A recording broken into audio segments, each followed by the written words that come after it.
This kid is currently turning himself into a human thermal power plant. His literal baby veins are burning up because he's holding back enough energy to level a small village. Most babies cry when they need a diaper change, but our guy would rather explode than live life as a side character. He's accelerating his chi manipulation to a level that shouldn't be physically possible, and the room starts vibrating like a Boeing 747 taking off. Everything goes white as a massive shockwave erupts from the crib right as the maid walks in to check if he's napping. Welcome to the 101st life of a professional reincarnator. But to understand why this toddler is speedrunning godhood, we have to go back to the very beginning of this mess. We start in the middle of a war zone. This isn't an illusion, it's a memory of a man who spent his life being way too fast for his own good. He's styling on giant monsters, laughing because he's bored, until a stray hit scratches his armor. This suit costs more than a literal spaceship, and now he's actually tilted. He stops playing around and starts delivering the kind of absolute beatdown that makes the Geneva Convention look like a suggestion. He loves swordplay, especially when he mixes it with enough magic to rewrite the laws of physics. But right as the killing blow lands, he starts to wonder how he got this strong in the first place. The scene shifts, a pair of heels clicks on a marble floor. Someone is waking him up, and he's not thrilled about it. He opens his eyes to see a silhouette that's actually kind of a W. He thinks, hey, being the strongest warrior usually comes with a few groupies. He feels incredibly weak, like he just finished a 48-hour gaming marathon without water. A hand reaches for him, and he gets a morning kiss that smells like flowers. She's beautiful, like top-tier waifu material. He feels a bit guilty for staring, but before he can say anything, he realizes he can't move his arms right. He goes in for a more adult greeting and realizes he's staring at a giant. He looks at his hands. They're small. They're chubby. They're baby hands. "Arell, my baby, you must be hungry," she says. Our guy starts screaming. He's been reincarnated. Again. And this isn't even his first or second time. This kid is a veteran, a pro, a frequent flyer of the afterlife. He's different from your average isekai protagonist. While you're out here struggling with your first life, this is his 101st time playing Baby Simulator. He's been everything. A swordsman, a scholar, a loser. His first life was in South Korea, born in Helljosen, worrying about rent until a car decided to end his free trial of life. The first time he reincarnated, it was a shock. Waking up to foreigners speaking a language he didn't know. Then he did it again. And again, he's been to sci-fi worlds with spaceships, Muram worlds with flying swordsmen. He's played every genre on the market. By now, he's basically an expert. He takes a sip of his milk and starts scanning his surroundings like he's checking the specs on a new PC. Looking at the gold leaf and the fancy chandeliers, he realizes this isn't Earth. It's a fantasy world. Personally, he preferred the sci-fi lives. Gaming chairs and high-speed internet are better than dragons, obviously, but at least he isn't in a slum. He's got a lady-in-waiting and a fancy crib. He figures he's hit the upper-class lottery. And the best part, his mom is actually top tier. He can't understand the language yet, but he can feel the vibes. She looks at him with genuine love, which is a rare drop in the reincarnation gacha. See, in his past lives, mothers weren't always a W. He's been abandoned in alleys and sold for beer money more times than he'd like to admit. But this time feels different. Suddenly, a maid walks in and addresses his mom as Lady Lavana. She asks to take the prince. Arell's brain short circuits. He's a prince? That's the ultimate lazy mode unlock, but then he notices his mom's face. She looks like she just watched her favorite Twitch streamer get banned. She tells the maid to speak comfortably since they were both servants once. And here's the catch. Arell has humble blood. His mom is a former maid turned concubine. In this palace, he's the lowest of the low. The rank 17 loser. His mom starts crying, apologizing to him for not having a better lineage. Arell reaches up to pat her face. He's trying to say, "Mom, chill." He actually loves this. He doesn't want to be the successor. He doesn't want nobles following him or the royal family worrying about his existence. If they ignore him, he can just chill at the bottom of the rankings and live a life of pure luxury with zero responsibilities. This is his 101st life, and he's finally found the perfect setup for a retirement speedrun. He's got royal blood, which means his basic needs are guaranteed, but he's also got maid blood, so nobody expects him to do anything but exist. While his mom and the maid worry about his sad future, Arell is in his crib giggling like he just found a cheat code. His mom looks at him and wishes she had the power to protect his smile. Power? Arell knows she's right to worry, though. In a world of aristocrats, a prince without power isn't just a chiller, he's a scapegoat. a political target. Having no future means people will try to use him as a doormat. If he stays weak, the only thing waiting for him is a tragic backstory ending. But he tells his mom, internally of course, not to worry. Her son is a literal pro at this. 3 months pass in the blink of an eye. The palace is quiet, and Arell is doing his best impression of a useless baby. His mom thinks he looks like an angel while he sleeps. She's so sweet, honestly. She strokes his hair, wishing he looked more like the king so he'd be more important. The maid, China, tells her the carriage is ready. Mom gives him a final kiss and tells him to behave. As soon as the door clicks shut, Arell's eyes snap open. How was my sleeping acting? Convincing, right? Suddenly he hears footsteps. He panics. The nanny is on a 5-second standby like a Discord mod watching the general chat. Being this charming is exhausting work, but he has to hurry. He won't have much alone time, and if he wants to enjoy a life of hanging around and eating comfortably, he needs one thing to back it up. Power. No matter what world you're in, the strong are the only ones who get to be lazy. He didn't spend 100 lives grinding for nothing. He needs a method to build strength in a baby's body, and there's only one thing that fits the bill. Origin Creation Qigong. This is a divine technique he created during his 30th reincarnation. It trains both innate and origin qi simultaneously, and the best part? By the time he's 10, he'll have 60 years worth of power. By 20, he'll be a literal god. Once he masters the basics, he can even train while the nanny is holding him. He decides to speed things up, moving the qi toward his brain and frontal lobe. He can feel the energy expanding, his head getting hot like an overclocked PC with no cooling. He's reaching the limit. Right then, China the maid hears him struggling and rushes back in. She's terrified. Arell is tilted. She really came back in 5 seconds. She thinks he needs a diaper change, but Arell is begging her, internally, not to touch him. If she touches him now, the energy will dissipate and he'll lose all his progress. Please! She leans in close, staring at his sweaty red face.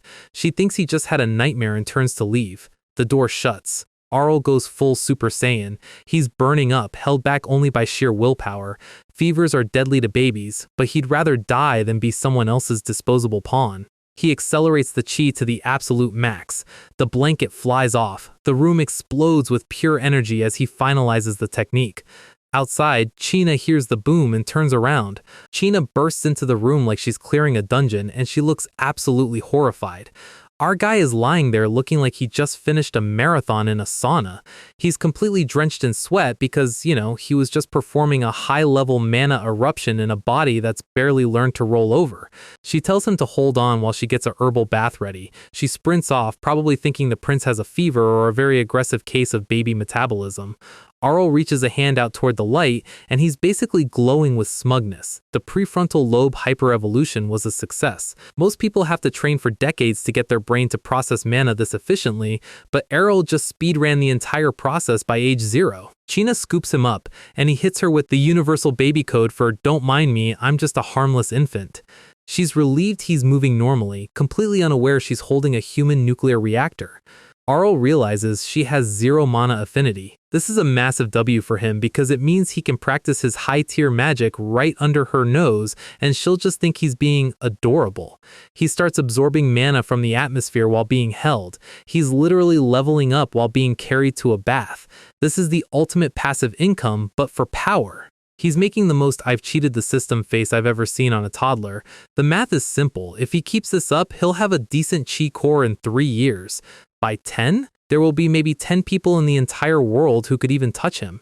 China looks up, wondering what's so interesting on the ceiling. She just loves seeing him smile. Arell is basically using his cuteness as a flashbang to keep everyone distracted from his rapid power scaling.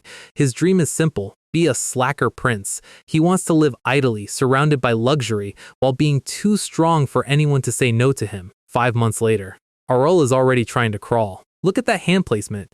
That's not a baby crawl, that's a tactical repositioning. The Origin Creation Qigong is doing heavy lifting. He's physically growing faster than any of his peers, which is great for his ego but terrible for his laundry. He's thinking that once he builds up enough chi, he won't even need to crawl. He'll just levitate everywhere. Then he hears a door. Panic mode. It's Lady Lavana. She's looking at him like he's the most precious thing in the world, which he technically is, but he's also a 1,000-year-old soul trying to act natural. She brings out the ultimate weapon, a rattle. Arell stares at it with the soul of a man who has mastered 100 different weapons. It's a stick with some rings on it. He's unimpressed. But then he catches his mom's expression. She looks genuinely hurt that he's not vibrating with excitement over a plastic toy. So he switches to full baby mode. Big smiles. Eh. He's internally dying of embarrassment. This is the price of his secret identity. He has to pretend Arell is the highlight of his week. Lavana is thrilled. She promises to play with him often. Arell thinks that taking after his mom was the best RNG role of his life. He decides he's going to cherish this time. In his previous lives, childhood was usually spent in a training camp or a war zone. This being loved thing is a nice change of pace. But then his stomach makes an executive decision. The hunger hits him like a truck. Lavana and China look at him, confused by the sudden mood shift. He starts crying, not because he's sad, but because this infant hunger is a debuff he hasn't found a workaround for yet. China, being the goat nanny, immediately realizes it's feeding time. As he's drinking his milk, Arell notices something. A maid named Anna is missing. China drops the news casually. Anna quit yesterday. Lavana's face goes dark. She says it couldn't be helped. The real reason? The palace budget was slashed. Again, they can't even afford to pay the staff anymore. Arell remembers hearing the other maids gossiping. They were talking about cutting the amount of food on Lady Lavana's table. They're struggling to even meet basic nutritional requirements. This isn't just underfunded, this is a targeted starvation. Arell realizes the situation is way worse than he thought. He's not living the slacker prince life, he's living in a crumbling estate with no money and a target on his back. He's confused. His mom is a royal concubine. He's a prince. But in this empire, bloodline is everything, and a former maid's child is considered a budget-cut priority.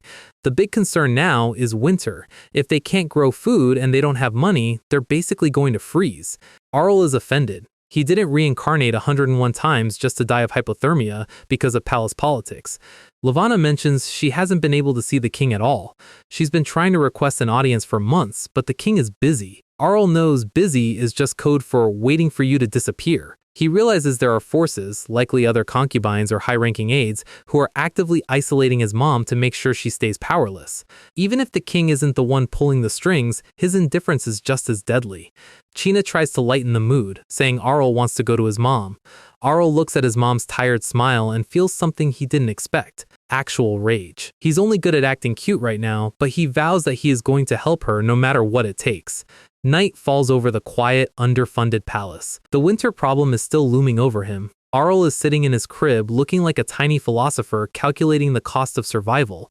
Firewood, groceries, salaries. It's a lot for a guy who technically doesn't have a bank account yet. He needs to help, but he can't exactly walk into a bank and ask for a loan. He keeps scanning the room, and then it hits him. The ultimate I'm a genius moment. He looks over at the fireplace. Charcoal. It's mostly carbon. And what is a diamond? Also carbon, just compressed by a couple million years of geological pressure. Arell doesn't have a couple million years, but he does have max-level mana control. He remembers seeing a diamond on his mom's necklace. He knows they are worth a fortune in this world. Problem solved. If there aren't any diamonds, he'll just manufacture one. He stands up. His legs are still shaky and he faceplants immediately. He curses his weak baby body. He realizes he can't walk to the fireplace, but he can use his head, or rather his mana. He focuses his energy and boom, levitation. Lifting a baby-sized body is light work when you have the mana capacity of a high mage. He's floating through the nursery like a tiny silver-haired ghost. He reaches the fireplace and looks at the charcoal remnants. He praises himself for being a genius.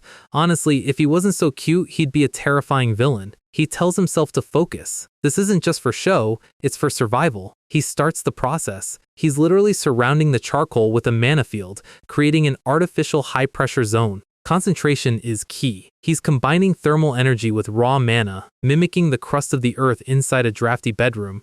He's pouring everything he has into it. He can't let this energy go to waste. If he fails, he's basically just making very expensive ash. Zip! Compress! He's forcing the atoms to rearrange. His tiny baby feet are straining against the floor as the internal pressure of the gem pushes back. He tells himself to endure. He's doing this for the one person who actually loves him in this life. He imagines his mom's smile. And then, a massive flare of energy. The smoke clears out through the chimney. To anyone outside, it just looks like they're having a late-night fire. Arell reaches into the ashes with his soot-covered hands. He's coughing, struggling to climb out of the fireplace. But he's got it. a high-grade handcrafted diamond. Now he just has to figure out how to give it to them without looking like a suspicious magical prodigy. He decides to go for the "I just found this shiny thing on the floor" strategy. Morning comes. China enters, ready for another day of babysitting. She finds him crawling on the floor, covered in soot, looking like he just escaped a coal mine. She's baffled. How did he get out of the crib? She checks the crib, then looks at him, then back to the crib. The math isn't adding up for her. She picks him up, worried he's been on the cold floor all night. She starts wiping the ashes off his face. Then she notices the room. The fireplace is a disaster zone. The carpet is messy. She thinks he just had a very active night of playing alone, but then she feels something in his hand. She's looking at the floor, wondering if the palace is literally falling apart. Arell just gives her a "don't worry about it" look. He's trying so hard not to laugh. China notices something in his mouth. She tells him he can't eat random things and demands he hand it over. Arell does the dramatic reveal. He presents the diamond. Ta-da! China's brain stalls. She recognizes a diamond when she sees one. She checks the treasury logs in her head. Nothing is missing. There is no record of a diamond this size existing in this palace. She looks at Arell. He's hugging her, acting like he's just giving her a gift. She's moved to tears, thinking the prince found a hidden family heirloom just to help them. A few days later, a parade of wagons arrives at the palace. The diamond was sold, and the payout was massive. The empty kitchen warehouse is now overflowing with groceries and firewood. The staff is actually smiling for once. The diamond was graded as top-tier quality. Arell's physics cheat worked better than expected. They have enough money to last 5 years now. The immediate threat of starvation is gone. Lavanna is sitting with Arell, still a bit worried about where the gem came from. China points out the castle is centuries old and was ownerless for a long time. It's totally plausible a gem was hidden in the floorboards. She jokes that God is favoring the prince. Lavanna smiles. She's just glad they're safe. Arell grabs her dress. He's telling her to hang in there. He envisions the future, him as a young man finally able to protect her openly. He vows to show the king and the entire empire that he exists, and that they shouldn't have messed with the 17th prince's household. The fireplace in the palace didn't stop burning for a single second that winter. With the diamond money hitting the bank, the broke prince era is officially over. Lavanna is finally eating a proper steak, though she's so sweet she's worried if the servants are eating just as well. China assures her everything is fine. Anna, the maid who had to quit because of the budget cuts, is back on the payroll, and the whole atmosphere of the palace has shifted from depressing to functional. But the biggest change isn't the food or the staff, it's Lavanna's face. Arell watches her from the floor, thinking that she looks best when she's smiling. He's 100% a mama's boy, and he isn't even trying to hide it. It was the coldest winter in history outside, but inside those walls, it was the warmest our guy has ever felt across all 101 lives. Flash forward, 1 year later. The trees are green, the sun is out, and the tutorial phase is officially over. China is having a mental breakdown over which baby outfit looks best. She's holding up a white suit with a red tie, then switching to a red top. Lavanna joins in the fun, looking like she's dressing up a doll rather than a future world conqueror. Arell is just sitting there being cycled through outfits like he's in a character customization screen. He's internally asking what the hell is going on today. He just wants to take a nap and cultivate some chi, but the ladies have other plans. He's getting annoyed. He's lived through 100 lives, and apparently, in every single one, getting dressed is the most tedious part of the day. He decides he needs a respectful request to stop the fashion show, and by respectful request, he means he starts screaming his head off. The sound vibrates the chandelier. This is high-tier baby acting. It works perfectly. They think he's sleepy and finally put him down in his crib. China looks at him and says that today is the day His Highness will be officially recognized as a member of the royal family. Arell's eyes pop open. Recognized? The ladies are talking about how he's grown up for a whole year without any major problems. Lavanna looks a bit somber. She knows he's a prince in name only, but he still has the royal blood. China tries to stay positive, saying the king was probably just waiting for the right time since babies are fragile. Arell connects the dots. It's his first birthday. In this empire, the first birthday is when you officially join the succession line. That's why his mom has been so hyped.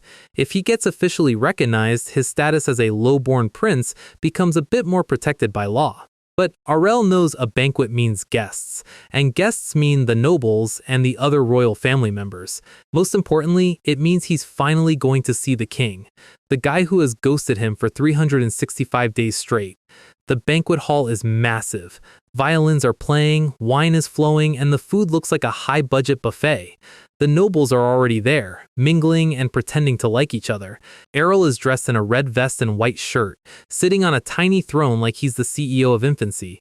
Even he's impressed by the scale of the party. Levana picks him up, looking absolutely radiant in a purple gown. Sheena thinks he's overwhelmed by the number of people since he's been cooped up in the concubine palace his whole life.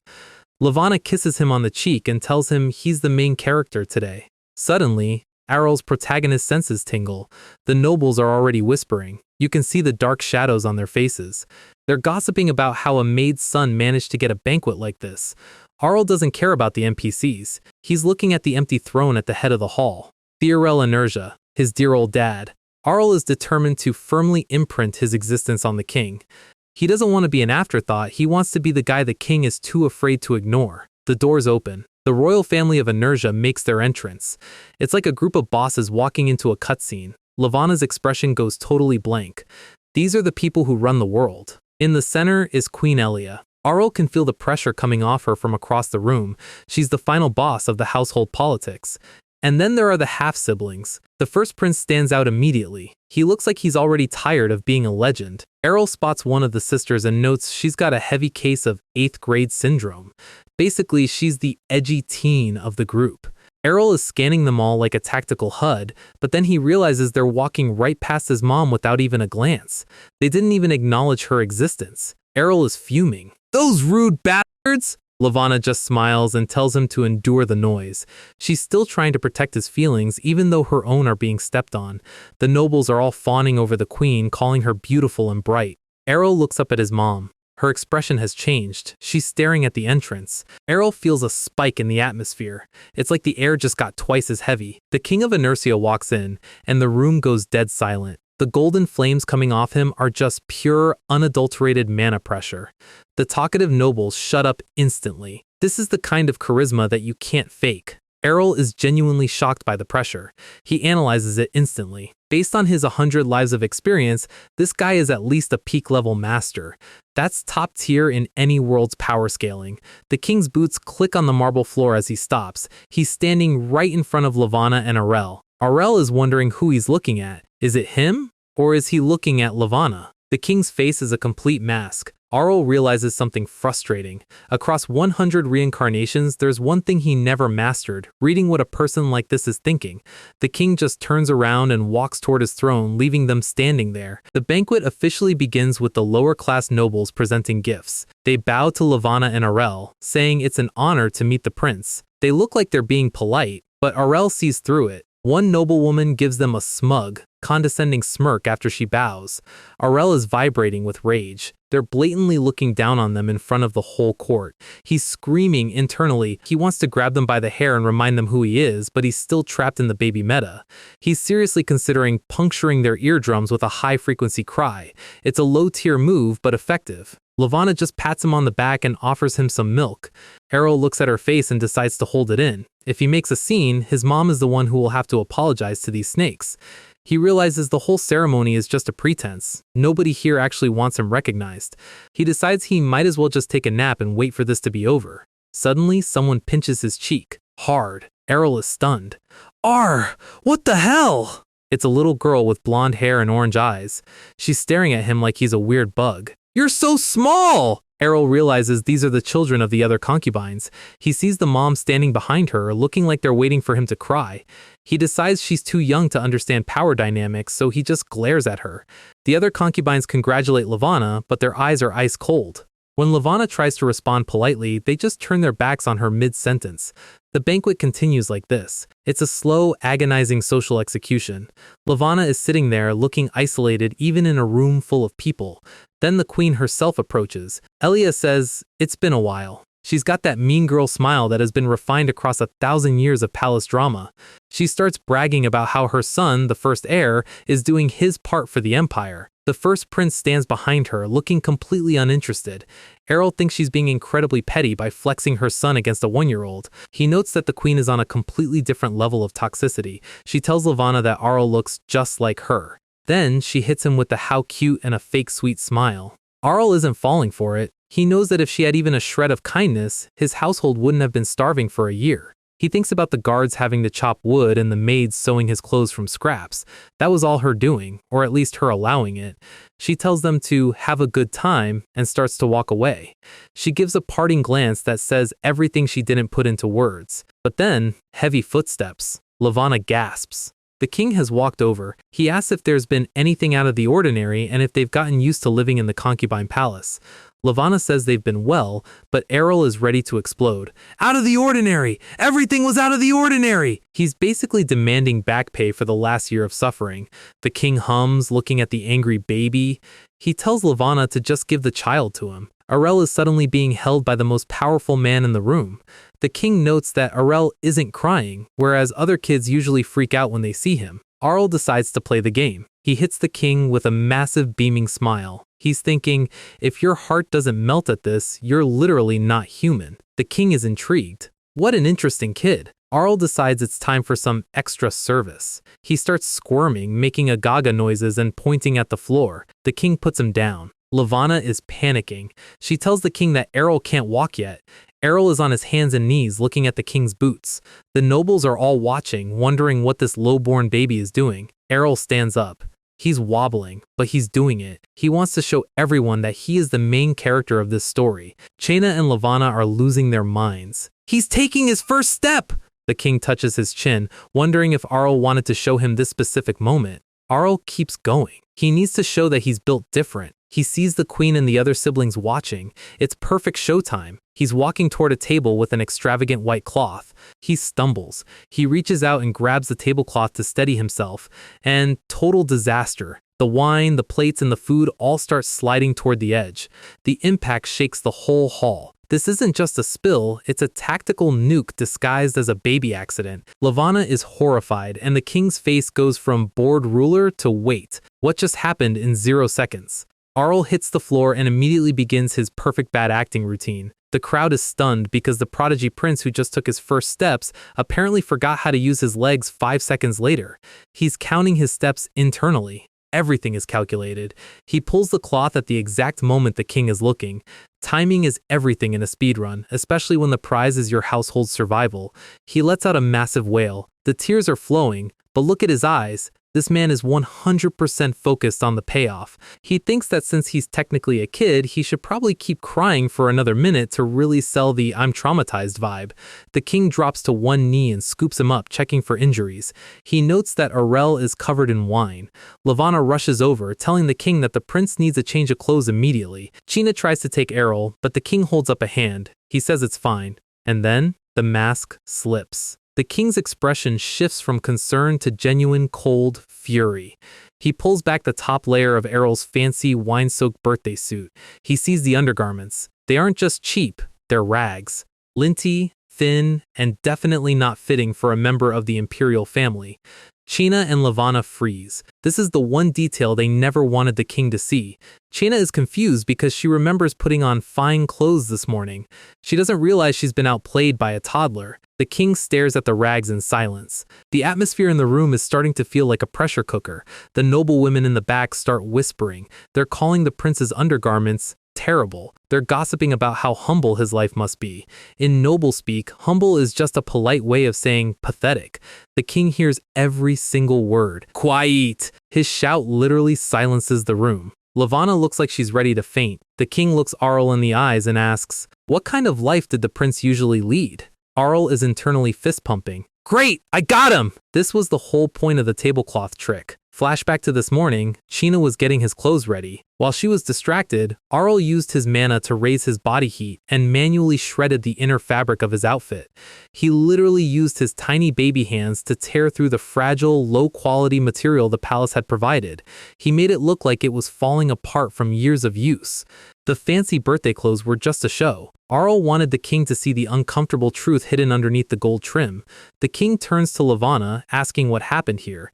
He points out that these clothes are nowhere near the imperial standard, but then he stops. He realizes asking the victim why they're being bullied is pointless. He calls for General. The royal butler steps forward, sweating buckets. The king demands to know how the budget was allocated. He's basically asking, "I told you to be fair, so where did the money go?" General tries to play it cool, saying the budget was distributed exactly as His Majesty knows it. He's trying to shift the blame back onto the king's own orders. The king mocks him. Fair? Does this look fair to you? He commands the butler to bring the full budget details immediately.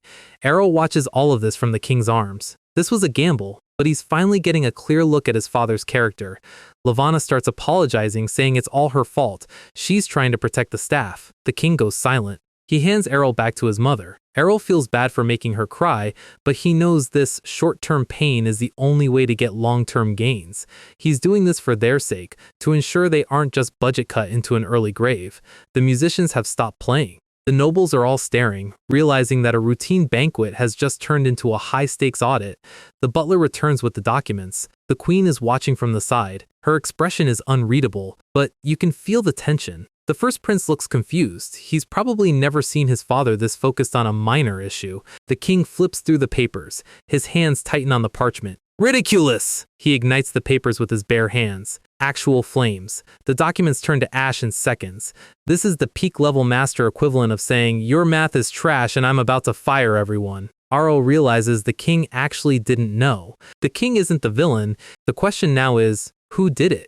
Who actually authorized the embezzlement? The king turns his gaze toward the queen. He walks over to her. He asks her point blank, did you know about this? Or did you not? The queen is silent. This is a checkmate moment. She asks what was written on the papers.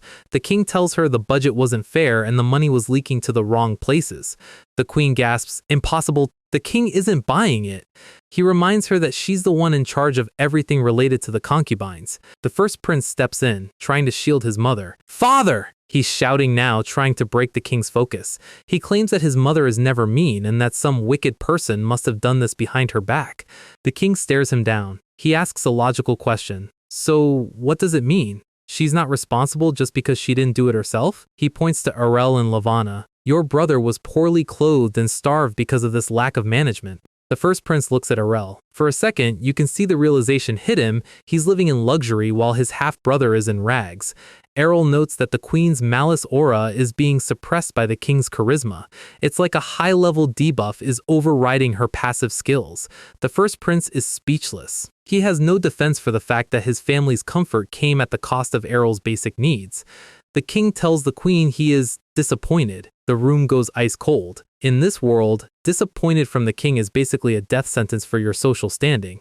Levana tries to intervene again. She says it's not Lady Elia's fault and that she doesn't deserve the favor. The king stops her. Deserve? What are you talking about? He looks into her golden eyes. He tells her that she has given birth to a child with his blood. That alone qualifies you as a member of the royal family. This is a massive W. He's officially validating her status in front of every noble in the empire. Levana is stunned. The king puts a hand on her shoulder and tells her to be proud.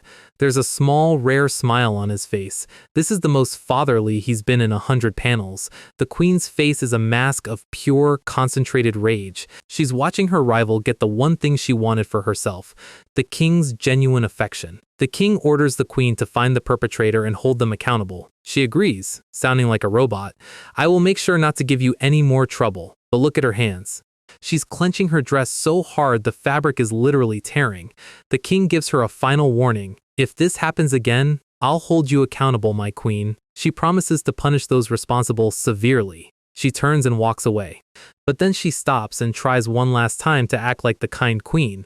She apologizes to Levana and asks her to consult with her next time. Arell is internally screaming, "Don't be ridiculous! Nobody would fall for such bad acting!" He's looking at his mom like, please, just hit her once, just one time. He knows the queen was 100% aware of the embezzlement. This apology is just damage control. The queen tells them they don't have to worry anymore, but her eyes tell a completely different story. Arell scans the other concubines. Their eyes are cold, calculating. He wonders just how many of them were involved in the plan to starve them out. The birthday party finally ends. It started as a celebration and ended as an execution. The budget problem is solved immediately. The mastermind, likely a scapegoat from an aristocratic family, is captured. He meets a miserable end. The guillotine drops. This is a reminder that in this world, failing the king has a very permanent solution. Back at the concubine palace, the vibe has completely changed. The maids are gossiping about the execution and the huge amount of money that was recovered. They're relieved the truth is out. Arell is sitting in his crib thinking that the execution was too easy. He knows the guy who died was just a pawn. The real villain is still wearing a crown. Things have gone silent after the beheading, which Arell knows is just the calm before the storm. He clenches his tiny fist. She's not an easy opponent. He vows that once he grows up, he'll turn the queen into dust. He switches back into baby mode. High-tier politics is exhausting and his stomach is calling the shots again. China rushes in to check on him. She brings in a bowl of soup. Arell is eating like a king. For now, he's going to just play the part of a growing baby. He decides to focus on his own growth. If he wants to fight the queen, he needs to be physically capable of more than just a tablecloth trick. He's thrilled to just have fun and eat. It's a nice break from being a cynical veteran. China thinks he needs a nap after his meal. Everything seems peaceful for a moment. But then, Arell hears something, noise from outside. He peeks over the edge of his crib. A black carriage pulls up. It's not his mom's carriage. This one is fancy, escorted by soldiers. Arell wonders who they're escorting. He uses his mana to sense the people approaching. Someone's coming this way! There's 4 people? No wait, 3 people. He recognizes one familiar presence, his mom. The other one is an adult, and the last one has a light step. Likely a child. They're standing right outside the nursery doors. Arell realizes he has to wake up Chena. If they walk in and see him standing or sensing mana, his harmless baby cover is blown. He dives toward his nanny, shouting, "Nanny!" He's literally flying through the air to get to her chair in time. The doors creak open. Levana enters, but she's not alone. Behind her are 2 people Arell definitely didn't invite. The look on Levana's face is complicated. Our guy is taking a massive L right now. He's a veteran of 100 lives, a master of combat and magic, and he's being bullied by a maid who thinks his face is a stress ball. Levana walks in and tells him he shouldn't do that to her, reminding him to listen well to his nanny. Arell just hits them with the whoo smile. He knows his cuteness is the only thing keeping him from being put in a timeout for his secret training sessions. Suddenly, the vibe shifts. Chena spots a visitor and her face goes pale. Miss Fahilia? Fahilia Kenchester is standing at the door. Chena is panicking because they didn't make any preparations for a high-ranking concubine to visit their low-born palace. Fahilia says it's fine and that she didn't want anyone else to know she was coming. This is already smelling like a secret side quest. She tells her daughter Kanaya to stay with the staff while she talks to Levana. The 2 moms sit down for tea. On the surface, it's a social call. Underneath, it's a high-stakes negotiation between a former bully and her victim. Levana is wondering what Fahilia could possibly want to talk about so suddenly. The silence is heavy, and Levana decides she has to be the one to break it. She opens with a soft apology, but she's coughing, likely the lingering stress of the previous year's starvation catching up to her. Fahilia asks if she's alright, but Levana pivots immediately back to the point. She wants to know why Fahilia is actually here. Fahilia looks down. She says she keeps feeling sorry. She wanted to apologize for what happened on the day of the birthday celebration. She looks genuinely ashamed, which is a rare look for someone in this palace. Levana stays silent, letting the weight of the moment land. Here's the lore drop. The Kenchester family was once a pillar of the continent, legends on the battlefield. Everyone knew their name, but glory is a perishable resource. The decline started because no boys were born with military talent. The family sword was basically a museum piece at that point. Hearsay said their finances were completely cooked. They were at risk of losing everything. Fahilia admits she did what she did to pay off the family debt. She couldn't turn down the queen's proposal. Basically, the queen bought her loyalty when she was at her lowest. She pulls out a bag of gold. She's giving it back. She knows it won't fix the year of suffering Levana went through, but she needs to clear her conscience. Levana looks at the bag. Fahilia says she isn't asking for forgiveness. She just wants Levana to direct all her hate at her and not her daughter. She glances over at Kanya, who is currently busy looking at books. Levana realizes the truth. Fahilia isn't just apologizing, she's trying to protect her child from the king's feud. She knows the queen is a sinking ship, and she's trying to get her daughter onto a life raft. She remembers Fahilia hugging Kanya during the banquet, looking terrified. Levana tells her it's fine. She refuses the money. She says she didn't think badly of Fahilia because she understood the pressure she was under. Fahilia is confused. She thinks Levana is just being overly compassionate. But Levana corrects her. She doesn't want pity, she wants an end to the hostility. She pushes the bag back. She tells Fahilia to think of it as a gift, a token of intimacy between them. Arell is watching all of this, and he vaguely remembers something important about this dynamic. Levana touches her teacup. She says she knows the person responsible for the budget problem very well. And here it is. Levana was Queen Alia's lady attendant, the queen's former head maid. Arell is shook. Mom was the queen's maid? He finally understands why the beef is so personal. In palace terms, a maid becoming a concubine and birthing a prince is the ultimate betrayal in the queen's eyes. Arell is fuming in his crib. My poor mother! Sheena sees him making a face and asks if he's uncomfortable. Arell immediately switches to Gaga mode. He's got to stay undercover, but his internal monologue is currently writing a revenge list. Sheena goes to check on Princess Kanya, who is reading. Arell takes the chance to concentrate. He's using his chi to enhance his hearing. He can listen to the conversation in the other room while looking like he's just staring at a wall. He's listening to his mom's internal resolve. Lavana is sitting across from Fahilia, her eyes reflecting a new kind of steel. She used to think being hated was just her lot in life. But that era is officially over. She realizes that with Arell by her side, she has something worth fighting for. The queen and her eldest son might have the power now, but Lavana is done being a footnote in their story. Fahilia is surprised by the sudden change in Lavana's aura. She realizes Lavana isn't just looking for a friend, she's looking for an ally who is ready to see this through to the end. Fahilia nods. She understands the assignment. They both know that someday, when they're backed into a corner, they'll need someone they can actually rely on. This is the birth of the underdog faction. Arell is internally impressed.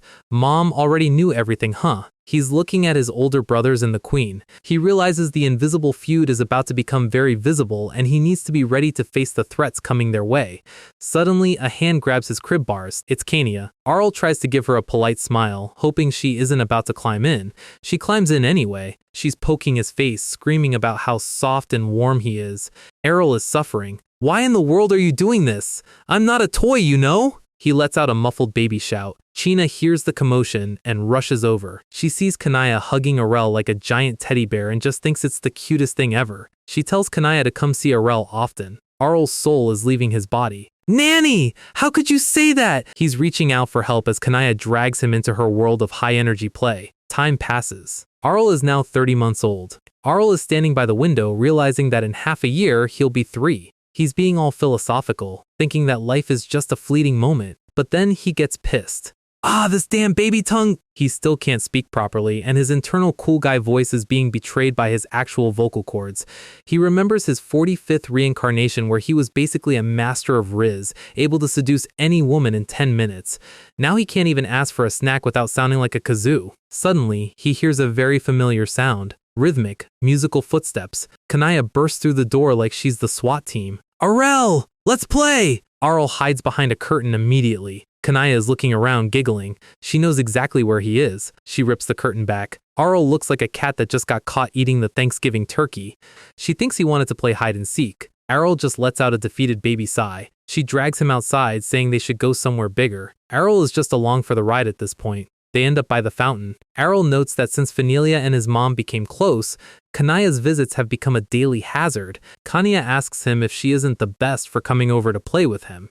Arell gives her a polite thank you, but internally he's wondering why it feels like he is the one entertaining her. Kanya stops and looks him in the eye. I like you the best, Arell. She says her other brothers, Leonil and Meryl, are either bad or boring. Arell is surprised. He realizes Kanaya actually values him. She thinks they get along really well. She tries to pick him up to hug him, but she's still a kid herself. She's basically just strangling him. A woman in a white uniform, Kanya's exclusive maid and escort, interrupts. She tells Kanya to stop before she hurts him. Arell clings to the maid's leg. Phew, what a relief. Perfect timing. The maid suggests they go inside to paint or play an instrument. Kanya pouts. She thinks that's boring. She looks around for something else to do. She spots a fallen branch. She picks it up and starts swinging it. Arell's pro-veteran eyes lock onto her movements. He notices there's no shift in her center of gravity. Her balance is perfect. He's stunned. She's remembering a high-level swordsmanship technique and mimicking it almost perfectly just from watching it once. She shouts that she wants to learn swordsmanship so she can knock down knights.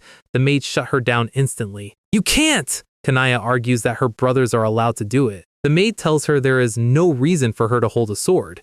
She starts lecturing her about literature and culture. Suddenly, zip! Kanaya snatches the maid's actual sword right off her belt. She's running away with a live weapon, screaming that she's going to learn swordsmanship no matter what. The maid is chasing her, panicking and asking for the sword back. Arell watches her go with a small, genuine smile. Kanaya, I'm starting to like her. We open on the palace, looking a lot more prestigious than it did when our guy was sleeping in a drafty room. Winter passes, seasons shift, and time does that thing where it moves way too fast when you're actually enjoying yourself. The birds are chirping, the sun is out, and the vibe is immaculate. The time skip is official. Arell is now 5 years old. He's out in the fields watching the older princes and knights doing the whole noble horse riding thing. He prepares himself, gathering every bit of strength in his tiny 5-year-old body for a massive feat of athleticism. He's focused. He's intense. He looks like he's about to break a world record. He lets out a battle cry, and he proceeds to do absolutely nothing. He's currently on a rocking horse, moving at a speed that would embarrass a snail, while his nanny stares at him like he's a lost cause. China tries to be the voice of reason, asking if he wants to ride a real horse, but our guy isn't having it. A real horse is dangerous, a real horse is work, and most importantly, a real horse leads to responsibilities. He hits her with the outdated idea defense, basically telling her that the concept of a prince needing to ride a horse is mid. He's 5, and he's already mastered the art of the verbal dodge. Poor Chena looks like she's about to have a mental breakdown. She's feeling 100% of the frustration that comes with raising a kid who has the soul of a retired grandpa. Here is the truth. After 100 lives, Arell has realized that talent is basically a death sentence. He asks for water like the little king he is, and Chena just serves him, probably wondering where she went wrong in life. He reflects on the misfortune of talent. In his past lives, being a god-tier swordsman just meant that every egomaniac on the continent showed up at his front door for a duel.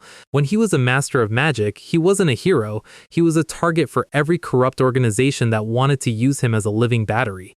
Flashbacks show him in his peak forms, covered in blood, surrounded by enemies, and holding enough mana to level a city. Every bit of power he ever had just made him the center of a new disaster.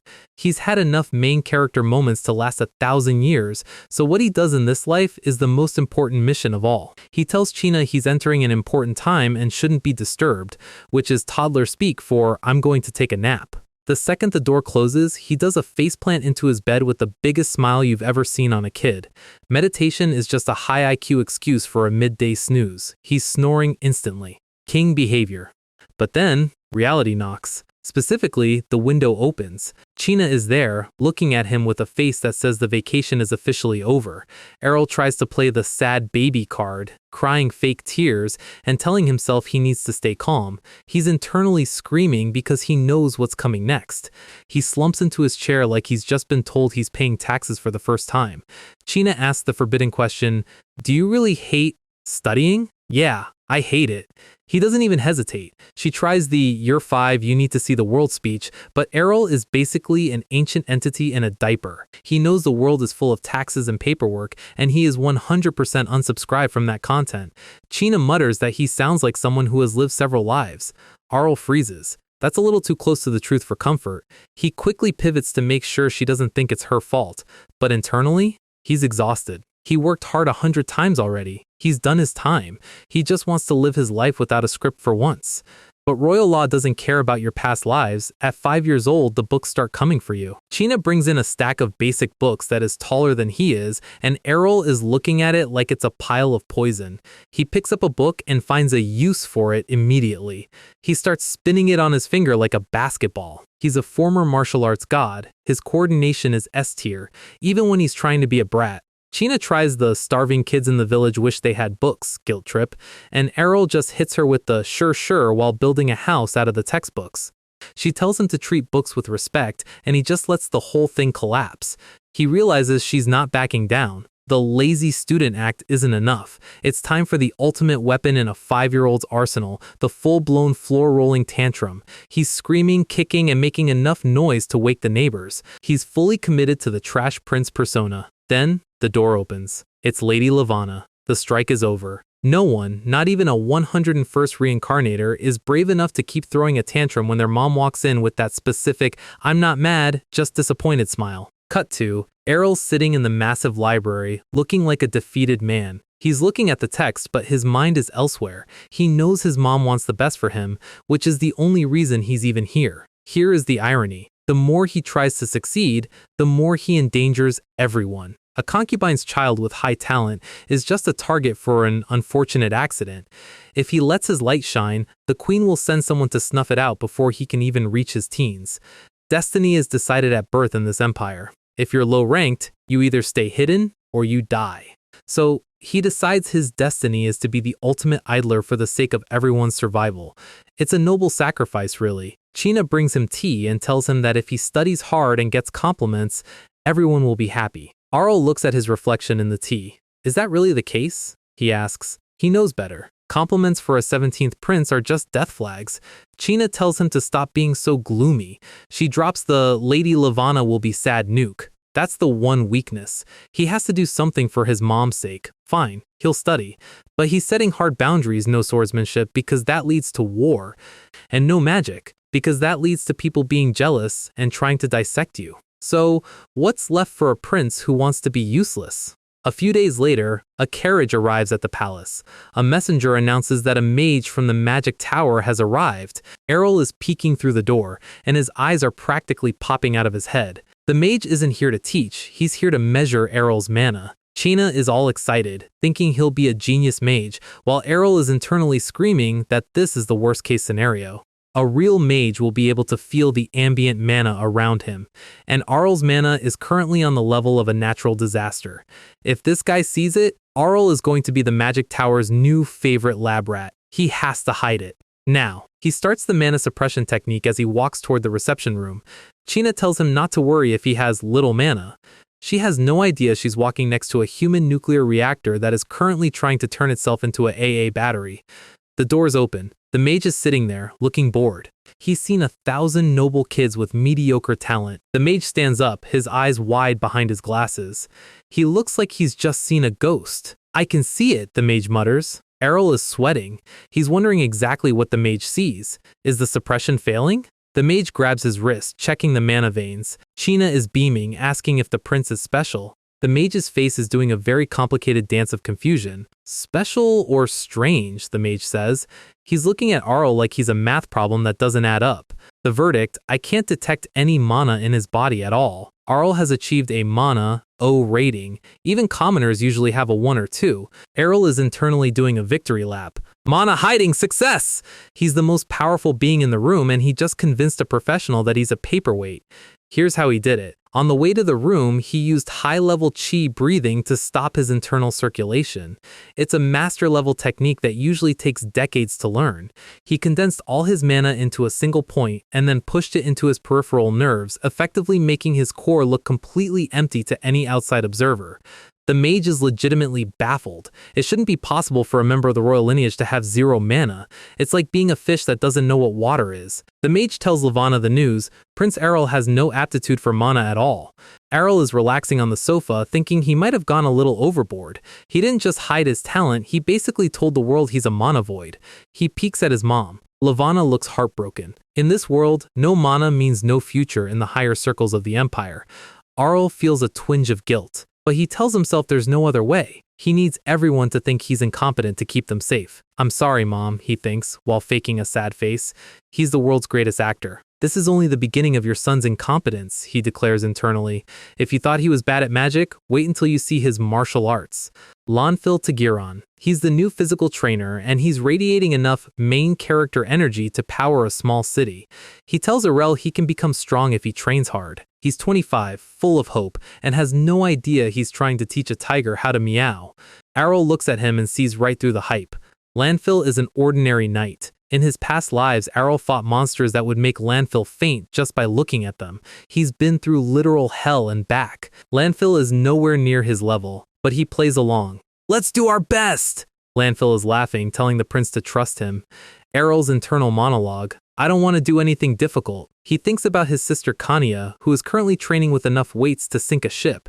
That's Kenchester family training, pure insanity. He asks Lanfil what they should start with. Lanfil explains that swordsmanship requires balance and flexibility. He does a quick demonstration, swinging his sword with decent form. Arell just watches with a blank stare. The first test, balance. Arell is placed on top of a stump. He starts wobbling like he's on a ship in a hurricane. He's putting on an Oscar-worthy performance of a kid who doesn't know where his feet are. Sense of balance! Failed!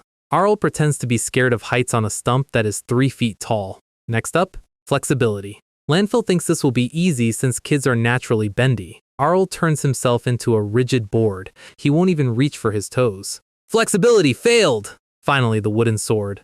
Lanfil tries to explain centrifugal force. Arell swings once and accidentally lets the sword fly out of his hands. He hits the ground looking like a total klutz. Landfill is stunned. "Looks like I have no talent," Arell says, looking at his hands with fake disappointment. Landfill tries to be encouraging, but you can see the "this is going to be a long day" look in his eyes. Suddenly, Arell senses Spike. He notices a silhouette behind a tree. A watchdog. Someone is spying on his training. Arell smiles internally. The more witnesses to his failure, the better. Rumors in a palace spread faster than a leaked DM. In the city, noble women are already gossiping. The 17th prince has less mana than a commoner. The report reaches the main palace. He falls while walking. He fails at everything. Queen Aaliyah hears the news and looks absolutely delighted. This is great news for her. A prince who isn't a threat is a prince she doesn't have to kill yet. Arell is back at his place, feeling the weight of his own success. The rumors have worked too well. China informs him that because of his special situation, they finally found a private tutor. Nobody wanted the job because they thought he was a trash prince who couldn't learn anything. He was basically blacklisted by every reputable scholar in the capital. Arell is chewing on a cookie, wondering who was brave enough to take the job. The door opens. Arell looks out the window as a carriage pulls up. Enter Gamil Pernea. He introduces himself as the private tutor. He looks at Arell with a face that says he'd rather be literally anywhere else. He wants to start with basic language. He slams a stack of books on the table. He condescendingly explains that normal kids learn basic grammar in a day. Then he hits Arell with the ultimate insult. Even if you can't do it in the end, that's fine too. He's basically saying he expects Arell to be too stupid to learn to read. Arell is flipping through the book, but his eyes are cold. He's fine with being called talentless, but being looked down on like he's brain damaged is a new level of annoying. "I asked you to stop caring about me," he thinks. "Who told you to look down on me?" While the rest of the palace is sleeping, our guy is putting in those late-night grind sessions.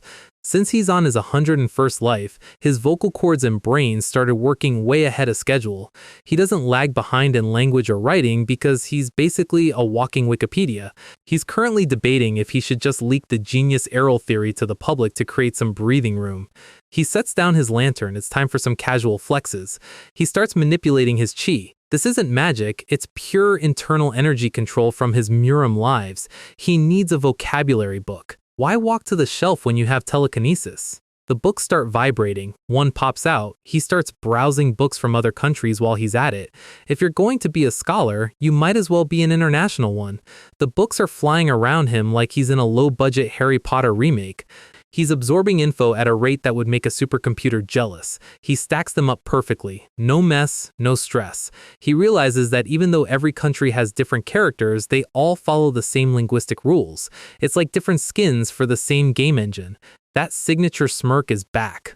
He didn't live through 100 lives just to struggle with a common language workbook. He sits there reading by candlelight. It's actually kind of peaceful when nobody is trying to assassinate him. The sun comes up on the palace, the carriage for the tutor arrives, and the comedy special officially begins. Gamil is pacing around the room, telling Arell that his joke is going too far. He refuses to believe a 5-year-old mastered the common language in 48 hours.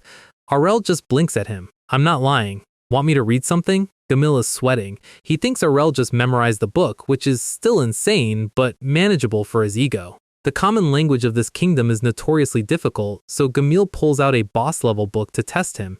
Most geniuses in this world can barely read a simple sentence by age 12.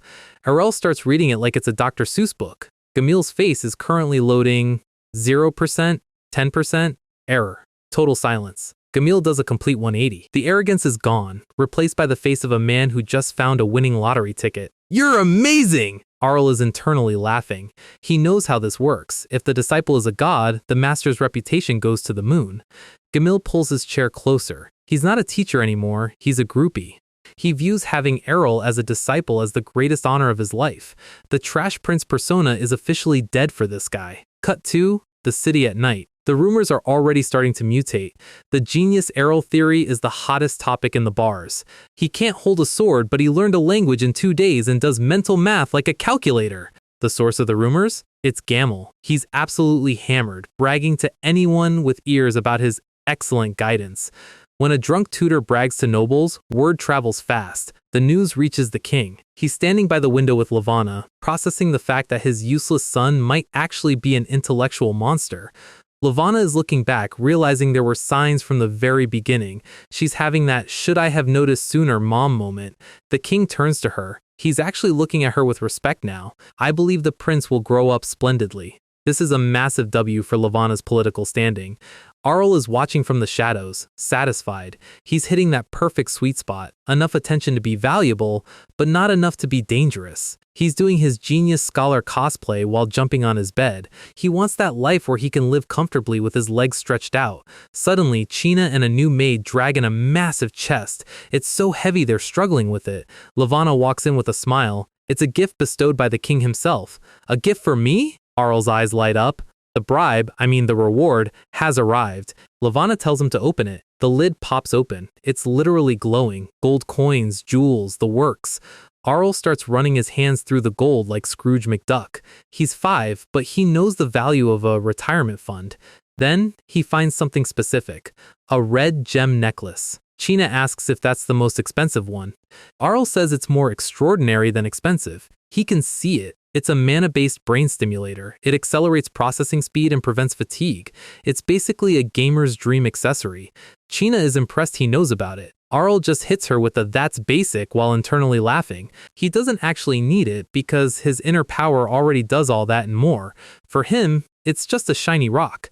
He thinks of his sister Kanya. She's currently a physical monster, but she could use a brain boost to balance things out. He asks if he can give it to her. Lavanna is touched by his pure intentions. She's strong, isn't she? He says. Everyone in the palace is happy. Arell is building alliances, one shiny rock at a time. The sun rises again. The vibe is shifting. Arell is sitting at a table with a feast of desserts. He takes a bite of a cookie. He's looking for something.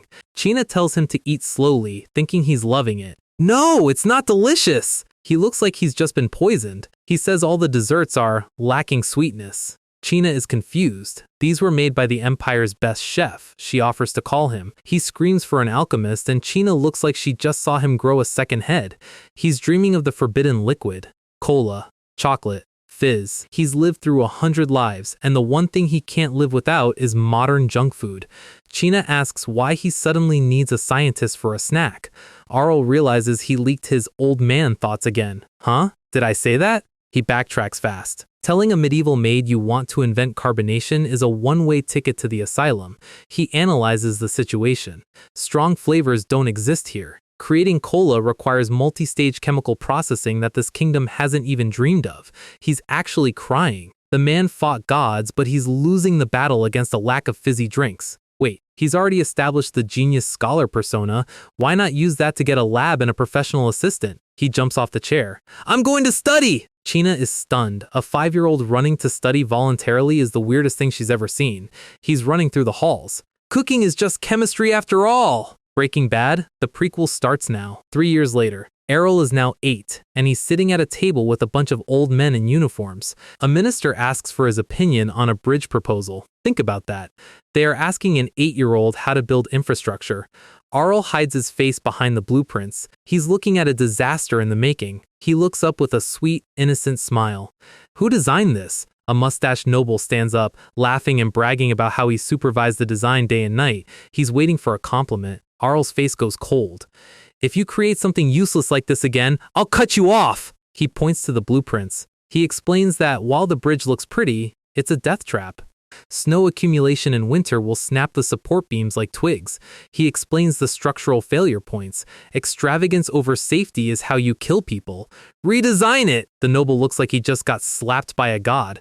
Arell calls for the next file. He's drowning in responsibilities now. This was the trade-off for his high-tier lifestyle. The scholars in the room are sweating. They can't even compare to him. It's pathetic, but they have no choice but to rely on him. Arell sighs. It's showtime. He has to carry the intellectual weight of the entire kingdom just to keep his funding.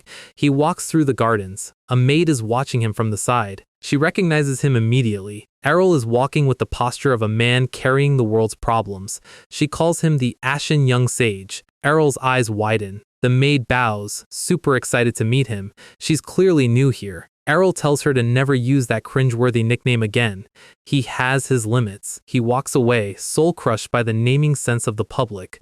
Apparently, that's his official title outside the palace now. He's having a full-blown mental breakdown in the courtyard. The worst naming sense ever! A carriage pulls up. Lavanna watches from the window, curious. China explains that the prince has requested an audience with the king.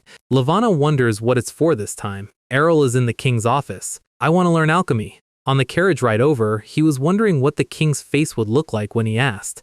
He realizes the audience was granted immediately. He's officially earned the king's trust. He's nervous. Even with 100 lives, the king's aura is still no joke. He has to focus and speak properly. No toddler talk. The king looks at him. You want to learn alchemy? Why? Arell bows. I want to be of greater help to the kingdom and to you, father. He explains that since he has no talent for combat, all he can do is apply knowledge. He's selling himself as the ultimate support class prince. The king looks at him for a long time. He's impressed by the devotion of his 8-year-old. The king agrees. He'll introduce Arell to some reliable alchemists. Arell exhales. He made it. The lab is secured. The news spreads. Every top alchemist in the kingdom gathers, hoping to become the royal tutor. They're all showing off flashy inventions. One guy made a giant light-reflecting mirror for fortress defense, but Arell chose Darman Lanzet, a practical scholar. He's standing in the garden looking at the flowers. Arell walks up and is shocked. He thought Darman was an old man because of his white hair. Darman is actually super young. He notices Arell's surprise. He explains that his hair turned white after inhaling poisonous smoke during an experiment. Arell is internally sweating. So, you almost died, right? He realizes Darman is giving him a warning. If Arell dies in the lab, Darman's life is forfeit. Darman gets serious. Learning alchemy is more dangerous and difficult than you think, especially for a kid. Arell gives him a calm smile. I know the risks. Alchemy is science, not magic, Arell says. He explains he's not interested in turning lead into gold like some fairy tale wizard. He wants to study metallurgy, reducing impurities in iron to create stronger alloys. Darman is stunned. This isn't the talk of an 8-year-old, it's the talk of a veteran engineer. He looks into Arell's eyes and sees a true ruler. The rumors were actually underselling him. Darman drops to one knee. I will teach you all my knowledge, Prince. We're a few days into the alchemy lessons, and the Cola project is officially in development. The palace lab is looking expensive, which is exactly how our guy likes it. Darman is looking at Arell like he's a glitch in the Matrix, asking if he studied alchemy before because he knows way too much. Arell realizes he's overcooking again. He hits him with the I just saw it in a book defense. It's the ultimate get-out-of-jail-free card for a reincarnator. Darman just smiles. He's fully bought into the genius Arell hype. Arell is internally sweating, relieved that his genius scholar cosplay is still holding up. The sun sets on the lab. It's time to move from theory to results. Arell is casually dropping high-level metallurgy tips, like adding bone powder to iron to make it stronger. He's writing down chemical properties that won't be discovered for another 500 years in this world. Fortunately, the physics of this world match his previous lives. If it works there, it'll work here. He catches himself talking to himself and quickly fakes a cute kid laugh to throw Darman off the scent. Step 1 of the plan is complete. Now, he needs more manpower. A messenger speeds toward the main palace with a letter from the prince. The king reads the request. Arell wants 4 more top-tier alchemists as supplements. The king is actually considering it. He's curious to see what his weirdly smart son is cooking up. The advisor is skeptical. There are concerns about the budget. People are starting to ask why an 8-year-old is getting a blank check for science experiments. The king taps the desk. He doesn't care about the noise. He's decided to bet on Arell. If it's for the kingdom, he'll fund the research. Cut to the new alchemist hearing the project title, I'm going to make carbonated drinks. These guys are elite scholars, and they look like they just found out they're being paid in stickers. Luxury goods? For real? Arell is beaming. That's exactly it. He's the most cheerful CEO of a junk food startup you've ever seen. He shows them the basic theories he's already laid out. The alchemists look like their souls have left their bodies. One guy is literally crying because he turned down a lifetime professorship just to make snacks for a toddler. Complete L for his career. Arell knows exactly how to handle high IQ egos. He starts flipping gold coins. Don't worry, he says, striking a pose. The compensation will be fine. He promises them money, honor, and 0 consequences if they fail. He's basically offering a tenured position with a private jet budget. The alchemists instantly change their tune. Money talks and Arell is screaming. They pivot to problem solving. First, they need natural carbonated water from the territories. Arell is satisfied. These guys don't need to be sincere as long as they're motivated by greed. Research is going to move at light speed. A few days later, the supply train arrives. The palace is being flooded with barrels of naturally fizzy water. Arell is ready for his first sip of paradise. Darman opens a barrel. It's bubbling, but it smells questionable. It's literally black sludge. It looks like something you'd use to curse a village, not drink at a party. Arell peeks in, hoping it's just a bold flavor profile. He takes a whiff and nearly dies. The water is full of minerals and dirt. It's basically liquid gravel with bubbles. He goes through every barrel. Disqualified, disqualified, disqualified. He realizes natural water won't work. We'll have to make artificial carbonated water. The alchemists are stunned. Creating carbonation from scratch? They look at the theories Arell gave them. It's complex, it's difficult, and it makes their heads hurt. Arell hits them with the "you're the best in the kingdom" speech to bait their pride. He skips away, telling them to have fun with the joy of verification. He's a professional at delegating the hard work. He wonders if they can finish it in a week. He walks away with his hands behind his head. When pride is at stake, people work 3 times as hard. A few days later, the breakthrough happens. Arell is back in the lab, and they've actually done it. Clear, bubbling, artificial carbonated water. Darman is skeptical. It's fizzy, but it tastes like nothing. Will people really buy this? You don't drink it plain, Arell explains. You mix it with fruit juice or alcohol. He's about to introduce the concept of a mocktail to a medieval empire. He couldn't find cola fruit for the actual cola, so he settles for a backup, carbonated aid. He starts mixing lemon juice, sugar, and his new sparkling water. He takes the first sip. Tears of joy. This is it. The taste of 100 lives finally coming together for one fizzy moment. He tells everyone else to try it. The alchemists take a sip and their brains literally explode. They've never felt carbonation before. It's a sensory overload in the best way. It's official. Arell Prince's carbonated aid is born. The popularity spreads like a wildfire. It's a luxury item traded among nobles like it's liquid gold. A bottle lands in a very important hand. The Lord of the Northern Territory, Count Dement, is looking at the bottle like it's a sacred artifact. The prince developed this? His advisor confirms it. Arell's soda is currently single-handedly carrying the kingdom's economy. The rumors are insane. They say a carriage loaded with gold goes to Arell's palace every single day. He's not just a prince, he's a one-man central bank. Dement has a flashback to when Arell was born. He judged him to be worthless back then. He's literally punching his desk and crying. He regrets not investing in the Arell stocks when they were low. He decides he needs to pay way more attention to this kid from now on. Night falls on the palace. The wealth is accumulating, but so is the danger. A wooden sword cuts through the air. Someone is moving like a blur. It's Kanya. She's 16 now, and she's an absolute unit. Arell is watching her, clapping like a proud fanboy. He's 10 now, by the way. He gives her a thumbs up. "That's amazing, sister!" Their mother Fahilia is there too. She's equally impressed by Kanya's growth. Arell thinks Kanya is better than any boy her age. She's a natural-born war machine. Kanya is adorable when she's happy, but Arell knows she's a muscle pig at heart. They sit down for a break. Kanya mentions how much Arell's soda has helped the royal finances. Arell just plays it off. "It's just my duty as a prince!" But here is the real story. Arell's mother, Lavana, comes from a fallen noble house called the Ainres family. They were living as commoners, broken and forgotten. Arell secretly entrusted the soda distribution to the Ainres family. He's using his business empire to funnel money to his mom's side of the family.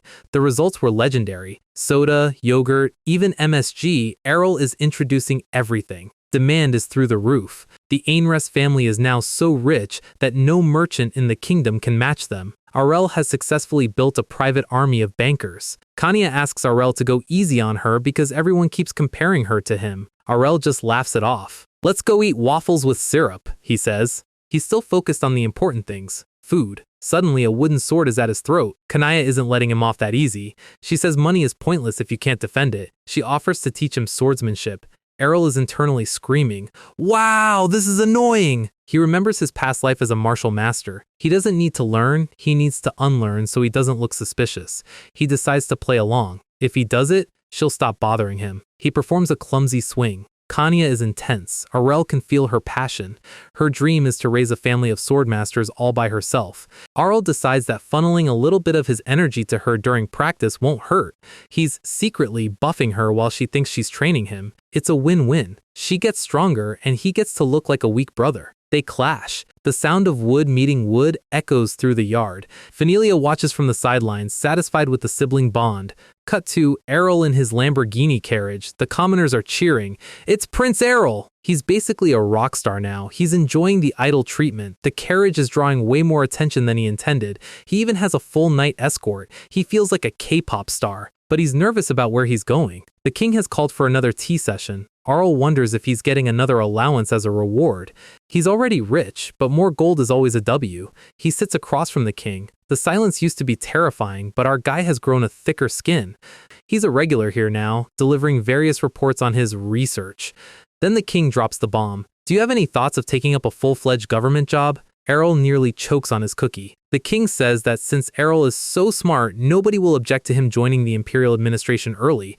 Arell is doing an internal panic dance. The slacker Goal is under direct attack. He takes a sip of tea to calm down. He tries to pivot back to science and alchemy to stay in his lab. The king just stares at him with those sharp red eyes. He's not buying the innocent act. Arell realizes something is wrong. The first prince isn't even in the government yet, but the king wants Arell there? He's always tried to stay behind the line of the queen's suspicion. He thought by being a freak prince in a lab, he was safe. But there's a big difference between being loved by the king and being trusted with power. Power brings the knives out. He wonders if the king is trying to break the family balance on purpose. Is this a test or a trap? The king thinks of the throne like a jungle. You have to be an eagle to survive. He believes Arell is an eagle who has been hiding in a chicken coop. Arell looks at the king. The slacker mask is slipping. Well, it doesn't matter, Arell thinks. His golden eyes sharpen. Because the current me won't be easy to fight. The trip is officially underway, and for the first time in years, our guy is actually outside the palace walls. It's been a while since he's been this far from the concubine palace, and the fresh air is hitting different. He's shouting about freedom like he just finished a 40-hour work week, which, to be fair, in his head, he basically did. He starts reflecting on his current life. He's been working overtime to keep up appearances. He never intended to become a workaholic homebody, but palace politics essentially forced him into a 24/7 grind just to stay safe. He remembers his past lives as a wandering warrior, traveling across the universe to find a worthy opponent. Compared to being a god of war, riding a horse through a forest at 10 years old is actually a top-tier relaxation method. Kanya tells him to slow down, surprised that her fragile brother can handle a horse this well. Arell just gives her the "it's a smart horse" excuse. He's been a cavalry commander in at least 10 different lives, but sure, let's credit the horse's IQ for his perfect posture. But the relax mode ends quickly. Arell's internal radar picks up something off-script. He looks behind them and notices the escort. For a short trip, they have way too many elite knights. These aren't just guards, they are high-level combatants. Arell realizes the king didn't just send an escort, he sent a small army, which means the vacation was a lie from the start. Kanaya admits she didn't think they needed this many troops. Arell just smiles and plays the "you're a precious princess" card to keep the mood light. Then, his golden eyes narrow. He senses a thick, oily magic energy coming from the trees. It's the kind of mana that only shows up when something is about to go horribly wrong. He tries to suggest they go back, claiming his intuition says there are monsters ahead. Kanya looks at him, confused by the sudden change in tone. He doubles down on his sixth sense, trying to warn her that this forest is a literal trap. Instead of turning back, Kanya gets excited. She kicks her horse into high gear. Arell is screaming at the knights to protect the princess. He's realized that in this world, telling a combat junkie there's danger is basically like giving them an invitation to a party. The head knight calmly informs him that this is the plan. Beyond the forest is Kanaya's official training ground. Arell is stunned. He's been tricked into an apprenticeship for a monster hunter. Kanaya draws her swords with a melody in her heart. She's ready to turn this forest into a buffet of experience points. Flashback to their dinner earlier. Kanaya had asked him to come along on a trip. She pitched it as an adventure to get away from the boring palace work.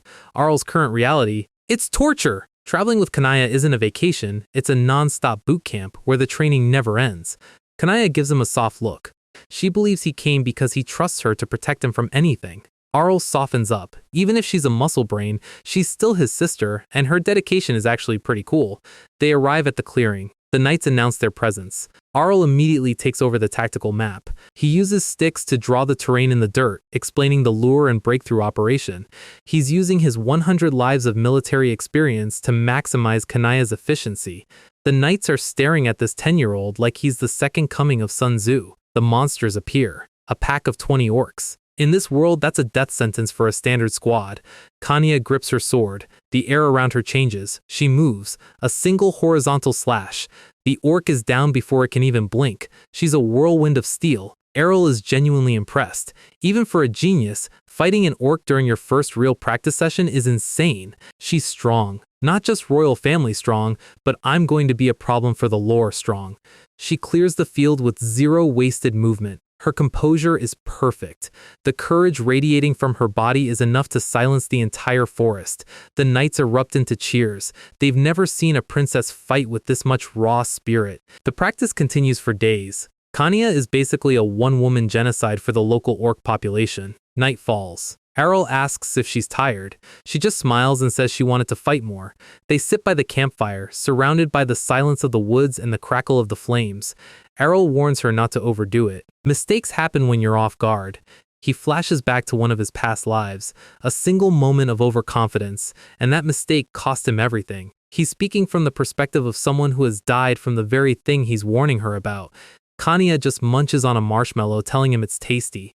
Arell smiles. For a moment, she's just a normal 16-year-old girl instead of a future war hero. The fire pops. The mood gets serious. Arell asks the big question. Sis, why do you want to be so strong?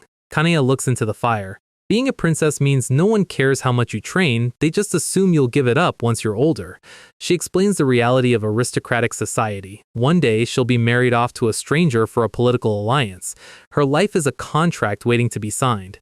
She's sitting there, looking small for the first time since we met her. Political marriage is the norm, but Kanya isn't interested in being a normal aristocrat. Arell realizes she's reaching the age where the vultures will start circling. I will live like you, Arell, she says. She sees him making his own money and earning his own recognition through skill. She wants that same autonomy. She looks at him with a fire in her eyes that's brighter than the campfire. She wants to be recognized for who she is, not who she's married to. She wants to contribute to the Kenchester family with her blade, not her dowry. Arell is silent. He didn't realize he was a role model for her rebellion. I will decide my own fate, she declares. Arell gives her a supportive smile. Sure, you'll be able to change it. They prepare to head back tomorrow. The vacation is over. Arell looks at the moon. It was a great trip, all things considered. He sits on his stump, feeling a rare moment of peace. He's glad he joined her. We're on the final stretch of the journey back. But the orcs have other plans. Kanya is still in beast mode, carving through the stragglers like she's cutting cake. The knights are literally sighing. They've gone from being protectors to being the cleanup crew for Kanya's rampage. She's hunting down orcs that were trying to hide. At this point, the monsters are the ones who need a bodyguard. Arell finally tells her to stop. He can see the fatigue under her mask.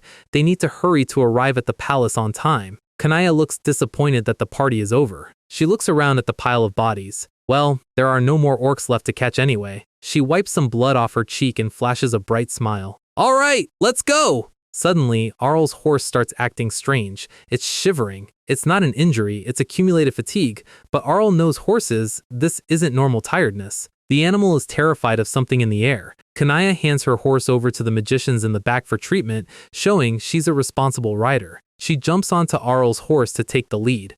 Arell is happy to be the passenger for once. They ride together, a rare moment of sibling bonding on a very exhausted horse. The escort unit picks up the pace, heading for the edge of the forest. But then, the atmosphere curdles. Arell's senses spike again. He looks up.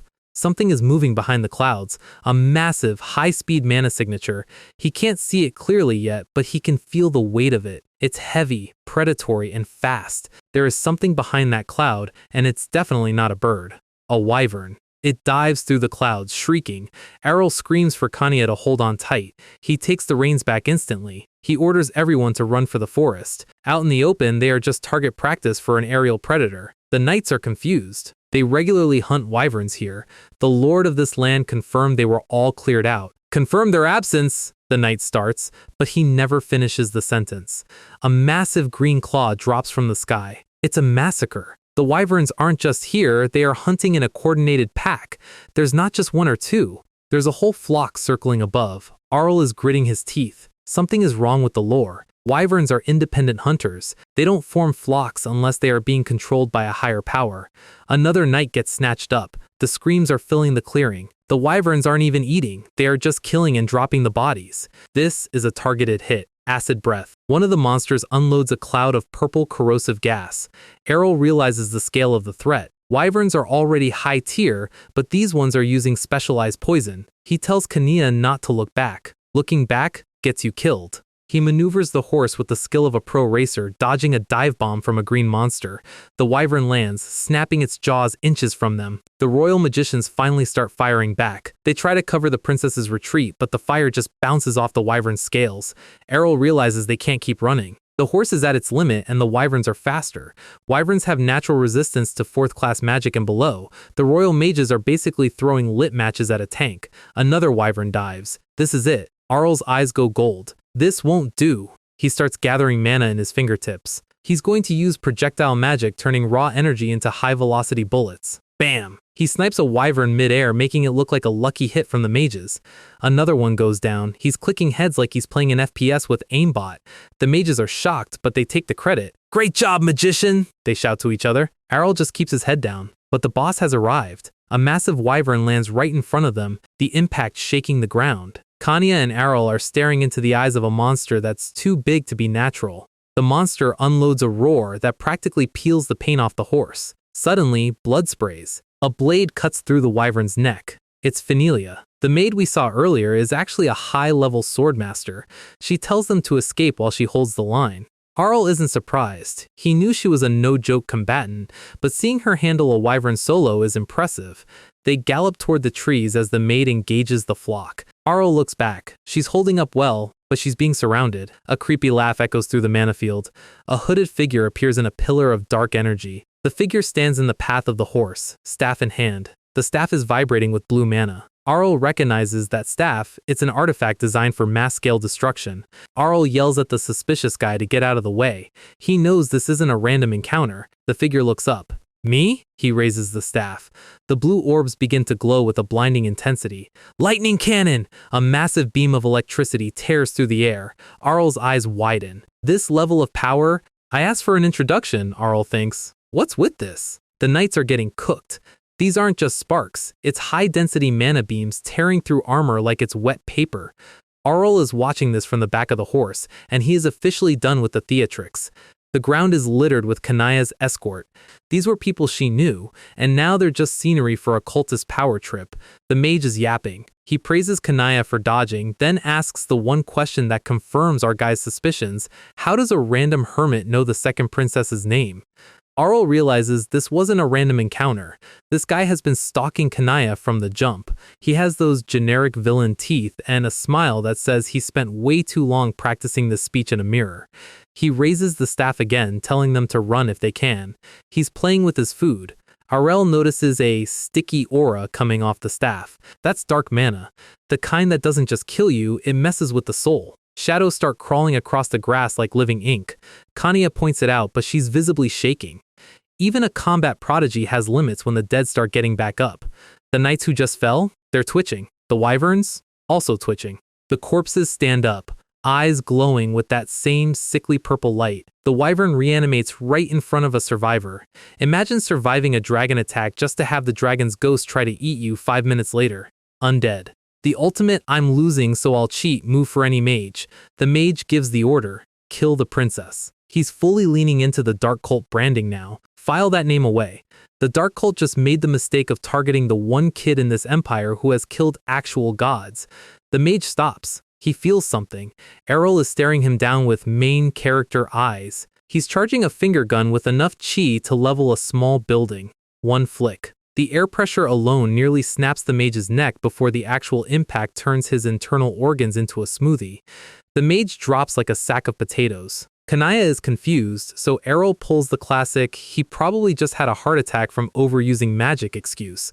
The dark mana starts to dissipate. Without a battery, the spell is falling apart, but the undead wyvern is still in autopilot mode. It goes for one last lunge. Arell explains that even with the mage dead, the command stays active for a bit. It's like a Roomba that keeps vacuuming after you die. They call for a retreat. The knights cover the rear while the siblings vanish into the tree line. It's a mess. Swords clashing, undead screeching, pure chaos. Later that night, they're tucked away in a ravine. The immediate danger is gone, but the vibe is heavy. Arell is trying to start a fire. He's doing it the primitive way to stay in character. Kanya asks where a sheltered prince learned Boy Scout skills. Arell hits her with the "I read it in a book" defense. It works every time. In reality, he was using mana to generate friction heat, but he's acting like he's struggling so she doesn't get suspicious. He fakes a hand injury for extra weak prince points. The fire catches. Kanaya is genuinely impressed. It's a small win in a very dark day. Kanaya is staring into the flames. She's covered in dirt and regret.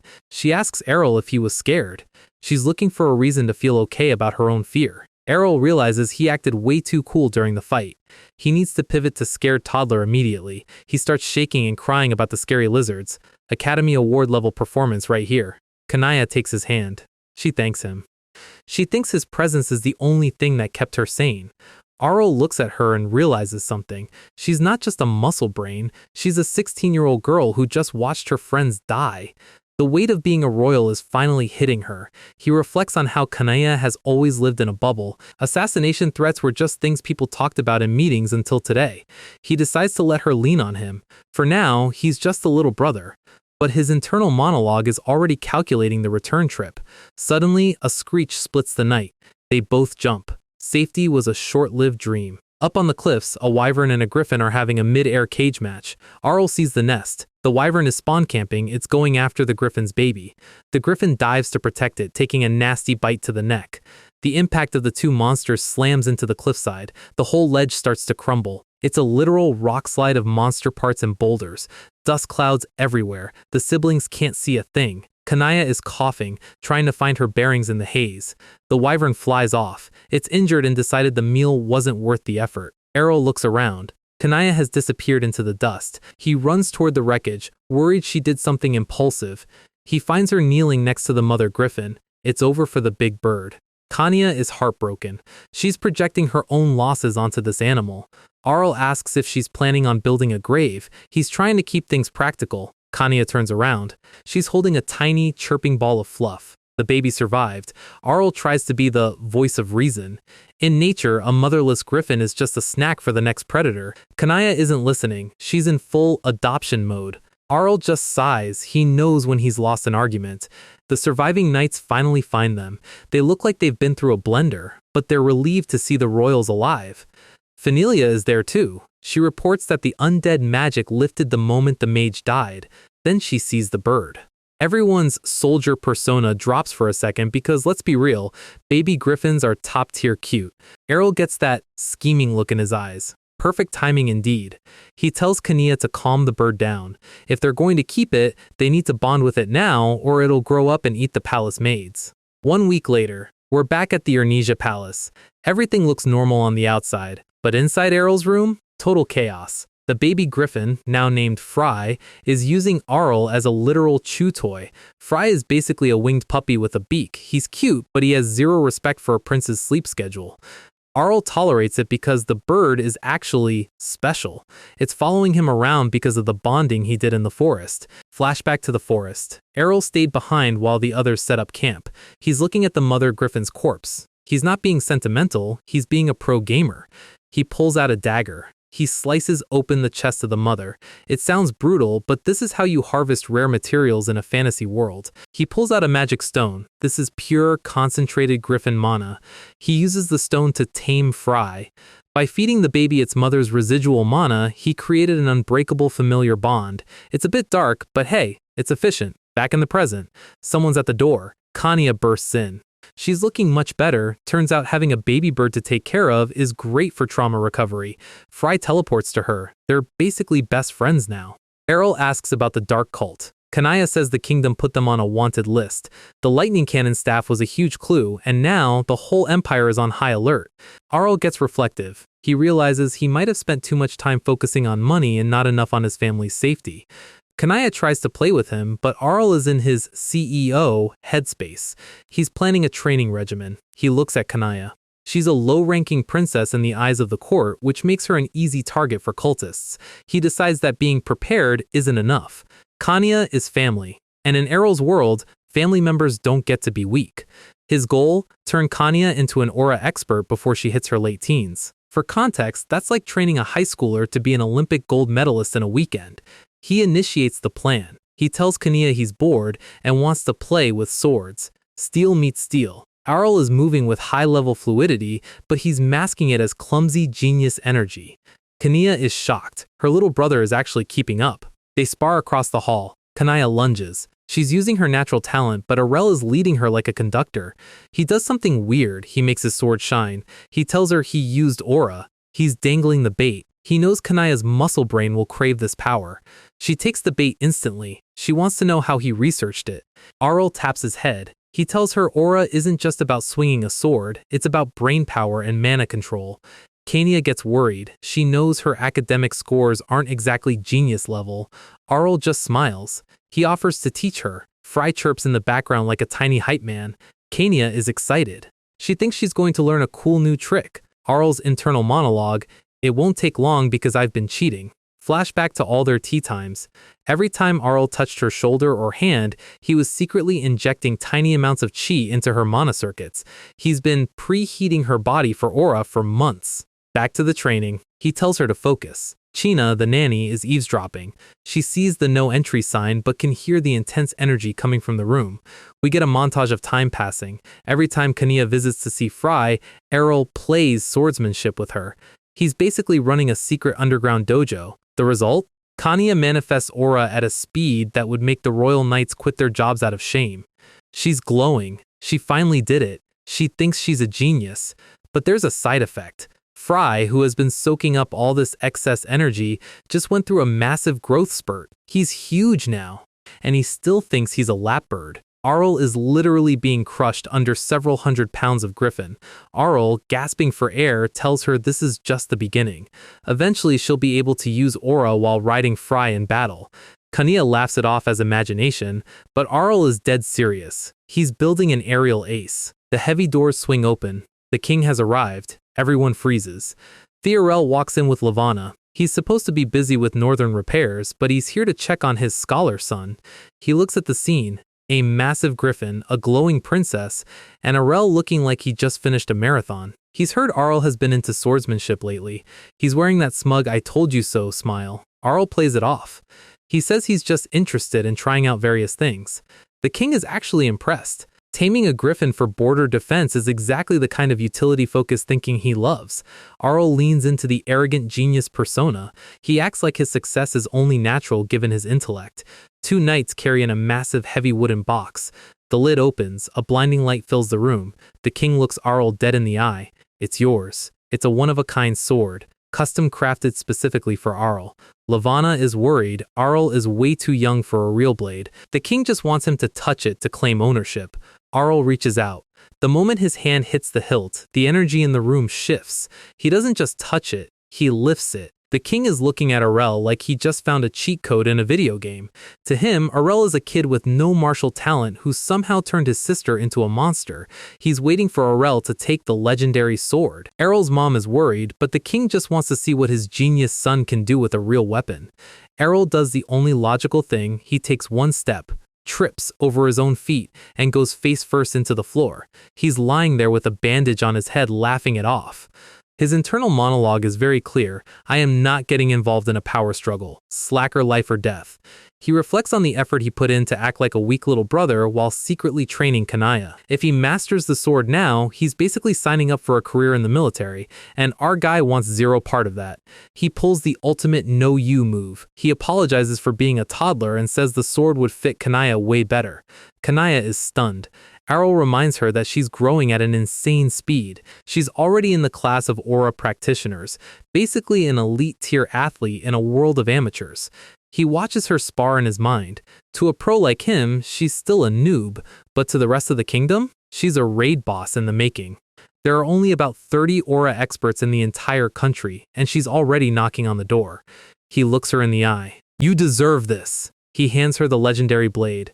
It's a sweet sibling moment, but really, Arell is just outsourcing his security to his big sister. The king watches this exchange and nods. He gets it. He thinks Arell is being a selfless brother, not a lazy immortal.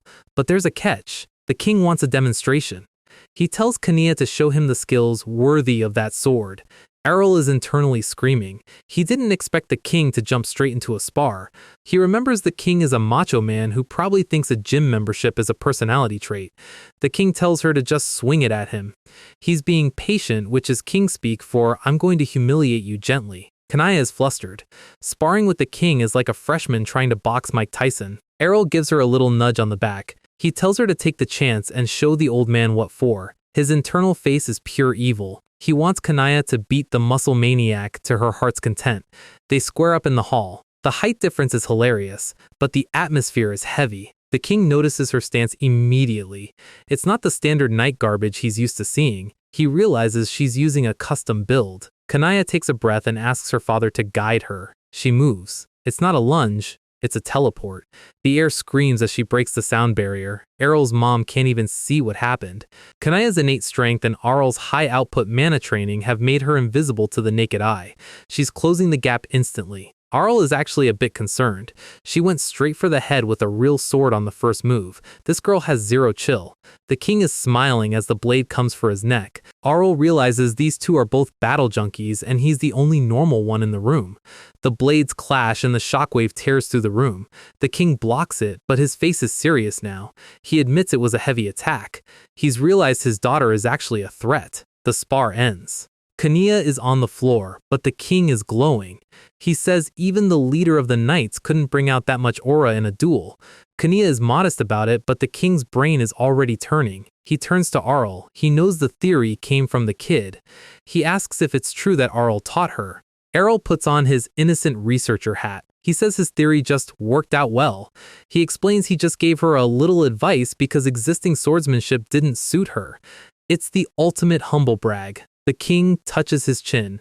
He asks the million-dollar question, is it possible to teach this to others? Here is the king's true intention. He wants to mass-produce aura expert knights. If he can take Arell's training method and apply it to the entire army, he creates an invincible force that could steamroll every neighboring country. He's looking at Arell like a factory blueprints. Arell's internal response is a hard pass. He bows and says it'll be difficult. He has to shut this down before he becomes the Empire's chief training officer. He lies through his teeth. He says Kanaya only grew this fast because they've been together since they were little and he's observed every move. He's basically saying the training is custom coded for her DNA and won't work on random NPCs. The truth is, he could figure out a method for anyone in about 5 seconds, but that sounds like work. He imagines himself watching sweaty knights lift weights all day. His eyes are too precious for that much man meat. But he can't disappoint the king entirely. He needs to give him just enough hope to stay on his good side. He tells the king he can provide proper training methods, but, and this is a big but, only for the royal family. This is a tactical move. Arell knows the other nobles are hyenas. If he makes the whole army strong, some noble could use those knights to stage a coup. By keeping the S-tier training inside the royal lineage, he ensures the king stays on top and Arell stays protected. The king agrees. He understands the political weight of keeping the secret. Arell nods. He's accidentally turned his lazy notes into a national treasure. He's a little embarrassed that his secret diary is becoming a royal heirloom, but he's mostly just glad he doesn't have to watch knights bench press. He gives a sinister little smile.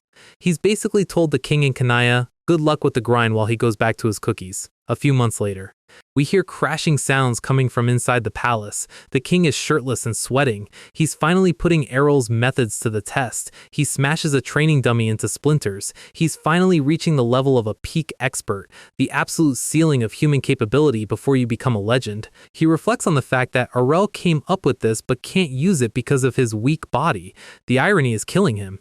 He decides that if Arell can't protect himself with his body, he needs the best protection money and power can buy. Cut to the garden. Arell is having tea and cookies. Peace and quiet. Then Kanaya drops the bomb. An exclusive night? Arell nearly chokes on his snack. The king is officially hiring. He wants Arell to have his own personal, exclusive knights. A butler drops a stack of resumes on the table that's thick enough to be a blunt weapon. These are hand-picked talents from noble families. Arell is overwhelmed. A few years ago, these nobles wouldn't have looked at the trash prince. Now they're all fighting to be his bodyguard. He realizes his reputation points have hit an all-time high. Everyone wants a piece of the genius scholar. He thinks he doesn't really need a bodyguard considering his 101 lives of experience, but then he remembers the dark cult ambush. Kanaya is looking at the list with stars in her eyes. Arell realizes that if cultists keep attacking, he needs a shield that doesn't mind getting dirty. The butler says he can choose up to 3. The king even said he can have the whole list if he wants. Arell thinks that's way too much social interaction. He decides to take the position of interviewer seriously. He needs to check their skills and their character. He starts giggling to himself. The butler and Kanya are genuinely concerned. Arell's various factors reveal he has to choose between bulky, sweaty male knights or the female knights. He chooses the latter in about 0.5 seconds. His logic is flawless. If he's going to spend all day with someone, he'd rather they not smell like a locker room. He puts on his interview glasses and gets to work. The interview begins. Arell is sitting behind a tiny desk looking like he's about to deny someone's mortgage. The first candidates walk in. The pressure they release is insane. They're shouting greetings so loud the windows are rattling. Arell is terrified. These aren't bodyguards. These are human tanks. His ideal vision of a graceful knight is shattering. One of the knights asks if he's okay because he's literally pale. He fakes his way through it. He takes a deep breath. He realizes he can't just pick based on vibes. He needs to be objective. He looks at the lineup. They all look strong. One of them has more muscles than the king. Arell thinks he'd definitely be safe, but he might also get crushed by a hug. Then he sees her. A blonde knight who gives off a completely different vibe. She has the aura of a noble lady even though her background is modest. Arell tells everyone to wait outside for a moment. He needs to bring out the big guns. As the doors close, his face goes serious. He can't just end it with a standard Q&A. He prepares himself. He uses the sixth sense connection. This is an immortal tier technique that stimulates the brain to draw out hidden wisdom. Normally, only beings who have lived for centuries can do this. For Arell, who has lived 101 lives, it's piece of cake. His eyes glow blue. He's ready for round 2. He knows that in a situation like this, there are always people with ulterior motives, spies, assassins, or people looking to climb the social ladder. He looks through the door. Busted. One knight has a black heart. Out. Another one? Disqualified. The sixth sense doesn't let him hear thoughts, but it shows the colors of their souls. It's the ultimate vibe check. Most of them are just there to keep an eye on him for their noble families. He's bored. Then she walks back in. Asha Fernil.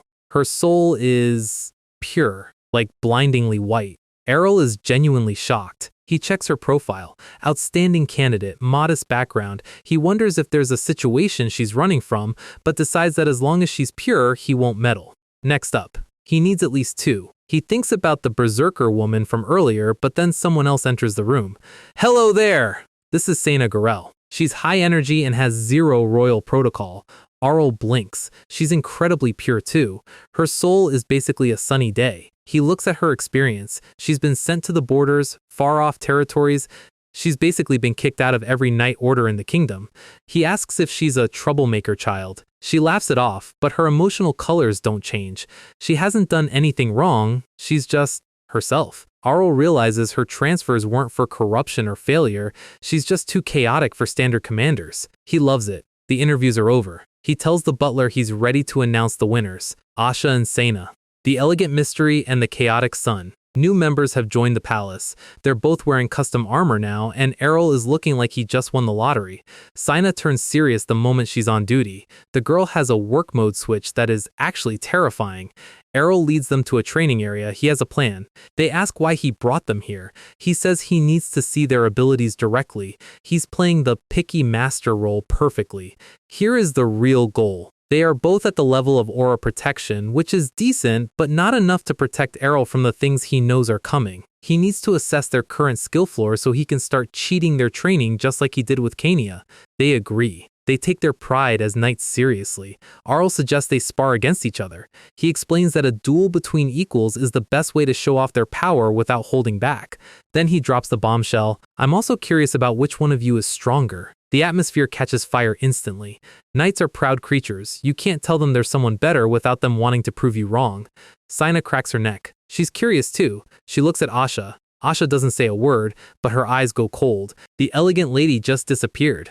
There's a monster under that blonde hair. Arell sits back and puts on a pair of 3D glasses. He needs popcorn. He really needs popcorn, because the fight that's about to happen is going to level half the garden. Saina is already talking trash, claiming her practical experience means she can take it easy on the noble lady.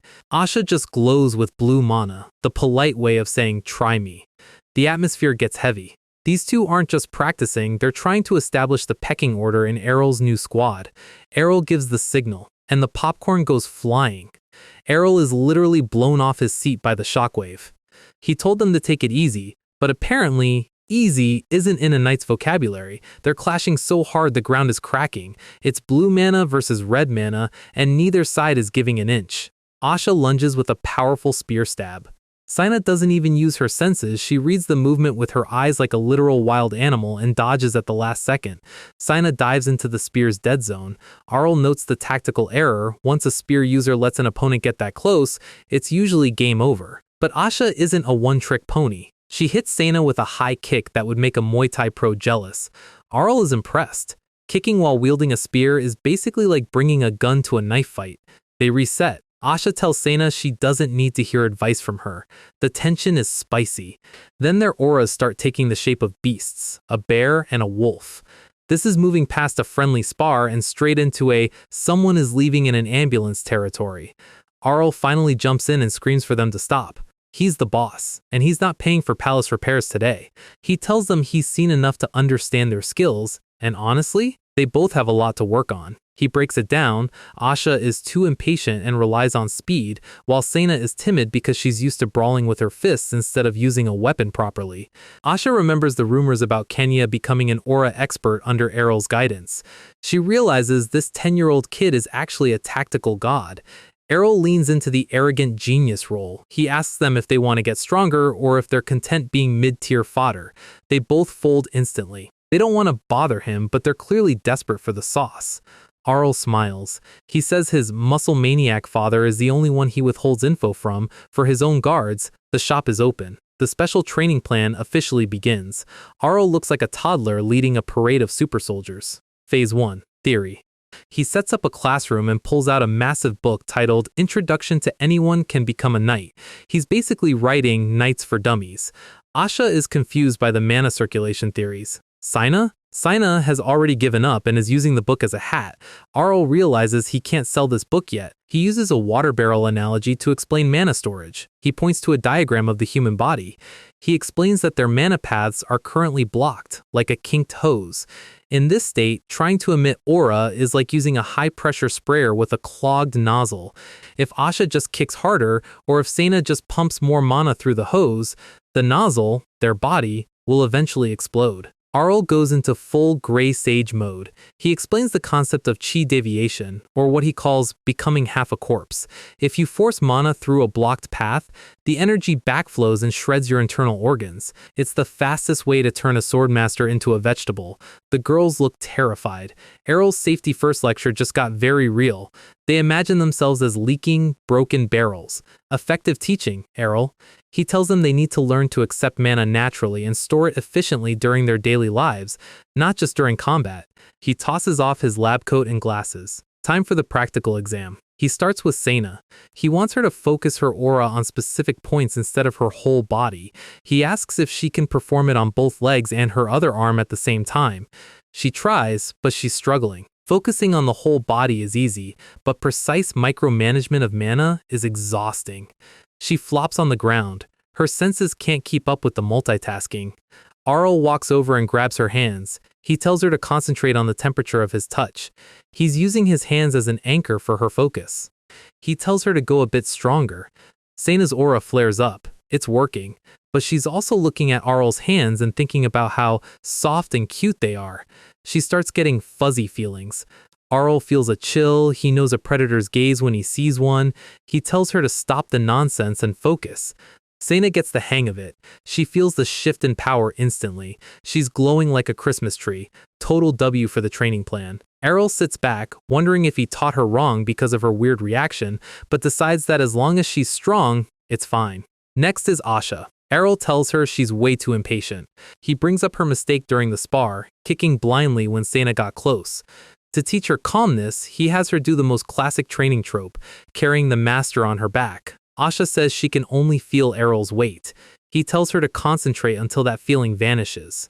She has to focus so hard that Arell becomes part of her own center of gravity. Night falls. A crow caws outside a dark balcony. We see a woman, most likely a high-ranking noble or the queen herself. She's reading a report on Arell. She calls him the offspring of a fly. She ignored him because she thought he was a loser, but now he's becoming an annoyance. She burns the report in a candle flame. I'll have to take care of this. Asha is training alone in the middle of the night. She's gasping for air. She looks at a tree she just absolutely demolished. Under Arell's guidance, she's become a different tier of warrior, but she's caught in a loop of imposter syndrome. She wonders if she even deserves this. This is Asha Pernil, from the fallen Pernil family. They were small-town nobles who lived quietly until the world decided to ruin them. Flashback to the fire. Her family portrait is burning. A famine caused by monster attacks broke their territory. Her father stayed behind to block the monster so she could escape. His last words, Asha, I leave our family in your hands. The moment they lost their power, every other noble family turned their backs. This is the reality of the Ernesia Empire. If you aren't useful, you don't exist. She joined the knights just to eat. Because she was a prodigy, she awakened her aura quickly and was sent to the capital. She ended up in the 15th Night Order. To call this place a unit is a compliment. It was a dumpster for low-ranked trash. And the king of the dumpster? The commander. An incompetent, lazy creep who only got his job through connections. He was still a beginner at aura even in his 50s. He tried to separately train Asha, which is code for being a total creep. Asha nearly snapped. She considers splitting his lower body the next time they meet. Deadpan Asha is the best Asha. She applied to be Arell's escort out of pure desperation. She didn't expect to be picked. But now, thanks to Arell's salary and status, her family's life is actually getting better. She can finally send her brother to the academy. She looks at the sunrise and swears to return Arell's grace no matter what. She's not just a bodyguard, she's a crusader. Meanwhile, Sena is doing squats at 5 a.m. The butler is impressed, but Sena just waves him off. She's from a mercenary tribe that moved from place to place. They didn't belong to a country, they only belonged to each other. She grew up around giant, bald guys with axes. Her childhood was basically a barbarian training camp. Her father sat her down during the peace times. The wars with the Empire ended 30 years ago, and mercenary income was drying up. He told her to pave a new path outside the tribe while he dealt with the stubborn old men who refused to change. Sena left with a smile, promising to be back. Night training was a joke to her. She was already a killing machine. She enjoyed the travel and the freedom, but while she was away, things went south. Her father was framed by a corrupt lord and executed. We see him in a torture chair, bloody and broken. This is the peace the Empire brags about, like father, like daughter. Sena didn't call a lawyer, she called her fists. She cornered the noble responsible and beat him into a pulp. She asked him if he had a conscience before sending him to meet his maker. She doesn't regret it, she felt relieved. She wandered the border as a marked woman until she heard about the trash prince hiring. Now she looks at Arell and feels fuzzy. He's lazy, he's not arrogant, and his hands are soft. She basically wants to pet him like a hamster. She ignites her aura. She feels like the grace she received from Arell is a debt she can never repay. They're both ready. Shall we go and protect our benefactor today? This squad is becoming legendary. Time skip. We're now years into the future. Arell is 13. He's the Grey Sage. He's created rare merchandise, enriched the kingdom's treasury, and turned Kanaya into a high-level aura expert. Kanaya is glowing like a supernova. She's the strongest princess in history. And Arell? He's 13 now and has spent the last several months doing absolutely nothing. He's drinking juice under an umbrella while everyone else grinds. Peak slacker performance. But the peace is ending. A high-level political meeting is happening. Count Tenvest brings up Arell's coming-of-age ceremony. He says it's a good opportunity. The king senses the trap immediately. He asks what kind of opportunity. The nobles want to give Arell his own territory. On paper, it's a reward. In reality, it's an exile. They want him far away from the capital so he can't influence the king or the crown prince anymore. Count Tenvest mentions that Arell's name is being heard in other countries. People are starting to think Arell should be the next king. The king slams the table with mana-infused rage. He yells that the heir is the crown prince, and Arell has zero interest in the throne. Duke Gas speaks up. He says public opinion is swaying. Young noblemen are showing support for Arell instead of the crown prince. The king goes quiet. He knows this is a checkmate move. If he refuses to move Arell, it looks like he's favoring him over the heir.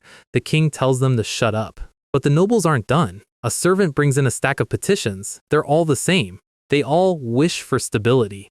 They are requesting to send Arell to a place far away. This is the nobles' ultimatum. Move the kid or we start a civil war. The king sighs. He's tired. He's defeated by bureaucracy. He tells them to make a recommendation for a territory. He's given up. Later, Arell reads the official letter about the meeting. He calls the nobles bastards for trying to exile him. He puts his hand over his face and starts laughing like a maniac. Who gives a damn about the throne? He's ecstatic. He doesn't want to be king, he wants to be a landlord. All those aristocrats are potential terrorists, and being away from them is a massive W. Fahilia of the North. It's a place where the sun is a myth and the snow is permanent.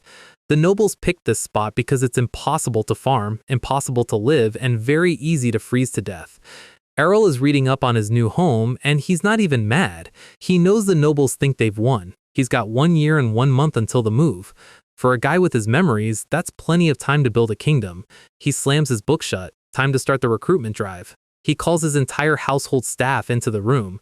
He tells them straight up, moving to the north is no child's play. He gives them a choice. Follow him into the tundra, or he'll find them a cushy job somewhere else in the capital. He's not a tyrant, he just wants people who are ready. The reaction? Total loyalty. These people have seen Arell turn coal into diamonds. They'd follow him into a volcano if he promised them snacks. The alchemist team and his core staff are all in. Asha and Sena are standing by, though Sena looks like she's having a PTSD flashback. Arell asks her what's wrong. Sena spent a year deployed there. She's seen the danger zones.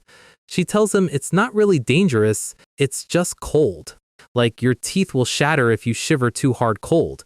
Arell realizes if a barbarian mercenary like Sena is crying about the temperature, he's going to need a lot of heaters. He makes a mental note to punish those nobles later. He kicks back in his chair and says it's better than he expected. He was honestly expecting them to send him to a dragon's nest or a pit of carnivorous worms. A little snow is basically a spa day compared to his 47th life.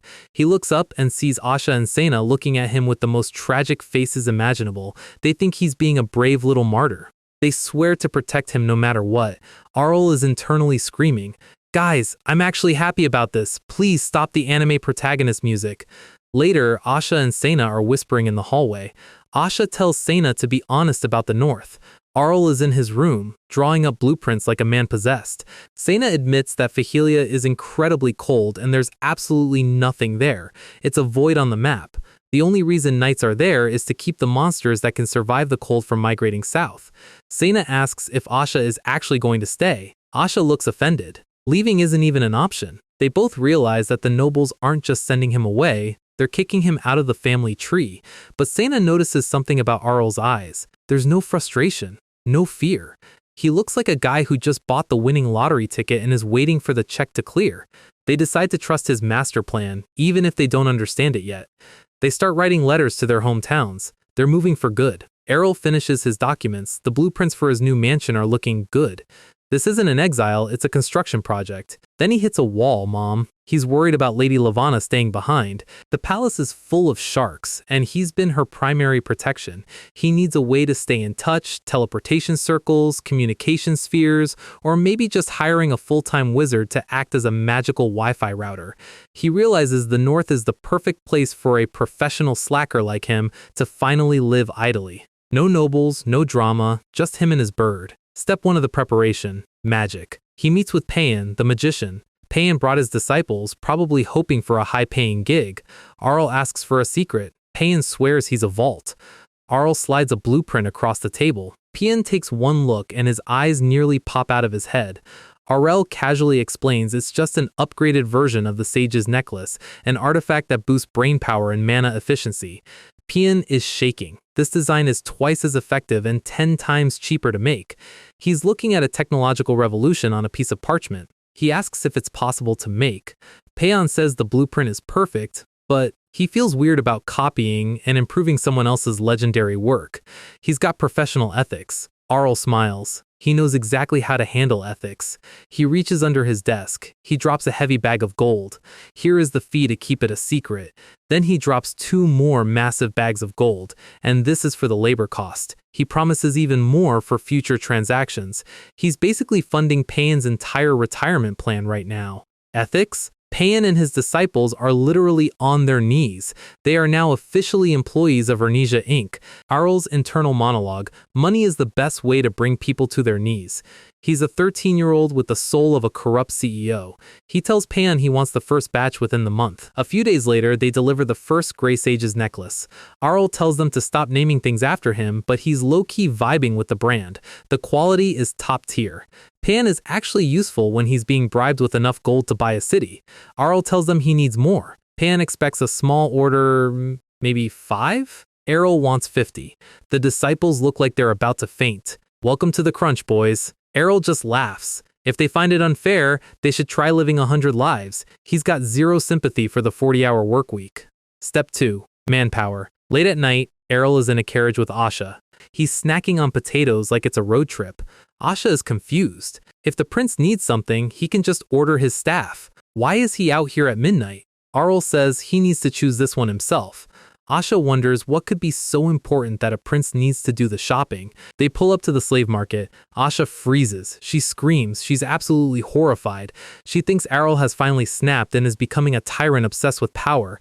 Arell is just blinking. Wait, what are you talking about? Asha's imagination is running wild. She sees Arell as a whip-cracking dictator in the snow, forcing people to mine for his amusement.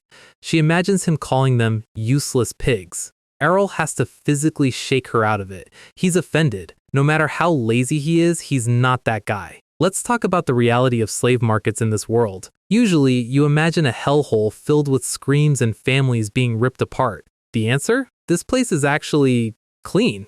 It's basically a high-end human resources agency. Arell is surprised. He expected more dark fantasy vibes and less corporate office. Asha points out that if a slave gets sick, the investment is ruined. Meticulous management is just good business. The manager Ian comes out glowing. He knows he's about to make a massive commission. He introduces himself with a bow that says, "I love your money." Arell tells him to drop the formalities. He's here to spend. Ian brags about how everything they do is legal. You can buy, you can sell, and you don't have to worry about the paperwork. Arell asks who these people actually are. Ian explains, people who couldn't pay taxes, fallen nobles, or people who chose slavery over starvation. It's the ultimate failed state social safety net. He mentions there are criminals too, but he's already filtered them out for a royal customer. Arell sits down. He's in manager mode now. Ian waits for the order. A few body servants? A cook? Arell says he wants a lot, at least 150. Ian's face resets. That's not an order, that's an army. He stammers that they have facilities outside the capital that can handle 3 times that number. He's already counting his gold. Arell says he's not doing anything weird. He just has one specific requirement. He wants families. Groups of 4 or 5 who are neighbors, relatives, or close friends. Ian thinks it's complicated, but admits it's common for whole families to be enslaved together when a debt hits. The staff brings out stacks of profiles. Arell starts sorting. He wants the ones who can read and write. He needs a middle class for his new city. He tells Asha to bring over the payment. He drops another legendary pile of loot.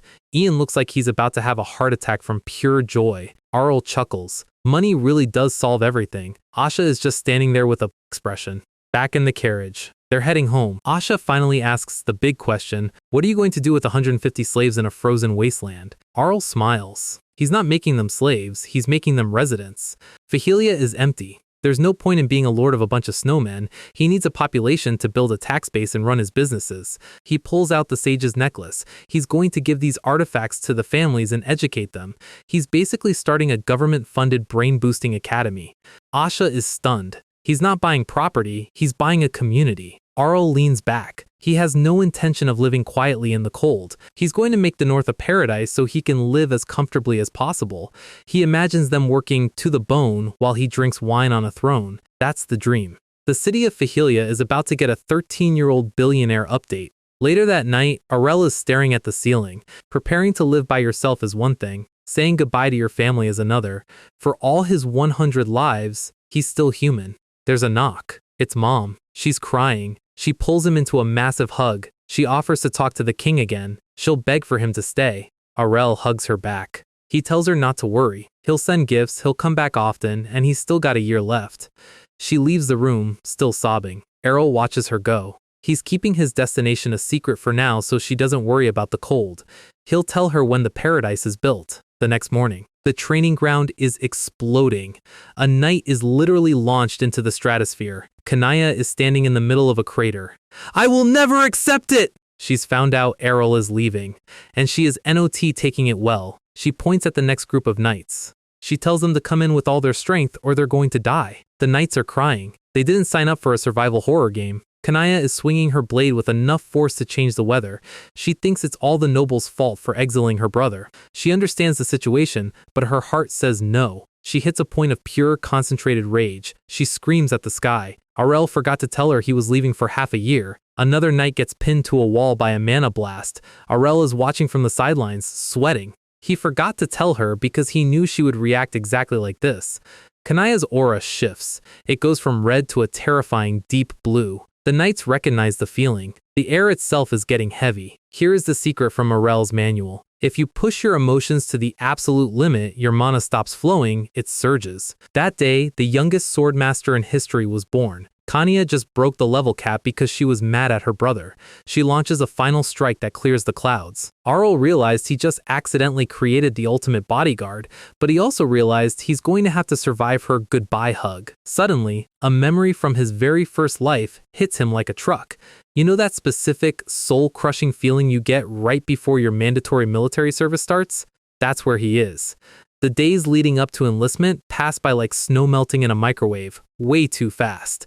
Meet Arell Ernesia, 14 years old, currently sitting through his own coming-of-age banquet while having pre-enlistment trauma. He's surrounded by a sea of nobles who are all delivering the most "I'm legally required to be here" congratulations you've ever heard. Outwardly, he's giving them the "thank you, sir" generic noble smile, but internally, he's bored out of his mind. He misses the days when he could just fake nap because he was a baby. Now, he's an adult, which apparently means enduring an idle handshake event that never ends. The nobles are all cheering, saying the whole city will celebrate this day. And here's the translation. They aren't celebrating his birthday, they're celebrating the fact that the trash is finally being taken out to the countryside. Arell is fully aware that their congratulations are just a polite way of saying, get lost already. He's about 5 seconds away from flipping a table and ending this early, but then he sees his mom, Lady Lavanna, watching from the crowd. Fine, he'll behave for another 30 days. Once he leaves, he never has to see these faces again. Except for this one. The air in the room suddenly gets about 10 degrees colder. Queen Aaliyah arrives, looking like she spent the entire morning practicing her "I win" smirk in the mirror. Arell puts on his best respectful nephew mask. He tells her he's honored to contribute to the kingdom so early by heading to his new territory. The queen mentions Zale, her son, and claims he's grateful for Arell's help, so she's brought a gift to return the favor. It's a coat made from foxes found in Fahilia. This isn't a gift, it's a flex. She's literally giving him "I hope you freeze to death" merch. Arell sees the metaphorical snake coiling around her. She's the one who forced the aristocracy to support his exile. It's a dirty play, even for her. Giving him the fur of the only thing that survives in his death trap territory is some next-level disrespect. His fist clenches. He knows if he loses his cool now, he's just another unstable royal in their eyes. Instead, he pivots to the masterclass of sarcasm. He tells her he'll definitely run to support his big brother if he ever needs help. She laughs, thinking he's just a weak kid making empty promises. But look at their faces. Underneath the smiles, they are both basically saying, "I would rip your head off if we weren't in public." The banquet drags on under the moonlight, a giant hall full of people who hate each other but love free wine. Finally, it's winding down. Arell is leaning on the balcony, counting the seconds until he can go home and pack. But he feels like he's forgotten something big. He looks over his shoulder and sees a familiar blonde silhouette, Kanya. She's been suspiciously quiet lately. Arell realizes he hasn't actually apologized to her for leaving yet. She looks up, her eyes snapping with a sudden terrifying clarity. She stands up with the energy of someone who just decided to stop being a side character. Arell's sixth sense starts screaming. Whatever she just decided, it's going to make his slacker life significantly more complicated. She marches straight up to the king, in the middle of the ballroom. The king tries to brush her off, telling her now isn't the time for family drama. Kanaya doesn't care about the time. She has something to say, and she wants every noble in the room to hear it. Her eyes are locked in. This isn't a request. This is a declaration of war. She tells her father that in 1 month she's going to follow Arell. Cue the synchronized spit takes. Half the room just ruined their expensive wine. Arell is panicking on the balcony. He looks at Lady Lavanna, hoping she can stop her daughter from throwing her life away. Lavanna just looks away. She already tried. You can't stop a freight train with a please don't. The king's temper starts to flare. You can see the veins in his neck popping. He tells her the joke has gone too far. Following him? To do what? Arell is praying, she says, to visit or to go on vacation, but Kanya doesn't do halfway. She announces she's going to become Arell's knight. The nobles start whispering. She's a princess, not some common mercenary. Arell is realizing that his sister isn't just loyal, she's absolutely unhinged. The king points out that you can't just become a knight. It takes years of training to reach even the basic levels. Kanya doesn't argue. She just asks everyone to back up. She draws a practice sword and the entire room starts to shake. Blue mana explodes out of her like a literal hurricane. Arell is staring at her like, Nuna, what are you doing to my peaceful retirement plan? The wind dies down. The silence that follows is so heavy you could cut it with whatever she's holding. The nobles realize it at the same time.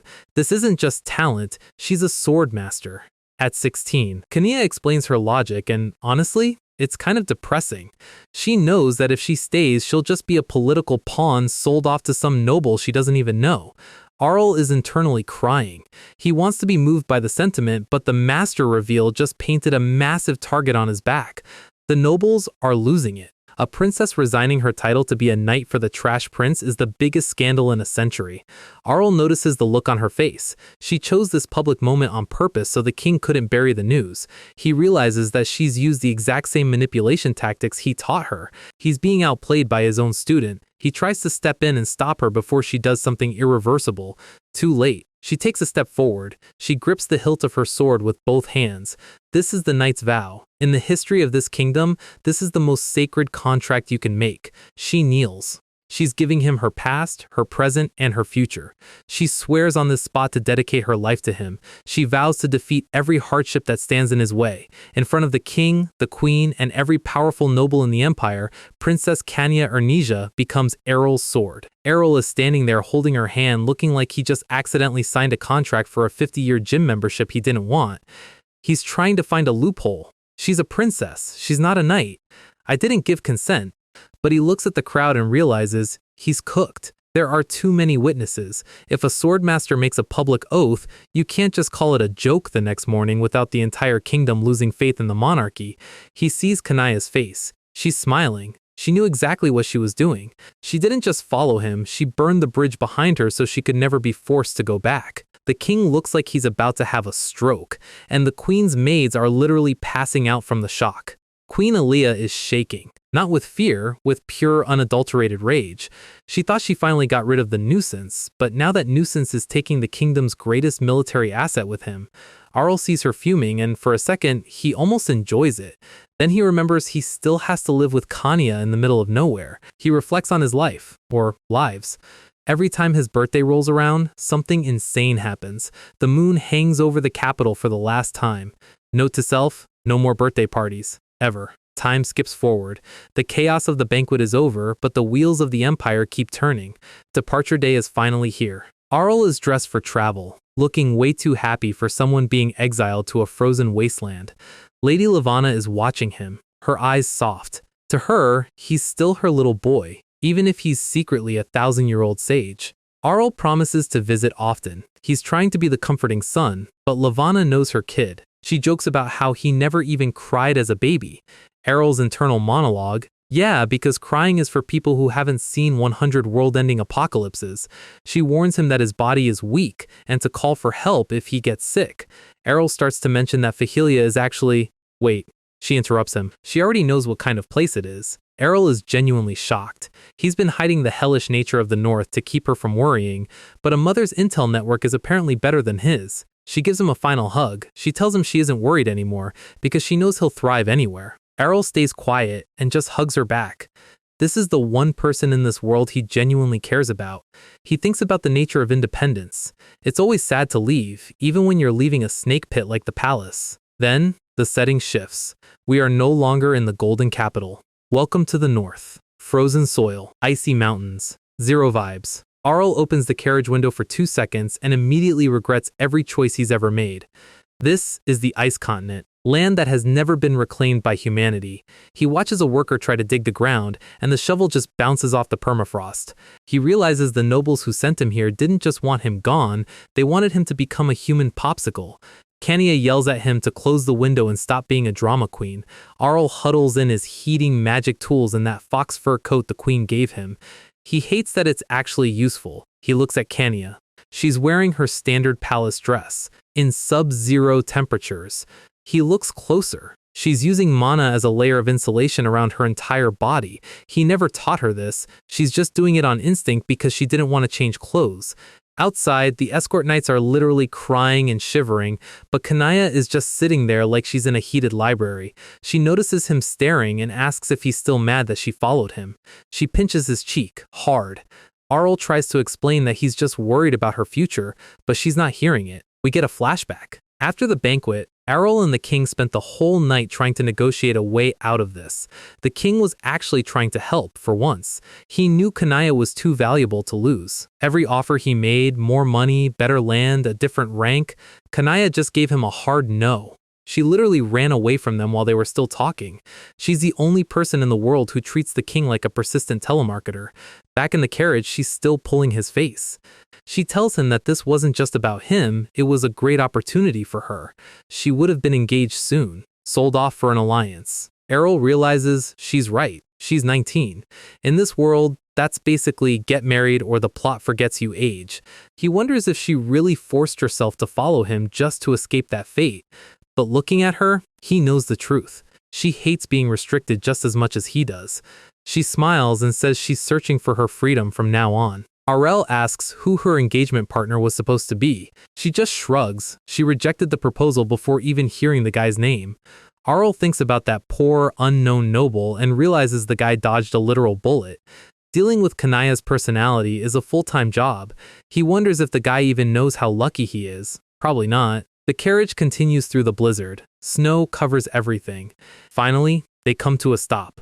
Arell steps out into the wind. Behind him are Asha and Sena, looking like they've seen better days. But look at the crowd waiting for him. 1,000 troops. 200 slave families, his hand-picked residents who are about to become the Empire's most educated workforce, his alchemists, his maids, and his inner circle. The trash prince has arrived at his castle. He's got the money, he's got the brains, and he's got a swordmaster sister. It's time to start building paradise. Alright, day 1 in the north. Step 1 of the Slacker Paradise Plan, delegation. Asha and Sena are officially in charge of the military. Asha handles the paperwork and training while Sena handles, well, looking intimidating in the snow. As for Kania, yeah, she's getting 0 chores. Not because Arell is being a nice brother, but because he's a realist. If he puts a swordmaster who thinks logic is a type of seasoning in charge of a barracks, the building will be rubble by Tuesday. She's currently running through the snow like a golden retriever that just discovered it can jump. With the muscle busy playing, Arell sits down to look at the books. This is the part of the anime where the MC realizes the starter town is actually a level 99 dungeon in disguise. Fahilia has about 10,000 people spread across 12 villages. It sounds like a decent starting population, but then you look at the map. It's mostly hunter-gatherers whose families have been here since the Ice Age. No new blood in decades, and the population is dropping faster than my rank in solo queue. This place isn't just poor, it's basically on a speed run to extinction. Even the royal palace gave up. They put Fahilia on the tax exemption list, which is royal speak for, "We forgot you exist, please stop calling us." Arell finds the old ledger to see what the previous guy was doing. The former lord was a special kind of stupid. He tried to reclaim the land by borrowing massive amounts of money to start farming projects in a place where the ground is literally concrete-flavored ice. He went bankrupt and probably died of embarrassment. Arell chucks the book. Honestly, he was expecting bad, but bankrupt and broken is a bit much even for him. He rolls out the map. If farming is a dead end, he needs a specialty, something that grows in the cold. Trees. Lots and lots of unattended trees.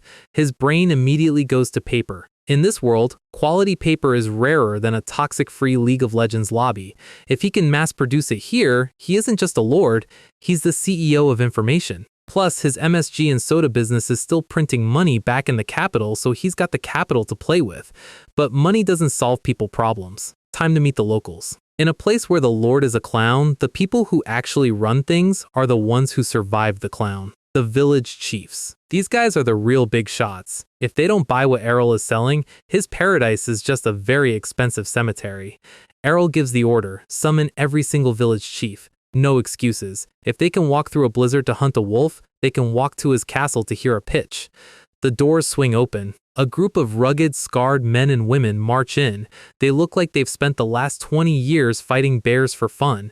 Arell checks them out. These aren't your typical soft city peasants. These people are built different. You could probably hit one of them with a carriage and the carriage would be the one that needs repairs. They give the standard greetings, lord, bow, but you can feel the skepticism. They've seen genius princes come and go, and they usually leave behind a trail of debt and dead bodies. Arell introduces himself. He knows what they see, a pretty boy with silver hair who probably doesn't know which end of a spear is the pointy one.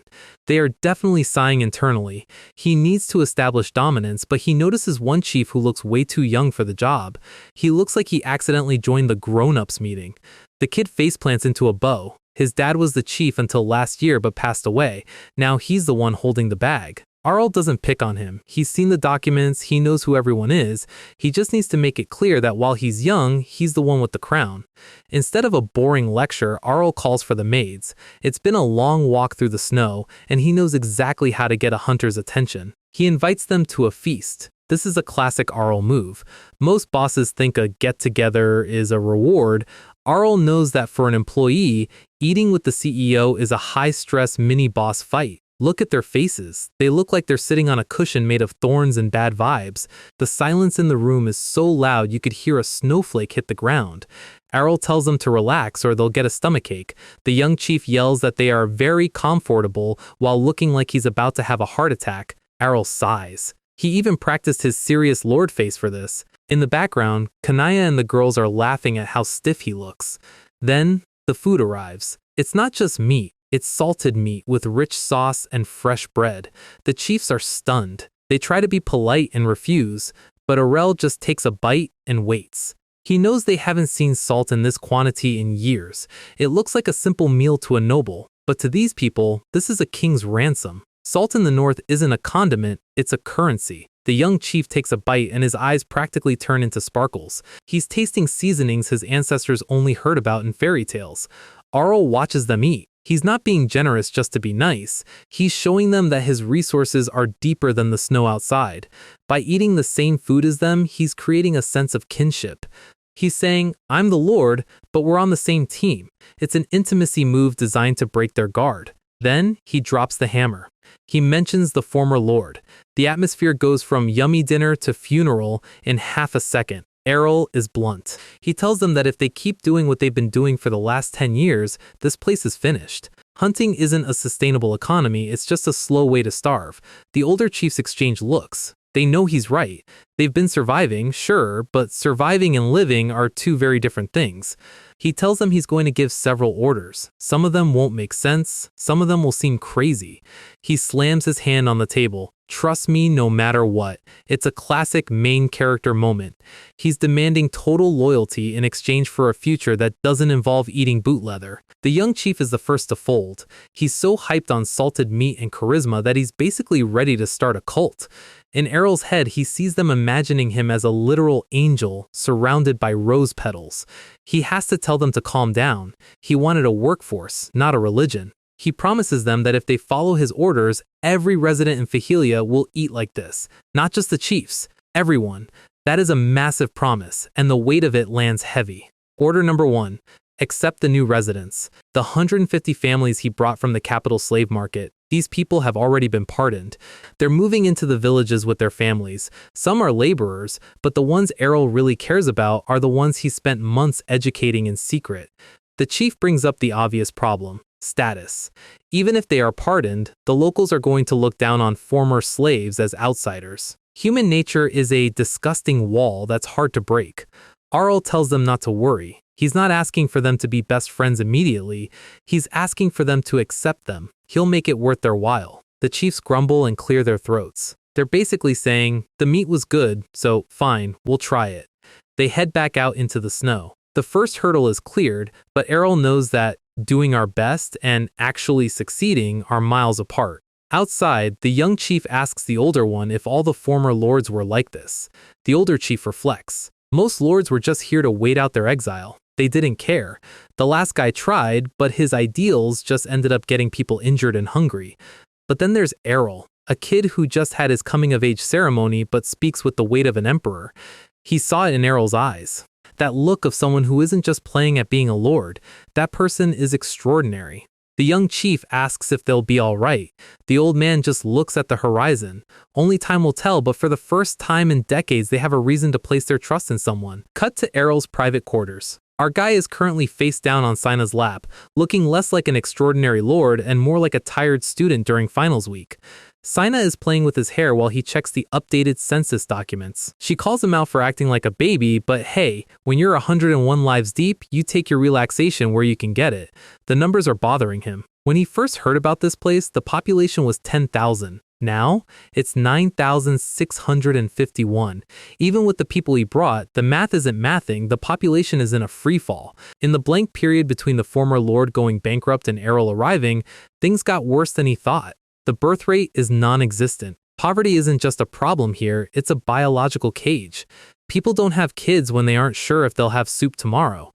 Arell does the math. He's got 450,000 gold he can invest freely. If he just keeps things as they are, he can survive for 50 years. He realizes the queen and the nobles back in the capital weren't just exiling him, they were trying to bury him alive in a muddy economic situation. They expected him to rot here for half his life until he died of boredom or frostbite. Sina laughs when he mentions farming. That crazy of a former lord proved that trying to grow wheat in the north is just a very expensive way to fail. Self-sufficiency is limited. If he wants this place to thrive, trade is the only answer. He needs to export luxury goods to the people who can actually afford them. He snaps his fingers, he's got a plan. Phase 1. The road. Arell and Asha look out over the current roads. They are basically dirt paths that turn into death traps every time it snows. If a trader's carriage falls off a cliff, they aren't coming back for a second trip. He drops the construction plan on the village chiefs. They look at the blueprints like he just asked them to build a stairway to heaven. He's hiring them as workers and paying a fair wage. The chiefs are skeptical, but then they remember the salted meat and the "I'll pay for everything" promise. They decide to give it a shot. The workers arrive at the construction site. They're expecting to just move some dirt around. Instead, they see a massive operation. Arell isn't just fixing the road, he's engineering it. He's using the refugees he brought, the ones he trained, to lead the project. The foreman warns Arell that this is a massive job and might take way longer than scheduled. Arell just crosses his arms and smiles. "Don't worry, I'll pay you as much as you want." The workers' eyes turn into dollar signs. Long live the bribe. Money is the best motivation in history, and Arell has plenty of it. Look at him standing there with his sunglasses on. He's got Asha and Sina behind him, and a workforce that's actually excited to work. This is Kingdom Building 101. If you want people to move mountains, you give them a reason to like the mountain. His philosophy is simple. If you want to eat, work. It's the undeniable truth of the world, and he's making sure everyone has a seat at the table. The results speak for themselves. A smooth, stone-paved road cutting through the snow. This isn't just a path, it's a middle finger to the permafrost. Arell is literally rubbing the stones. He's happy because now his butt won't hurt when he's riding in a wagon. Priorities, people. Phase 2. The merchant company. He grabs a local trader and tells him he's starting a company. The guy is terrified. Arell just smiles that villainous hero smile and hands him a bag of gold. The goal: trading daily necessities. If he can manage the company, he can control the flow of goods and make sure peddlers actually have a reason to visit. With the road and the company set up, he's got the basic trading route. Now he needs something to trade. He calls Damon, his alchemist. He hands him a stack of papers and asks, "Can we make this ourselves?" Damon looks at the blueprints and realizes Arell is talking about high-grade paper. Arell gives him that "don't question the genius" nod. Paper in this world is garbage. It's poor quality, imported from overseas, and so expensive that only the Royal Library has a decent stash. Damon agrees that the profit would be insane. If they can produce it locally, they'll have a monopoly on the most valuable resource in the empire. But there's a catch. Nobody knows how to make it. Arell just chuckles. "Damon, if I didn't know how, would I have brought it up?" Our guy is basically a walking Wikipedia. He's not just making paper, he's making better paper. But he needs precision equipment. Machinery that hasn't been invented yet. Damon looks at the machine blueprints. They are flawless, but way too complex for a local blacksmith to handle. This isn't a hit it with a hammer project, this is engineering. Damon can handle the chemistry of the pulp, but machine development is a whole different beast. However, he knows a group that can do it, the dwarves, specifically the ones in the royal capital. If anyone can turn Arell's drawings into working steel, it's them. These dwarves are legendary. They set up shop in the capital and only take commissions that interest them. Precision and sophistication are their entire brand. Arell is hyped. Spending money is my specialty! He's ready to throw gold at the problem until it goes away. Damon stops him. They don't like money. Wait, what? Apparently, the dwarves are master craftsmen who care more about their pride and the challenge of the soul than a paycheck. Arell is annoyed. What, that's it? He tells his servant to take the gold back. If money won't work, he has to win them over with the soul of the craft. He reflects on the master craftsman life. Caring more about the challenge than the pay? Doesn't that just spell the perfect condition for starving? Arell, the ultimate pragmatist, cannot relate. He decides to reach out to a dwarf he knows, Aachen. He tells Damon to send the letter and the blueprint. If Aachen has any pride as a blacksmith, he won't be able to ignore this. A few days later, back in the royal capital, the iron factory. Inside, the heat is intense. Aachen is barking orders at his apprentices. He's a work or double your work tomorrow kind of boss. An apprentice brings him a letter. Aachen is already grumpy. Is this from those royal bastards again? He's sick of making fancy swords for princes who can't swing them. He's booked until next year and has zero interest in new requests. Blacksmith Aachen is the final boss of the service industry. The apprentice tells him the sender isn't a royal, it's Damon, the alchemist who visited 10 years ago. Aachen pauses. Damon? That kid? He wonders why Damon is in a place like Fahilia. He figures the letter is probably just a request for some useless trinket. He opens the letter. He looks at the blueprint. His eyes go wide. He tells his lead apprentice, Ben, to take over the shop for a while. Aachen is shaking. He needs to talk to the other guys. He's moving with more energy than he's had in years. Ben is left standing in the smoke, completely confused. Aachen seemed different. What kind of blueprint could make a master dwarf look like he just saw the face of God? Back in the capital, the iron factory is currently experiencing a localized earthquake. 35 of the most skilled blacksmiths in the empire are crowded around Aachen, and they are not happy about being called away from their forges. They tell him to go drink alone and let them work. Aachen just ignores the salt and pulls out the parchment. He tells them a kid sent him a blueprint he drew himself, asking for equipment to be built in the north. The other dwarves laugh, calling the kid cheeky for wasting their time. Aachen's face goes dead serious. He admits he thought it was ridiculous too, at first. Then he slams the blueprint onto the table like it is a royal decree. The room goes silent. These are master craftsmen who have spent centuries hitting metal, and they look like they just saw a ghost made of math. Aachen reminds them of the kid from the East 5 years ago, a different prodigy who wanted to make high-quality paper but required technology they simply didn't have. The memory hits them hard. The humiliation of not being able to meet that request almost made these guys throw their hammers away. For a dwarf, being told your skills aren't high enough is basically a death sentence. Aachen yells that someone in the frozen wasteland of Fahilia just solved the problems they couldn't fix 5 years ago. He is not just asking for a machine, he's asking for a challenge. Look at that smirk. Aachen knows he has them. He plays it cool, saying that if no one wants to go, he will just go by himself. His friend calls him out immediately. Aachen is the boss, he has way too much work to just vanish. But Aachen does not care about the business anymore, he cares about the blueprints. The rest of the masters look at each other for about 3 seconds. Then the entire room explodes. Everyone is screaming that they are the ones who should go on the business trip to the north. Aachen just watches the chaos. He knew the blueprint would trigger their pride. Dwarf logic is simple. If it's impossible to build, they have to be the ones to build it. He roars for them to be quiet. If they all leave at once, the iron factory will literally go out of business in a day. The compromise, only half the people in the room are allowed to go. No more. The atmosphere gets tense. 35 masters and only 17 slots available. Aachen sighs and rolls up his sleeves. He says there is no helping it, they have to decide with that. The others nod like they were expecting this. This is apparently the only legal way to settle a dwarf dispute. The lead apprentice, Ben, walks in to ask his master a question. He immediately witnesses a 17-man battle royale. This is the iron rule of the dwarves. When logic fails, the guy who is still standing is the one who was right. It is a fair and square decision-making process involving fists and beards. It is also the perfect explanation for why most dwarves have such high health pools. Ben just slowly backs out and decides to come back tomorrow. Or next week. Cut back to Fahilia. Arell is doing some calculations. He figures it will take at least 5 days for a reply to come back from the capital. That means he has 5 days of zero responsibilities. He performs the blanket role of a man who has successfully retired from society. He's ready to nap for 12 hours straight. He's earned it. He's happy. Then a sound like a low-flying jet engine shatters his eardrums. He pops up, asking why Fly is being so loud. He looks out the window and sees Fly smeared against the glass like a bug on a windshield. Arell is confused. Fly can fly, sure, but the kid is a baby. There's no way he should be hitting that kind of terminal velocity yet.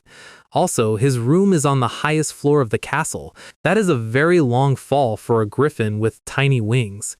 He looks down and sees Kanya. She's standing on the roof, ready to catch him. She's telling Fly that Nuna will help you and asking why he can't fly any higher. The griffin is literally crying. Then she just launches him. She uses a mana burst to propel a baby animal into the stratosphere. Arell sprints outside. He's horrified. He asks if Fly did something to her dress to deserve this. Kanya looks at him with total innocence while feathers are literally raining from the sky. Fly is currently occupying a crater in the dirt. He is dizzy, smoking slightly, and questioning his life choices. Kanaya claims it's just training. Arell points out that training usually doesn't involve creating a crash site. We get the full story of the incident via flashback. Since everyone was busy setting up the new territory, Kanaya was the only one with free time. And a bored swordmaster is more dangerous than a bored demon king. Kanaya's daily routine was basically an infinite loop of 3 things. Eating. She's a muscle brain, she needs the calories. Swordsmanship training. She probably hits the training dummy harder than most knights hit a dragon. Sleeping. And repeat. For 3 days. For someone who cannot stay still, the boredom started to become a physical struggle.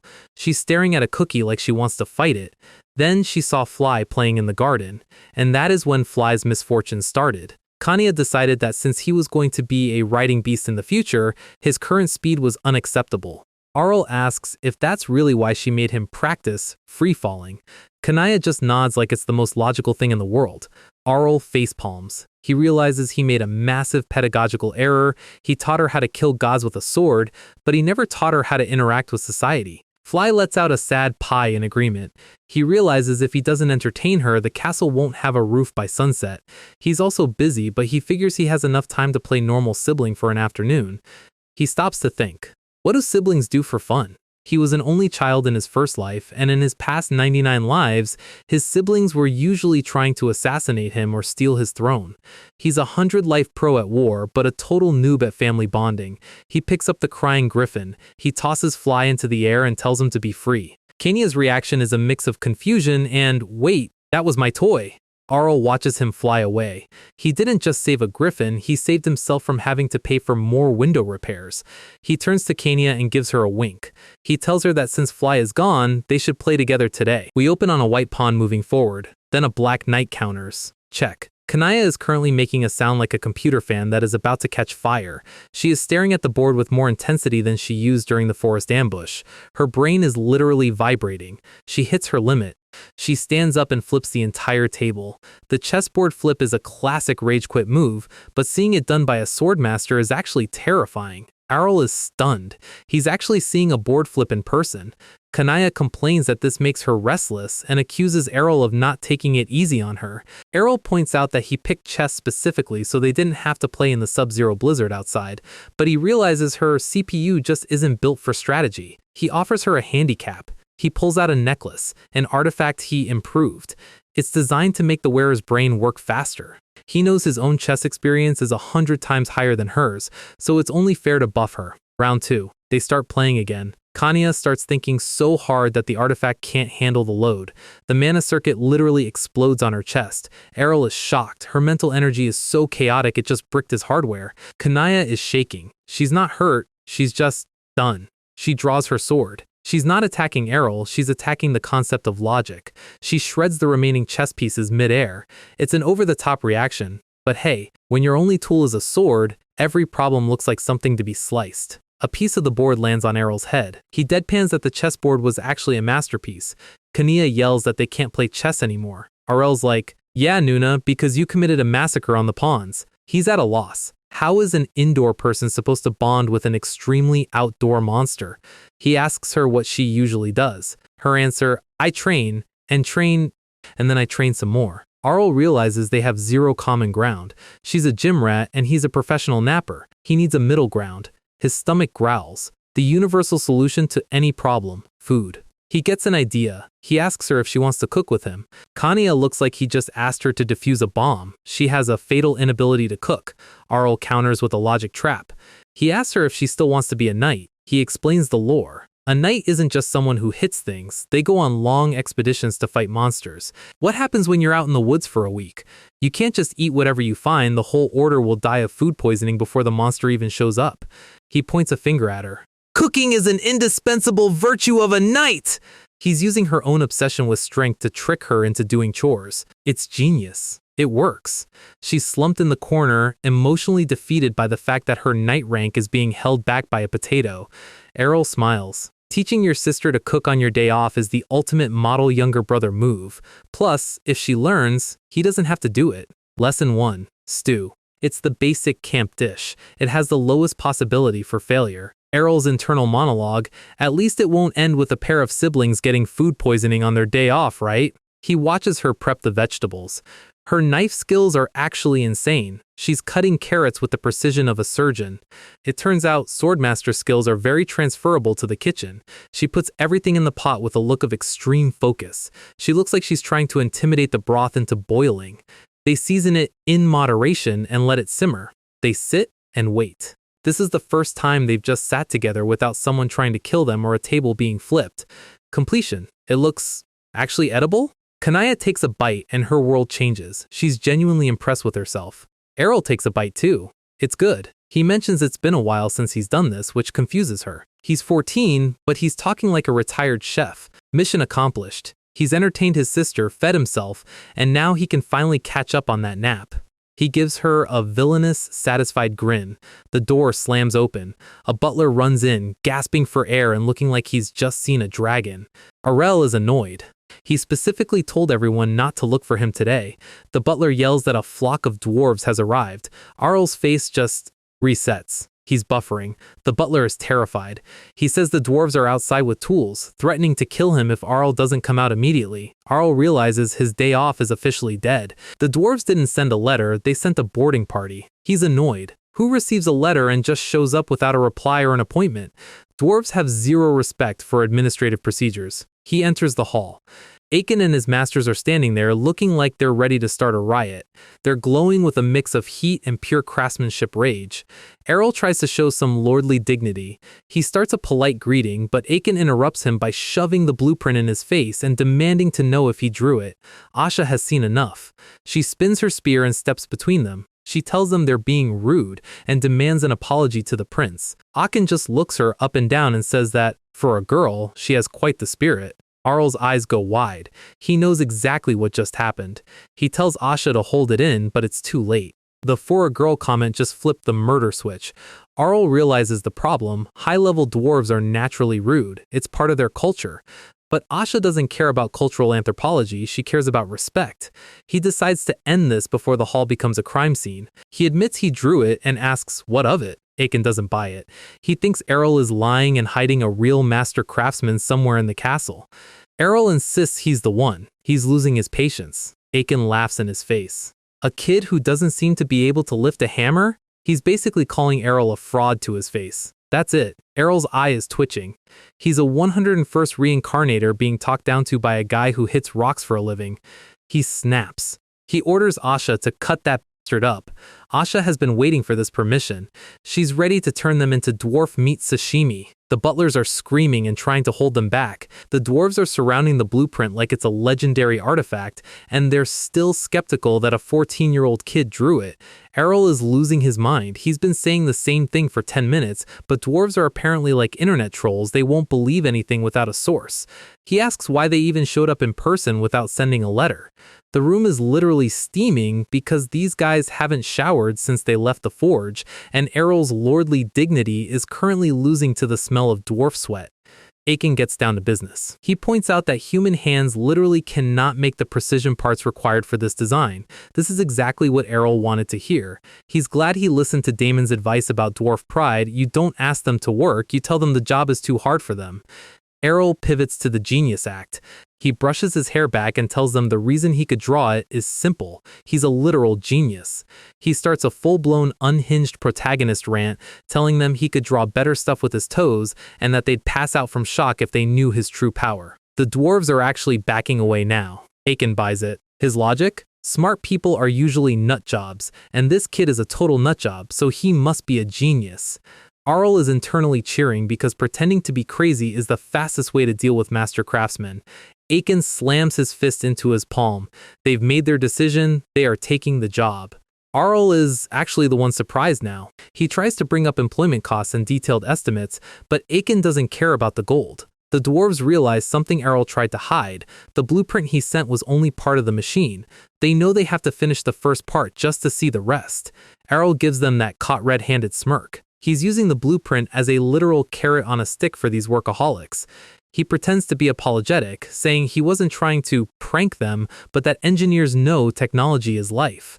Aiken just tells him to show them the rest already. Aiken sees a glimpse of the next page and his eyes practically turn into light bulbs. This is like a gamer, seeing a leak for a game that hasn't even been announced yet. Arell pulls out the next scroll, and the dwarves are reacting like they're at a religious revival. Aiken reaches for it, but Arell pulls it back like he's playing with a cat. He gives them a big, fake innocent smile. Aiken is literally lunging across the table, while Arell just keeps the parchment out of reach. Arell slams his hands on the table and lays down the law. He tells them the deal, build the first part perfectly, and then they get to see the next level. This is Battle Pass logic applied to medieval blacksmithing. Aiken is vibrating with rage. He can't believe he's being played by a brat who looks like he's never even held a screwdriver. Arell just keeps poking the bear. He asks if maybe they just can't make it. That's the ultimate I dare you to a dwarf. It works. Aiken is fuming, but he accepts the challenge. He storms out, telling Arell to just wait and see how fast they finish. Look at those eyes. That is the fire of a man who is about to work a 168-hour week out of pure spite. Arell just kicks back in his chair. He's laughing because his bait worked perfectly. He realizes that showing them the whole thing at once would have been a waste. Now he's used it to maximize their working spirit. He's basically a corporate manager from hell. He lets out a full-on villain laugh. He's having way too much fun entertaining himself with the dwarves' anxiety. Cut to a few days later.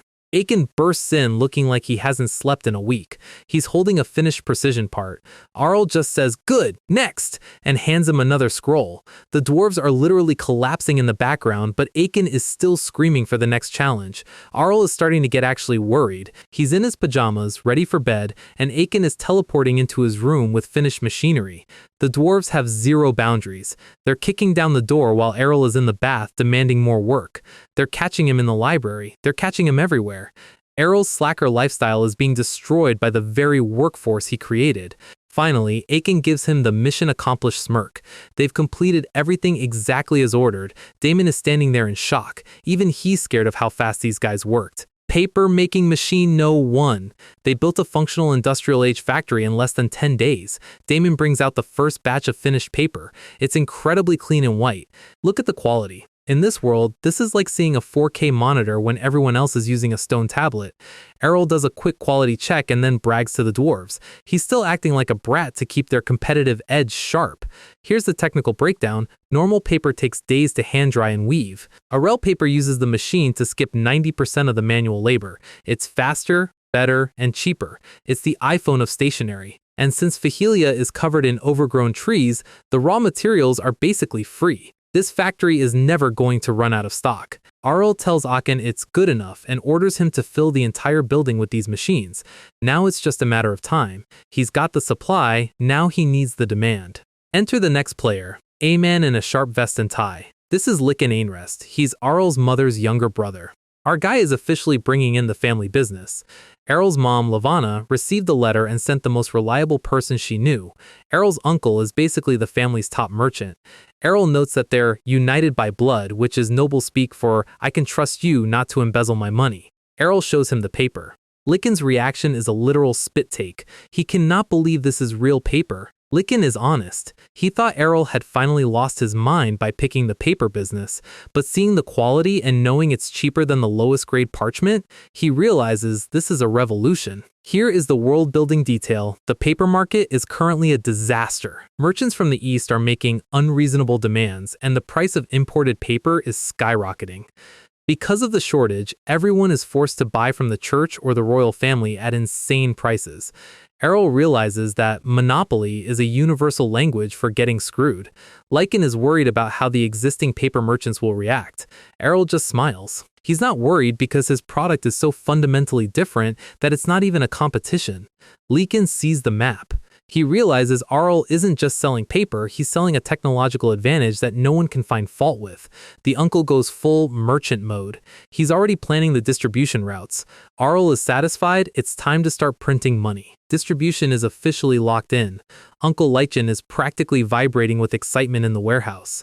The factory is pumping out paper at a rate that would make a modern office jealous. The dwarves didn't just build machines, they built an empire. But speaking of dwarves, they're already packing up. Arell is actually a bit sad. It hasn't even been a day since they finished. He offered to throw them a massive banquet with food and drinks, but Aiken just scoffs. Apparently their apprentices back in the capital are probably dying under the workload they left behind. Aiken gives Arell one last look. He tells the brat to call them anytime he has another commission. They're officially Arell fans now. Arell watches them leave through the snow. He can't decide if they're the coolest guys he's ever met or just completely tactless. He tightens his coat. Spite and dwarf craftsmanship have prepared everything. It's time to launch the product. Cut to the capital. The market is bustling, but something new has arrived.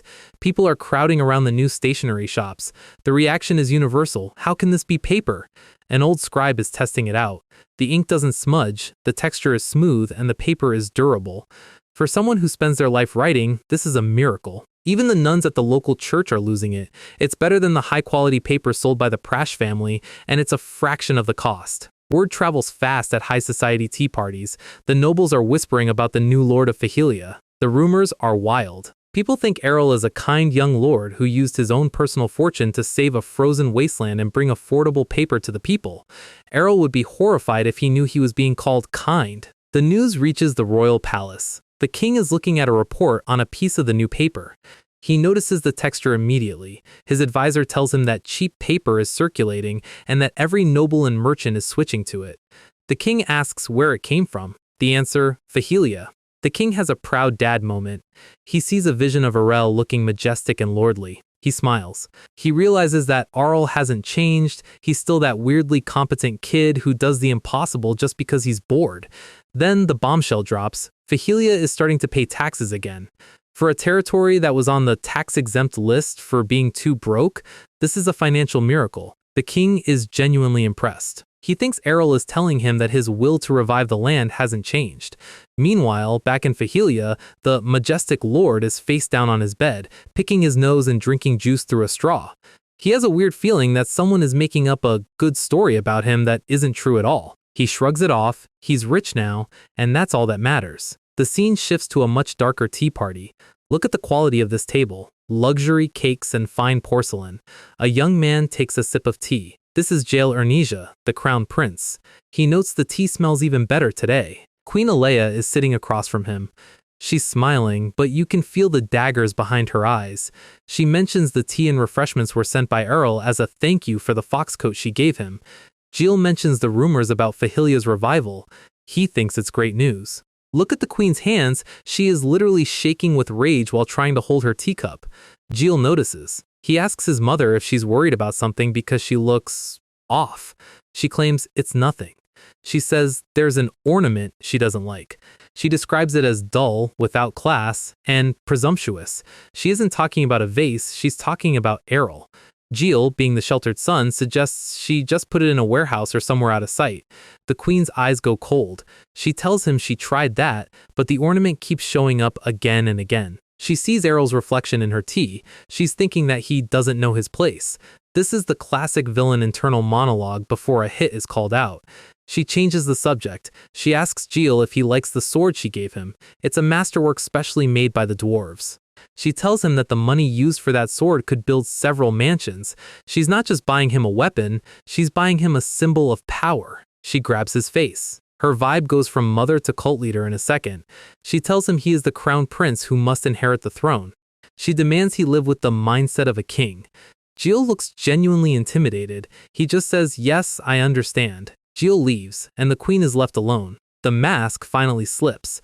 She looks at a stack of the new paper sitting on her desk. She picks up a cookie Arell sent. It's in a checkerboard pattern. She's realizing that Arell didn't just survive, he's thriving. She realizes that even if she tries to ignore him, she will keep hearing his name. She flips the entire tray of food. Cookies and tea go flying everywhere. This is the exact same reaction Kanaya had to the chessboard. Spite is a family trait. Here is the payoff. The queen's real name is Elia Prache. Her family, the Prache house, had a total monopoly on imported paper.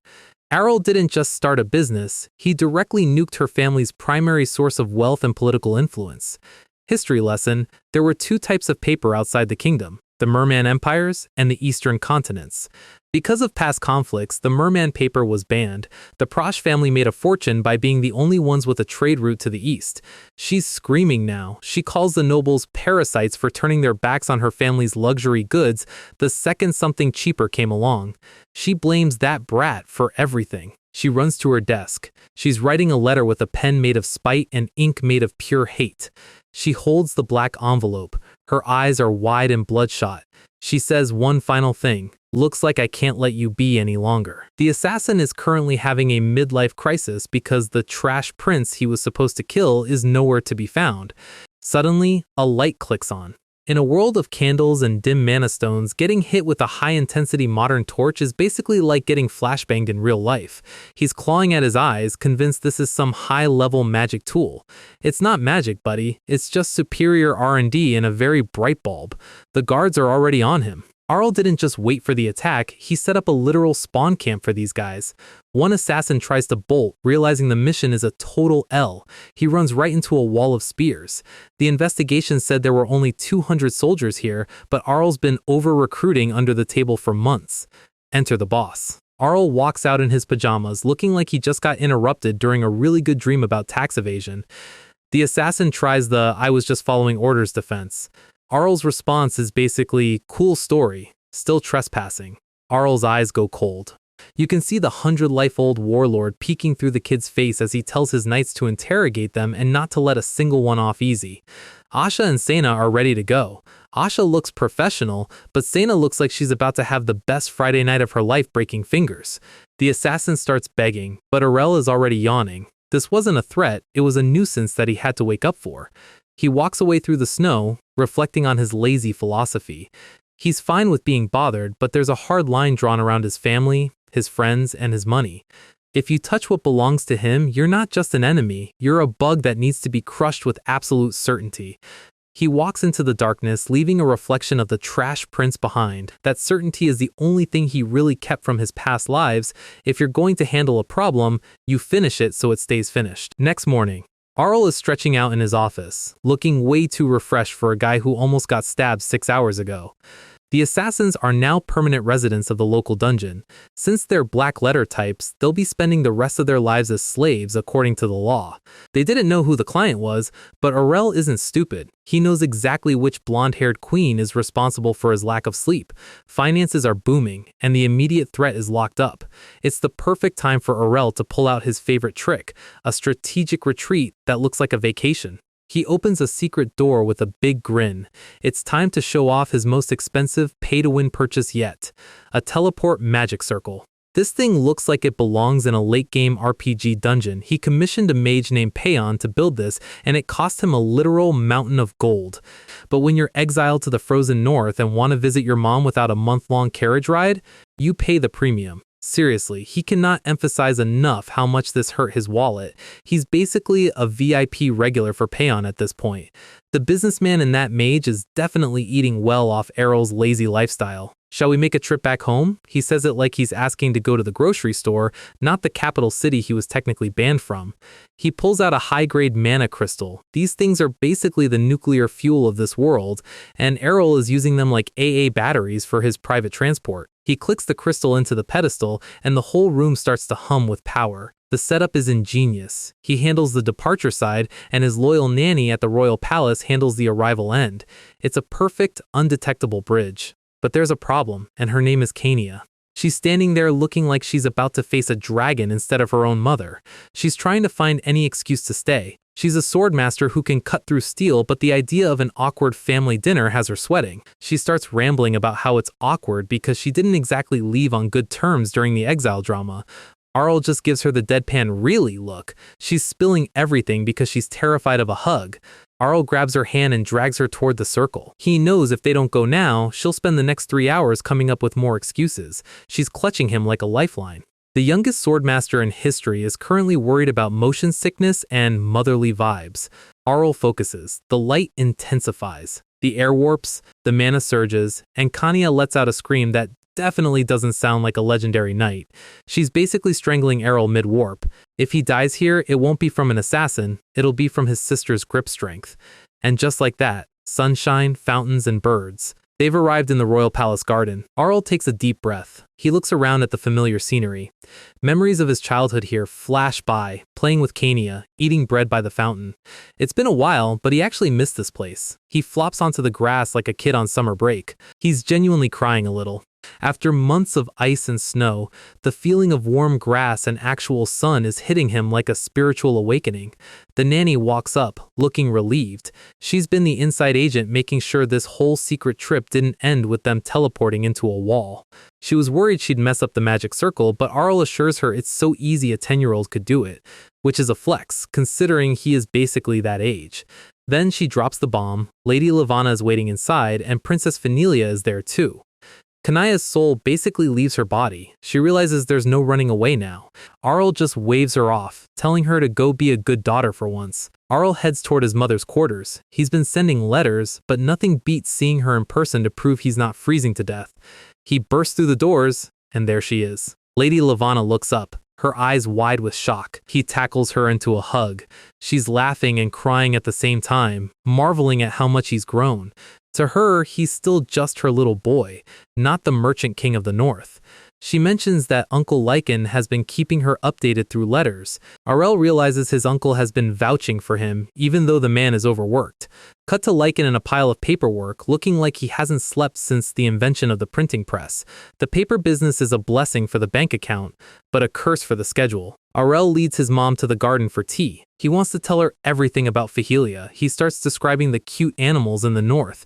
He tells her about the rabbits. He leaves out the part where the rabbits are 3 meters tall and actively try to eat people. Some details are better left for the memoirs. He spends the afternoon painting a picture of a peaceful, prosperous life. He's a professional liar when it comes to keeping his mom's mind at ease.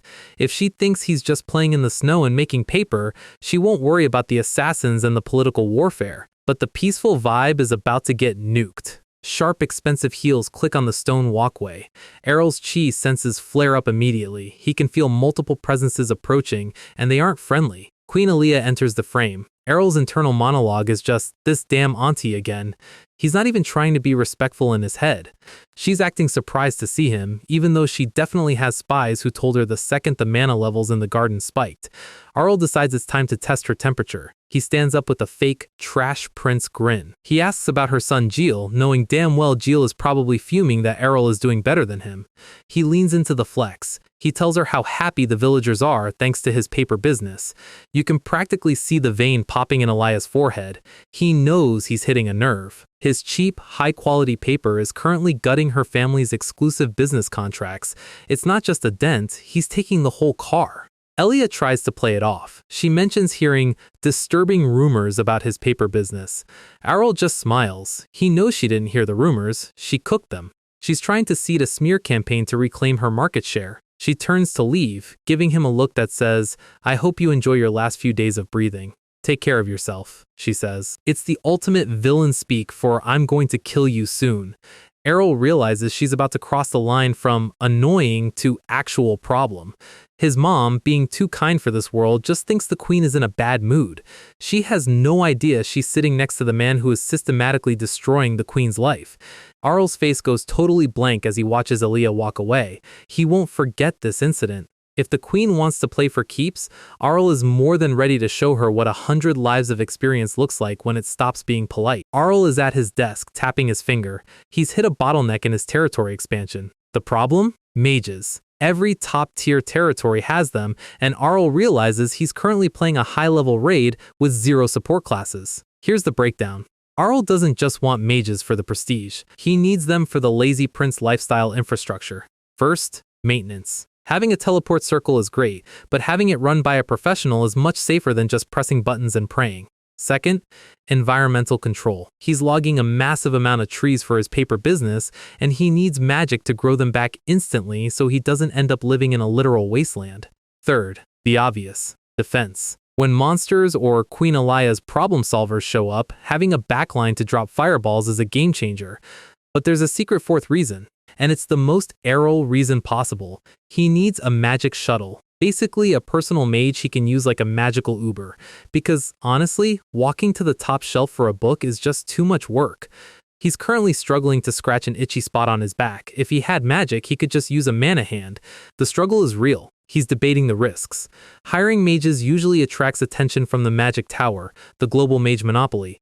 Arell hates them because they're arrogant, political, and way too expensive, but he realizes he has territory management as a perfect excuse. No one will suspect a trash prince is building an army if he claims he just wants to grow more carrots. Then his brain switches to warlord mode. He thinks back to the last factory raid by the assassins. Sure, he handled it, but those were just normal soldiers. If the queen gets desperate enough to send mages, his current defenses might not be enough. Kanya and the knights are monsters in a head-on fight, but magic is basically a cheat code for anyone staying hidden. If a mage attacks while invisible or from a mile away, even a swordmaster can get caught off guard. He needs anti-magic security, and the only way to get that is to hire his own wizards. Decision made. Time to put out the help wanted signs. He's drafting the contract right now. Looking for resident wizards. Accommodation guaranteed. Salary negotiable. He even adds a perk for self-development support. That's the high-tier lure for mages who are tired of being treated like tools. He stamps it with the Lord's seal. It's official. He could ask the Magic Tower for a referral, but that's like asking the IRS for a tax break. It's just going to lead to more annoyance. By putting out a public ad, he's targeting mages who aren't part of the tower's elite circle, the independent contractors of the magic world. They might be lower level, but Arell is confident he can train them into being useful. He's already planning the curriculum. The ad hits the streets. The townspeople are buzzing. Fahilia? Isn't that the place making all that bank on paper? The perks are legendary. Free housing? In this economy? One mage applicant even thinks about how he could retire after just a few years of this. Then we see her, Dia Reki. She's currently collapsed in the street, looking like she hasn't seen a carb in 3 weeks. She sees the ad. Accommodation guaranteed. Food? Her stomach growls so loud it probably registers as a seismic event. She's found her calling. Back at the office, Arell is buried in resumes. He'd love to hire an entire wizard battalion, but he needs to be realistic about his budget and Trash Prince cover story. He's checking backgrounds carefully. He can't have any spies or future enemies sneaking into his inner circle. He hands the pile to a shadowy investigator. Check their loyalty. If there's a sliver of doubt, they're out. Interview day. The room is full of guys in pointy hats. Arell is exhausted. This is more work than recruiting the knights. The results are in. 12 mages pass the vibe check and the background investigation. Arell gives them the standard welcome to the team speech. Most of them are third-class mages. Solid mid-tier players, good for utility, not exactly world enders. The mages are just happy they aren't homeless anymore. Arell starts assigning roles: maintenance, agriculture, and security. He's a regular manager now, but now, for the main event. He needs an exclusive mage, his personal shuttle. He asks for the 4th-class mages to raise their hands. 2 hands go up. One belongs to Monkoi Blob, who looks like he's made of marshmallows. The other belongs to Dia Reki, who still looks like she needs a shower and a 6-course meal. Arell stares at them. He's trying not to be shallow, but he's really weighing his options here. He chooses Dia Reki. He shakes her hand with a grin. She's now his personal mage. Arell admits there was a secret reason for choosing Dia. We flash back to her interview. Arell asks the standard question: with your skills, you could work anywhere. Why come to this frozen hellhole? Dia's answer stops him cold. Because I want to serve you, my lord. Arell is genuinely confused. Usually, people are here for the pay or the housing. He's wondering if she's a secret assassin with a really weird approach. She nods, dead serious. Arell uses his chi sensing. He's looking for malice, deception, or killer intent. He finds 0. She's actually being 100% honest. That's when he decided to make her his exclusive. A loyal mage is worth 10 talented ones. Back to the present. Time for the orientation. Arell leads the group to a set of heavy doors. Let's start with the perks. He opens the door to the Grimoire library. The mages literally look like they've seen God. These aren't just normal books. These are tower-certified grimoires.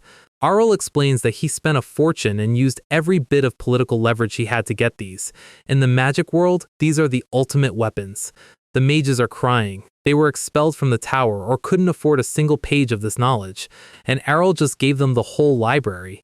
Arell is acting like a saint, but secretly, he's going to use their research to learn magic himself without actually doing any of the boring groundwork. He's outsourcing his own education. He tells them to work hard for him. They would literally jump into a volcano for this guy right now. First assignment, the logged forest. It's a graveyard of stumps. Arell admits he's been a bit of an environmental disaster lately with his paper production. He wants to know if they can fix this. The mages step up to a seedling. They start chanting. The green glow hits the wood. The seedling explodes into a full-size tree in seconds. It's a magic time-lapse. Arell is analyzing this with his past life knowledge. It's not just mana, they're using magic to basically overclock the tree's genetic information. It's high-speed biological engineering. Arell is impressed, but he asks if they can make it even bigger. The mage explains that if you push it too fast, the plant's circulatory system will fail. Trees need rest periods too, apparently. Even with the rest periods, they can restore the entire forest in half a year. Arell looks out at the snowy woods. He's thinking about his past life on a world with environmental problems. Those people would lose their minds seeing 12 mages solve global deforestation over a weekend. Next stop, the village. He wants the mages to handle the fields. Fahilia needs to be self-sufficient with food. You can't run an empire on just monster meat and snow. The mages look horrified. There are 12 villages. They thought Arell was going to make them walk to every single one and manually grow every potato. Arell corrects them. He's not a wicked lord. He's a lazy lord. He pulls out a blueprint for a magic tool. The mages look it over. This should work as long as it has a mana supply. Arell pulls a chest out of the snow like he's unboxing a gaming PC. He pulls out mana crystals in the tool. Here's the Arell special. He creates a magic barrier that blocks the freezing cold but lets in sunlight and heat. He calls it a mana house. But let's be real, it's a magic greenhouse. He just brought modern industrial farming to a frozen wasteland. The mages are hyped. They can install these in every village, and the residents will never starve again. Roles are set. 2 mages on R&D, 3 on castle security. Diareki is still standing there. And what about me, my lord? You follow me, protect me, and run errands. Basically, she's his personal assistant / bodyguard. To him, she's a magic shuttle. He's going to use her to fly to the bathroom if he can get away with it. He tells her to go study those grimoires and level up.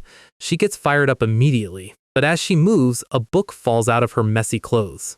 Arell picks it up. It's an intermediate level book titled Anyone Can Become a Knight. Arell recognizes it immediately. He wrote it. Well, his pen name did. It's a book on aura theory that flopped because most knights found it too boring and complicated. He asks her why a mage would have a book for knights. Dia explains her grand unified theory. She realized the way knights use aura and the way mages recover mana are actually fundamentally similar. Arell is stunned. This girl actually understood the high-level subtext of his book, something even the top knights in the kingdom missed. She says she'd cross the continent just to serve the author of that book. She has no idea she's talking to him. And then she adds, plus, the food here was delicious. Arell just blinks. So it was 50% academic respect and 50% free catering. Honestly, respectable. He's wondering if he made the right choice hiring a secret superfan. Everything should be fine, right? Arell is deep in the lab, staring at magic books like they're a leaked patch note for his own life. He's got grimoires floating around him like he's a final boss in an isekai anime. He's finally figured out the source code for magic in this world. Because he has 100 lives of experience, he isn't just learning magic, he's mapping the theory he already knows from other worlds onto this one. He's trying to recall exactly how Dia manipulated her mana during the interview. He wants to know the how so he can replicate the what. He watches Dia's past movements in his mind. The way she gathered mana wasn't standard tower procedure, it was more efficient. He concentrates, letting the mana swirl around his own core. His eyes glow. This isn't just chi anymore, he's officially multi-classing. A burst of light hits the room. Boom. Magic Pro. He's floating crystals and geometric patterns like he's playing Beat Saber in his head. He's basically a walking cheat code now. With the personal training done, it's time to actually do some Lord work, or at least work that leads to more slacking later. Back at the capital of Ernesia, Arell and Asha are standing in front of a massive soot-covered building, the Iron Factory. This is the stronghold of the dwarves. Asha is standing behind him with an aura so terrifying it looks like she found a bandit den. She is not a fan of the dwarves' rough hospitality. Arell has to calm her down before she accidentally renovates the front door with her sword. They're here for a contract, not a war crime. She's still fuming. Arell is basically a toddler handler for his own knights at this point. They step inside and the heat hits them like a truck. They meet Ben, a disciple who looks like he's been through a 15-year mental health crisis. Arell and Asha both give him the thoughts and prayers look when they realize he works for Aiken. "Cheer up, buddy," Arell says. He knows how toxic Master Aiken can be. And there he is. Master Aiken, looking as grumpy and muscular as ever. He's mad Arell didn't show up the second his letter arrived. Arell isn't intimidated. "You're just impatient, old man. I have a life." Aiken starts pouring alcohol like it's afternoon tea. Dwarven hospitality is basically a liver endurance test. Arell gets down to business. He wants an exclusive contract. He doesn't just want a few swords, he wants half of the smithy to set up a permanent branch in Fahilia. Aiken refuses immediately. He's a free spirit, and no amount of gold is worth moving to a remote frozen wasteland. Arell expected this. Money doesn't work on dwarves. Pride does. Aiken is shouting now, slamming the table. He thinks Arell is wasting his time. "It's not about the gold," Arell says, leaning in. "It's about the technology." He drops the name, Damascus Steel. He shows Aiken a sample of the raw material refined with his secret method. Aiken's eyes go wider than a loot box opening. He's stunned. He asks if Darman, Arell's alchemist, told him the secret. Flashback to Darman explaining the dwarf lore. They came to this kingdom specifically because it has the most mines, searching for a legendary rare metal their ancestors couldn't find. They've spent their lives dreaming of forging the ultimate blade. Arell smiles. "I know the recipe. Move to Fahilia, and you'll be the first to see it." The negotiation shift is instant. Aiken goes from "get out" to "what are the terms" in 4 seconds. Arell asks for 10 years. Aiken counters with 3. They settle on 5. It's a classic marketplace haggle, but the stakes are the future of the Empire's military tech. Agreement reached. Aiken needs a month to pack up his grumpy squad. Arell and Asha head back. Mission accomplished. Arell thinks he can finally use travel fatigue as an excuse to do absolutely nothing for a week. Slacking in secret is fine, but slacking with a medical excuse is the dream. 1 week later, Kanaya is staring at Arell's door like she's about to breach it with C4. Asha and Sena are worried too. No one has seen the prince since they got back. "A week in his room? Even for him, this is too much," Kanaya mutters. She's had enough. She's going in. She bursts through the doors like a SWAT team. "Arell!" She stops. Arell is floating in midair. Dia is levitating a spoon into his mouth while floating his book in front of his face. He is currently a human cloud. Arell doesn't even look embarrassed. He asks if Kanaya wants to join him. He then asks Dia to trouble her with the next step. Dia uses magic to literally float Arell across the room. He isn't even using his legs anymore. His muscles are probably forgetting how to exist. She floats his clothes onto his body. He's basically a custom character being dressed in a menu. She floats him into his chair and serves a 3-course meal with levitating cutlery. Arell gives a thumbs up. "Good job, Dia. Magic is the best." Kanaya is standing there, her soul slowly leaving her body. "Arell, don't you think something is seriously wrong with you?" she asks. Arell just yawns. He's already drowsy from the effort of being fed. He asks Dia if it's time for a bath. Dia starts prepping the magic bath and Kanaya finally snaps. The scream she lets out literally shakes the castle. Arell and Dia are sitting in chairs looking like 2 kids who got caught eating glue in the back of the classroom. The anti-lazy council, Kanya, Asha, and Sena, is looking down at them with pure disappointment. Arell asks if it's really that serious. "He has 0 self-awareness," Sena whispers. Kanya and Asha just nod in sync. Kanya slams the table. "Don't you think you're relying too much on magic?" Arell just looks confused. To him, this is just peak efficiency. Kanya asks if he's even walking on his own. Arell's big defense is that he still walks to the bathroom. The knights are losing it. They've heard he's basically become a magical houseplant. Arell tries to pull Dia into his defense. Dia's fine with it, right? Dia just gives a blank nod. The council is officially on fire. They are not accepting this convenient life excuse. Asha points out the social stakes. If the residents of Fahilia see their lord being floated around like a balloon, they won't think he's powerful, they'll think he's disabled or possessed.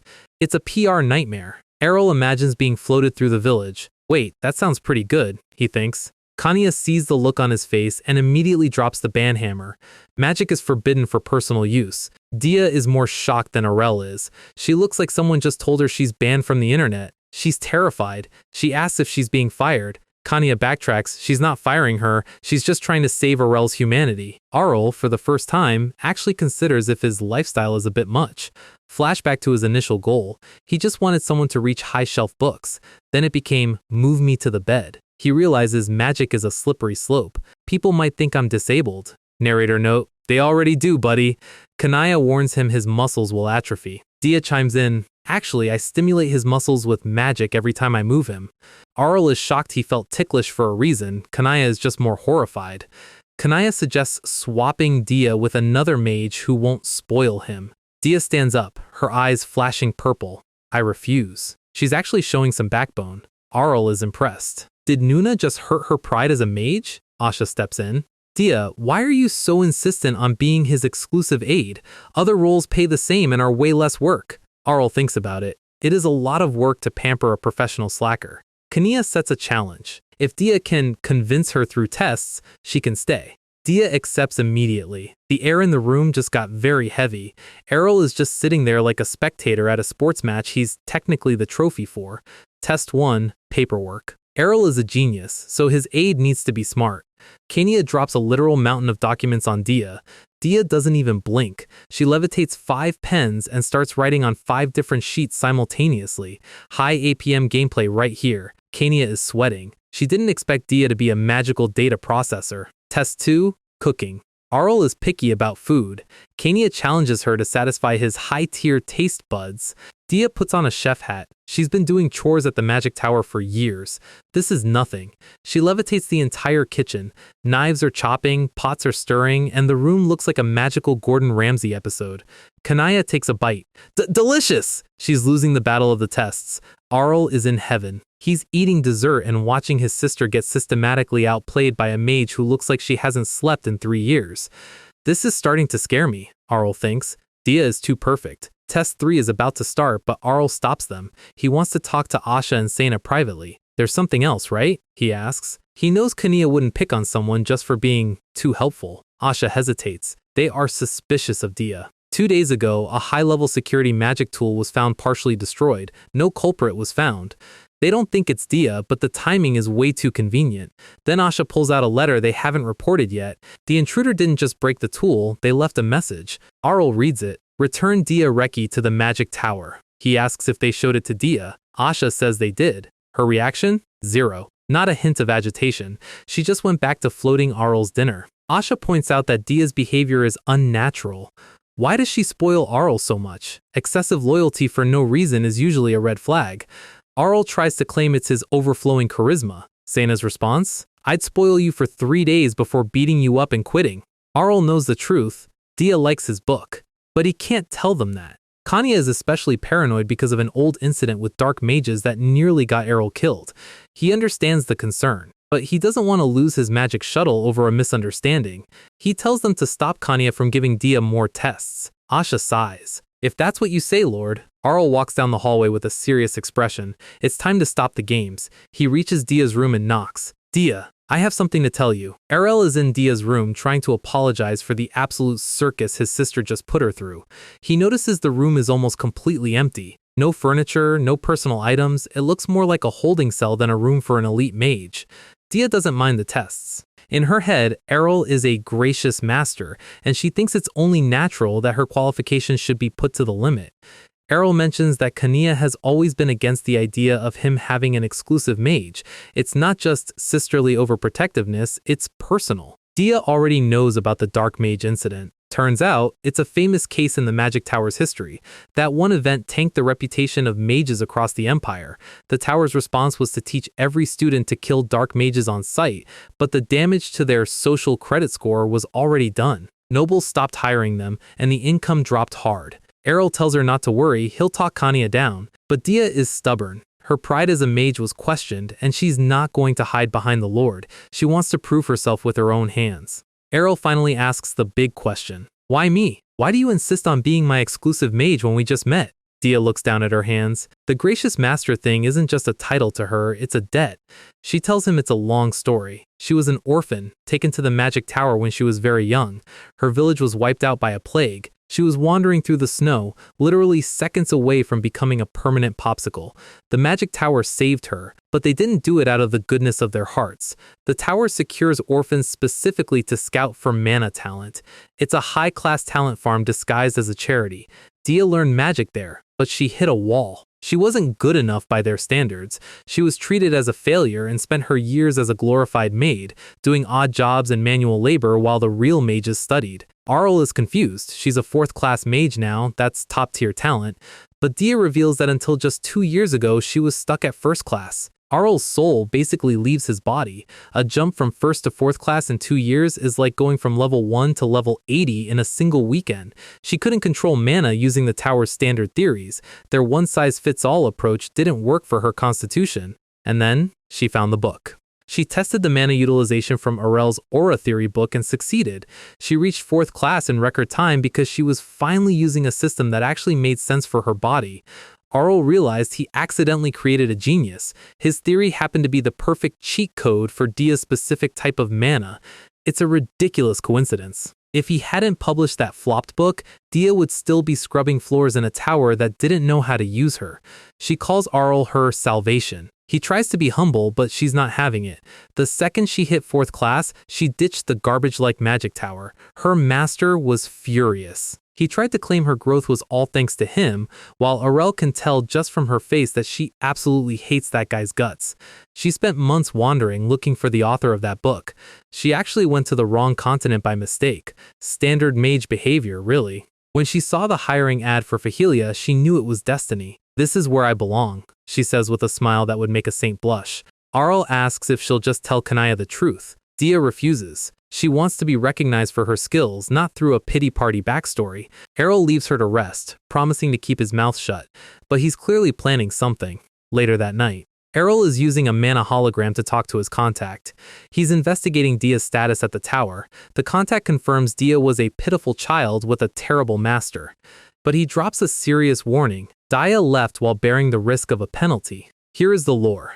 The magic tower uses penalty contracts to protect their secrets. If a mage leaves without permission, the tower can forcibly break half of their magic circles. It turns an elite wizard into a low-level commoner in an instant. The magic tower is officially vicious. Arell thanks his contact and ends the call. He's lying in bed thinking about Dia. She risked her entire career and her life just to serve the guy who wrote a book she liked. No helping it, he thinks. He can't just watch anymore. He reaches out into the night and asks for a favor. The next day, the castle courtyard. Kanya and Dia are standing across from each other. Arell is in the back, sweating. Kanya points her training sword at Dia. "Prove yourself by fighting me!" Arell's internal monologue. A swordmaster challenging a fourth-class mage? This is a bear versus a weasel. This isn't a duel, it's a wildlife documentary about an extinction event. Dia accepts. She knows this is the only way to get Kanaya's respect. Kanaya doesn't understand why Dia is so obsessed with following Arell. She thinks there must be a hidden motive. Dia grips her staff. The mana starts to surge. Arell tries to yell at the knights to stop them. Asha and Sena are just whistling and looking at the clouds. They couldn't stop them, obviously. They definitely want to see this fight too. Arell realizes he has no choice but to watch. But then, he senses something in the bushes. The fight begins. Dia opens with a massive mana discharge. She's chanting high-level spells at a speed that shouldn't be possible. Arell notices something odd. The spell she's using isn't offensive magic, it's a dispel. Kania charges, but Dia's magic hits the ground. A massive explosion of light and sound fills the courtyard. Arell is stunned. Dia didn't attack Kanaya, she used a mana grenade to force an intruder out of hiding. And there he is. A pathetic-looking mage in a hat, coughing in the dirt. Dia stares down at him with pure ice in her eyes. "It's been a while, master." Arell walks up, looking bored but dangerous. He already knew this guy was sneaking around his castle, he just let him stay to see what he'd do. The intruder panics and throws out his identification. He's trying to hide behind the magic tower's legal immunity. He starts screaming at Dia, calling her an ungrateful brat. Dia's response? I've never thought of the person who starved me as my master. Absolute queen behavior. This guy is a mess. He's terrified of his own boss back at the tower because Dia disappeared on his watch. Arell starts roasting him immediately. Did the boss pressure you to raise a disciple like Dia? Too bad you're so incompetent you couldn't even keep her. The master loses it. He tries to grab Dia by the wrist to drag her back. Arell is faster. He slaps the man's hand away with enough force to make it sting. Sorry, but that won't do. Arell explains that Dia is an exclusive employee with a signed contract and an official inquiry filed with the tower. The master tries to quote tower rules, but Arell is just picking his ear. He's already 3 steps ahead of the legal system. He already got the tower's official permission through his connections. Arell gives him the ultimatum, get lost from my castle now. Behind him, the death squad Kanya and the Knights is literally on fire with bloodlust. The master realizes he's trapped. He's a 5th-class mage, and he thinks he can still win by force. He starts channeling mana. He summons golems. Huge stone servants rise from the courtyard floor. He's delusional. He thinks if he can just bring Dia back, the tower will protect him from the consequences of attacking a royal prince. Arell doesn't even move. He just tells his girls to teach him a lesson. Kanya is more than happy to oblige. Arell is actually disappointed. He thought a guy this arrogant would at least be a 7th-class mage. A mere 5th class? This isn't even entertainment, it's a warm-up exercise. The master realizes his golems are being turned into gravel. He decides to play dirty and goes for Arell as a hostage. Dia isn't having it. Lightning bolt. The golem's head explodes before it can even reach Arell. Dia is officially the MVP of the defense squad. She floats into the air. Gust of wind. A massive cyclone rips through the courtyard, sending the master and his golems flying. Arell walks through the wind like it's a light breeze. Should we get rid of him now? The master is terrified.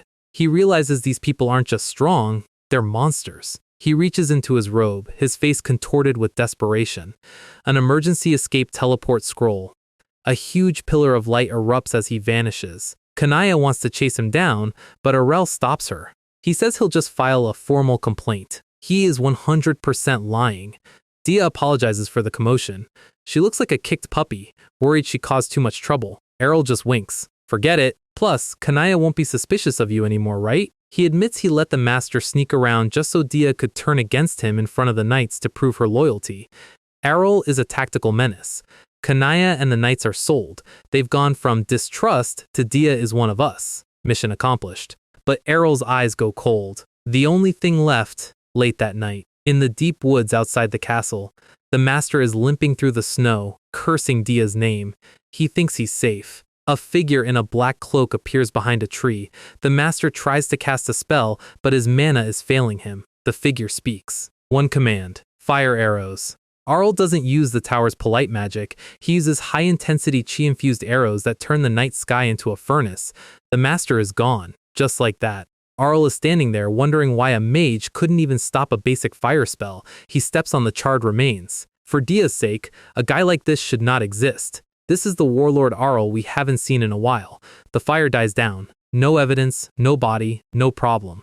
Arell yawns and heads back. If he's away too long, Kanaya might notice he's not in his bed. The next morning, Arell is back to his lazy prince persona, writing letters in the library.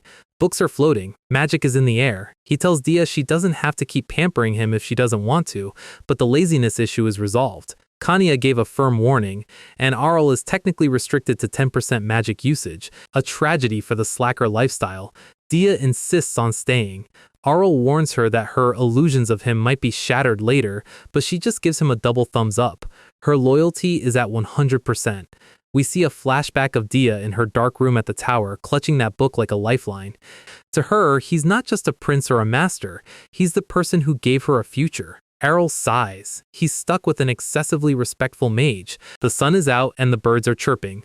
Arell thinks the weather is actually too nice to waste. It is the perfect day to do that. He starts by condensing a massive sphere of lightning mana between his hands. He cycles through chain lightning and an ice storm that looks like it could freeze a whole continent. Then he tops it off with a firewall. He is out here laughing like a proper anime villain while the forest behind him turns into a charcoal grill. He wipes a bit of sweat off his forehead and calls it a day. Our guy reached the 6th class in a single month. Most mages spend their entire lives trying to hit that level, and he's doing it in his backyard because he's bored. He chose this spot at the edge of the territory because nobody ever comes here, giving him a private sandbox for mass destruction. He actually looks disappointed that there are no monsters around to test his new toys on. He decides it is time to move on to the main event. That Trash Prince grin is back. He's ready to start. He starts thinking back to concubine Aaliyah. He remembers her looking at him like he was a bug when he was a baby. She was the first person to treat him like garbage in this life. Arell tried to just ignore her, but she kept poking at him and his mom. He's officially done being the bigger person. He tells Aaliyah to get ready because he's coming for everything she cares about. He arrives at the Prosh family estate, Aaliyah's home turf, and touches their intrusion barrier. It is a high-level security system that only lets specific mana waves through. To anyone else, it is a fortress. To a 101st-time Reincarnator, it is a door with the keys left in the lock. He just floats through the grid like he's taking a casual swim. The guards outside think they heard something, but they decide it was just their imagination. Excellent work from the Prash security team. Arell realizes Aaliyah's parents' house is actually bigger than the royal palace. He notes that they have a lot of money they definitely didn't earn fairly. He creates a tiny spark on his finger. The bigger the mansion, the more satisfying it is to watch it burn. He drops a massive firebomb right on the roof. The impact shakes the whole building and screams start erupting from every window. He calls this the opening ceremony for the fireworks. He's standing there looking very proud of his work while the background is literally melting. Inside, Duke Dezel Prosh is panicking. He's demanding to know if someone is attacking the family while the servants scramble for the exits. Arell is laughing his head off while using invisible and mute magic so nobody can see him. He tells them to hurry up and evacuate because he's about to hit the warehouses next. He notices the vassals of the Prosh Duchy trying to escape. These are the people who funded Elia's rise and helped her bully his mother. He decides to give them a special curse. It is just a minor mana affliction that feels like a permanent flu, but it's enough to keep them out of politics for a while. Now that the fire is handled, he heads for the real prize. He breaks the lock on the treasure room. He wants to see exactly how much gold Aaliyah has been sitting on. The room is a literal mountain of gold and gems. Arell immediately starts teleporting it all into his own secret storage. He lays down in the pile of gold coins like a dragon. He's imagining Aaliyah's face when she realizes her family's bank account has been deleted. He decides to leave a little something behind so they know who to thank. Out in the woods, a servant tells the Duke there is something he needs to see. The Duke is covered in soot and looks like he's aged 20 years in 20 minutes. The servant hands him a piece of paper found at the scene. He calls the culprit a heinous criminal. The Duke and his aide look at the paper and their brains just stop working. The Duke asks what the hell he is even looking at. The note is written in a dead language with a little heart and a troll message that says "Set your heart on fire." It is signed by Past Lives Pro. The news reaches Aaliyah in the capital. She looks like she's seen a ghost. Her legs give out and she falls to the floor. The stress of being bankrupted by a ghost is starting to hit. She asks about her father. The maid tells her he's alive, but the property damage is 100%. Aaliyah is trying to process who would do something this insane. The king is furious. He calls it treason and demands the culprit be found immediately. The royal investigators estimate it was a team of at least 5 6th-class mages. They can't fathom that one teenager did all this while eating a snack. But the news gets worse. A messenger reports that an epidemic has broken out among the survivors. Every noble in the Prosh family is now bedridden. Arell's curse is working exactly as intended. Aaliyah realizes her family's wealth is gone. They were known for being the richest, and now they are just sick and broke. She tells her maid to find out who did it. The maid tells her she needs to be careful because she might be next. She clenches her fist. She's officially a cornered rat. Cut to Kanya reading the news. She notes that the Prosh status has fallen so far that even their allies are abandoning them. She tells Arell that the mansion burned down and everything was stolen. She thinks the family is basically cooked. She tells Arell they should be careful too. Our guy just leans back and agrees that the world is a very scary place. He then suggests sending a donation to the Prosh family to express his condolences. His staff thinks he is a literal angel. In reality, he's just giving them a tiny fraction of their own stolen money back for the meme. Arell is 15 now. He's visiting the greenhouses and the locals are treating him like a god. The Mana house is working perfectly. The crops are growing even in the middle of winter. A farmer shows him the grain. It is twice as large as usual. He credits Arell for everything. Arell plays it off, saying it was all the mages' hard work. The mages in the background look like they haven't slept since the last century. He says he only paid them for their work, which is a very humble way of saying he owns their souls. He touches the mana equipment. He thinks everything is finally peaceful. The Prash family is out of the picture. The territory is stable. He wishes things could just stay like this. He should know better by now. We get a quick world history update. 50 years ago, 3 countries became the top dogs after a major war. The 3 great powers. First, the Ernesia Kingdom. That's us. Then, the Merman Empire and the Domanial Kingdom. Domanial was usually the weakest, but they survived by playing the other 2 against each other. They are basically the professional middlemen of the continent. We cut to a banquet in Domanial. Everyone is laughing and drinking, but the economy underneath is rotting. A noble with a monocle is hosting. His aide tells him he has a special gift for the Lord. He opens a box and it's glowing like it's legendary loot. It is a hair loss treatment ointment from Ernesia. Apparently, Ernesia's luxury goods are so popular that they are the only thing people care about in other countries. The noble is obsessed with it. He's already put in a massive order for his warehouse. The Lord asks what he wants in return. The noble says it is nothing, but then casually mentions his son needs a job in the Ministry of Internal Affairs. This is how Ernesia is conquering the world, not with soldiers, but with shampoo and corruption. The noble grins. He's definitely getting that job for his son. The narrator notes that while these goods are popular, most of them are being smuggled in illegally. Cut to the Domanial Royal Conference Room. The king is losing his mind. He's throwing papers everywhere. He has evidence that Ernesia's products are being smuggled in on a massive scale. His nobles are literally throwing parties with the enemy's specialty goods while his own treasury stays empty. Duke Elgazin tries to calm him down. The king asks what happens if this continues. Elgazin tells him the truth. The balance of power will be gone in 5 years. Ernesia will just buy the rest of the world. The ministers look like they just found out the internet is being cancelled forever. The king realizes the scale has tilted. He's pissed that someone in Ernesia keeps making these high-tier products. He's looking at a vision of Arell just vibing in a pile of gold.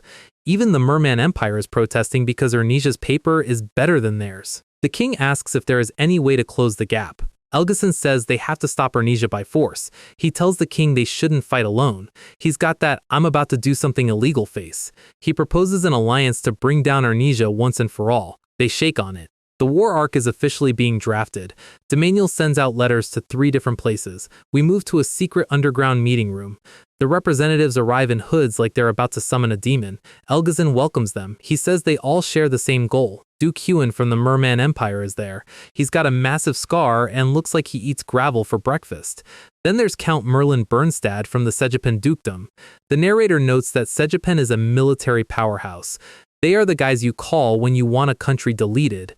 Merlin is young but has a scar over his eye. He's here because his father retired. He's clearly ready for some action. The last chair is for the Holy Nation, but it's empty. Duke Huan calls them hypocritical bastards. He's actually glad they didn't show up. They look at the empty chair. Elgazin says the Holy Nation also hates Ernesia, so they won't snitch on the alliance. Everyone nods. The Kill Ernesia Club is officially in session. Elgazin tells them they can't ignore Ernesia's profits anymore. They are causing a headache for every other nation. Merlin asks if it is actually possible to defeat them. He's worried that if they fail, Ernesia will just finish them off. Elgazin slams the table. He says that's why they need to hit them all at once. No powerhouse can survive a 3v1 ambush.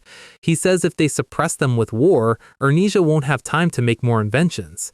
But then, he brings up the real problem. He's heard the rumors about the youngest prince, Arell. He knows the kid has been a genius since he was 8. He thinks some of the stories are exaggerations, but he knows Arell is the brain behind Ernesia's dominance. He clenches his fist and says they have 2 options. They either start a war, or they cut off that prince's neck. The other 2 agree. They've been waiting for an excuse to go to war for years. They start talking about the future. Back at the palace, the king of Ernesia is reading a report. He looks stressed. He's realized the 3 countries are talking. He knows they aren't meeting to trade cookie recipes. He says they need to prepare. He notes that their taxes and troops have increased, so they have the resources to fight back. He orders a letter to be sent to every territory. Arell is sitting in a field at sunset reading the news. He looks a bit concerned. A mage walks up and asks if he's okay or if he wants to take a walk. Arell rubs his head. He realizes things are getting troublesome. He needs to see Kania. He says they need to make some very solid preparations.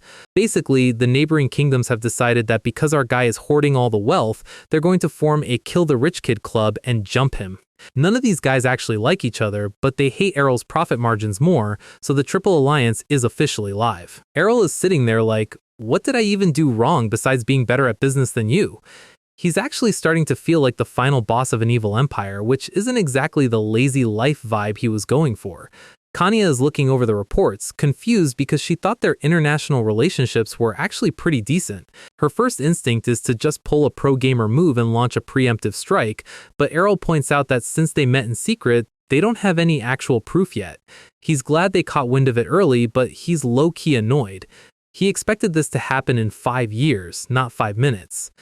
He realizes that in every life he's lived, humans never change. The second someone gets too successful, everyone else pulls out the war card like it's a standard business negotiation.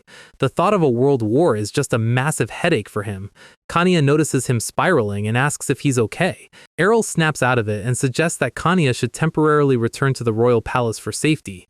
Apparently, their dad sent a letter because he's worried his rabbit-like daughter might get hurt in a battle, which is hilarious because she's a tier 4 swordmaster who could probably solo most armies. Arell explains that in an emergency, her status as a princess takes priority over being a knight, but Kania just gives him the "I'm not doing that" face immediately. Arell gets serious for a second. He tells her this isn't a joke. If war breaks out, she will actually have to be on the front lines, and Kania just smiles. She reminds him that she already swore to protect him, and she's not the type to run to a safe house while her family stays to fight. Arell is genuinely stunned. He's looking at her and realizing she isn't the childish princess he used to tease anymore. So naturally, he ruins the emotional moment by pretending to cry and saying his little sister is all grown up. Kania is definitely not amused, but the deal is struck. She's staying. Arell writes back to their father basically saying, "I tried my best, but she's too stubborn, so good luck with that." Cut to the king in the capital looking at the letter like his life is a comedy he didn't sign up for. Meanwhile, back at the lounge in Fahilia, Sena is currently chugging a literal barrel of ale like it's a juice box. She finds the idea of a sudden war troublesome, which is rich coming from the woman who lives for combat. She tells Asha that she's been swept away into frontline danger zones twice before, so this isn't exactly her first rodeo. She asks Asha why she isn't going back to see her younger brother, who just entered the academy. Asha just takes a stoic gulp of her drink and says the kid will understand. These women are officially in war mode and there's no turning back. Sina admits she's been putting off her vacation because things are getting a little bit chaotic lately. They toast to drinking while they still can, because once the Merman Empire shows up, the open bar is officially closed.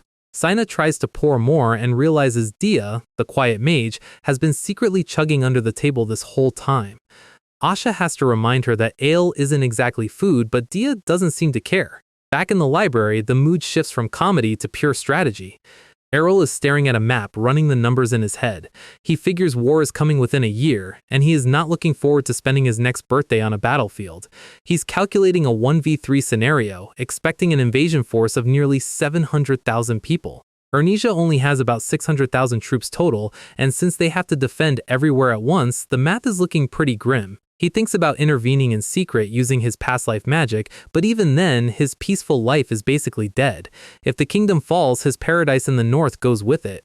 And since his #1 priority is living an easy life, he's starting to get actually angry. He asks himself what a weak and good-natured young lord should do to survive. The answer involves a wink and a lot of dead enemies. He's not going to let a single one of those rats into his territory. The next morning, he's marching through the snow and bursts into Master Aiken's workshop like he owns the place. Aiken responds by literally throwing a hammer at the door because he's not in the mood for Arell's nonsense today. Aiken grumbles that while the facilities in Fahilia are unpleasantly luxurious, the local blacksmiths are absolute trash. Apparently, he made them work for 2 days straight without sleep and they already passed out.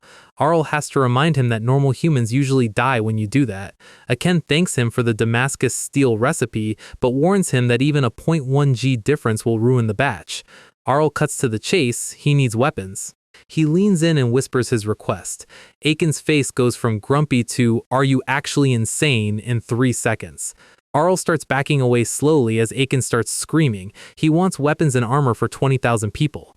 Aiken asks him if he thinks armor grows out of the literal earth. Arell sprints away, laughing about how he's probably going to get beaten to death by a blacksmith before the war even starts. His next stop is with the fur-coated VIP merchant from the capital. The merchant is surprised to see him again so soon and asks how many slaves he needs this time. Arell tells him to get prepared because this order is going to be unconventional. He holds up his hand and says the number, 50,000 people. The merchant's soul basically leaves his body. 50,000. The merchant is still glitching out, asking if 50,000 is even possible. He notes that other nobles have been buying slaves to use as fodder soldiers recently, and he asks if Arell is planning to use all 50k for the same thing. Arell explains that the number includes family members, but yeah, his imagination is roughly correct.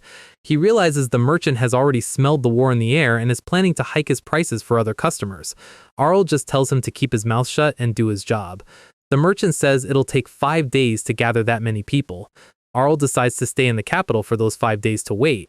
As soon as he's alone, he gets that Trash Prince grin again. He's going to use this preparation time as a legal break to slack off as much as possible before the war grind starts. Kenya is worried that staying for 5 days is a waste of time since everyone back home is busy, but Arell knows exactly how to manipulate his sister. He remembers that since she was a princess, she spent her whole life locked in the palace or training. She's never actually seen the world. He asks if she's ever wanted to see the capital properly. He hits her with the unemployed princess label, which lands like a ton of bricks. Persuasion successful. They're going on a date. They hit the streets, and Kanya is amazed at how big the city is compared to their territory in the north. She immediately pivots to eating everything in sight. She's pointing at the sights while Arell is just vibing with an ice cream cone. Then they see a sign for products made by the third prince. Arell is confused for a second, then he realizes someone is using his brand to sell knockoffs and gets incredibly embarrassed. They wander into a weapon shop where a sleazy merchant is trying to sell authentic dwarven swords. The guy claims they're from the famous iron factory and offers a 10% discount. Arell is just staring at the blade with a deadpan expression. He calls it out immediately. The sword is a complete fake. The merchant tries to act indignant, claiming the dwarves verified it. Arell tells Kanaya to put just a tiny amount of her aura into the sword. The sword snaps like a dry twig the second she touches it. Arell mocks the guy, saying it's a shame dwarven products are so fragile these days. The merchant starts crying and apologizing, and Arell hits him with a legal threat. Unless he gives Arell something good for cheap, they're going to have a very long conversation with the guards. The merchant is terrified and agrees to whatever Arell wants. Don't try to scam a guy who literally invented the brand you're faking. They leave the shop and head back into the city. Arell pulls out a dagger. It's a real dwarven dagger he managed to snag from the back of that shop. He hands it to Kanya as a present. Kanya looks at it like it's a diamond ring. She's genuinely touched that he's taking care of her. Arell thinks she's as happy as a girl who just got a new dress, which is very Kanya.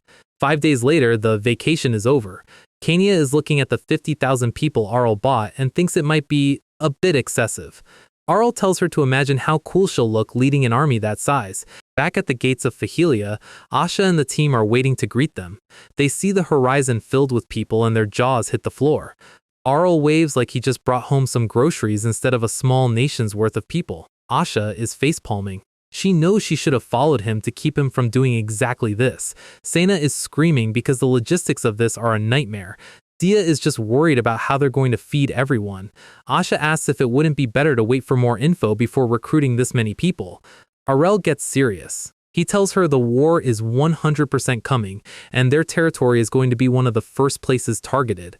Asha trusts him and backs down. Arell says he's going to turn these 50,000 people into the highest quality troops the world has ever seen. He's going to handpick the leaders, train them first, and then have them train the rest. He's basically writing a modern military manual for them to follow. He asks Asha and Sena if they're ready for the grind. They salute. The training arc has officially begun. Arell is looking at the faces of the Alliance leaders in his mind. He's pissed that they're making him work this hard, and he promises that once his raised soldiers are ready, he's going to personally punish them. Arell struggling for his life. Not against an army, but against a hill. He's complaining about how all mages seem to have a mandatory requirement to live in the middle of nowhere. Dia explains that while young mages like the city life, the old ones prefer the mountains. She also casually mentions she prefers the city because there's actually food there. Arell is touched for a second until he realizes her only motivation for city life is her stomach. They finally arrive at the workshop of Pena, an old-school mage who looks like he hasn't left his office since the previous century. Arell drops the pleasantries and says he wants to buy something a bit troublesome, a massive haul of A-ranked magic stones. Pena immediately gets defensive, noting that high-purity stones are under the Magic Tower's jurisdiction. Arell knows this, but he also knows the Magic Tower wouldn't sell to a trash prince like him. Pena asks if he's planning to use them for war. Arell gets that serious MC look, thinking about how mages are basically walking nukes if used correctly. He claims he's only trying to defend his territory, but Pena is still skeptical. Arell hits him with the ultimate argument: I have an infinite amount of money and you like having money. It's the most effective debuff in the series. Pena folds instantly. He's an upright guy, but Arell's specialty is making people forget their morals in exchange for a fat paycheck. Pena says it'll take time, but Arell expected that. Another box checked on the war prep list. As they walk away, Dia suddenly collapses into a puddle of despair. She's glitching out because the amount of money Arell just casually offered for those stones is more than she can even count. Arell leans in to whisper his actual total assets, and the look on Dia's face suggests she just saw the face of God and he was holding a credit card. He reminds us that this total doesn't even count the gold he borrowed from the Queen's family treasury earlier. He drags a traumatized Dia back to the castle like he's taking a kid home from a toy store.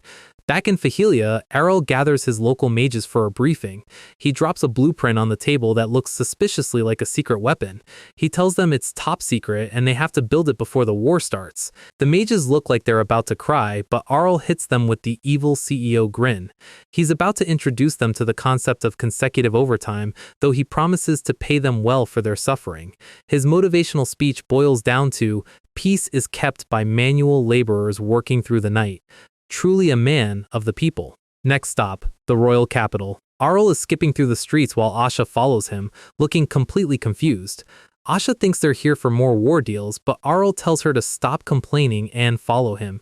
He brings her right to the gates of the Royal Academy. He remembers that Asha's younger brother just got admitted, and since they're in town, it's mandatory sibling visit time. He explains that the academy is mostly for ordinary noble kids, since the high-ranking ones just hire private tutors to avoid the plebs. Basically, it's a school for the B-tier nobility. Asha tries to argue that she's too busy for a break, but Arell isn't having it. He pulls out a VIP pass and tells her he already made all the excuses for her. He's a top-tier boss when it comes to forced vacations. Asha is speechless. As they walk through the halls, Arell asks what the brother is actually like. Asha admits she doesn't even know where he is exactly. She says people usually recognize him because he looks just like her. Arell spots a kid getting cornered in the courtyard and, yep, that's definitely a Pernil. Pernil is currently being surrounded by a group of girls and he looks like he's about to faint. One girl in particular is standing there with her hands on her hips like she's about to demand a manager. She asks Arell if he's thought about her proposal yet. Arell is watching from the shadows, wondering if bullying at this school is just standard procedure. Asha is about to intervene with a spear, but Arell holds her back to see how this plays out. The girls eventually walk away, leaving Arell to catch his breath. Asha jumps out and scares the poor kid half to death. She demands to know who those girls were. She's in full big sister mode, assuming her brother is being targeted. Arell refuses to talk, which only makes Asha more flustered. Arell steps in with his signature nice guy smile to de-escalate the situation. He introduces himself as the person Asha takes care of. Arell realizes he's talking to the third prince and immediately starts sweating. Arell cuts to the chase. You're being bullied by that girl, right? He offers a pinky swear to keep it a secret from Asha if Arell spills the tea. Arell reveals the girl is Heya Carrot, daughter of Marquis Carrot. Arell remembers the Marquis as a decent nobleman from his birthday party. He doesn't seem like the type to raise a bully. Arell starts trolling, asking if the Marquis's daughter is really picking on a Pernil. Arell looks absolutely miserable as he prepares to tell the truth. He remembers a moment when Heya cornered him against a wall. She had him trapped, looking like she was about to deliver a finishing blow. And then she just shouted, "Arell, please go out with me." Turns out, it's not bullying. It's an aggressive romantic pursuit. Arell is crying because he's being forced into a relationship at 11 years old. Arell is just staring at him with a face that says, "I really hiked all this way for a middle school drama." We see a flashback of Heya aggressively cornering Arell, who is desperately trying to explain that they are only 11. Arell is watching this play out in real time, thinking these kids are way too young for this much drama. Arell explains that it's not just Hea, all the ladies at the academy treat him like a soft-cheeked pet. He's being fed cookies and pinched all day long. He's not being bullied, he's being pampered to death. Arell is officially done. He finds the whole situation incredibly lame and wants to go back to building his death fortress. He tells Arell to just face her, but Arell freezes because Hea is standing right behind them. She's back for round 2, demanding to know who these strangers are. Arell decides to choose chaos. He points at Asha and tells Hea, "This is your future sister-in-law."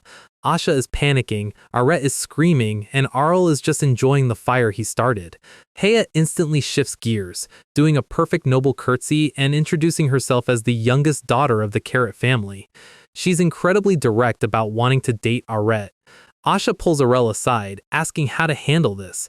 Arell points out that Arell never actually said he hated her. Arell is blushing like a tomato. He's just overwhelmed by her main character energy. Arell pivots to business mode. He notes that the Carrot family is legendary for their investment skills. Asha looks skeptical. She doesn't want her brother used as a political bargaining chip. Arell reassures her, if the kids actually like each other, she should just trust them. It's a rare moment of Arell being a decent person. But then the real problem shows up. A kid named Lutzen stomps into the room demanding to know why Arell is bothering Hea again. Hea tells him to shut up, saying it's her decision to keep Arell by her side. Lutzen throws a tantrum, asking why she's choosing a stupid bastard like Arell over him. Arell is watching this love triangle with pure disgust. It's like a bad daytime soap opera but with shorter actors. Lutzen starts insulting the Pernil family, calling them a ruined house and mocking Asha for working in the countryside. Arell finally snaps, telling Lutzen to take back what he said about his sister. Lutzen gets physical, preparing to swing. Arell catches his wrist effortlessly. He tells the kid that the repertoire of bullies never changes. Lutzen screams at the outsider to get lost, using informal speech like he owns the place. Arell's eyes go cold. He asks how an academy student dares to speak to him like that. Then Gödel Lutzen walks in, the older brother and academy instructor. Lutzen Jr. thinks his savior has arrived. Arell drops the bomb, "I am the third prince of the kingdom of Ernesia, lord of Fahilia." Gödel starts coughing like he just swallowed a fly. The trash prince reveal always hits different. Arell suggests they move somewhere private to finish the conversation. We cut to a formal room where Arell and Asha are sitting like a mob boss and his top enforcer.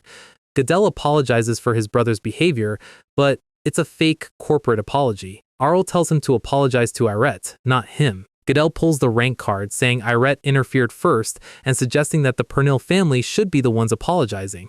Asha is fuming, but Gödel just keeps digging his own grave. Arell realizes what's actually happening. The Royal Academy isn't a school, it's a networking event for families to make connections. Lutzen Jr. was ordered by his family to approach Hea for her family's wealth. Arell is just an obstacle in their way. Arell notes that even a good purpose like building a family business turns toxic when you involve kids. Gödel claims the Carrot and Lutzen families have been close for a long time and the Pernils have no right to interfere. Arell slams the table. He asks if the academy is teaching students how to be discriminatory pricks. Gödel doubles down, saying rank cannot be ignored and nobles must have appropriate relationships. Arell hits him with a reality check. Asha is a royal guard knight. He asks Gödel if he's saying a royal guard is inferior to a teacher. Gödel goes silent. He's realized he just insulted the crown's military standards. He tries to leave, saying he'll warn his brother, but Arell stops him. "Where do you think you're going, you bastard?" Arell decides to settle this the old-fashioned way.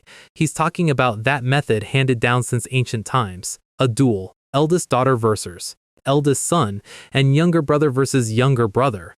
A full-on family tag team match. Gödel thinks it's nonsense, but Arell isn't done. He throws out a bribe. If Gödel wins, Arell will solve the Lutzen family's food crisis caused by poor harvests. Gödel's eyes light up.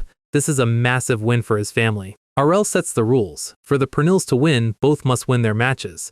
But if either Lutzen wins, it's a total victory for Gödel. The odds are insanely stacked against Asha. Gödel is doing the math. He thinks he's already won. His brother is 2 years older and physically stronger than Arell, and Gödel himself is a former knight captain. He thinks he can easily crush a Mirai escort knight like Asha. He accepts the duel with a smug grin, thinking he just scammed a prince. Arell promises on the ernesia name that he won't go back on his word. He's smiling like a shark that just saw a buffet. Asha is facepalming in the background. Asha is currently having a minor crisis because our guy just bet her family's entire reputation on a duel involving her 11-year-old brother. Arell knows he's being unreasonable, but he asks her the one thing that matters. Are you really okay with letting that bastard Lutzen walk away after what he said?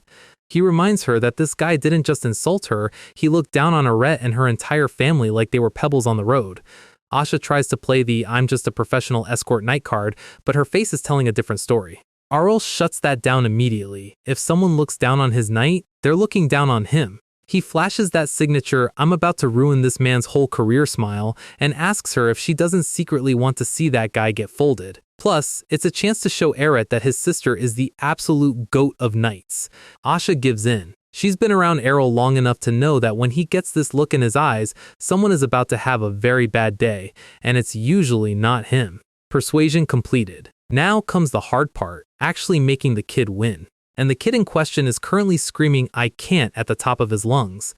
Arell is vibrating with pure terror. He's 11, he's soft, and he's being asked to fight a kid who has been his personal nightmare for months. Arell tries the "it's just a kid's fight" approach, telling him to just hit first and win.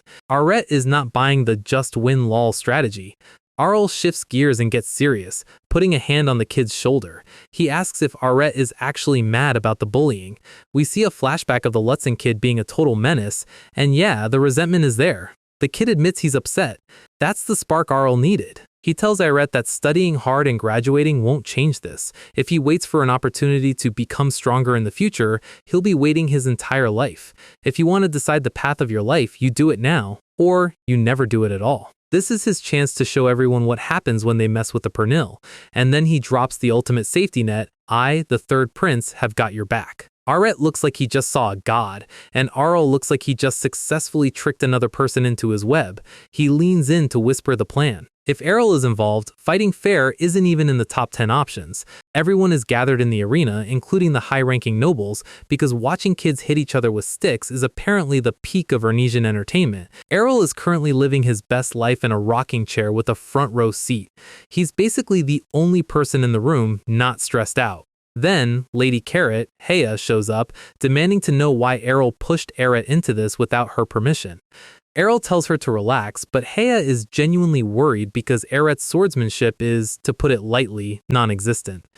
Arell just tells her that skill doesn't matter. What matters is trickery. Arell walks out looking like he's heading to his own funeral, clutching a wooden training sword. Arell pivots the conversation to ask why Heya is even interested in the kid, and Heya reveals her true form. She doesn't just want to protect him, she wants to hold him, pinch his cheeks, and literally bite him. Arell realizes he might have found the one person in this academy more dangerous than him. This girl has predator energy. He briefly considers stopping the duel just so Irette can run away from her, but it's too late. The referee signals the start and the magic flare goes off. Lutzen Jr. charges in like a wild boar, screaming for Irette to die. Arell is watching through his communication device and starts giving orders like he's playing a pro-level match of League.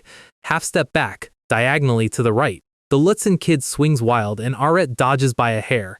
Arell tells him to bow down and go straight back. Then comes the counter. 2 steps right, 3 steps forward, twist and swing! Crack. The wooden sword hits home and the bully hits the dirt. The crowd is losing it. They can see Irette's form is clumsy, but he's dodging everything like he has a sixth sense. Asha is standing in the back, face-palming. She knows exactly what's happening. Arell is using a communication device he developed for Fahilia to remote control the kid.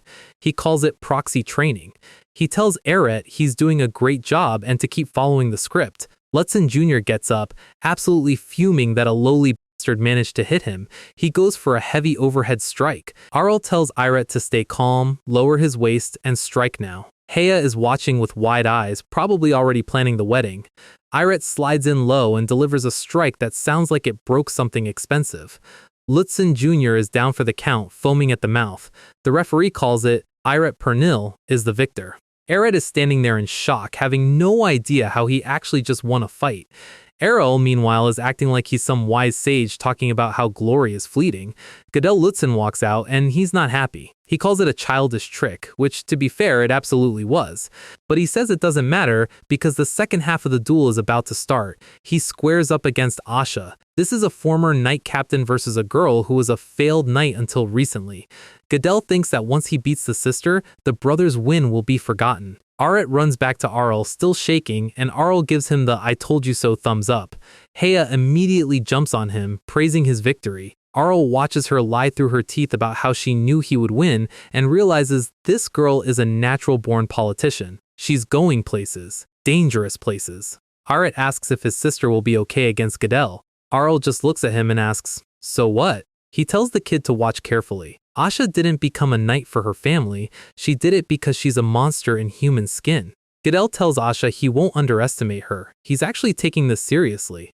He charges in, going all out from the start, putting his full weight behind the strike. He's thinking about how he never lets his guard down and how he fights harder than anyone. It's a great internal monologue. It's a shame it gets interrupted by the fact that he suddenly can't see the floor. His vision tilts, his feet leave the ground, and he realizes he's currently airborne. Impact. Asha hits him so hard the shockwave cracks the floor and puts him into the wall. She spins her training sword casually and admits she might have gone a little overboard. She looks down at the former captain with a smirk that says, "Is that it?" and notes that for someone with such a big title, he's unexpectedly weak. After the dust settles at the academy, Asha catches up with Arell. She's not mad, but she asks him to maybe give her a heads up next time he decides to gamble her family's life. Arell points out the silver lining. Arell is currently the hero of the school and has finally earned his own self-respect. Plus, the Lutzen family is going to be way too embarrassed to show their faces or bully anyone for a long time. Arell adds a little "I did it because I care about you" line, just to keep his favorite knight loyal. Asha gives him a look that is dangerously close to an actual smile. She thanks him. It's a rare soft moment for the team, but the fun and games part of the story is officially over. We're heading back to the capital. The narration shifts. When people face the worst possible situation, their first instinct is usually denial. And Ernesia is currently in deep denial. The nobles in the capital are laughing off the rumors. They think there's no way a real war is coming. Even though the king issued an official letter telling the lords to train soldiers, most of them are being incredibly passive. Their logic is classic bureaucratic laziness. What if we spend all this money on weapons and then a war doesn't happen? We just have a warehouse full of stuff we don't need. They're actually pointing fingers at Arell, calling his preparations premature and alarmist. Arell, meanwhile, is just staring into the distance, knowing that being right is going to be very expensive for everyone else. The lords keep carrying on with their fancy parties and tea times, ignoring the storm clouds, right up until the news actually arrives. We cut to the Merman Empire capital. It's a full-blown parade. The Merman Emperor steps out on the balcony. He looks like a man who has spent a lot of time practicing this speech in front of a mirror. He asks his citizens if they know who's been disrupting the continent's finances. He blames Arell for making strange products and MG and selling paper, which used to be the Empire's monopoly. He calls Arell a demon and says that for the safety of the continent, they must stop him. It's a total smear campaign to justify a land grab. He officially announces the Triple Alliance, Merman, Demaniel, and Sejepen. They're delivering judgment on Ernesia. The crowd goes wild. 3 nations versus 1. The odds are officially garbage. They send an official ultimatum to the Ernesia kingdom, and it's basically a list of insults. Step 1. Shut down the paper factory and destroy the facility. The king of Ernesia is reading this, and you can see the veins popping in his neck. Step 2. Hand over the secret recipes for all of Arell's products. Step 3. Give back all the profits they made.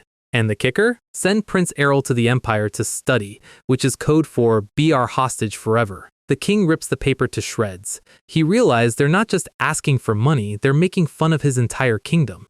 He declares that they won't give up a single piece of territory. The passive attitude is gone. We cut to the Bayesian fortress at the edge of Ernesia territory. The cavalry is charging. The dust is rising. It's no longer a threat, it's an invasion. Jailer Ernesia is on the walls, demanding a report from the scouting squad. The news is bad.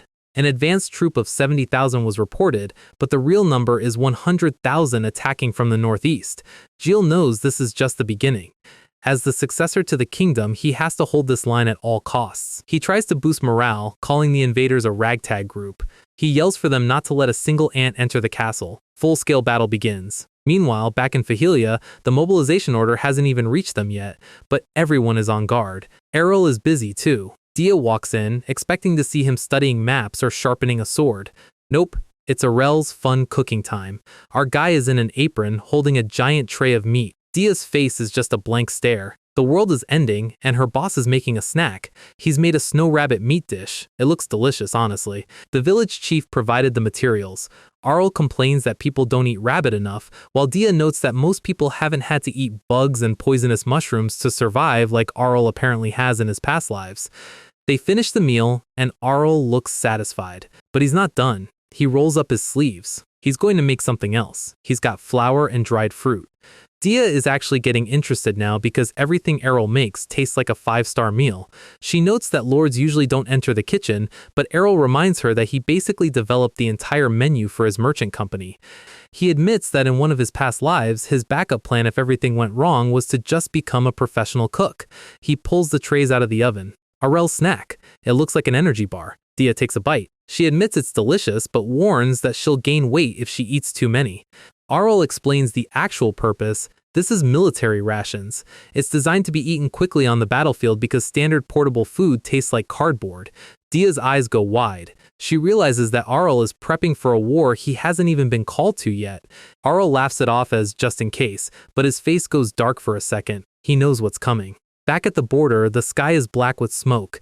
Enemy hands are reaching the top of the walls. Ladders are everywhere. The siege is in full swing. Jill is calling for reinforcements, but his men tell him they can't afford to attack recklessly. The enemies are just non-stop. A scout runs in with an emergency report. The 100,000 troops from earlier? That was just the vanguard. The main force is here. 210,000 troops. The horizon is covered in enemy flags. Jill looks paralyzed. The war isn't coming anymore. It's here, and it's bigger than anyone in the capital ever imagined. The Ernesia Imperial Conference Room is currently a disaster zone of stressed-out old men and papers flying everywhere. The king is listening to his advisors panic because the enemy numbers aren't just high, they're growing, and the fortress is on the verge of collapsing. The advisors are already suggesting a full retreat just to reorganize, which is basically code for, we're losing, let's run. One noble points out that Prince Jill's safety is the top priority. The king stops, looking like a man who has aged 10 years in 10 minutes. He orders the front line to move back and tells them to inform the citizens of the situation. The room goes quiet as the weight of the defeat starts to sink in. Then, the king snaps. He stands up and shouts that every noble and every lord who can swing a sword needs to step forward right now. It's a national mobilization order. In Ernesia, that's the break glass in case of emergency button.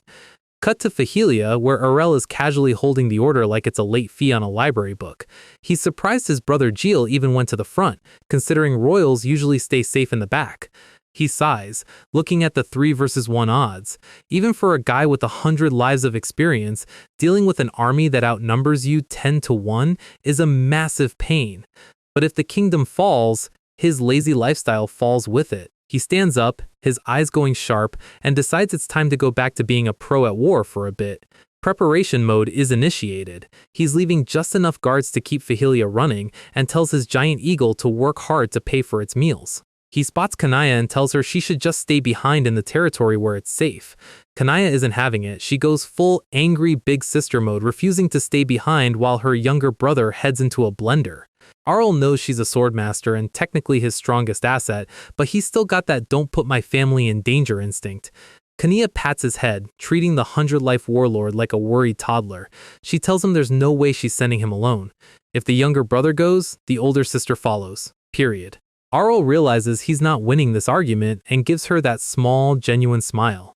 He decides it's finally time to give her that. Kania is confused, thinking he's about to hand over a lunchbox or something. He draws a sword that looks like it's made of pure moonlight and high-class mana. It's a gift from their mother, Lady Fahilia. This is Keltia. It's an heirloom of the Kenchester family, handed down through generations of legends. Even the legendary dwarven blacksmiths Arell hired admitted this thing was a masterpiece and nearly impossible to replicate. Kanaya looks at it like she just found the Holy Grail. Arell tells her she's the third-ranked swordmaster in the kingdom, so she shouldn't hesitate to take a weapon that actually matches her stats. Kanaya hugs the sword, getting all sentimental about her mother and the weight of the gift. Arell decides to be sensible and let her enjoy the main character moment while he goes back to being the tactical director in the background. He steps out onto the balcony, looking down at his assembled forces. His internal monologue gets heavy here. His goal isn't just winning, it's making sure as few of his people die as possible. He wants to reward the brave and take care of the families of those who don't make it. He's taking the Lord job more seriously than he lets on. He steps onto the stage in front of his 23,000 Fahilian troops. Heya and Asha are standing right behind him as his pillars of support. He drops the bomb. There are 320,000 enemy troops waiting for them. But then he follows it up with a line that stops the panic. He didn't train them to be sacrifices. He tells them they aren't going to protect the territory by dying. They're going to protect it with valiant military service. Translation: don't die, just win. The Fahilian army roars, 23,000 people ready to take on the world because Arell told them they're built different. Cut to the Dersia fortress on the northeastern front. It's a mess of smoke and broken stone. The Ernesian soldiers inside are shivering, dirty, and looking like they've already accepted their fate. Arell walks into the camp with his group, seeing the wounded everywhere. The reality of the front line is a lot grimmer than the academy duels. He enters the command tent and greets his brother, Prince Gil. Kanya is right there with him, maintaining the royal etiquette. Gil is sitting at a map looking completely drained. He immediately apologizes for making them come to this hellhole, blaming himself for not leading the army better. Arell notes that Gil is actually a decent person with a good personality, which is a rare find in their family, looking at you, Queen Elia. Gil explains the situation. The border fortresses have already fallen, and 320,000 troops are currently knocking on their door. The enemy has only stopped to reorganize their lines. They'll be launching a fresh hell tomorrow morning. Arell realizes if he'd been just 2 days later, he'd be visiting a graveyard instead of a fortress. Gil says Arell's 23,000 troops are reassuring because they can act as a shield until the other lords arrive. Arell's eyes go flat. He realizes Gil wants to use his elite, carefully trained Fahilian soldiers as meat shields to stall for time. No way. He slams his hand on the table and tells Gil there's no need to wait any longer. We must stop defending and start turning the tide. Arell is done with playing safe. He's ready to start the counteroffensive. Gil thinks it's impossible given the numbers, but Arell just smiles and tells him he's brought a few toys for this specific occasion. He leads them outside, explaining he had the blacksmiths working on these blueprints since the moment he heard war was coming. Gil looks up, and his jaw hits the floor. It's a mobile watchtower. It's essentially a high-rise building on wheels, and it's currently being piloted by a very enthusiastic dwarf. Arell breaks down the mechanics. It's prefabricated so they can disassemble it, move it, and set it up anywhere to give their mages and archers the high ground advantage. But wait, there's more. He reveals a cart covered in massive, terrifying spikes. He calls it the gate-blocking knife cart. It's a classic siege weapon Arell brought back from his past lives, but upgraded with dwarven tech and magic. It's designed to push back infantry like a lawnmower. Arell looks at Gil and tells him his Fahilian crew will handle the entire defense. Gil's only job is to focus on the counterattack when the opening appears. Gil is looking at his younger brother like he's a miracle worker. Arell looks out at the smoke on the horizon. He's thinking about how the Triple Alliance probably thinks they've already won because they have more bodies. Wrong. It's time for a counterattack. Over at the Triple Alliance front base, a commander is reading a report about ernesian reinforcements arriving. One of the other officers notes that everything was going perfectly until they hit this fortress, but now they're seeing strong resistance. They mock Prince Gil, saying he isn't that stupid after all, as if they were expecting a total walkover. Then, one of the commanders starts laughing. He's got that "I know something you don't" villain face. He reveals the name of the person leading the reinforcements. Arell Ernesia, the man behind the kingdom's sudden wealth and the actual reason they started this war. The commander says he dismissed the rumors that a child was the genius behind the economy, but now he gets to verify the authenticity in person. He basically wants to capture Arell like a rare Pokemon. He clenches his fist, reminding the others that, according to their agreement, Arell's extradition, meaning capture, is his prize. He stands up, ready to take them down. He thinks he's the one hunting Arell, but he's really just volunteering to be a target. Morning hits. Arell's 23,000 troops are lined up, and they look like a professional wall of steel. Arell looks out at the horizon and calls the enemy numbers disgusting. 50,000 alliance troops are charging in the first wave. It's a literal ocean of armor and screaming men. Arell remains calm on the battlements and gives the signal, "Do as we planned." The enemy cavalry commander sees the Fahilian shields and calls them cowards hiding behind shields. He tells his men to just crush them. He's confident. 50,000 versus 23,000? He thinks he doesn't even need a strategy. Then the sky turns black. Thousands of arrows rain down from the mobile watchtowers, and the impact sounds like a hail of steel hitting the earth. The alliance troops scream to raise their shields, but the arrows are hitting with enough force to pin men to the ground. The commander tries to keep them moving, but he's already realizing the Ernesians aren't even flinching. Arell is just watching with his arms crossed. He looks bored. The alliance infantry slams into the Fahilian shield wall, but it's like hitting a mountain. One soldier tries to push and realizes the shields aren't standard issue. They're too high quality, and the Fahilian soldiers are holding the line without moving an inch. Then the Fahilian shield wall splits open. The knife carts are unleashed. It's a row of massive spiked rollers charging straight into the enemy's front line.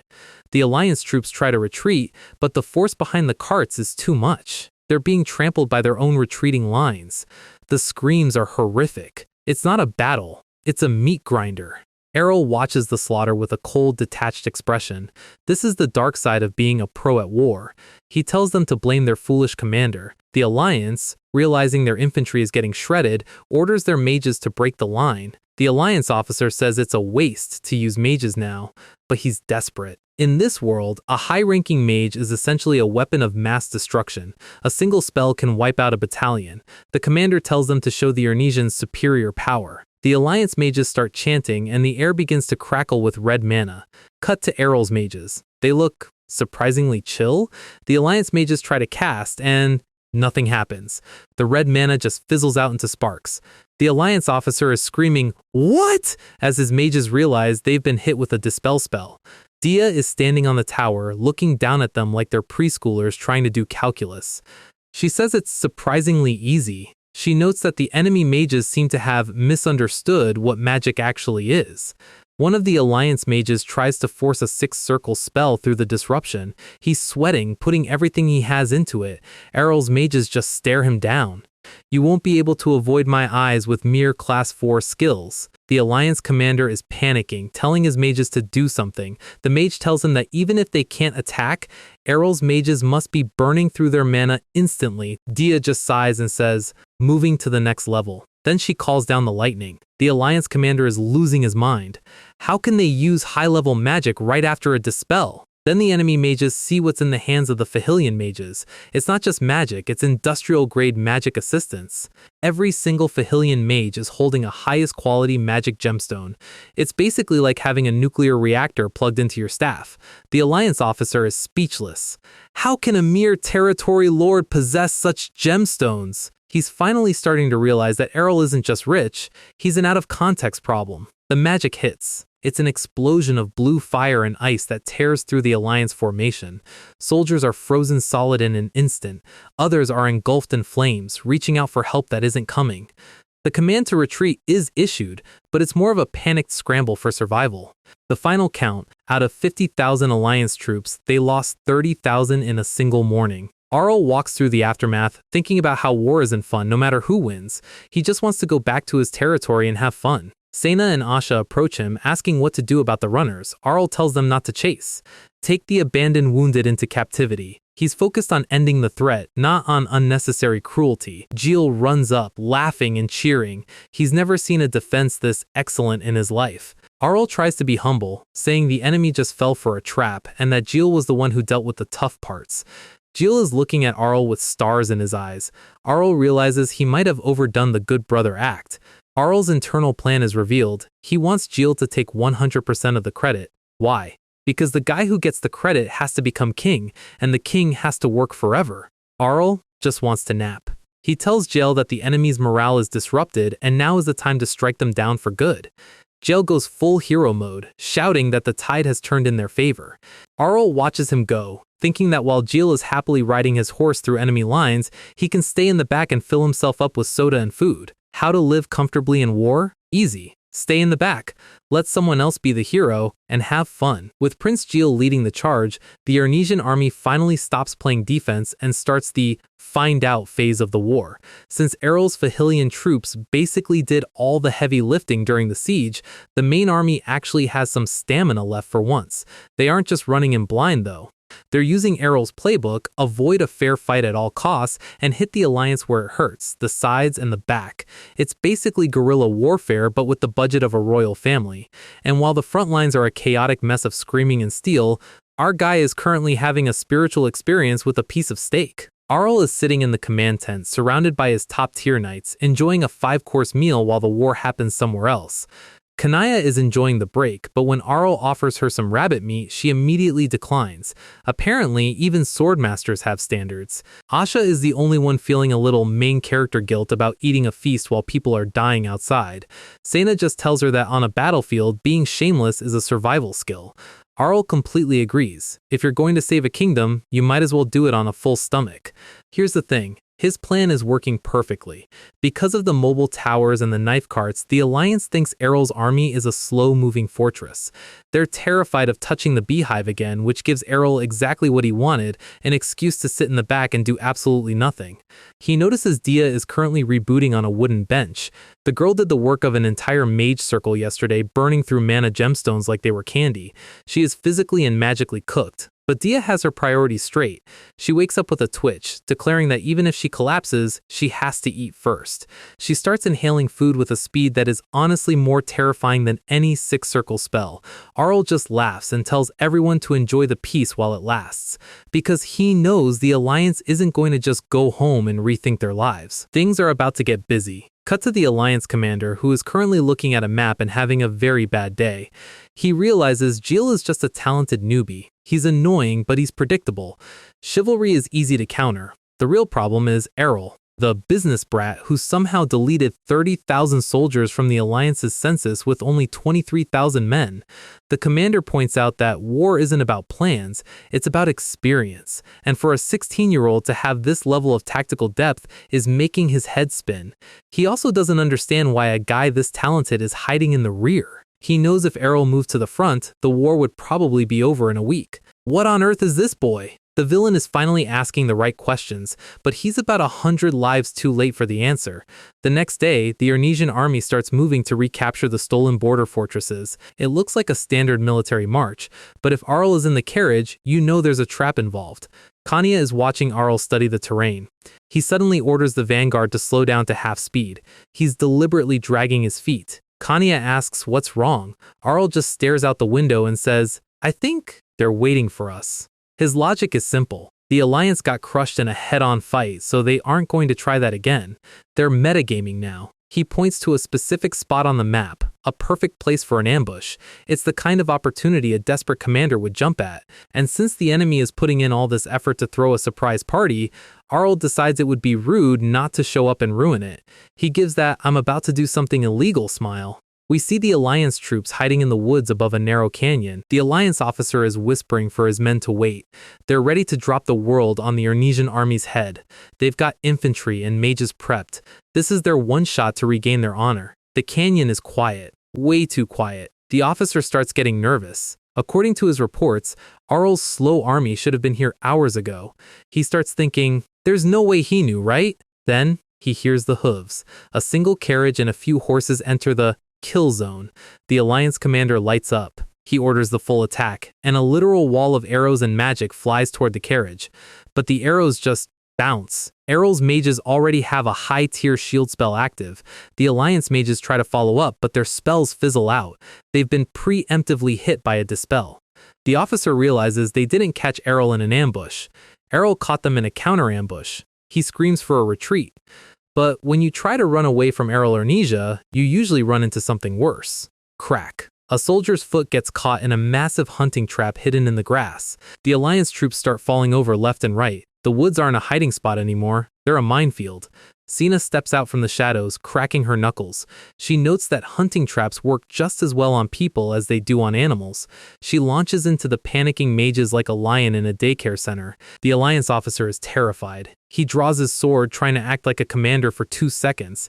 He shouts that he won't lose to an enemy knight, especially not just a woman. Sina doesn't even bother talking. She just charges her fist with aura. Impact. The shockwave of her punch clears the trees and sends the commander into orbit. Asha and Sena stand over the piles of unconscious enemies. They note that the Alliance has a lot of spirit, but their actual skill is, at best, mid. Back in the tent, Arell explains his philosophy. If someone starts a fight, you don't just win. You make the response so nasty that they're too scared to ever look at you again. He doesn't want a full-scale war. He wants to become the thing that keeps them awake at night. That's my method. The results speak for themselves. The ambushers were annihilated, and the Ernesian border fortress is back under their flag. The Alliance tries a few desperate counterattacks, but the Ernesian morale is through the roof. And at the center of the storm is Princess Cania. She is carving through the Alliance lines like a hot knife through butter. The Alliance soldiers are crying that the rumors were exaggerated. They were told she was a princess. They weren't told she was a boss raid monster. They realize that while they sent their best men to the south, the northeast is being guarded by a tier 4 swordmaster. It's a total mismatch. The Alliance's morale doesn't just drop, it evaporates. Several months into the war, and the demonic ernesia is still standing strong. Arell is watching the sunrise from the fortress wall, looking like he's bored of winning. Because while the kingdom thinks they're winning, Arell is looking at the spreadsheets. His army's status, 121 deaths, 142 seriously injured. To any other lord, those are legendary stats. Most lords have lost half their men by now, but to Arell, any death is a failure of his lazy life policy. Meanwhile, at the Alliance General Command, the one-eyed strategist is finally being realistic. He moves a chess piece, deciding to let go of the northeastern front entirely. He realizes they're just throwing lives into a wood chipper. He tells the Alliance kings that it's time to make a big decision. If they want to destroy Ernesia, they have to stop playing by the rules of quality and start using the quantity cheat code. Back at the fortress, the fighting has stopped. Arell is lying on his back, staring at the sky. He notes that while his defense held, the other lords have been harassing the enemy. Basically, both sides are just grinding each other down for XP while Arell chills. He realizes the core truth of this war. The Alliance invaded because of interest and jealousy, and his own side is fighting just to distinguish themselves and get promoted. The passive lords from before are now screaming for their soldiers to kill at least one more person just to boost their stats. Even his brother Gilles is fighting to prove he's worthy of the throne. Arell concludes that humans are just creatures that grow with greed. Whether they're piling up money, power, or corpses, they just keep trying to move up. He admits he's not any better. He's greedy for a comfortable life. But he thinks they're missing the point. No matter how much stuff you pile under your feet, the view of the sky never changes. Asha walks up and asks why he's acting shabby again. She tells him that the soldiers are watching, so he should at least pretend to have some dignity. Arell just tells her that giving up your dignity feels great and asks her if she wants to try it. Asha's face says, "I'd rather fight another swordmaster." She notes that it's been quiet for 6 days. She hopes the war might actually be ending. Arell's face goes stone cold. These bastards, did they make up their mind? His giant griffin lands on the wall next to him. He hops on, telling Asha he'll be right back. She screams for him to wait because it's dangerous, but he's already airborne. Asha can only watch him fly off, wondering why she's the only adult in this relationship. Arell scouts the horizon from the air. He sees exactly what he was afraid of. He uses his communication device to call Sena and Asha. His voice is dead serious now. I don't think the war will end anytime soon. He gathers his inner circle in the tent for a lecture. He asks them what they think the Alliance's next move is. Sina thinks they'll just attack again. Asha just tells him to stop making unexpected actions like a reckless teenager. Arell points out that the enemy is too far back for a standard attack, but they definitely aren't going to surrender. Asha guesses it's because of their pride. Ding ding! Arell gives her a cookie like she's a star student, much to her annoyance. He explains the political reality. The Alliance kings publicly called Ernesia evil to start this. If they withdraw now just because they got hit, their public opinion will tank. They can't admit they were wrong, so if they can't go back and they can't win with their current army, what's the move? Arell slams his hands on the table. General mobilization order! Sina realizes the danger instantly. The Merman Empire is mostly built on slave labor.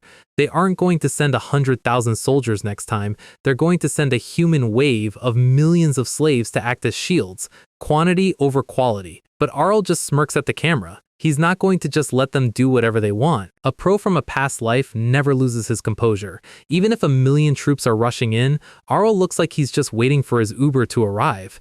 He mentions there's something he's been secretly preparing, a project so sensitive that only him, Master Aiken, and his father knew about it. He pulls the tarp off the latest Fahilian war crime, Arell's super long-range large crossbow. It's currently being shipped to the front for a field test. The stats on this thing are cracked. It has a continuous shooting function of 100 shots per minute, using custom arrows royal researchers wouldn't even know how to draw. Asha and Sena are genuinely terrified. They realize that Arell isn't just winning a war, he's changing the entire meta of combat. Arell notes that he improved it using references to modern weapons from his past lives. He actually didn't want to make something this lethal, but since the Triple Alliance decided to crash his quiet life, he's fresh out of mercy. If they tried to take what belongs to him, he's going to respond in kind. This isn't self-defense anymore, it's an audit. Cut to the defense line of the Ernesia kingdom.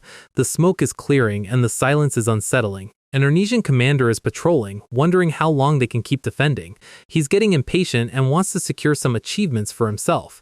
He sees a golden opportunity to attack and thinks the king will recognize his contribution. This is side character syndrome in its purest form.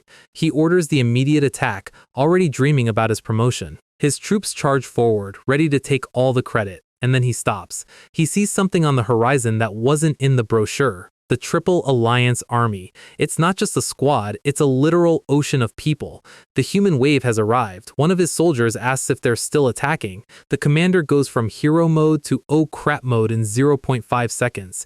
He screams for a retreat and tells them to send a messenger to the fortress immediately. The achievements can wait. Survival is the new goal. The Alliance has mobilized every warm body they could find. Prince Gil is back on the walls, shouting that they have to hold the line. Gil is sweating. He realizes the Alliance isn't using tactics anymore, they're just trying to sweep the defense line with pure, unadulterated numbers.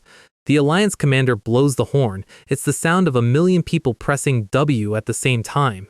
The Alliance mages start their chants. They're aiming to soften up the Ernesian front with some heavy artillery, but just like last time, their spells fizzle. Their head mage is baffled. Ernesia is using Dispel again. He wonders how many magic stones Arell actually has in his pocket.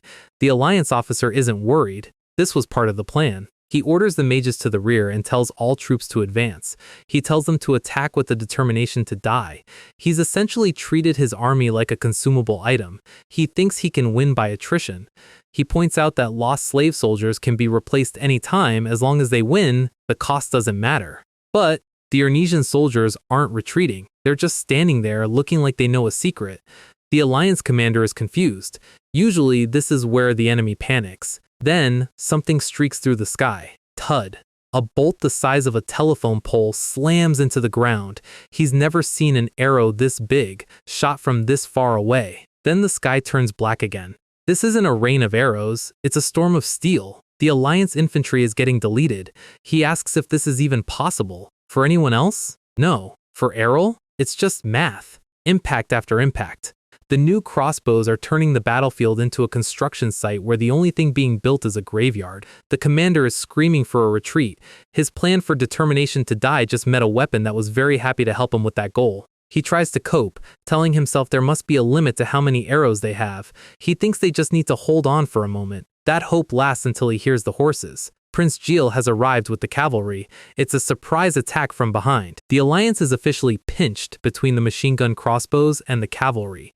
The Ernesian cavalry tears through the disoriented slave soldiers. It's a total rout. Arell is watching from his griffin, looking down like a satisfied developer. If you advance, you get the crossbows. If you withdraw, you get the cavalry. He notes that the Alliance commanders must be cursing his name to death right now. He's not wrong. He checks his comms, asking about the arrow count. The logistics team says they're reloading but still have plenty. But Arell is critical. He knows the crossbows have drawbacks. They're complicated, they take time to reload, and most importantly, those custom arrows are insanely expensive. He calls it a money-gobbling monster. Every shot is basically a stack of gold flying through the air. Dia pings him on the comms. She's not out of magic stones, but her mages are running out of mana to circulate the energy. They're exhausted from holding the Dispel field. They're begging for a break. Arell asks how many stones are left for attacking. He's ready to switch from utility to DPS. Dia says she can handle the dispel alone. Arell laughs, realizing he shouldn't be asking a 6th-class mage to just play support all day. The Alliance cavalry is trying to pull back. Arell gives the coldest order of the war. It's your turn now. Burn them all. Dia drops the support act and starts casting for real. The Alliance soldiers see a massive curtain of blue light appearing in front of them. They have no idea what they're looking at. Arell explains his policy: minimum damage to his allies, devastating blow to his enemies. The shield ignites. This is the Mana House technology, originally used to trap heat for greenhouses, repurposed into a localized microwave. The temperature inside the field hits incineration levels instantly. The Alliance soldiers are wondering what just happened as they turn into ash. The fire is pure magic. It's not just burning them, it's erasing them. The ground is left charred and glowing. Nothing survives that kind of thermal output. The remaining Alliance soldiers are paralyzed with fear. This isn't war anymore, it's a horror movie. Arell tells them they better run away quickly. He's not even looking at them, he's already focused on the next phase. He orders the relay to Prince Geel, use this momentum, and launch an all-out attack. The news starts spreading. The Ernesian army is announcing victory after victory. The map of the war has completely flipped in a few months. We cut to the Merman Emperor. He looks like a man who just realized his unbeatable strategy was actually a speedrun to his own funeral. The King of Domanial and the Grand Duke of Sejepen are there via hologram. They point out that they even did the general mobilization like he asked, and it still failed. The Grand Duke is speechless. He's the one who was supposed to be a brilliant strategist, and he just got outplayed by a teenager. The Merman Emperor tells them there's no point in blaming each other now. He asks the Grand Duke what he thinks will happen next. The Grand Duke asks if he can be honest. The Emperor tells him to lay it on the line. The report is grim. They've lost half their total troops. Morale is non-existent. Even if they attack with everything left, they can't withstand Arell's weapons. They talk about the crossbow Arell made. Their own master craftsman called the designer a monster. They tried to reverse engineer it but couldn't even figure out the basic structure. The Emperor clenches his fist. Arell Ernesia has gone from a minor nuisance to a wall that's blocking his entire destiny. He says they need to find the enemy's weakness and stall for time. Then, a messenger bursts in, screaming that they're in trouble. The Ernesian Kingdom's army is no longer just defending their border, they've officially crossed the line. Cut to Princess Kania. She looks radiant, mostly because she's about to hit something really expensive. Arell is cheering her on in the background like a proud coach. He tells her to go all out. She's standing in front of the Kingdom of Domanial's border fort. She draws her sword and gives a bored, crack. She hits the massive reinforced gate with an aura strike so powerful the entire structure just disintegrates. The Domanial soldiers are panicking. They were told to stop the enemy at all costs, but they didn't realize the enemy was a one-woman demolition crew. Kania charges through the wreckage, complaining that these guys are so slow. She tells her soldiers that she alone is enough for this group. She's basically treating a national defense line like a warm-up exercise. Arell is giving the thumbs up from the side. He knows that when it comes to destroying gates, a swordmaster is the ultimate efficiency tool. Meanwhile, the Ernesian army is storming the Merman Empire border fortress and the Sejepen Duchy border fortress. The King of Ernesia is personally leading the charge now, shouting that the enemy needs to repay their greed with interest. Arell is running alongside Sena and Asha, mentioning that his father was very angry. Their next target? The Alliance capitals. Sena and Asha are in shock. Not long ago, they were the ones retreating.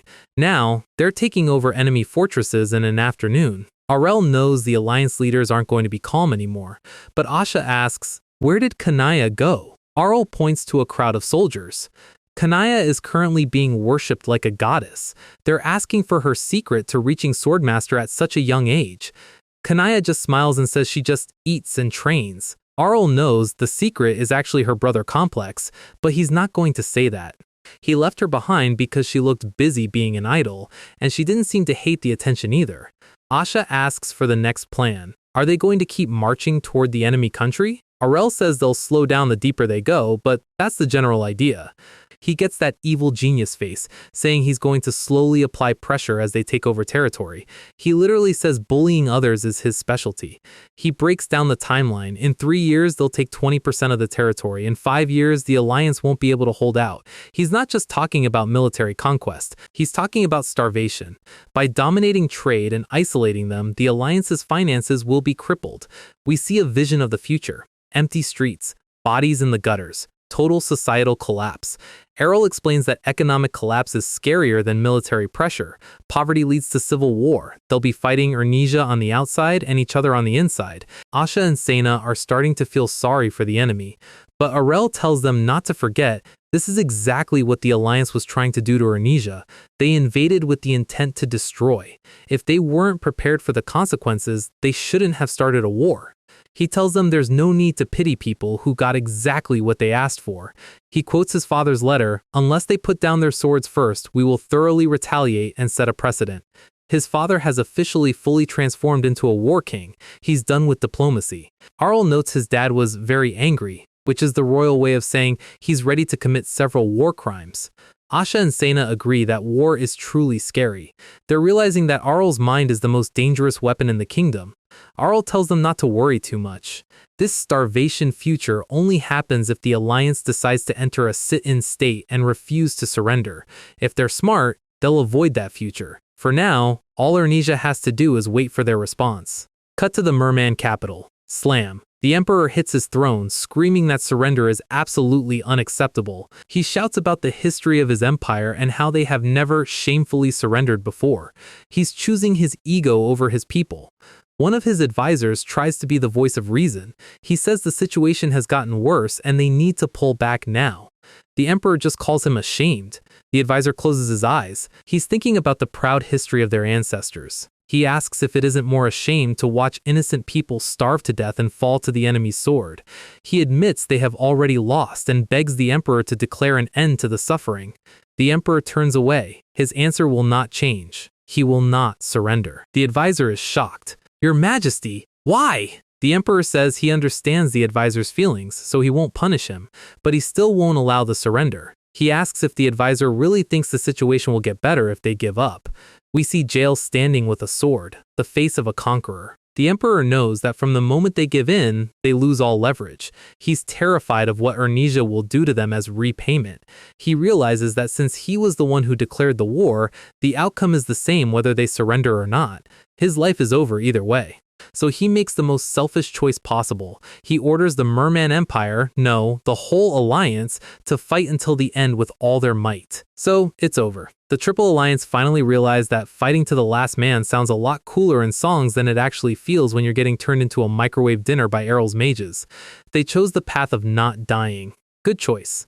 Arell is standing on the ramparts, looking out at the aftermath. He's genuinely baffled. He's lived 100 lives and he still can't figure out why people decide to pick fights they clearly can't win. He was actually planning to be nice if they surrendered early. He had arrangements to make sure their civilians didn't starve, but they insisted on getting their teeth kicked in first. He sighs and turns away. The spectacle is over, and frankly, Arell is bored of being a war hero, and just like that, the grand operation of the Alliance officially hits the delete key. The morale of the enemy didn't just drop, it hit the basement and kept digging. Between the machine gun crossbows and Dia's brutal magic, the enemy soldiers were basically waiting for the game over screen. The King of Ernesia gets the letter. It's the official surrender. Arell's message was simple: stop bleeding, surrender now, and I might help you survive the aftermath. A few days later, back in the Ernesian capital, the king is reading the official documents. He takes a deep breath. It's real. The war that was supposed to destroy his kingdom is over in a matter of months. Meanwhile, Arell is having a completely different reaction. This man is crying tears of pure, unadulterated joy because he doesn't have to sleep in a tent anymore. It's giving getting discharged from the military vibes. He is 100% done with the army life. He stands on the wall, screaming his lungs out. "Goodbye, you damned alliance! Let's never meet again!" Kanaya is just standing in the back like, "You're being embarrassing, your highness." Most of the territorial lords have to stay behind to manage the new borders, but Arell and Kanaya are the first ones on the out-of-office list. They head straight back to the north, and for the first time in history, someone is actually happy to see a Fahilian snowstorm. Arell is embracing the cold like it's a long-lost friend. He's already making a mental list of chores for the kids to clear the path. He's ready. The peaceful, sweet, lazy life of a trash prince is finally back on the menu. Or so he thinks. Back at the royal palace, the post-war handling meeting is in full swing. This is where the winners decide how much they're going to loot from the losers. The king is handing out gold and prisoners to the margraves, but then he brings up the elephant in the room, Arell. Everyone knows Arell carried the team. Even the stuck-up nobles have to admit he deserves a massive reward. But then the salt starts flowing. These nobles are terrified of the money-gobbling crossbows. They're basically asking the king to take Arell's toys away because a single territory shouldn't have that much firepower. The king shuts them down. Arell already told him he wouldn't bring the big crossbows to Fahilia, the palace will manage them, but the reward for Arell is still on the table. The king suggests the title of Duke. The room goes quiet. A Duke title for a teenage prince who was supposed to be a failure is a massive power shift, but the king has a smirk on his face. He asked Arell what he wanted personally, and Arell's answer was peak Arell. He didn't ask for the Duke title, he asked for all the barren and worthless land surrounding Fahilia. Back in his room, Arell is looking at the deed and laughing like a Disney villain. He knows the nobles think he's an idiot for asking for frozen dirt, and he wants them to keep thinking that. He's already back to his bossy self, asking Dia to fix the humidity in the room because his skin is getting dry. He checks his ledger. He got a mountain of gold, but he's already funneling it back into the soldiers' funds and war reparations. He's rich enough already, he needs public favor more than extra coins. Then there are the slaves. Now, Arell doesn't do the whole cruelty thing. He knows the kingdom wanted to dump these prisoners in Fahilia because they didn't want to feed them. These are prisoners of war who were abandoned by their own kingdoms. No ransom, no home to go back to. And just when the kingdom was stressed about what to do with thousands of mouths to feed, Arell rescues them. Fahilia has infinite space and Arell has infinite money. All he needs to do is build them some shelters and give them a job. He's basically playing SimCity on creative mode. He's building housing projects in the snow. He takes half of all the war prisoners. The kingdom thinks he's doing them a favor. Arell is chilling. The war sucked, but he got land, labor, and a reputation as a saintly prince who takes in the abandoned. He can see the big picture. This isn't just a territory anymore, it's the foundation of an empire that will let him sleep for the next 60 years. Just you wait, you damn nobles. He's coming for the whole board.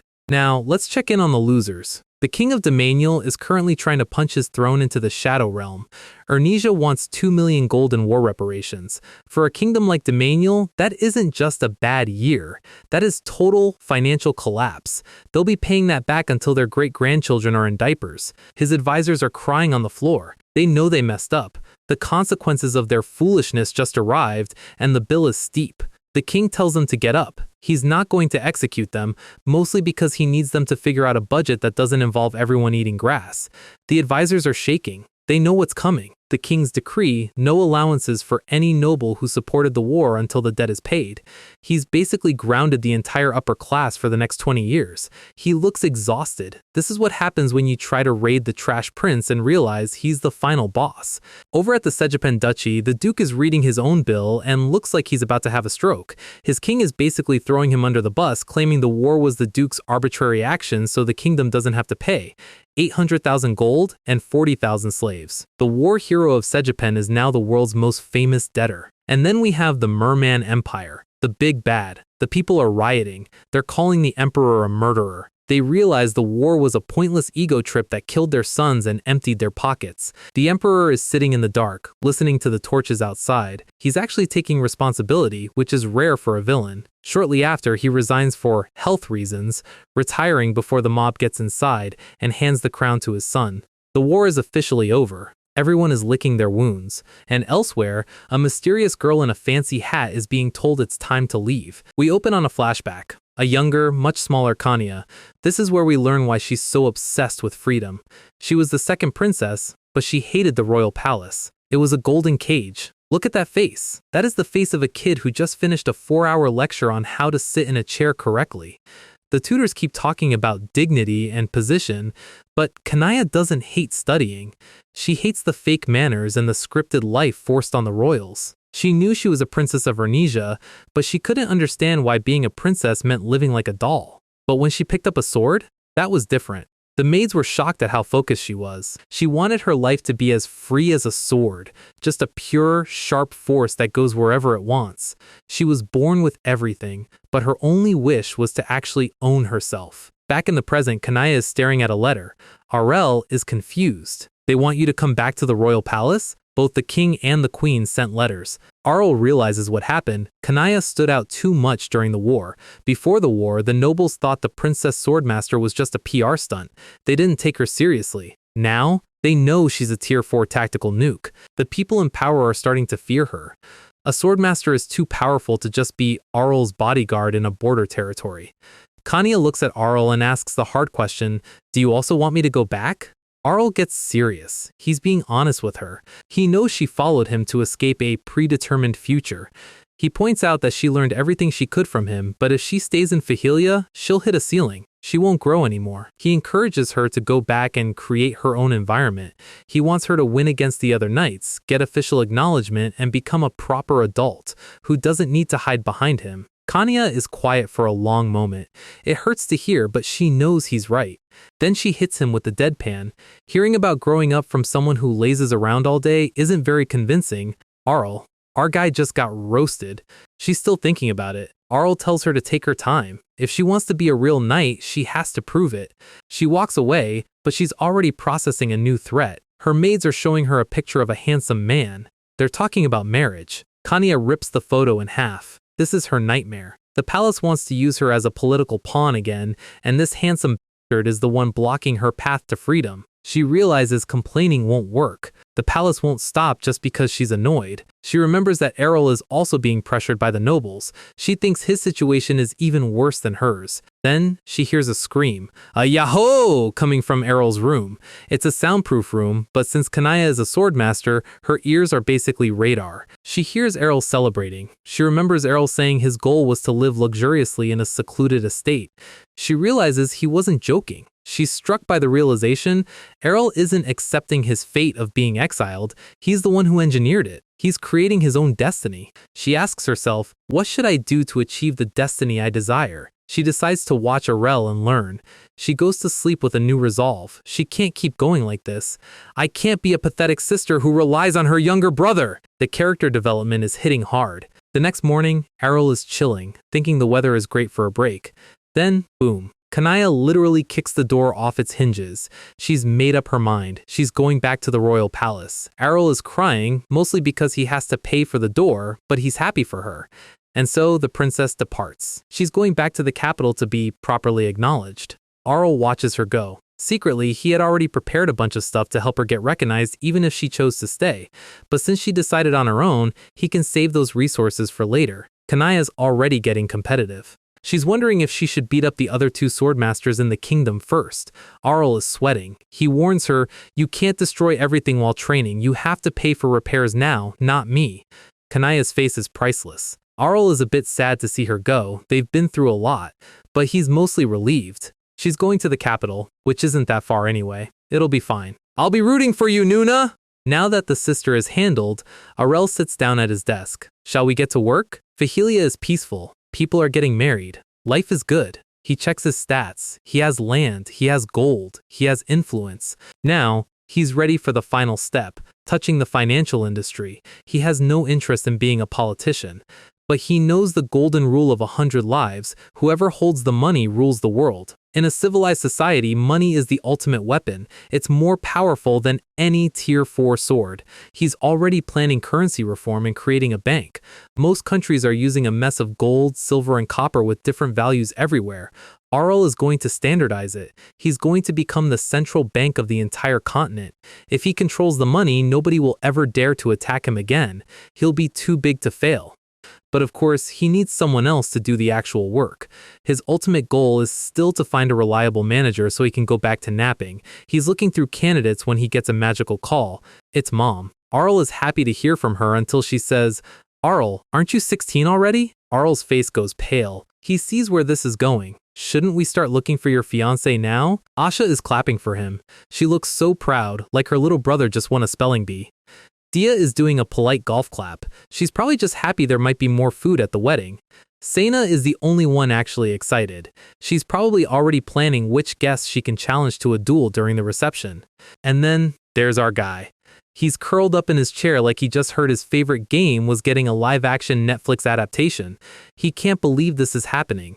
He survived gods and dragons, but a marriage interview is what finally broke him.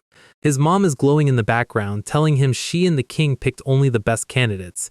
Arell is screaming internally because he just wants to play and make soda. He misses Kanaya. He finally understands why she ran away from the palace.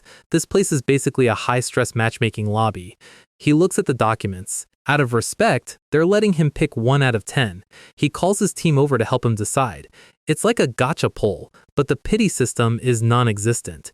Asha, Dia, and Saina are looking at the resumes with the most serious faces I've ever seen.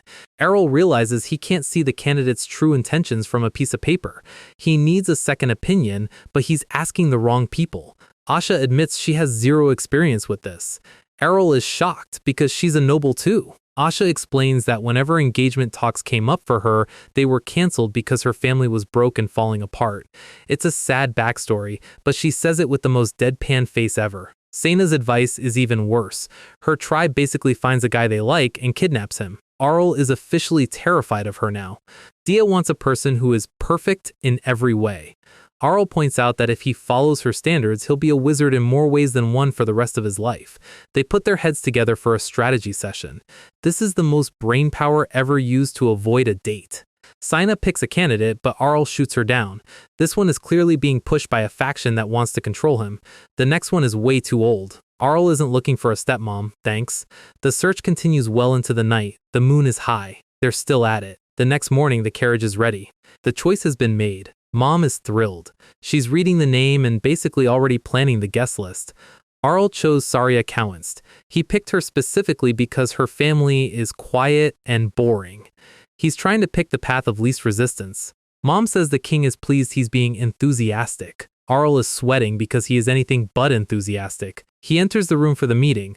The boss music starts playing, but it's just violins and tea. Count Tuin introduces his daughter, Saria. She does a perfect curtsy. She's from a family with a good reputation, but not much money. Arell thinks he's being smart here by choosing someone who won't have the political backing to bother him. He does the formal greeting. He's lived 100 lives. He can fake being a gentleman in his sleep. The parents decide to give them some space. This is the part where it gets awkward. Saria is perfect. She's pretty, she's gentle, she's basically a model for a noble lady. Arell tries to make small talk and asks about her hobbies. She loves reading. Of course she does. She probably likes long walks and helping orphans too. Arell realizes something. It's not her. She's too nice. She's basically an angel. And Arell?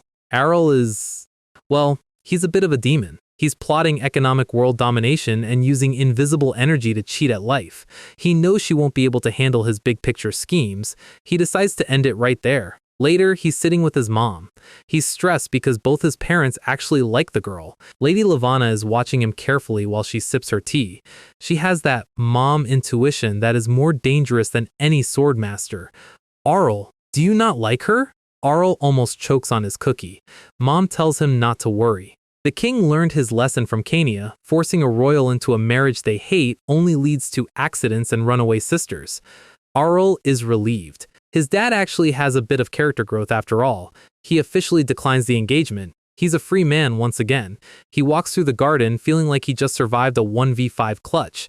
He wants to live leisurely. He has things to do. Most importantly, he hasn't finished perfecting the recipe for Coke yet. Priorities, people. Carbonation comes before commitment.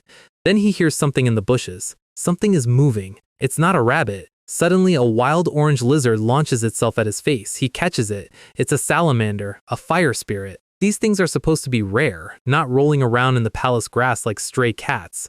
Arell knows if there's a spirit, there's a summoner. But ernesia doesn't have anyone with that kind of affinity. A girl in a messy dress and a sun hat comes running up. She asks for her lizard back. Arell recognizes her name. Pena Amret Janil.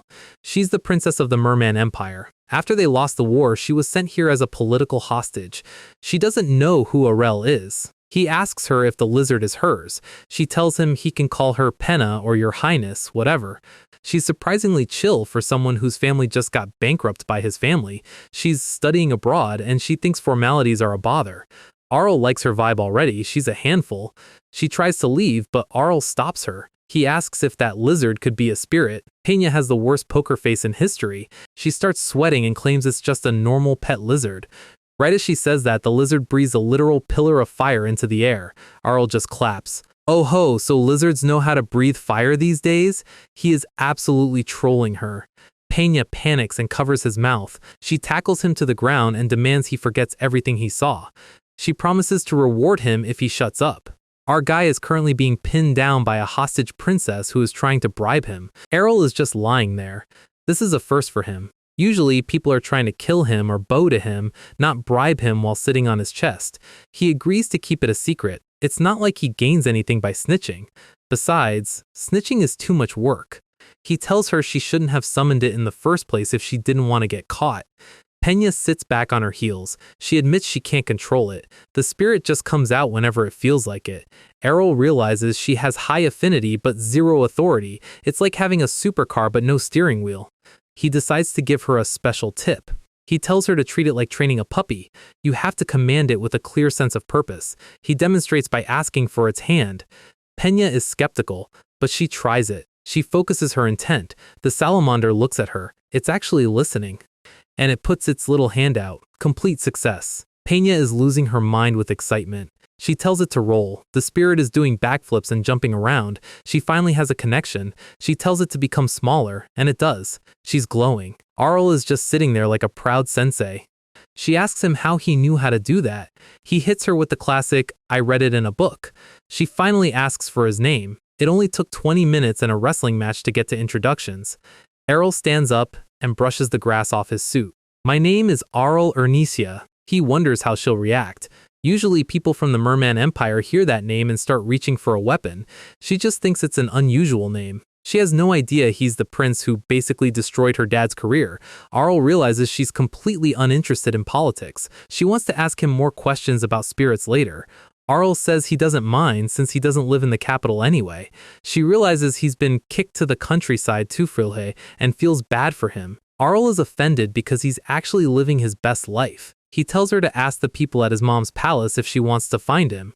Then he takes his leave. He whistles as he walks away. He thinks they'll never meet again and she'll forget him soon. The scene shifts. Time has passed since the war, but some traces are not easily erased. We're at a former battlefield. It's dark, smoky, and full of graves. A skull with glowing purple fire in its eyes is sitting on a pile of rubble. Something very bad is happening. A cloaked figure is floating in the air, surrounded by a dark aura. He's harvesting resentment. This is some high-level necromancy. He's collecting all the fear, confusion, and negative emotions of the thousands of men who died in the war. He's actually thanking the idiot who started the war for providing him with so much material. He says it won't be long until that day comes. Back to the sunshine. Arell is enjoying a peaceful moment. The engagement is postponed. The war is over. Now, it's time for the real conquest, finance. Arell arrives at a new location with Asha and Dia. They're at the Carrot territory. The patriarch, Hezel Carrot, welcomes them. He immediately recognizes Asha. His daughter, Heya, talks about her all the time. Arell is smiling. He's here for something very important. He remembers that Heya is the one currently dating Asha's younger brother, Irette. It's a cute connection, which makes this business meeting easier. They head inside. Time to talk shop. The palace is nice, but they're not here for a tour. Arell gets straight to the point. He wants to do business with the Carrot family. Hezel is confused. Arell already has stores and products. Why does he need a specific partnership? Arell tells him the scale is much bigger than a few soda shops. He's establishing a bank. Under his own influence. To be exact, he is going to issue his own currency. He's already informed the king. This is a massive power move. He pulls out the new coins. They're beautiful, but more importantly, they're made with a dwarf secret formula. They're literally impossible to counterfeit. The dwarves were actually mad at him for using such high-tier metallurgy on mere coins. Hezel is starting to realize the gravity of this. Arell can't run a bank alone. He needs a president, and he wants Hezel for the job. Hezel is stunned. The president... Arell admits he could do it, but managing all the money on the continent is too much work. He wants someone he can trust so he can stay lazy. Hezilla is unsure. Arell likes that. If the Marquis had said yes instantly, it would mean he was greedy. The fact that he's hesitating means he's thinking about the risks. Hezel points out that there are many variables. Can this plan actually work? Arell leans in. He's not worried. He knows Hezel is questioning if this currency can actually displace the old gold coins. Who do you think holds the most gold coins in the kingdom right now? Arell whispers. Arell stands up and throws his arms out. He's not just reforming currency, he's taking control of the entire kingdom's economy. Will you join me? Hezel is silent for a long time. He's looking at Arell and trying to figure out why a prince who already has a literal mountain of gold would bother with the stress of a banking system. He's a man of principle. He tells Arell straight up that if this is just a hobby or a way to get richer, he's not interested in helping. Arell respects the honesty. He explains that the bank isn't the goal, it's a tool to control the flow of money for his real project, building a massive city in Fahilia. He points to the northern mountains. He's going to turn a frozen wasteland that every other noble called useless into a paradise. Building a city from scratch is a nightmare even for a kingdom. Arell knows he needs detailed preparation, and in his mind, a bank is the foundation of any civilization. Hezil sees it now. This isn't a child's dream, it's a blueprint. Any other lord would have laughed at the idea of a city in the snow, but Arell's goals are so realistic and grounded that it actually moves the Marquise. The handshake is official. Hezil is in. He's actually smiling. He realized he's not just working for a prince, he's building the future. Arell is hyped. He's shaking Hezil's hand so hard the man's arm might fall off. But Hezil is already thinking about the overhead. He asks Arell what he plans to do about the massive cost of opening and securing a bank. Arell tells him not to sweat it. He's already got a plan to handle the security, and he's heading south to negotiate right now. But before he can hire them, he knows they have to sort out their situation first, which in Arell speak usually means he's about to solve a crisis. Fast forward to the southern end of the Ernesia kingdom near the mountain range border. They've arrived at Nachepanil, a mercenary village and Sina's hometown. The reason they came in person? Sina sent a message ahead of time and was flat out rejected. The village said they were in an awkward position and couldn't accept any work. Arell isn't the type to take no for an answer when he's on a recruitment drive. He decides to crash the party personally. You can't give up after one rejection! That's the CEO mindset right there. His goal is to hire the entire village to be his bank guards. If a local like Sina couldn't get them to talk, Arell figures he needs to apply some royal pressure. They're walking through the woods when Dia suddenly stops them. She sensed something. She slams her staff down. A wave of blue mana ripples through the area. Several mercenaries who were hiding in the bushes get blasted by the detection spell. They're shocked they were spotted so easily. Arell is just like, Sina, you know these guys? She looks embarrassed. She explains they're from her hometown, but there must be a misunderstanding. She steps forward to handle the misunderstanding her own way. That involves a lot of shouting and at least one person getting their head slammed into the ground. Dia is genuinely confused by the dialect. Arell explains that these people are a mercenary tribe from another continent. It's their native language. It sounds like they're declaring war, but that's just how they say hello. Sena finishes the negotiation and tells Arell it's safe to move forward. They enter the village and meet the chief, Abina Garil. He apologizes for the inhospitable welcome. Sena immediately roasts him for gaining weight. She really has zero filter with her family. Arell puts the pieces together. Garil and Garil, it's her grandfather. The chief gets straight to the point. He doesn't care if Arell is a prince. They aren't taking any commissions. He's unyielding. He tells them to go back. Sina looks worried, which is a rare look for her. Arell leans into Dia. He noticed the atmosphere in the village is way too tense. Dia visited here once after leaving the magic tower. She agrees. The people here are acting like they're under siege. Arell asks the chief to just tell him what's going on so he can help. The chief is hesitant. He doesn't think a prince can solve this kind of problem. But then he drops the bomb. Your Highness, do you know much about the undead? Recently, zombies have been spawning near the border like it's a high-level dungeon. It's not just a few stragglers. There are 1,000 of them. That's not an outbreak. That's an army. Arell is genuinely surprised. 1,000 undead near a populated border and the capital hasn't heard a word? The chief is bitter. He asks Arell if he really doesn't know. Arell realizes something is very wrong. If news of 1,000 undead reached the kingdom's conference, it would be a national emergency. The fact that it's quiet means someone is suppressing the info. The lord of this territory is Count Kittil Lubet's cousin.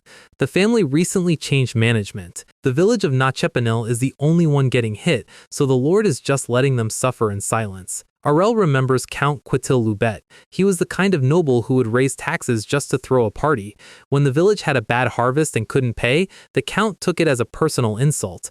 He actually ordered his men to wipe away the villagers because they were useless if they couldn't pay. Arell's face is pure disgust. He's lived 100 lives and trash like this still makes his blood boil. Sena's father was the one who stood up to the count and saved the village, but the count retaliated by throwing him into an interrogation room. The former lord got busted for embezzlement 2 years ago, but his cousin took over. Arell realizes the system here is cooked. The current lord is likely ignoring the undead because he holds a grudge against the village for his cousin's downfall. He's waiting for the zombies to do the job the former lord couldn't finish. Arell offers to solve the problem with the lord, but the chief says it's fine. They're planning to leave the kingdom entirely. Arell is stunned. The chief explains that their tribe has been nomadic for generations. They'll just move to another village. The Lord is a problem, but the undead are the real deal breaker. They've held on as long as they could because they're mercenaries, but 1,000 zombies is past their limit. Arell asks if they're going to another country. He points out that the world has changed. Every piece of land is claimed now. Foreign countries aren't just going to welcome a tribe of Tier 1 warriors with open arms. Moving now will just start new wars and conflicts. They'll be treated as invaders. Then, Arell makes the pitch. What if we solve the undead problem? The chief thinks he's crazy. There are 1,000 of them! Arell just waves it off. He has his ways. He asks the chief to think about what's more beneficial. He's not just offering to kill the zombies, he's offering to buy their labor at a fair price and give them a permanent protected home. The chief is silent. He's considering it, but you can see the doubt in his eyes. He asks for time to think. Arell gives him the nod. Arell and Sena wait outside. He realizes the reason they were so aggressive when they arrived was that an outsider had recently turned into a zombie inside the village. They're on high alert. He watches the village kids training. Even the children have fighting power equivalent to active knights. Then, he sees it, the blue light. These people are naturally prone to awakening auras. This isn't just a village, it's a factory for super soldiers. Arell gets that villainous businessman face. It would be a waste to let these people suffer under a trash lord. If he can recruit them, his bank will be the safest place on the planet. The chief agrees to the proposal on one condition: the undead have to go, or they're leaving for good. Arell is already running into the forest. He's lived 100 lives. If he can't solve a zombie outbreak, he doesn't deserve the pro title. Most of the undead are wandering the forest near the village because of the wild animals. Arell observes them. They're moving randomly. No mage is in charge of them. Saintess suggests picking them off one by one. Arell shoots that down immediately. Too slow. Too boring. His plan? Gather them all up and cremate them in one big pile. Dia and Sena are starstruck. They think he's being cool, but he's really just being efficient. Normally, you'd use expensive holy water for this, but Arell is cheap. He doesn't want to spend money when he has a 6th class mage. He gives Dia the thumbs up. She's ready to go. But the big question is, how do you get 1,000 zombies to stand in one spot? Arell's solution is a picnic. He and Sena are literally sitting on a blanket in the middle of the dark forest, drinking tea. Arell is pointing at shooting stars while Sena is sweating bullets. She's not sure this is the right way to bait monsters. Arell explains the lore. Undead live on instinct. They are especially attracted to fresh human meat. Dia is chilling on a floating mana circle nearby, sipping her own tea. She's the backup. Sena tells Arell it's too dangerous for him to be here, but Arell insists. He needs to show the chief he's a man of action, not just words. He knows the chief holds a grudge against nobles. Doing the dangerous work himself is the fastest way to build trust. Arell asks Sena what she would have done if the village left. She laughs it off, but her eyes say it all. She would have retired from being a knight and followed them. She can't turn her back on her people.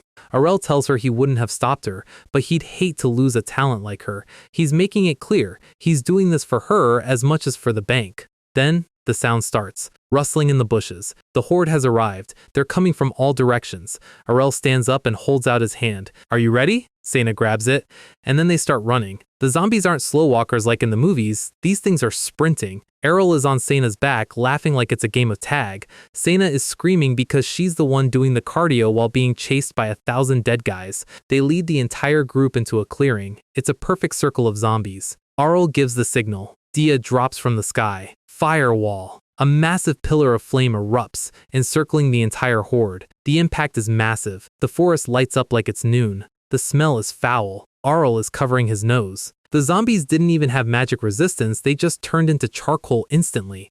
But Arell notices something unsettling. The magic just drew more of them out. They're coming endlessly. Arell realizes this wasn't an accident. Someone is running an experiment nearby. He tells Sena they're going to have to run until morning. Sena is literally face down in the dirt. Arell is standing there looking perfectly fine while his knight is dying of cardio. He gives her a "you did great," while Dia just looks on, completely unbothered. Arell's face goes serious for a second. He's looking at the ashes. The 1,000-man horde is officially a pile of charcoal. He thinks they've taken care of them all, But he's not just looking at the bodies. He asks Dia if she sensed anyone else. She says no mana traces, but Arell isn't convinced. He notices man-made mana on the skeletons, plus they're in military gear, not civilian clothes. This wasn't a random outbreak, someone was specifically recycling the war dead. All right, let's head back. He flips back to his cheerful self instantly. Pacing is key, people. The village chief and his men are literally gagging. The smell of 1,000 cremated zombies isn't exactly a 5-star candle scent. Arell tells them they should probably shower before talking. He's being polite, but really, he just doesn't want to smell rotten corpse during a business meeting. Back at the chief's house, Dia shows a magic projection of the empty forest. The problem is solved. The chief is stunned. He's been dealing with this for weeks and Arell handled it in a single night. Arell tells him to relax. He's already planning to take care of the corrupt lord who let this happen. This man is basically a one-stop shop for fixing your life. Now the real reason he's here, he wants the young talent from the village to be the exclusive security force for his bank. The chief looks hesitant, but Arell promises the best treatment. In Arell speak, that means they're going to be the highest paid guards in history. The deal is signed. Arell looks like he just pulled a 5-star character on his first roll. Contract negotiations? Completed. Security? Secured. Still, there's only one step left before he can go back to being lazy. Welcome to the Ernesia Royal Conference. This is where the old guys in fancy suits try to stop Arell from winning at life. Arell presents the plan. A bank in the name of the kingdom. It stores money. It lends money. It's a revolution. One of the nobles is confused. Why not just put your money in a safe in your basement like a normal person? Arell pulls out his evil genius face. He reminds them that the world is a scary place. People set fires, people steal safes. Remember what happened to the queen's family? He's literally using his own previous crimes as a marketing tactic. His goal is a bank no one can touch. Elite guards, high-tech security, the works.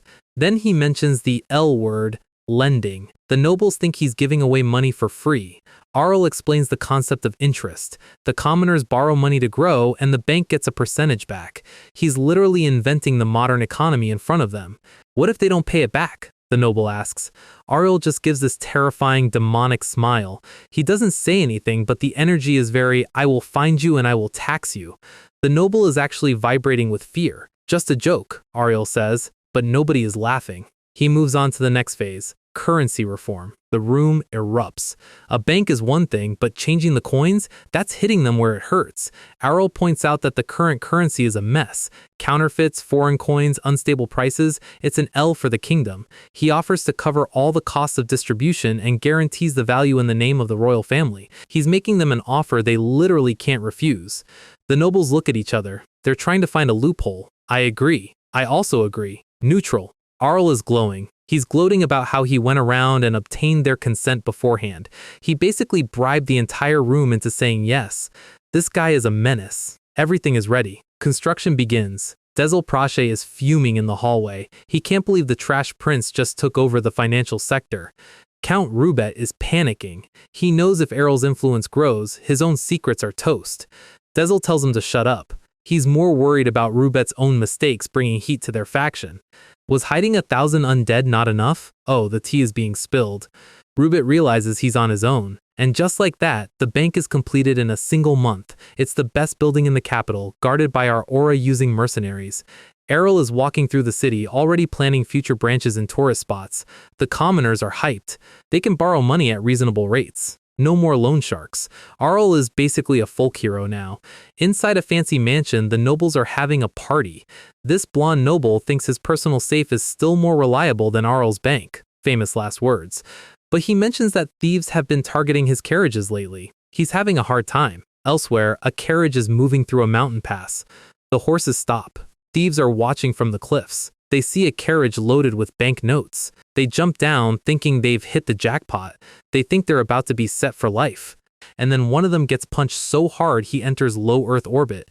The thieves are screaming. They realize too late that these aren't normal guards, these are the Nachapanil mercenaries. Back at the party, the noble gets the news. Not only were the guards aura users, they annihilated the entire thief gang without breaking a sweat. And then the kicker, Arell is visiting Count Rubet in prison. It turns out Rubet was the one funding the thieves to sabotage the bank.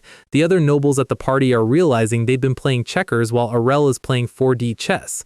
Hey butler, bring me that bank contract! The rich guys are finally folding. They want in. A new wind is blowing in Ernesia.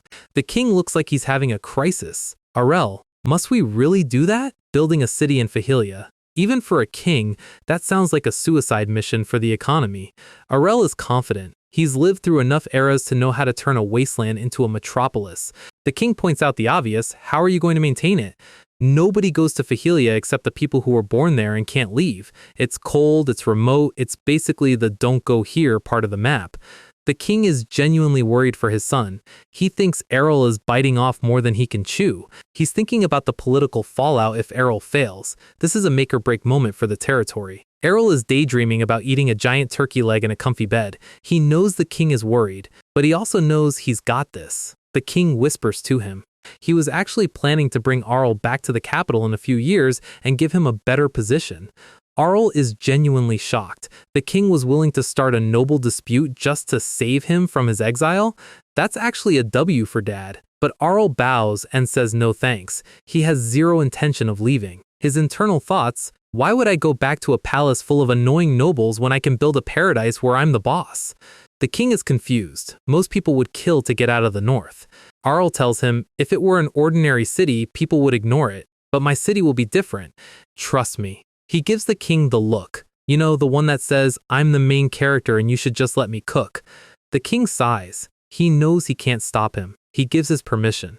Arell is over the moon. Step 1 of the ultimate lazy life is officially authorized. Construction moves smoothly. He gets the current residents on board first. He brings in a team of specialists. Engineers, urban planners, craftsmen. The rumor among the guilds is that working for Arell gives you access to alien technology. They're showing up in droves just to see his blueprints. He focuses on the residential areas first. Proper housing for the people who are already there. But a city in the wild needs a wall, a strong one. Arell realizes that while the natives are used to 3-meter-tall rabbits and griffins, new residents from the south are going to lose their minds. He tells the engineers he has the perfect stone for the wall. He brings out a sample. It's glowing. The old engineer is stunned. The quality is second to none, but a wall would need a mountain's worth of this stuff. Arell just laughs. He found a massive mine of this stone in the territory he won during the war. Other lords ignored it because they didn't have the tech to mine it. Arell? He just had the dwarves show him the cheat codes for mining. He's already joking about making a giant stone statue of himself with the leftovers. Narcissist behavior, but honestly, he's earned it. The engineer asks a sharp question. Why build a city like this? It's not just for safety, is it? Arell's eyes light up. I'm making this city a tourist destination. He's not interested in making money his whole life. He wants to make a place where he can play to his heart's content. He's basically building a theme park so he can retire in it. Let's get to work! He yawns. Reviewing blueprints is exhausting, but he's finally finished with the first phase. He pulls out a high-tech looking device. This is the part I love. He enters his Paradise Room No. 3. It's a high-luxury secret base built into a mountain. He's got a fridge full of cold drinks and a library of books. Privacy is the ultimate luxury. The place is durable enough to survive a siege. He's basically built a nuclear bunker for napping. He's chilling, but he's already getting bored. The problem with the Middle Ages is there's nothing to do. The books are all boring grimoires or noble drama. He wants colorful comic books. He decides his next business needs to be for eye candy. Printing press? Manga? Arell is about to invent Webtoon in a fantasy world. He gets up to make it happen, but then his communication device rings. It's an emergency from the palace. Meanwhile, back in the Dark Lands, the Dark Mage is laughing. He's finally gathered enough excellent resentment. He's mad at the foolish kings who look down on his dark knowledge. He slams his staff into the ground. The ground starts to crack. Hands are reaching out from the dirt. With this many undead, he thinks even the Dark Church will have to acknowledge him. He's marching them toward the border. He wants to show the world how powerful his resentment is. A guard on the border tower yawns. So peaceful lately. Then he looks through his binoculars. He drops them. There aren't just zombies, there are hundreds of thousands of them. Arell gets the letter. Undead are flocking to cross the borders of both Ernesia and the Alliance. Hundreds of thousands. The numbers finally came in, and they are exactly as bad as we thought. Arell is looking at the reports confirming that the number of undead matches the casualty count from the previous war. Basically, the Dark Mage just hit CTRL plus Z on all the deaths from the war and brought them back as a problem. Dia points out that what happened in Seina's hometown was likely just a beta test for this invasion. She calls out the Dark Mage for having bad taste, while the others are just trying to process the fact that they're looking at a continental delete button. The undead aren't just a mindless horde, they are strategically splitting up to hit the borders of Ernesia and the Triple Alliance simultaneously. It's a pincer movement, but with rotting corpses. Seina asks if they need to send the army out again, but Arell is surprisingly chill. He knows the royal palace hasn't officially asked for help yet because they're still trying to act like they have everything under control. Arell sighs, doing that thing where he pretends to be annoyed by his own genius. The undead invasion didn't just threaten lives, it stopped trade and halted his city's construction, and that is where he draws the line. He tells Seina and the others to double down on security.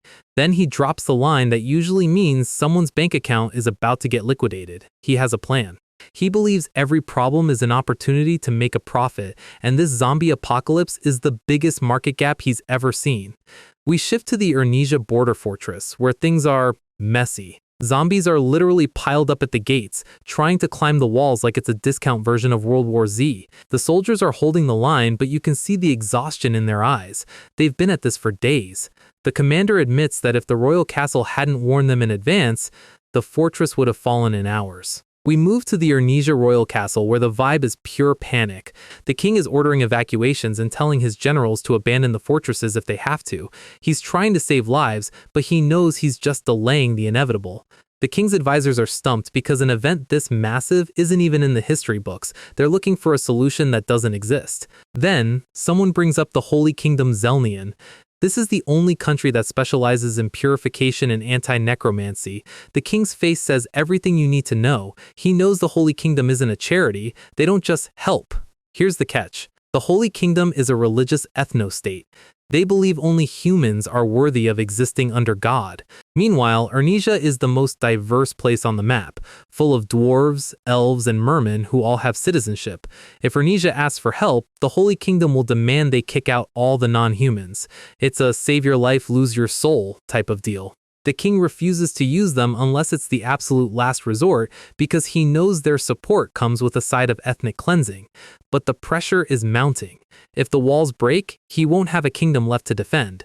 Just as the atmosphere hits rock bottom, an attendant rushes in with a letter. The king opens it, and his expression goes from "we're doomed" to "my son is a lunatic" in 4 seconds.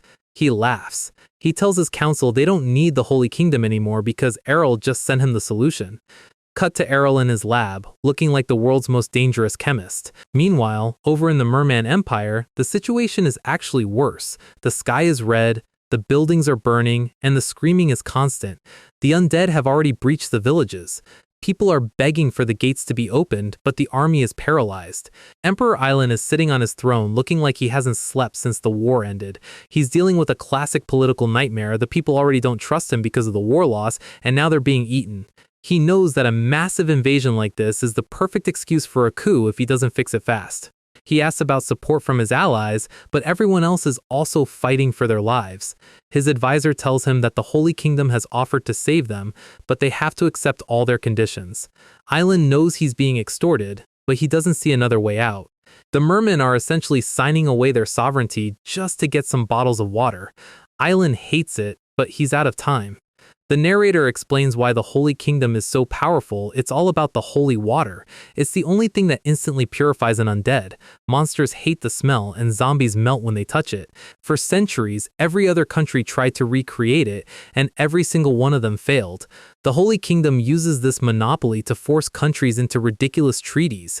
They are basically the only pharmacy in a world with a plague, and they're charging $10,000 for a band-aid. Neighboring kings are panicking. They see the Merman Empire folding to the Holy Kingdom and wonder if they're next. They're also confused. Ernesia is the closest to the blast zone, but it's oddly quiet over there. It's like Ernesia didn't even need help. One of the kings is mid-panic when his attendant bursts in. A letter has arrived from Ernesia. The letter offers a way to exterminate the undead at a fraction of the cost of the Holy Kingdom's supplies. Back in Fahilia, Arell's banker, Exiled, is looking at Arell like he just saw a ghost. Arell confirms it. He wants to recreate holy water. He explains that holy water isn't actually holy, it's just a highly condensed form of mana with a specific frequency. He analyzed a sample he bought and realized he could reproduce it. Exiled is losing his mind. People have tried to do this for 1,000 years and failed. Arell just smiles and asks if he's ready to go make some money. Arell starts reflecting on his 45th or 46th life. In that timeline, there was a saintess who actually deserved the title. She was the only person Arell ever acknowledged as a peer. She wanted to mass-produce holy water to save the poor, but she didn't have the technical knowledge to do it. She asked for his help, and Arell, being a bit of a simp for world peace back then, agreed. He gave her everything he had to help her realize her dream. He calls his younger self immature for being so selfless back then, but it's that specific memory that gives him the recipe today. He finishes the synthesis. Artificial holy water is complete. Exiled is absolutely floored. Arell did in a week what the world couldn't do in a millennium. Arell admits that his version is slightly different.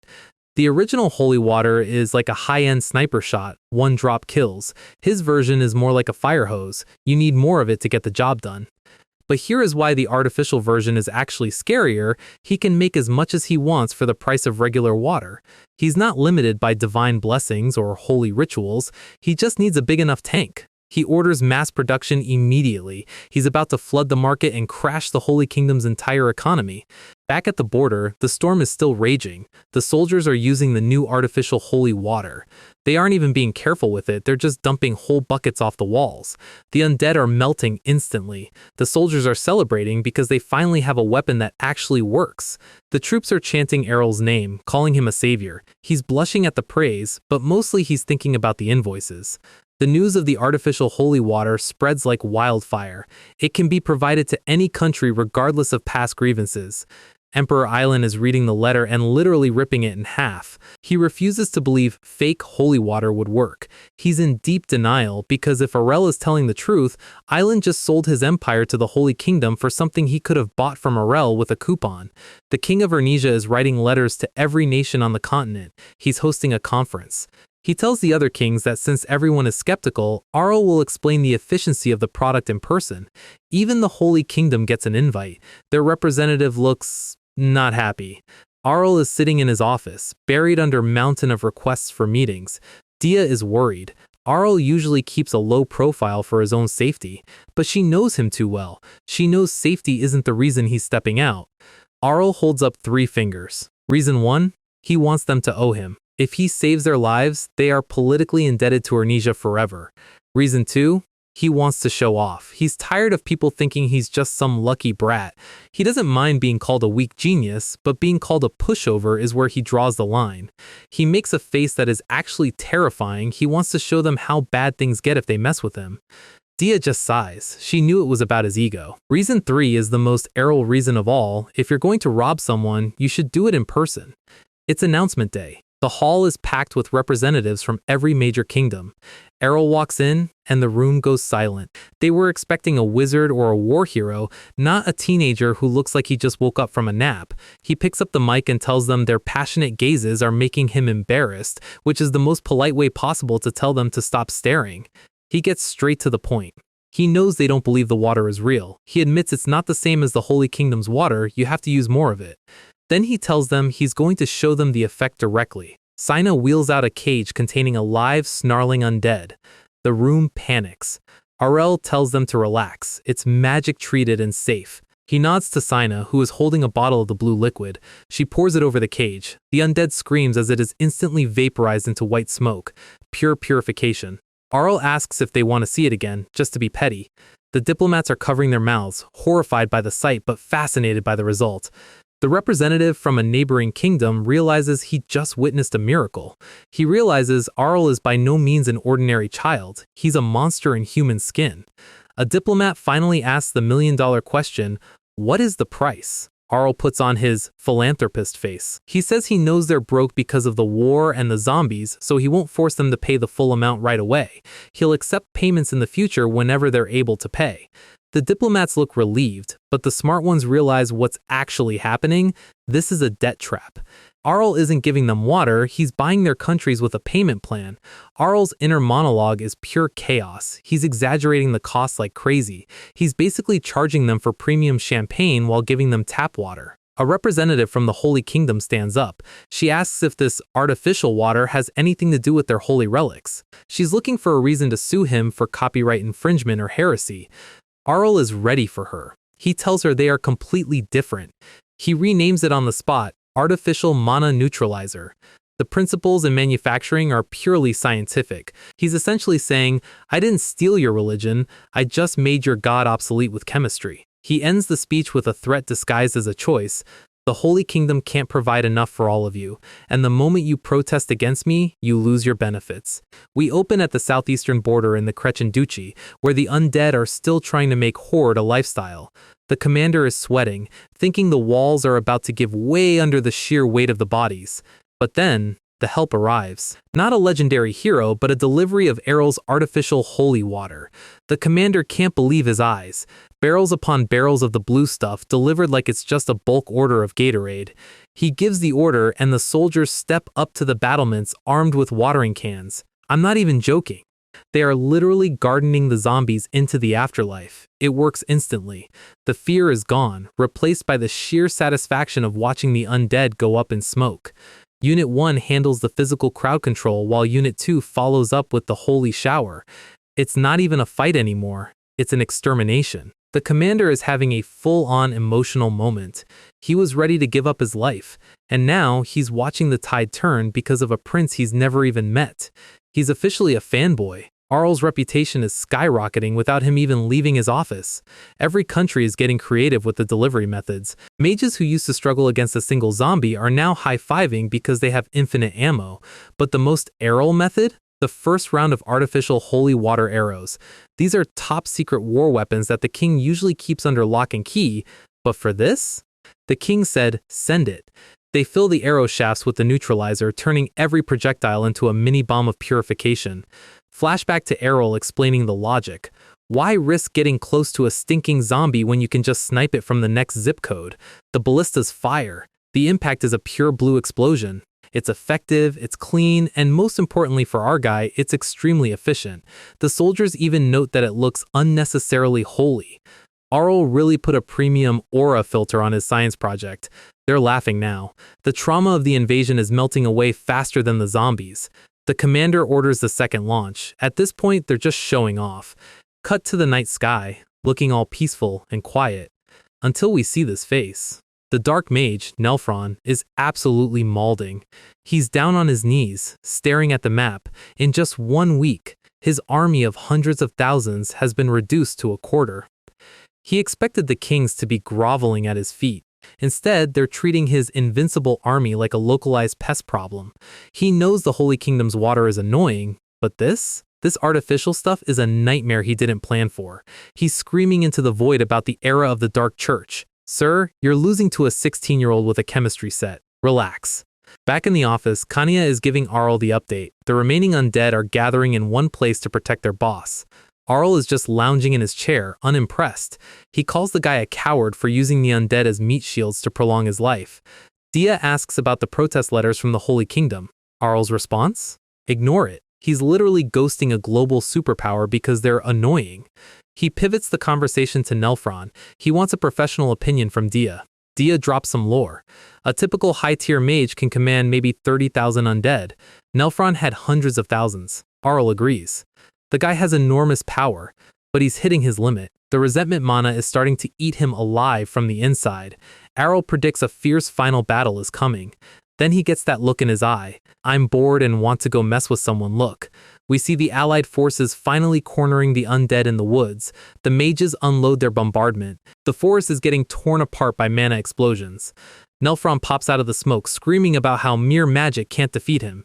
He charges up his staff. He unloads a massive blast of dark energy that sends the soldiers flying. He's actually putting up a fight, forcing the soldiers to activate their shields. But he's breathing heavy. He calls them annoying pests, but the arrogance is fading. He coughs up blood. His body is literally breaking down because it can't handle the mana of resentment anymore. This is what happens when you try to use the forbidden cheat codes without reading the fine print.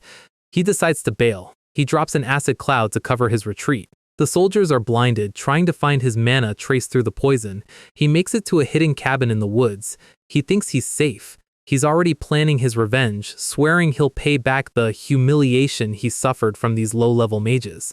He starts frantically grabbing his research books. He knows the Allied forces will find this place eventually. But then, he stops. Someone is already in the room with him. Arell is standing there, casually reading one of the mage's notes and looking disappointed that the research materials are low quality. He hits Nelfron with the most cheerful, "Hey, it's me" in history. Nelfron is having a full-blown system error. He cannot understand how Arell found this secret hideout. Arell doesn't even look at him. He tells him that predicting the retreat path of a cornered rat was a piece of cake thanks to the subjugation force doing the legwork. He decides to explain why he's there in person, holding up one finger. Reason 1, he was curious about the local dark magic system, but after looking at the notes, he's basically giving it a 1-star review on Yelp. Nothing useful. Reason 2, he has a question. He lists all the mage's achievements, hundreds of thousands of undead spreading terror, the whole villain starter pack. And then he asks, "What on earth were you thinking?" He's genuinely confused by how stupid the plan was. He tells Nelfron that if he can't explain it properly, he's going to have a very bad time. Nelfron tries to cast a spell, his face contorted in rage. Arell doesn't even use magic. He just delivers a straight-up chi punch to the gut that makes Nelfron cough up a lung. Nelfron hits the floor. Arell just wipes his hand, complaining that the guy stinks.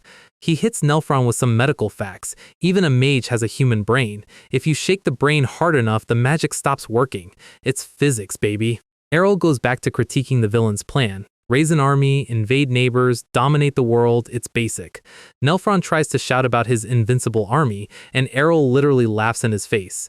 He spits out his drink. "Yeah, compared to regular soldiers, zombies are okay," Arell says. "But what are you going to do after you win?" He asks if Nelfron actually wants to be the king of a world full of corpses. He paints the picture, sitting on a throne made of rotting bodies with no one to rule over but the silent dead. He describes the sense of emptiness that comes when you realize you've spent your whole life achieving absolutely nothing. It's not just a physical beatdown, Arell is dismantling the guy's entire life philosophy. Nelfron is breaking. He's screaming that Arell ruined his cause. Arell just hits him with the deadpan, "Good for you! Good for you!" Arell sighs. He's officially bored. He thought there would be some ingenious reason for all this, but it's just a midlife crisis with necromancy. His tone shifts. It gets cold. He says it would be a waste to just kill him. He wants Nelfron to feel as much humiliation and despair as possible before the end. This is for the people who died for this nonsense. Nelfron is shaking, realizing he's trapped with something much worse than a mage. In a final act of desperation, Nelfron summons his greatest masterpiece. He breaks the floorboards. A massive, multi-armed flesh golem bursts out. It's huge, it's gross, and it's carrying an axe the size of a dinner table. Arell just covers his nose. He finds the whole thing disgusting and an insult to the deceased. Nelfron is gloating again, claiming no one can defeat this thing. Arell is actually debating how to handle it. He doesn't want to use force because he'll get his hands dirty. Germs are the real enemy here. Then he has an idea. Should I try using that? He looks at the golem with zero fear. He decides to end it once and for all. He holds out his hand and says, "Get purified." A pillar of blinding white light fills the cabin. Nelfron is screaming. He recognizes that power. It's the high-level purification only the saintesses of the Holy Kingdom are supposed to have. Arell just shrugs. The saintess hasn't patented it, has she? He admits his version is a bit weaker than the original, but then he wonders, is the saintess here that weak? He starts walking toward Nelfron. The dark mage has completely lost it. He's scrambling backward, trying to make a deal. He offers to pay a price for his life. Arell just puts a hand on his shoulder. "Sigh, how noisy!" He tells Nelfron he's getting hungry, and it's time to end this. We don't see exactly what happens, but the look on Arell's face is not forgiving. Later, the Allied subjugation force finally bursts through the door. They stop dead. They find the cruelly mutilated body of the dark mage. Even these hardened soldiers are disturbed by the traces of mana left in the room. The commander finds something on the desk. It's a note. "Don't worry, I killed the dark mage in your stead," by Past Lives Pro. The commander is just confused. Who is this guy? Back at the castle, Arell is reading the newspaper. The public story is that the combined might of all nations crushed the mage. He's totally fine with that. He got the research materials, city construction is back on track, and he can finally go back to being lazy. He mentions a dark church he found in the mage's memories, but he decides if they crawl out, he'll just get rid of them again. We transition to the Zelnian Holy Kingdom. It's all white marble and divine lighting. An official is smashing things. He's screaming about wicked heresy and how Arell falsified God's grace. Translation, he's selling our product for cheap and we're losing money. He turns to the woman sitting on the throne, Saintess Nelvinia. She asks very calmly if they should punish Ernesia for saving people and stopping the undead. She calls the official dishonorable for wanting a monopoly on miracles. She says her only wish is for people to be saved. But then, she leans forward. Her eyes go cold. She tells him to stop doing anything pointless. The official shuts up instantly, terrified. She sits back. She mentions that the Merman Empire comes first. And after that, Arell ernesia. She says they need to check him out for the sake of the Holy Kingdom's doctrine. As the dust from the zombie apocalypse settles, some time passes and our guy Arell ernesia finally hits the big 17. A lot has changed while everyone was busy cleaning up the undead mess. Fly, his griffin, is living his best life with a new mate and a baby, while the dwarves have moved past Damascus steel and are now straight up attempting to smelt titanium. But the absolute biggest flex? The city of Fahilia itself. Arell is flying over his creation looking like a proud dad who just finished a 1,000-hour Minecraft build. The construction crew managed to prioritize 1/3 of the city first, and Arell is actually satisfied with the results for once. We see the first group of residents arriving at the new district. These people were living in huts 5 minutes ago, and now they're staring at multi-story buildings like they just walked into a sci-fi movie. Arell asks them if they'll miss their old town, but they basically laugh in his face. They're finally sleeping in houses where the wind doesn't cut through the walls, and Arell is feeling remarkably rewarded for someone who claims he only does things for money. But he's not done. He's already got the next market disruptor plan ready to go. He decides the best way to announce the city's completion is a massive housewarming party. Asha looks at him like he's grown a second head. A banquet? For the construction of a city? She's genuinely stunned, because this is the same prince who treats social events like a root canal. Arell is just lounging in his chair, laughing at her reaction. He's fully committed to the party host arc. Asha actually reaches out and checks his forehead for a fever. She's confused because Arell has spent his entire life dodging noble parties, claiming they were a waste of his precious napping time. Arell explains that this isn't about fun. It's about branding. He needs to kill the rumor that Fahilia is just a snow-covered village. Right now, the only people visiting are a few brave peddlers who don't mind the frostbite. He realizes that if he holds a banquet, people won't come for the city. They'll come for him. He's the celebrity influencer of the Ernesia Empire now. He puts Asha on the spot. He wants her opinion on how to handle the high society side of things. Arell realizes his core team consists of a country bumpkin knight, a magic tower hermit, and a cranky dwarf. None of them know how to host a party. Asha is the only one with actual noble pedigree, so he's handing her the event coordinator hat. Asha is hesitant, but she agrees to do her best. She's the ultimate ride-or-die employee. Arell tells her not to worry because it'll just be some rich nobles and his father might show up. The king of Ernesia coming to a frozen wasteland for a party? Asha's face goes pale. She's officially putting her life on the line for this prep. Arell is just like, if you say so. He really doesn't understand why people find the king so intimidating.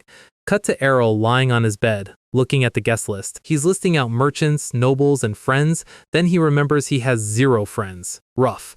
He's trying to balance the list so he doesn't look like a snob, but the political chess part of social circles is boring him to tears. He has a minor gamer rage moment and just scrunches up the paper. He decides to just hit select all and invite everyone. If the room is crowded, it's a success, right? We move to the capital, where the invitations have landed like a grenade. The nobles are in a state of shock. The shut-in prince is hosting a party?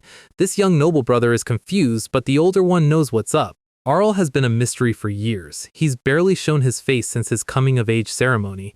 Even Princess Kania, who is a literal Tier 4 swordmaster, finds time for social gatherings. Arell was the only one missing. The nobles realize this isn't just a party, it's an opportunity. They want to see the man who saved the world with a bucket of blue water and see if they can get a piece of his success. Arell's mother is absolutely delighted. She's finally getting a chance to see her son's hard work. The king is also trying to clear his schedule. He's basically the most powerful man in the world, and he's trying to free up time for his son's party. Peak dad energy. Word spreads through the empire like a viral tweet. Everyone is asking the same thing: what kind of banquet? And where? When they hear it's in Fahilia, the skepticism kicks in. A party in the land of eternal winter? Arell is watching the preparations, looking busy but secretly loving the chaos. The day of the banquet arrives, and the carriages start rolling in through the snow. Archdukes and top-tier nobles are stepping out of their carriages, and they're genuinely confused. The guards are processing them like a high-end airport security line. Arell is watching from the window. It's not even night yet, and the place is already crowded. He knows they're just here to scout him out, and they're being way too obvious about it. He's grinning because he's about to hit them with a flex they aren't prepared for. He tells the maid to just guide them to their places. A noble steps out of his carriage and is immediately impressed by the completion of the city buildings. But then the hater in him comes out. He thinks it's a shame that such a beautiful city is stuck in a place where the ground is frozen all year. He starts thinking about how the cold will kill the vibe, then he stops. He starts unbuttoning his fur coat. He's actually starting to sweat. The rumor was that fahilia wind cuts into your skin, but he's currently feeling like he's at a beach resort. Arell is watching them melt in their winter gear, and he is loving every second of it. He's wondering what their faces will look like when they find out the truth. Asha finishes the final checks. Food, lighting, location, it's all perfect. But she has one concern. Arell is holding the banquet in the middle of a public square. Arell just gives her the trust the process wink. He says he's never been wrong before, which is a bold claim, but we've seen the receipts. He tells Asha she needs to stop being a manager and start being a guest. Asha is stunned. She's participating too? Arell reveals he already took care of everything. He summons the maids like a tactical team. They move in with military precision. Asha is being dragged away to get ready while screaming Arell's name. It's a complete L for her dignified knight persona. Arell gets word that the teleportation magic circle is ready to be activated. He walks down the hall, reflecting on the guests. Most of the royal family declined out of courtesy. His brother is busy with PR work, and his sister Kanaya is off dueling swordmasters to get some acknowledgement. She really is the main character of a different manhwa, but the people who did come are the ones that matter. The teleportation circle opens with a massive swirl of mana. His mom arrives, and Arell drops the Genius Warlord act immediately to give her a hug. It's actually wholesome. She tells him the king is on his way as soon as he finishes his paperwork. Arell is genuinely hyped to impress his dad.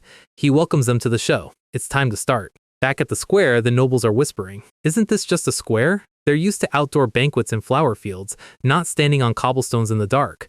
The square is empty and dim. It's looking like a budget party. The noble ladies are already gossiping behind their fans, wondering if Arell is just too inexperienced to host a proper event. The narrator notes the collective disappointment in the air. Then Arell hits the on switch. Magic streetlights flicker to life all at once, bathing the entire square in a golden glow.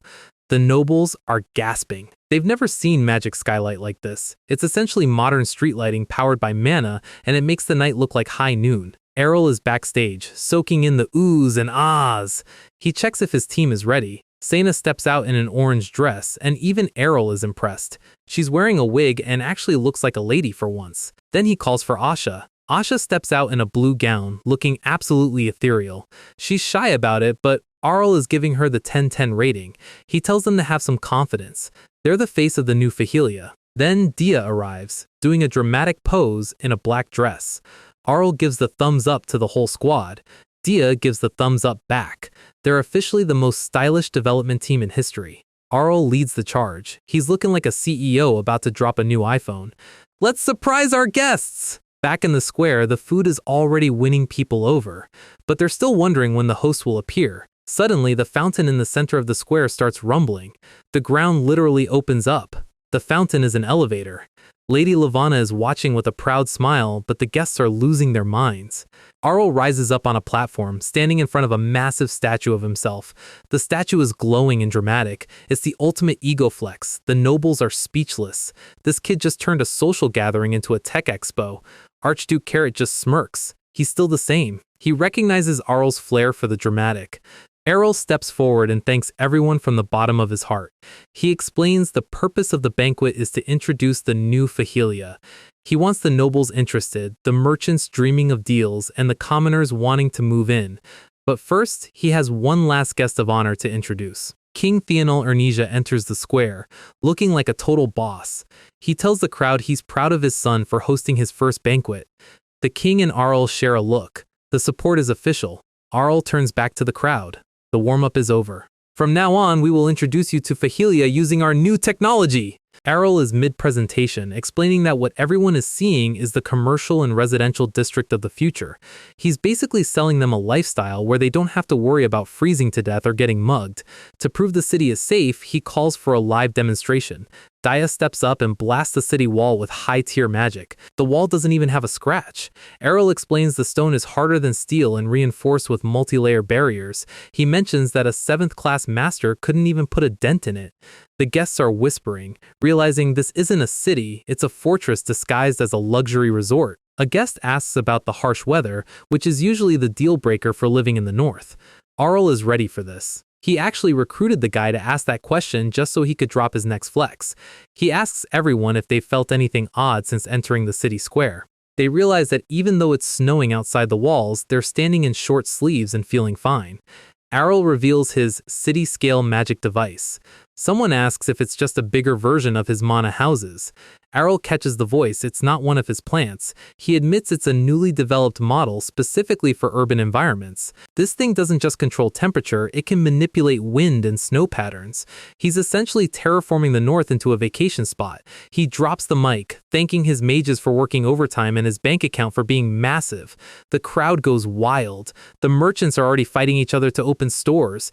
They're realizing that whoever gets in early is going to be stupidly rich. The nobles are begging to have this environmental tech installed in their own territories.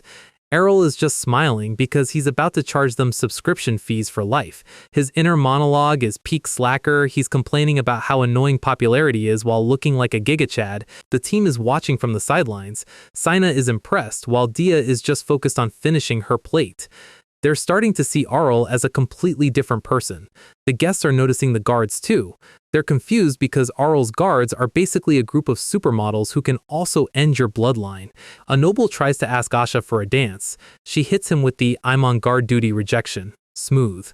Arell is watching the scene, hoping his team can relax, when he sees a sight that triggers his fight-or-flight response.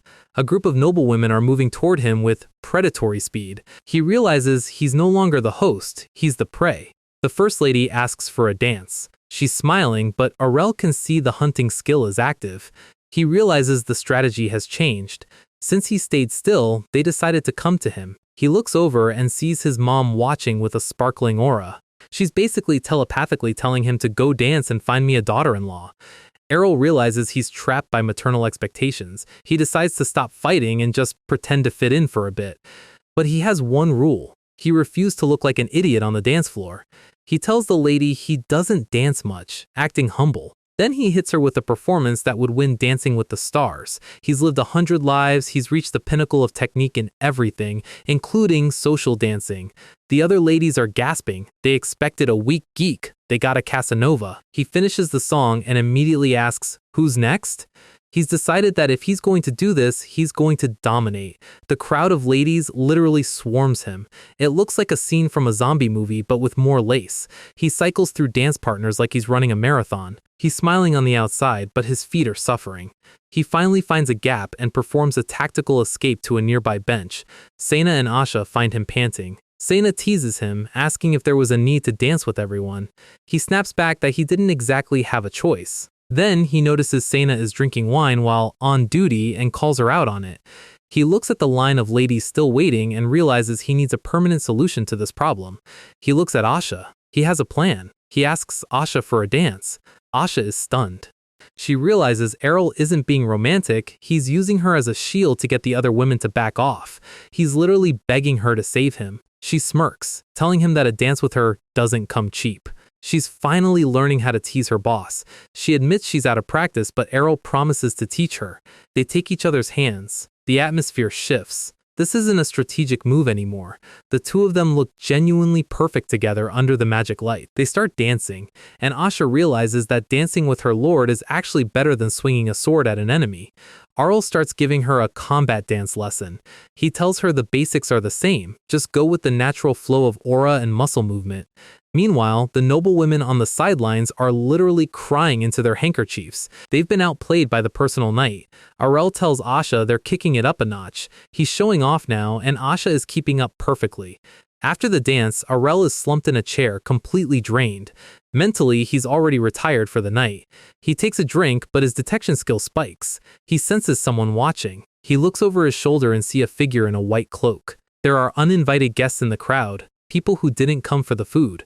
Arell realizes this might be the first real challenge to his city's peace.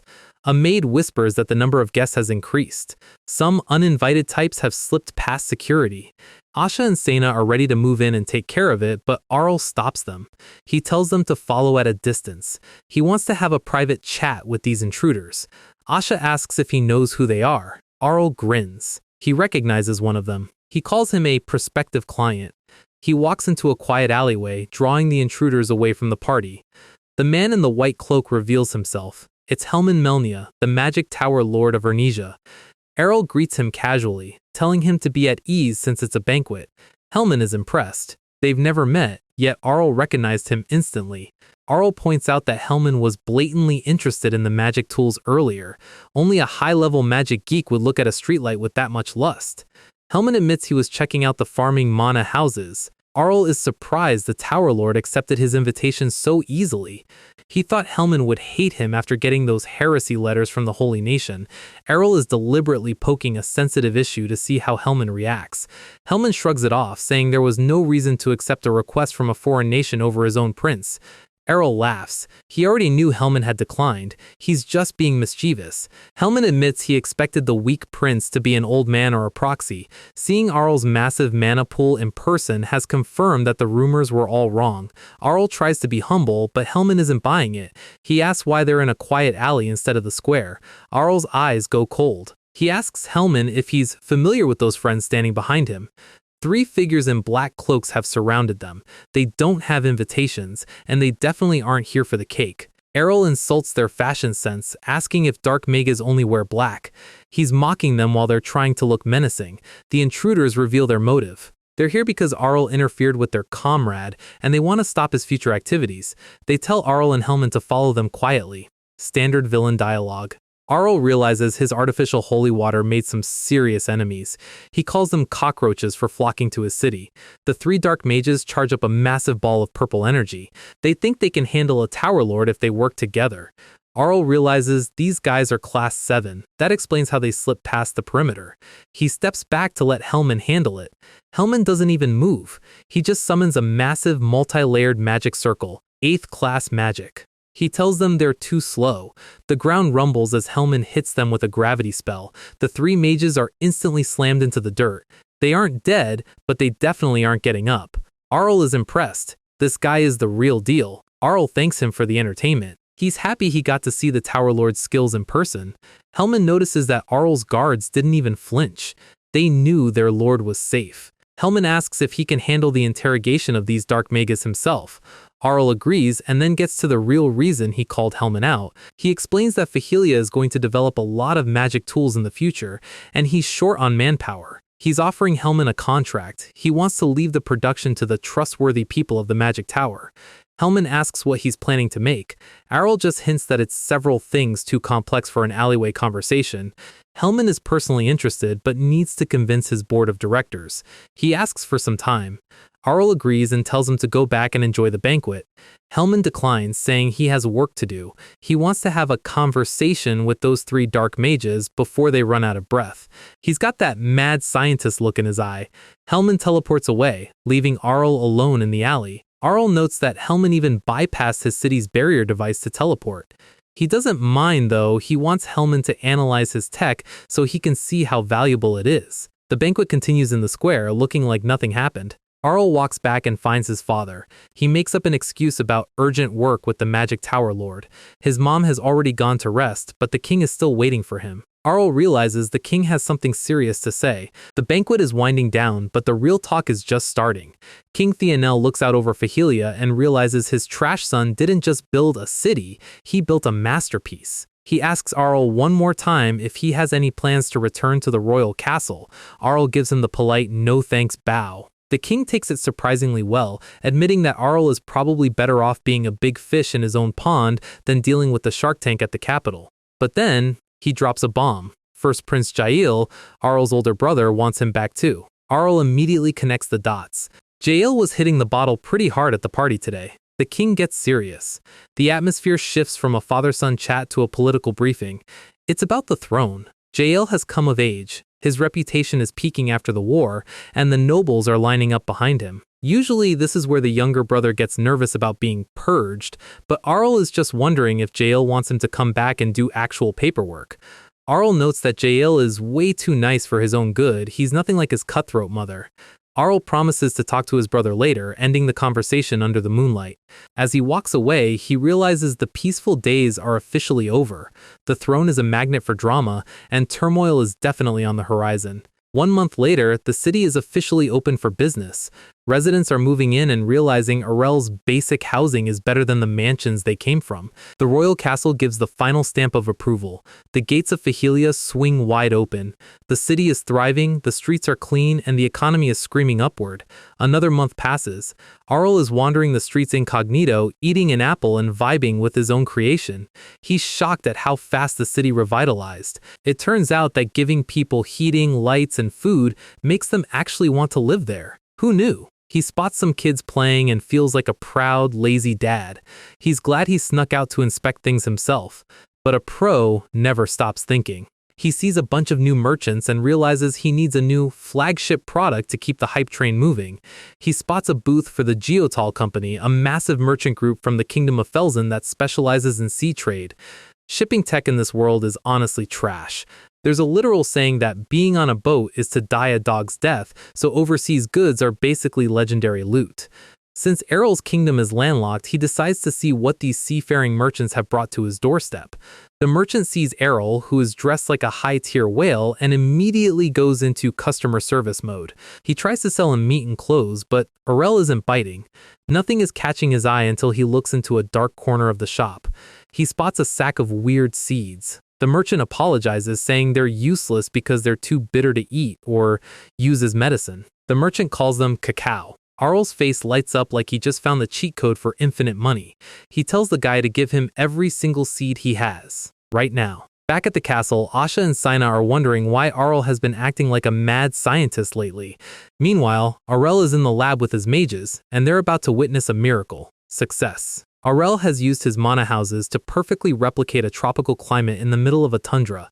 In just 1 month, the cacao trees are fully grown. He thanks magic for being the ultimate growth hormone. Now for the hard part. He turns to Dia, his resident Class 8 mage and current part-time food processor. Arell admits it's a total waste of her talent, but magic is the most convenient way to grind the beans. Dia sighs and uses high-level gravity and temperature manipulation to process the seeds into a liquid. Arell is literally dancing with joy. He promises Dia the first taste as a reward. Dia doesn't know what it is, but she sees Arell's excitement and gets a little curious. She starts stirring the pot with magical speed. She's realized this isn't just food, it's something special. The final ingredient goes in. That sweet, intoxicating smell hits the air. Arell declares it, chocolate, the king of snacks, is born. A perfect bar of dark gold. Arell takes a sip of the liquid version and has a literal religious experience. He's so glad he was reincarnated into this life. So, he sets up a massive dessert spread for his core team.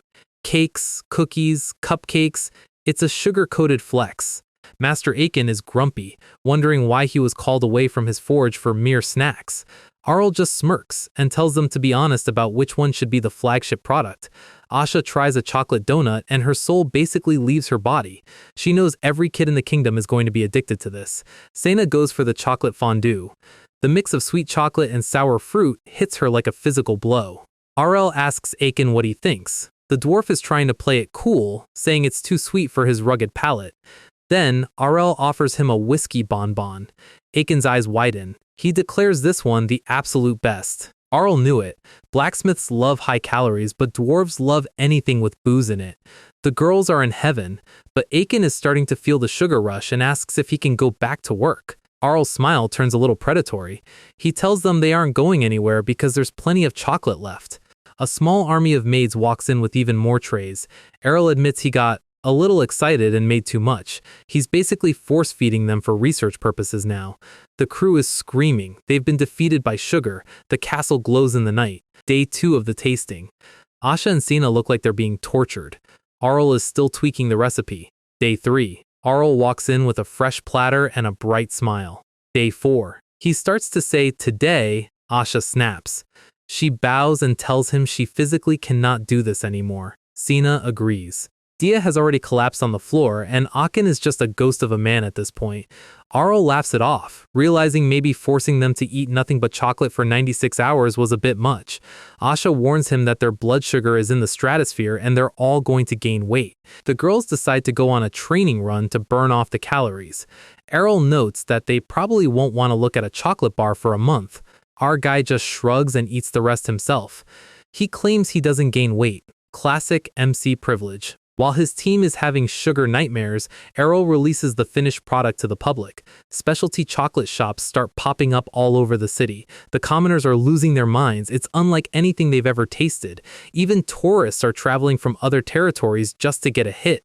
Uncle Licken shows up, looking significantly chubbier. Arell's business is clearly going well. Licken reports that nobles from every estate are begging to buy chocolate. Arell's strategy was genius. Sell it separately as a high-end, reservation-only product. The price is astronomical, but the exclusivity makes the nobles want it even more. It's basic luxury psychology, and Arell is playing it like a fiddle. Licken asks if they should mass-produce it to make even more money. Arell is cackling over the profits, but he shakes his head. There's a hard limit. They can only grow so many beans in their territory, even with the expanded mana houses. The rest of the kingdom is too cold to grow cacao naturally. Anything more is impossible for now. Licken suggests doing business with the Geodal Trading Company, the guys who sold them the seeds in the first place. Arell plays it cool. He knows the secret recipe and the production tech are the real gold mines here. He recalls that the Geodal Company tried to strike a deal once they saw how fast his tech was evolving. He told Licken not to negotiate. Arell's slacker side comes out. He says he originally made chocolate just because he wanted to eat it, not for the grind. But then he gets a flashback. In a previous life, he neglected a business situation that eventually escalated into a full-blown war. He won't make the same mistake twice. He's going to keep a very close eye on the Geodal Company. Cut to a high society tea party. The ladies are obsessed with the new popular refreshment. It's chocolate, and they can't get enough of how well it goes with tea. One noblewoman asks how they even got it since it's so hard to obtain. Another lady smiles, saying she just got lucky. Flashback to a letter Arell sent to Lady Carrot. He asked her to naturally introduce chocolate to her social circle. It was a brilliant PR move. Lady Carrot gave the chocolate away as gifts, making all the unconnected noblewomen desperate to show it off. Suddenly, a mysterious woman approaches the group.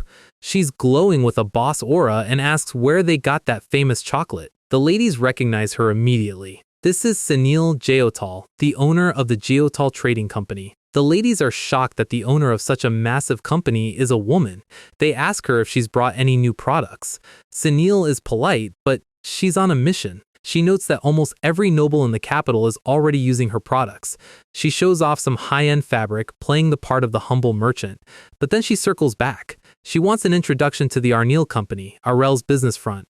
The noblewoman hesitates, saying the Arell owner is too busy. Sunil just smiles and moves on to showing more jewelry, but her mind is already racing. Sunset hits. Sunil is in her carriage, looking completely different.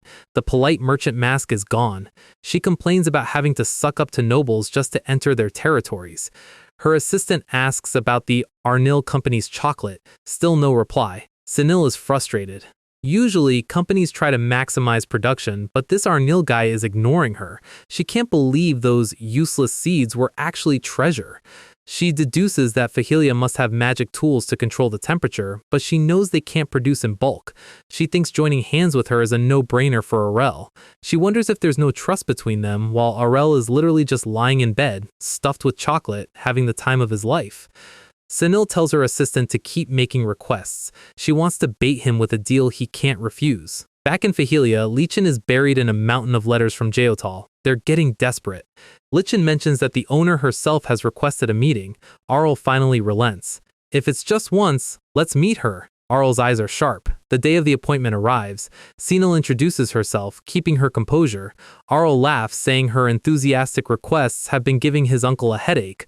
Arell notes that she's keeping her cool under pressure. He decides to skip the small talk and get straight to the point. Sunil stands up and gets aggressive. She says her company has the logistics and the ships to deliver massive quantities of fruit that no one else can match. Arell just sits there with his arms crossed. He knows she's famous, he just doesn't care. He tells her that in this deal, she is the only one who can supply the ingredients he needs. Sunil freezes. The atmosphere gets heavy. She realizes what he's actually saying. He doesn't want a partner. He wants to put the Geodal Trading Company under his thumb. Arell isn't just rejecting a business deal, he's calling out the fundamental flaw in Sunil's strategy. He points out that if Geotal is the only supplier, they can just hike prices or delay shipments whenever they feel like it, leaving him to beg for mercy. Sunil tries to act offended, claiming she'd never do that, but Arell knows the money over everything merchant grind all too well. He tells her to stop lying. She wouldn't have survived this long in the trade war if she hadn't already planned to use that leverage. Arell tells her to drop the nonsense and asks if she has any plans to actually help expand the business or if she's just here to leech. The tension in the room is thick enough to cut with a sword as he waits for her real answer. Arell activates his pro-tier perception, watching her reaction like he's reading a boss's attack pattern in a Dark Souls game. He notices something off. It's not just greed, it's something darker. Sunil sighs, admitting she can't persuade him right now, but suggests his decision might change later. Arell gives her a maybe if you bring a better offer line, but his eyes say he's already done with her. As she leaves, Arell finally exhales. That meeting was more exhausting than fighting a dragon. Uncle Lycan pops out, shocked that Arell actually turned her down. Lycan thinks the deal was actually decent, but Arell explains that good business sense doesn't make up for a rotten soul. Arell gets a mental flash of her aura. It's corrupted, like she's been hanging out with some very bad people. He can forgive a merchant being greedy, but her spirit was just unpleasant. He tells Lichen to go full spy mode and find out exactly where Geotal stores their goods and what they're selling to the nobles. Sunset hits, and you can practically hear the ominous plot music starting to play. Sunil is back at her base, absolutely fuming. She's throwing a fit because her perfect offer was rejected by a teenager. She realizes Arell didn't just dislike the terms, he saw right through her. She takes a hit from a pipe and the smoke looks as shady as her business practices. She snaps at her subordinates, telling them to watch their mouths. She knows fighting Arell head-on is a suicide mission, but she's not giving up on those cacao beans. She's planning to use a proxy to mess with him, waiting for the moment he lets his guard down. Cut to Arell, who is currently being bullied by 5 baby griffins. Fly's kids are growing fast, and Arell is realizing that having 5 apex predators as pets is a logistical nightmare. They're basically winged cats, currently trying to eat a bag of chocolate, which would definitely end in a game over screen for them. He wonders if he should sell some of them, but decides to ask his team for opinions first. Asha suggests sending them back to the wild, which is the most logical but least Arell thing to do. Arell points out that these are homeschooled monsters, they'd probably get eaten or start a neighborhood riot. He realizes they're too spoiled, they expect warm beds and high-quality horse meat, not survival of the fittest. He tries to pawn one off on Asha's family, but her mansion doesn't have griffin-sized guest rooms. Arell suggests sending one to Lady Carrot's daughter, but Asha shuts that down instantly. Monsters are not safe for toddlers. He turns to Saina, the resident monster expert. She says raising a griffin is too expensive. The food cost alone would bankrupt a normal village. Arell gets a mental image of a very sad horse being turned into a snack. Saina gives him a hard no, and Arell is officially out of options. Then Dia shows up, drooling over a griffin recipe. Arell dismisses her immediately before she turns his pets into a stew.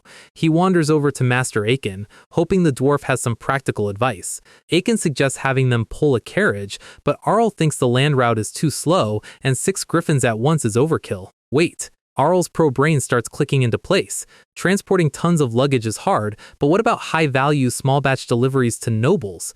Air freight is safer than land routes. He thanks Aiken for the breakthrough. Aiken tries to ask about a special metal Arell mentioned before, but Arell is already gone. He's already imagining Griffin Express, delivering letters and jewelry via flying monster. It's the ultimate high society flex, but his easy job lifestyle is interrupted by a messenger looking like he just saw a ghost. Arell takes the letter, and judging by the guy's face, it's not a fan mail. The messenger is sweating bullets. Arell starts reading, and his expression goes from chill to, "Are you serious?" He rips the letter in half. He knew Sunil would pull something, but this is just pathetic. The Holy Kingdom has officially declared cacao beans as pagan fruits. Welcome to the Zelnian Holy Kingdom, where logic goes to die and religious propaganda is the main export. High Priest Pelzen is currently on his soapbox, holding up a cacao bean like it's a fragment of the Demon King's soul. He claims pagans use it in evil rituals. He steps on the bean, declaring anyone who eats it a heretic who will be struck down by God. The crowd is eating it up, which is ironic considering they're banning the actual tasty stuff. Back in Fahilia Castle, Arell is processing the news. Lycan is panicking. He never expected the church to jump into a trade dispute. Arell is chilling in his chair, already knowing this is Geotal's handiwork. He's just annoyed that they have such a direct line to the Holy Kingdom. Lycan asks why the church would take a merchant company's side. Arell explains it's simple bribes. Religious officials love gold just as much as they love the goddess. Since they only sell chocolate inside the kingdom for now, the ban doesn't hurt their current revenue, but it blocks them from the global market. Half the world follows the Holy Kingdom's faith. If they say chocolate is demonic, no one is going to import it. Arell realizes this is Geotal's way of saying, if I can't have a piece of the pie, I'll poison the whole bakery.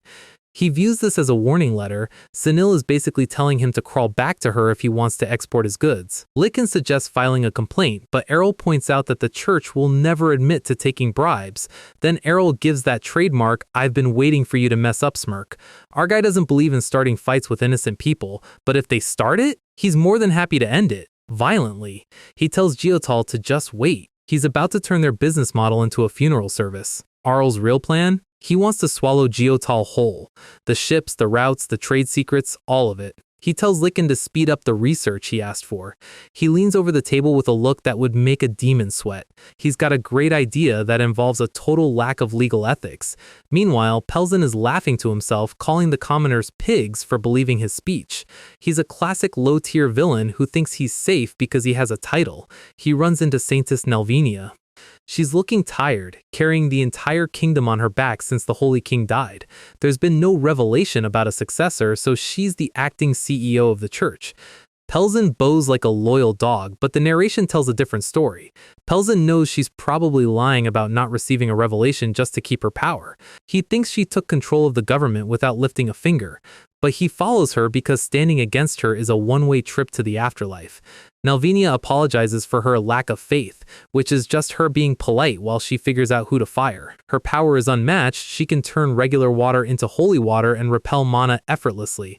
Pelzen knows it's better to be her lapdog than her enemy. Nelvenia brings up Pelzen's interesting speech about the pagan fruit.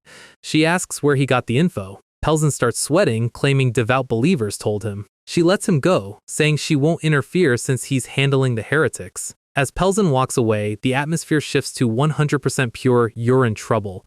Nelvenia asks her assistant Lua, who Pelzen has been meeting with lately. Lua reports it was a merchant from Geotal Trading. Nelvenia slams her fist into a pillar. She's furious that Pelzen ignored her warning about messing with ernesia. She calls him a stupid pig, and wonders how much gold he took to risk a war with Arell. Lua pulls out a dagger, asking if she should take care of him. Nelvenia stops her. This is a PR nightmare that needs a surgical touch. She sends Lua on an errand. Night falls on a cliffside. Someone is watching the road through binoculars. It's Arell and his squad, all dressed in black masks like they're about to rob a jewelry store. Lycan is having a panic attack, asking if it's okay for a prince to pretend to be a bandit. Arell just gives a thumbs up. Arell's target, Geotal's transportation wagons. He's sure they're smuggling something, and he's here to take a little peek. He's even found real bandits to blame for the heist. His mother would literally faint if she saw him right now. The wagons are coming. Arell tells the team to move in, but reminds them, no killing. The squad drops from the cliffs like a scene from an action movie. The drivers scream in terror as they're ambushed. It's a total blitz. The Geotal guards didn't stand a chance. Saintess people are acting like total pros, tying people up and demanding all the loot. Arell notes that Saina's village people might be a little too good at being thieves. He walks over to the wagons. On the surface, it's just fur and common fruits. Arell starts punching the floor of the wagon. He tells Saina to rip off the bottom. She does it with ease, revealing a hidden compartment. Arell's eyes widen. He's found something that Geotal was definitely not supposed to have. Arell and the crew are digging through the hidden compartment like it's a legendary loot chest. And what do they find? Salt. Now, in a fantasy world, salt is basically white gold. Smuggling it is a high-tier crime that usually ends with a permanent vacation in a dungeon. But our guy knows there's more. He cracks open another layer. Bingo. It's hallucinogenic drugs and a laundry list of prohibited imports. This isn't just a merchant being greedy, this is a full-blown criminal enterprise. Arell smirks. He has everything he needs. The person responsible for this is officially cooked. Lycan wants to report them immediately, but Arell tells him to wait. He wants to filter out the corrupt lords involved too. It's time for a special lecture in merchant-style warfare. Cut to a Geotal affiliate store. The manager is looking at his ledgers and sweating. Sales are tanking. Why?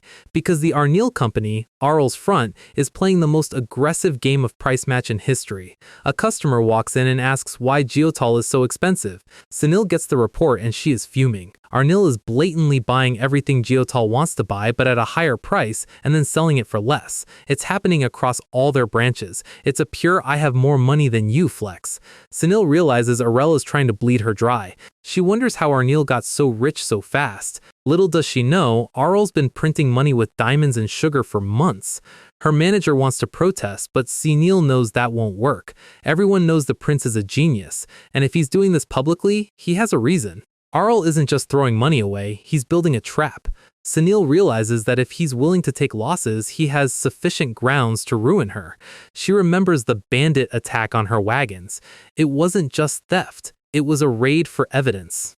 And since no charges have been filed, it means Arell is holding the nuclear option over her head. She panics and orders her carriage. She needs an audience with the prince right now if she wants her company to survive the night. 2 hours later. Sunil is sitting in Arell's waiting room. The silence is deafening. Arell is making her wait on purpose. It's a classic power move to show her exactly where she stands in the food chain.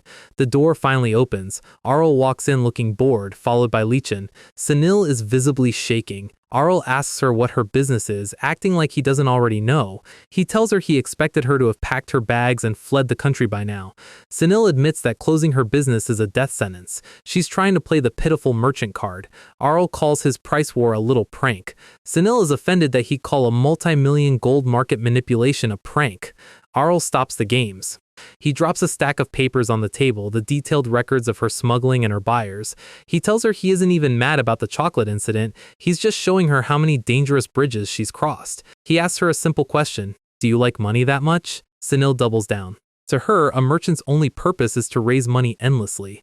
She doesn't see anything wrong with what she did. Arell looks at her and genuinely pities her. She's a pro at the game, but she's playing for the wrong reasons. He offers her a deal. He'll give her his hand, meaning he won't execute her if she hands over her entire business to him. Sunil screams that it's nonsense. She thinks her company is worth more than a few smuggling charges. She asks if he thinks her life's work is that cheap. Arell just sighs and pulls out more papers. It's not just smuggling anymore, it's bribery. And if that isn't enough, treason. Arell reveals he knows she's been supplying weapons and supplies to rebels in a neighboring conflict. That's an instant execution offense in any kingdom. Sunil goes pale. She realizes she's not just losing her company, she's looking at the gallows. She asks how he found out. Arell just gestures to the well-intentioned informant, aka the saintess, who wanted her own church cleaned up. He paints a picture of what happens if this goes public. The nobles she bribed will turn on her. The countries she destabilized will hunt her. It's the birth of a universal star of hatred centered entirely on her.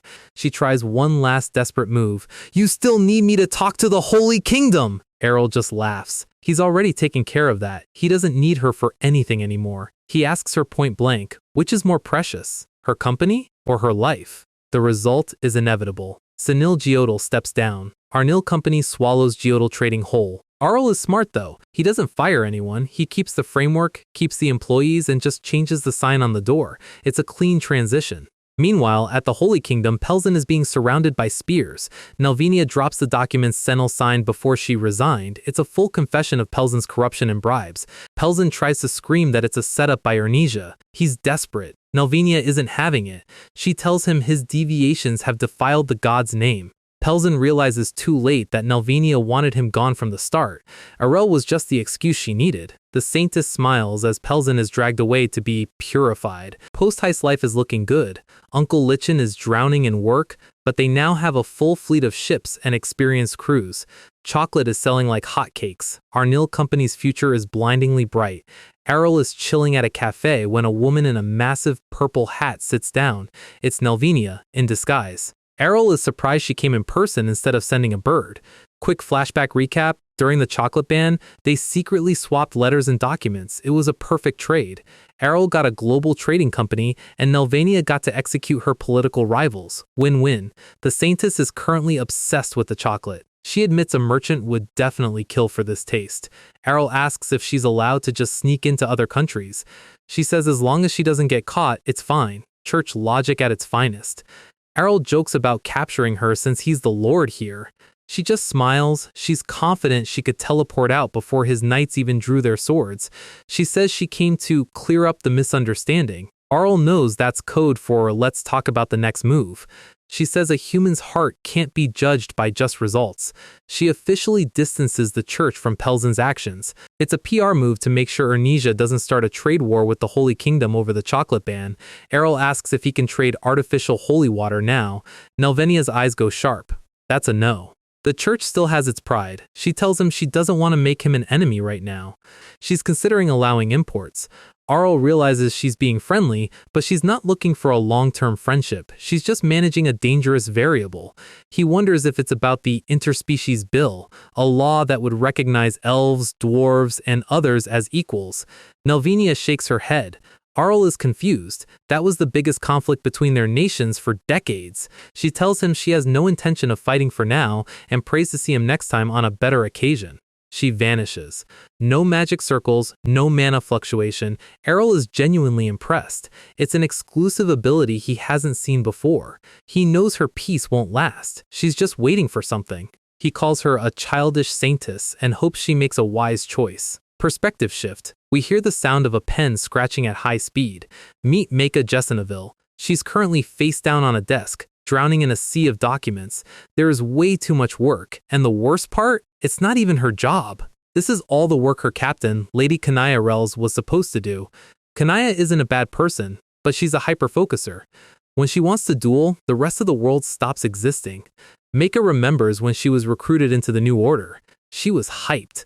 The second princess, a sword genius, was starting her own official knight order. It was an elite all-female squad, and even a country girl like Meika got the invite. She thought it was her ticket to success. Flash forward to the present, she just wants to go home and sleep. Kanya busts through the door with enough force to break the hinges. Meika screams at her for breaking the budget on door repairs. Kanya just gives her a goofy grin. Meika forces her to check the documents. Kanya admits she lost track of time while practicing. Meika realizes Kanya is overcompensating. Why? Because she recently lost a duel. A few days ago, Kanaya challenged a famous swordmaster named Menel Grant. It wasn't even close. Kanaya was completely defeated. Menel told her she just lacks experience, but for a genius like Kanaya, that's a tough pill to swallow. But Kanaya isn't depressed. She's motivated. She realized what she was lacking and is determined to win the rematch. There's a deeper reason for her obsession. The king made her a promise when the order was founded. The current 16th order is only temporary. To make it permanent and official, Kanaya has to prove herself. She has to be recognized for both her leadership and her raw skill. And the only way the high nobles will recognize her skill? She has to beat another swordmaster in a fair fight. Meika realizes the stakes. If Kania keeps losing, the order will be disbanded. Meika will lose her job and her purpose. She panics. She actually likes this job, despite the paperwork mountain. She looks at Kanya and makes a decision. For her captain's sake, she has to do something to help her win. Arell is currently sitting in his Lord of Fahilia chair, giving off serious final boss energy. He tries to scare Meika by accusing her of trespassing, but breaks character instantly because he can't resist a good troll.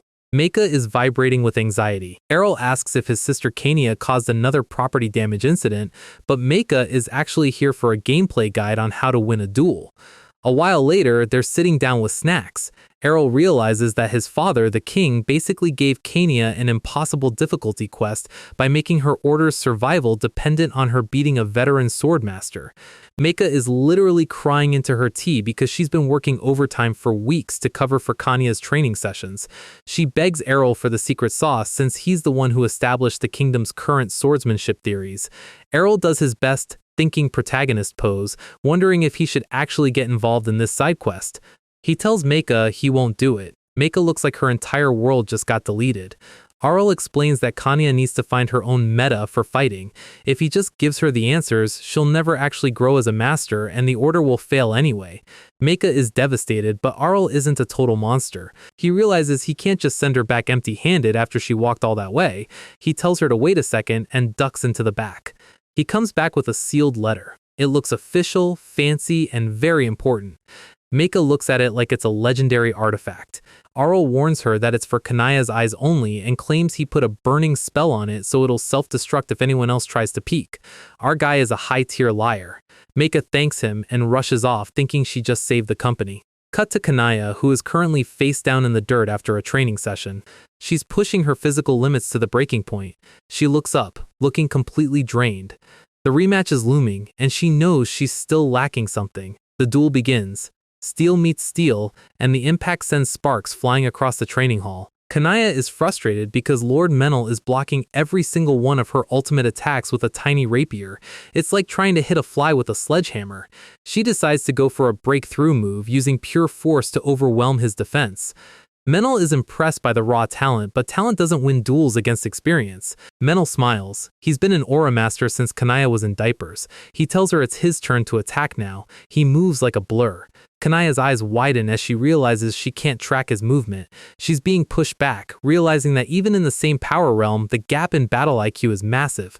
She calls out for a miracle. Suddenly, a letter appears in front of her. Meika drops from the ceiling, or maybe just runs in, waving the letter from Arell. She claims it contains the secret strategy to defeat Menel. Kanya stops the duel and realizes Meika went behind her back to talk to Arell. Meika is just desperate for that permanent contract. Kanya looks at the letter and smiles. She tells Meika that using a cheat code provided by her brother would be setting her own limits as a knight. She throws the letter aside, and Meika is absolutely losing it. She can't decide if Kanya is being heroic or just incredibly stupid. Kanya is pumped up now. She tells Menel to wait because she's figured it out. She walks back into the arena, leaving Meika to stare at the mysterious letter. Not long after, Menel asks if she's given up yet. He's standing there with his hands behind his back like a true anime sensei. Kanya pulls out a short sword, a dagger. Menel is confused. She's giving up her reach advantage for a close quarters weapon? Kanaya charges. She says she's finally reached a conclusion about how to win. She lets out a massive vertical strike that creates a shockwave across the floor. As the distance narrows, the length of the sword matters less. Menel realizes she's trying to force him into a brawl where his rapier is useless. He narrowly dodges, shocked that she actually managed to threaten him. He decides to get serious, realizing that if he doesn't, he might actually lose this teaching match. He unleashes a flurry of strikes, pushing Kania to the edge. She's taking hits, but she isn't backing down. Menel thinks he has the read on her. He thinks she's trying to get close to negate his stabs, but he's already mastered close-range combat years ago. He waits for her to commit to a move. Kania doesn't swing. She leans in and delivers a full-force headbutt straight to his face. The entire room goes silent. Meika looks like her brain just short-circuited. She's screaming internally, that is definitely not a knightly move. That's a bar fight tactic. Kanaya is standing over Menel with her dagger at his throat. She asks him how he likes her new style. Menel starts laughing hysterically. He admits he never expected a princess to use a dirty headbutt in a formal duel. Meika realizes that Arell's swordsmanship theory essentially boils down to winning is the only thing that matters. On a real battlefield, there is no such thing as a fair fight. They shake hands. Lord Menel officially acknowledges Kanya as a knight. Kanaya is basking in the win, but she's smart enough to realize something. She suspects Lord Menel might have gone a little easy on her at the end. She realizes she still has a long way to go before she's a true master. Meika asks about the letter. She finally opened it after the match ended and found out there was absolutely nothing written on it. No burning magic, no secrets, just a blank piece of paper. Kanaya isn't upset. She laughs, realizing Arell gave her a blank letter on purpose. He knew Kania's pride would make her reject the letter, and the act of rejecting help would give her the mental boost she needed to innovate. Our guy is playing 4D chess with his sister's emotions. Kania finally agrees to do her paperwork. Victory has its price. Meanwhile, Lord Menel is in bed with a cold compress on his head. Turns out that headbutt actually did some serious damage. Arell stops by to check on him, followed by Dia. Menel jokes that the apple doesn't fall far from the tree. Both ernesia siblings are total menaces. Menel warns Arell that if Kania wasn't acknowledged by someone like him, other knights would have looked down on her forever because of her status. He asks if Arell actually gave her any advice. Arell confirms he didn't help. He wanted her to develop her own pro mindset. Every move she made, from the dagger transition to the improvised headbutt, was 100% Kanaya. Arell is a proud, lazy brother. Kanaya's smile says it all. She's officially found her own path. Arell waves goodbye, saying he has some serious business to attend to now that the family drama is settled. Menel and Dia watch him go. They know when Arell says serious business, it usually means a kingdom is about to go bankrupt or a war is about to start. Menel wonders if Arell is about to discuss the literal future of the kingdom. Arell walks through the royal palace, heading toward a meeting with the big guns. King Theonel is there, looking stern, and First Prince Jael is there too, looking like he hasn't slept in 3 days. Jael asks if Arell is being serious about the report he just sent. Arell drops the bomb. Ernesia needs to prepare for war as soon as possible. No more business as usual. The king points out that the Triple Alliance War just ended. He wants to know why Arell is calling for drastic measures during a period of peace. Arell's eyes go sharp. He says Ernesia should strike first this time. Jael is horrified. He can't believe his slacker brother is suggesting a preemptive invasion. Arell reminds them how much they suffered because they waited to be invaded last time. He's seen the signs that the cycle is starting again. He's 100% certain it will happen. He's done his own investigation and the data doesn't lie. He isn't saying his argument is morally correct, but it's the only way to minimize Ernesia's casualties. He's basically pitching total war to a room of diplomats. He promises to design all the necessary equipment and logistics himself. His opinion ends there, and the silence in the room is heavy. The chandelier hangs over them like a ticking clock. The king turns to Jael, asking him what he thinks. Jael is the heir. He needs to make the call. Jael asks for time to gather his thoughts. Jael walks out, and the power dynamic shifts again. It's just Arell and the king now. The king admits he didn't want to take such drastic measures either. He asks Arell why he wanted the reception of her to be left to him. Her refers to a new guest arriving in Fahilia. The king allows it, but he's worried. Arell says the guest is probably looking forward to it. The king asks Arell a personal question. If it were you, what decision would you make? He's testing Arell's fitness for the throne, even though Arell keeps rejecting it. Arell answers instantly, if it were me, I wouldn't start a war. The king is stunned. Arell just spent 10 minutes arguing for war. Jael comes back in, having made his choice. Ernesia will prepare for war. But he adds a condition: they will only strike if someone shows blatantly hostile actions first. He tells Arell he won't tolerate a warmongering prince. Arell nods. He got exactly what he wanted. The kingdom's defenses are going to be modernized. Jael asks the million-dollar question, who on earth are you so wary of? Arell names the enemy, the Zelnian Holy Kingdom, a religious superpower with more influence than any 3 kingdoms combined. He predicts they will invade within the next 5 years. He hasn't found a logical reason why they can't be friends, but his pro-instinct says the possibility of war is 100%. As long as the saintess doesn't do anything suspicious, he won't move. But he isn't going to sit back and wait for a holy purge to happen to his people. Meanwhile, in the Holy Kingdom, Nelvinia is lying on a bed that costs more than a small town. She's holding a mysterious black bottle. Whatever is in there, it's not holy water. She instructs her subordinates to stop antagonizing Ernesia for now. A subordinate asks if they're stopping evangelism, the plan to invade. Nelvinia says they have no chance of winning if they start a war right now. She tells them to act very cautiously. She realizes Ernesia will only grow stronger if left alone, but a frontal assault is suicide. She decides to resort to a more troublesome move. Slowly, step by step, she's setting a trap that spans years. Back in Fahilia, a carriage arrives at the city gate. A girl in a summer hat steps out, commenting on how warm the city is despite the surrounding snow. Arell walks up to her with a polite bow. "Welcome to Fahilia, Princess Pena Amret Janil." Pena looks at him with a mix of fear and respect. She never thought they'd meet again like this. Currently, the Merman Empire's royal family is a pretty small circle, just the Emperor, Princess Pena, and the youngest princess. Our guy Arell is playing the perfect host, leading Pena inside while her luggage is hauled in. To the rest of the world, she's just here for a study abroad program to keep the peace. But the tea and the snacks can't hide the fact that her situation is actually pretty tragic. She tries to laugh it off, saying being a hostage is great because all she does is eat and sleep, but her laugh is carrying some serious I'm dead inside energy. Arell lets her vent for about 5 seconds before he decides he's done with the roleplay. He tells her straight up, stop pretending. She tries to play dumb, but Arell reminds her of that little stunt she pulled in the garden last time. He threatens to put up a massive neon banner at the city gates announcing she's a spiritualist. That shuts her up real quick. She pouts like a kid who just got caught eating sugar, complaining that usually people like it when she smiles at them. Arell points out that he's just as much of a fake as she is, so they should skip the fluff and get to the point. He wants to see her talent right here, right now. She's hesitant because showing off spiritual arts is basically a crime in this world, but Arell reassures her that his office is basically a magical Faraday cage. No leaks allowed. She finally gives in and summons her partner. Meet Sala. It's a tiny red lizard that looks more like a plushie than a world-ending spirit. Arell pulls out the letter that this lizard supposedly delivered to him, which claimed Pena could teach him high-ranking spiritual arts. Pena explains that she doesn't just hear spirits, she understands them on a fundamental level. This is actually a huge deal. Usually, spirits find humans annoying and don't bother talking. For them to speak to her means her affinity is off the charts. She admits that at first it was a mess. Voices everywhere, total sensory overload. But Sala told her something very specific, that she could trust Arell because he knows the way. Arell is actually thrown for a loop here. Spirits don't care about human faces or titles, they see the soul. He asks if it said anything else, but she just shakes her head. This is actually a micro-crisis for our guy. If spirits see through your fundamental essence, what do they see when they look at a guy on his 101st life?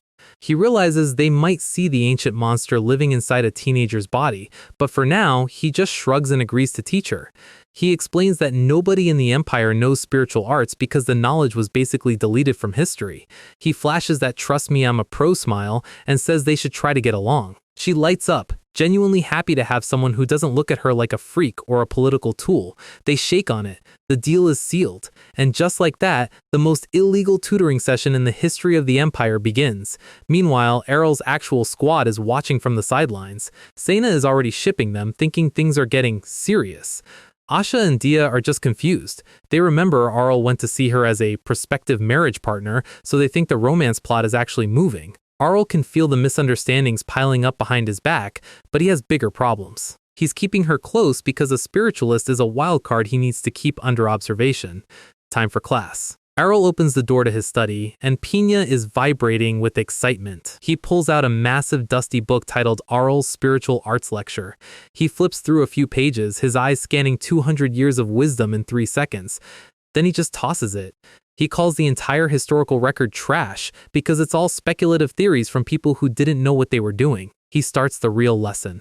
Normally, you need a contract to make a spirit visible to people who aren't sensitive to them, but Arell explains that contract is just a fancy word for friendship for low-level spirits. If they like you, they show up. Pena asks the logical question, if you don't have affinity, you can't summon them, right? Arell hits her with the wrong. He pulls out a spirit stone, basically a massive battery of elemental energy. He explains that with a proper medium, even an ordinary person can force a conversation with the beyond. He starts the ritual, his mana swirling around the stone like a blue hurricane, and boom, a little blue water spirit pops out. He explains this is just a hand or foot of a spirit, an impromptu demo to show her how the mechanics actually work. The catch is that without affinity, communication is a nightmare, and the technique is basically like trying to drive a car with no steering wheel. He tells her that just because modern magic is convenient, it doesn't mean spiritual arts are weak. Now, it's her turn to try. Pena closes her eyes and begins the ritual. The air in the room starts to shift. Arell is actually impressed. She succeeds on the first try, summoning a gnome, a spirit of the earth. She's cheering like she just won the lottery, but Arell tells her to stay focused. The gnome is bouncing around, and Pena translates it wants to know how they should play. Arell reaches out his hand to the little guy, the gnome grabs on, and just like that, a second contract is established. Arell points out that if her older brother found out she's now double contracted, he'd probably have a heart attack. Pena's face goes dark. The funny part of the chapter ends here. Arell drops her full name and tells her they need to get real about the situation. He leans in, his eyes turning sharp. He knows the real reason she's hiding. She's terrified of the Holy Kingdom's Inquisition. Arell breaks down the reality of the world they live in. According to the Holy Kingdom's doctrine, anything non-human is unholy, and what they hate most? Spirits. Historical records show they hunted spiritualists even more brutally than they hunted actual demons.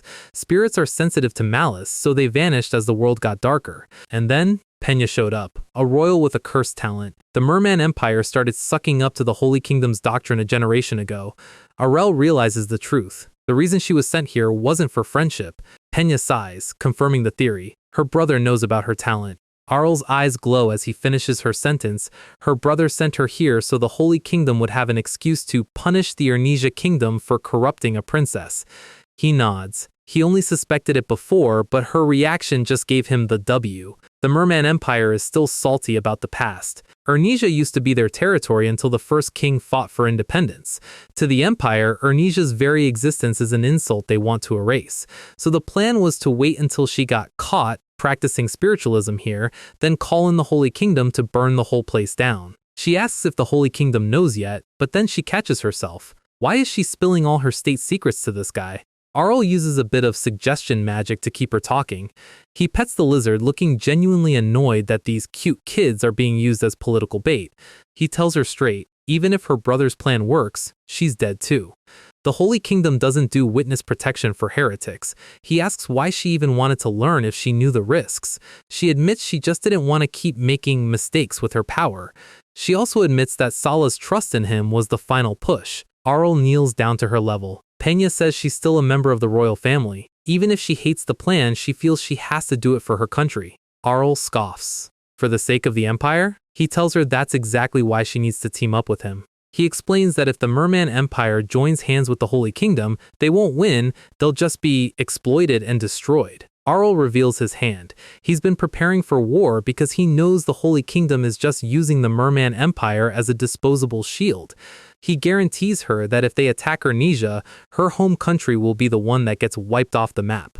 Pena is shaken. She asks if the Holy Kingdom really planned to abandon them from the start. Arell explains the saintess strategy. They provoke a fight between two countries, let them bleed each other dry, and then step in to save what's left.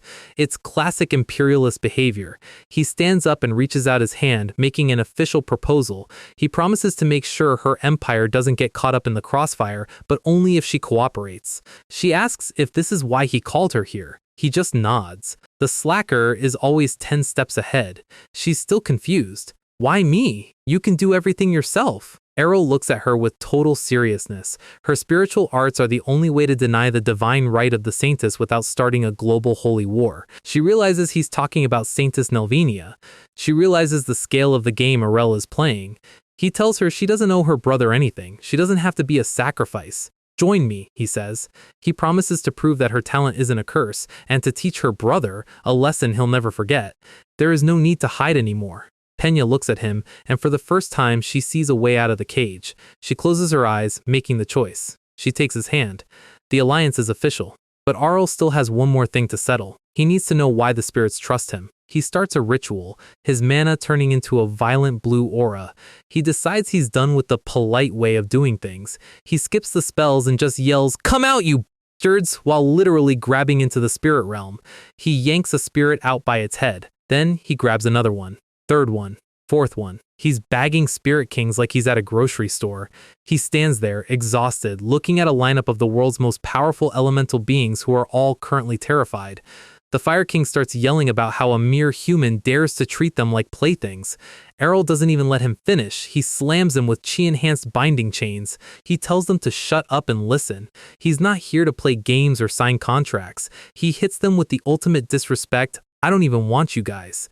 The Spirit Kings are absolutely flabbergasted. Arell stares them down, his eyes cold as ice. He asks them the one question that's been bothering him. That spirit said I can be trusted. What does that mean? The Fire King is sweating bullets. He literally tells Arell he has no idea what he's even asking for. To spirits, Arell doesn't look like a teenager, he looks like a blinding, formless pillar of ancient energy. Even the Dragon Lords from 1,000 years ago didn't have a soul this thick.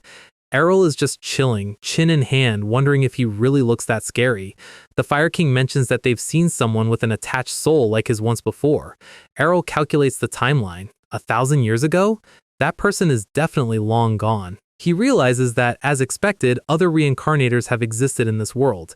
He's met a few in his previous lives, so it's not exactly a one-of-a-kind phenomenon, but the spirit's memories of the last guy aren't great. Apparently, he was a menace who enslaved spirits to commit heinous acts across the continent. Arell classifies reincarnators into 3 tiers. Type 1, the slacker who does nothing because he's already lived enough. That's our guy. Type 2, the hero who uses their knowledge for the greater good.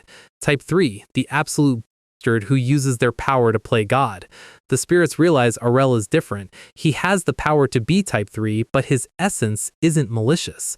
That's why Sala and Gnome felt relieved around him. They saw a soul that could crush them but chose to pet them instead.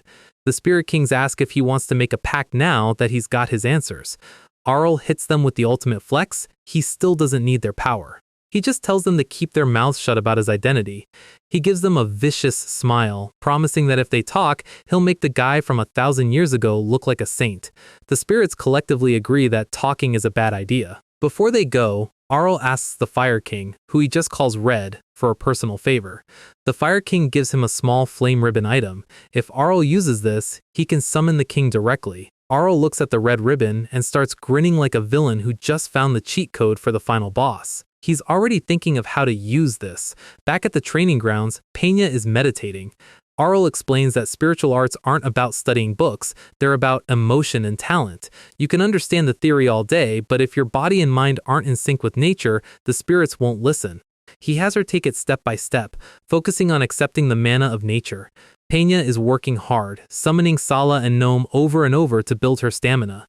She's questioning if this is enough, but she knows Arell is training her for actual combat, not just for a hobby. She decides to trust his process. If a guy who can kidnap Spirit Kings tells you to meditate, you meditate. Arell and Dia are watching from the shadows, observing her progress. Arell is actually annoyed. He told her to laze around and take it easy, but she's been grinding for days without a break. Dia points out that Pena is royalty. She's been hard-working since she was a toddler because that's the only way she survives the palace. Dia relates to it. For researcher types like her, working is the only thing they know how to do. She remembers her own days of manic studying. Arell shifts the topic to the engine he requested from the Magic Tower.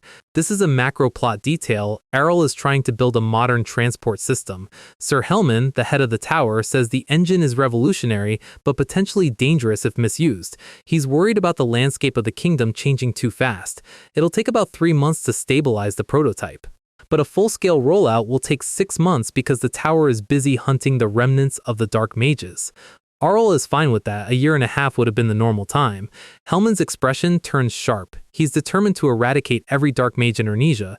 Dia says Hellman believes that destroying wrong people is just natural. Even Arell thinks that guy might be a bit too intense. Work talk over. Arell decides it's time to intervene in Pena's training. He bursts through the doors like a guy announcing a surprise vacation. He tells Pena today's lesson is, play to your heart's content. He literally drags her out of the room while she's still trying to figure out what just happened.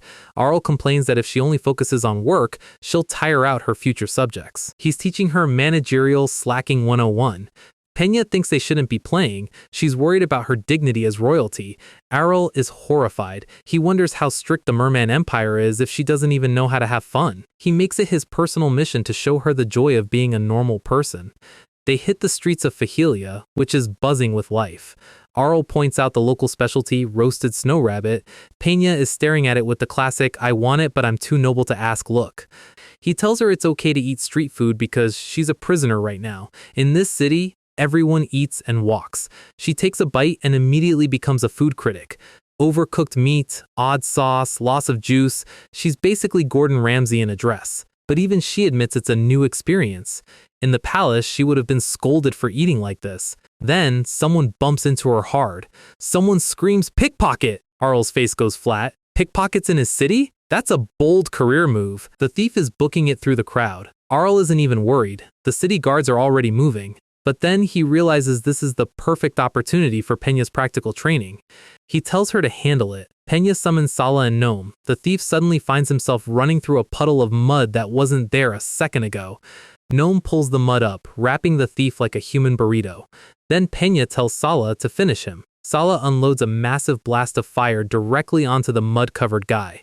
Arell watches as the thief is literally baked. He tells her she did a good job cooking him, but maybe a threatening approach would be more effective. Pena takes the advice literally. She points a finger, her eyes glowing with fire. Sala lets out a dragon breath tear pillar of fire. The thief is now a screaming, flaming statue. Arell starts panicking. He's trying to explain that pickpocketing doesn't require an execution. Pena just blinks and says the fire actually isn't that hot. Meanwhile, the thief is having a burned at the stake moment in the middle of the street. The crowd starts cheering. They think he's a street performer doing an extreme magic show. They even start throwing coins at the guy. The pickpocket is eventually handed over to the guards, crying his eyes out. He's safer in a jail cell than near Pena at this rate. Next stop, a bookstore. Arell notices Pena is more comfortable reading than playing, which fits her character perfectly. She's impressed by the quality of the paper. Everything in fahilia is top tier compared to the parchment used in the Empire. She finds a book with a shiny cover and a 19+ rating sticker. Arell tries to grab it, but she reads the title first, The Footsteps of the Grey Sage. The book is a biography of Arell. It calls him a legendary prince and a genius since he was 2. Arell is dying of cringe in the background. Pena looks at him with total disgust, asking if he wrote this himself. Arell swears it was his uncle's idea to promote the territory. Pena keeps reading, but then her spiritualist eyes notice something weird about the book itself. The letters are too uniform. It's not handwritten, and it's not traditional printing. Arell explains that he's testing a new printing press that can produce thousands of copies in 2 days. He's already flooded the capital's bookstores with them. She's amazed, but asks why he's doing this. Arell just gives a vague answer about business. Internal monologue time, Arell can't tell her the real reason yet. This printing press is his weapon for information warfare. He's preparing to control the narrative when the war starts. Cut to the Zelnian Holy Kingdom. Someone is slamming their fist on a table, screaming about blasphemy.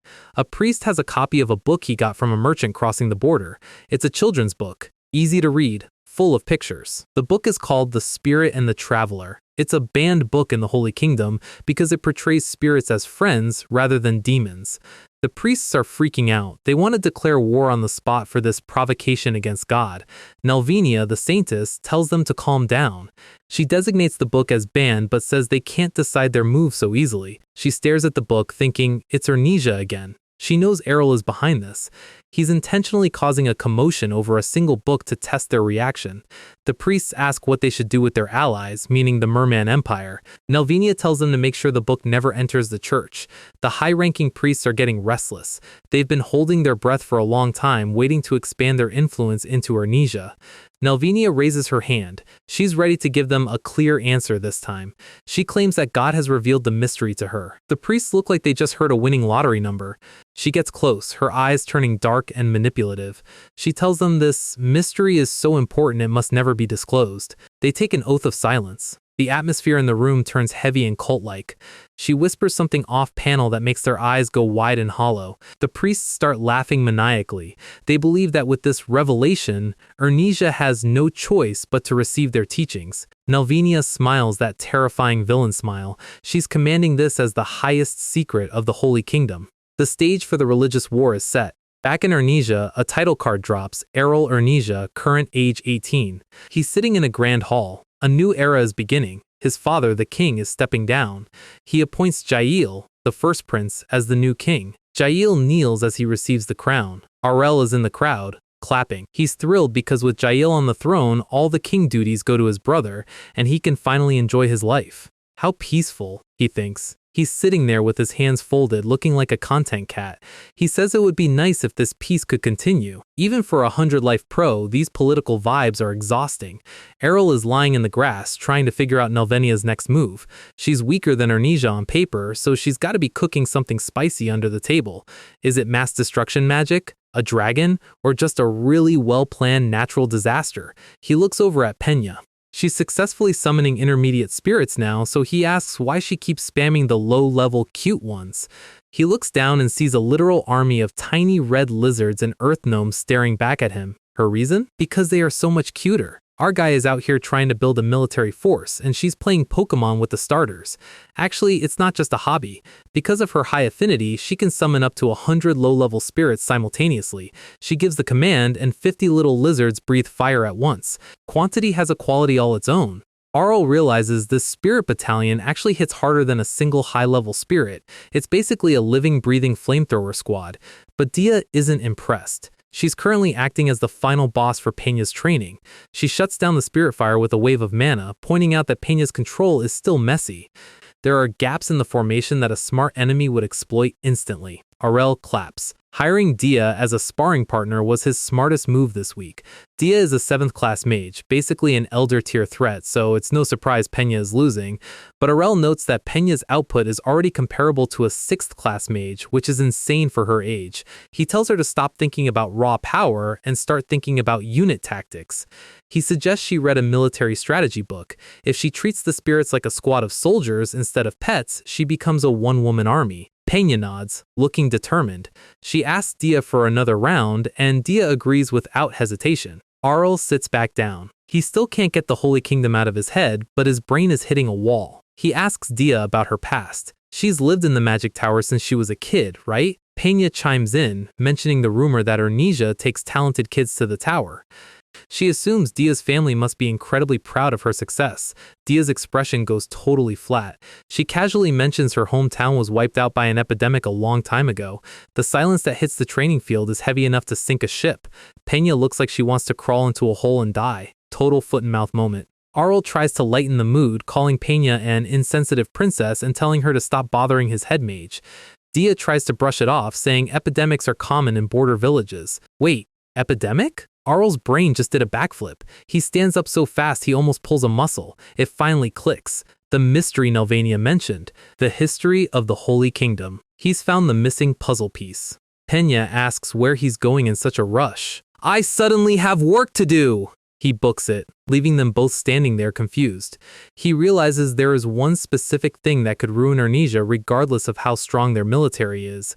He bursts into the royal archives, the place where every secret in Ernesia's history is buried under 5 inches of dust.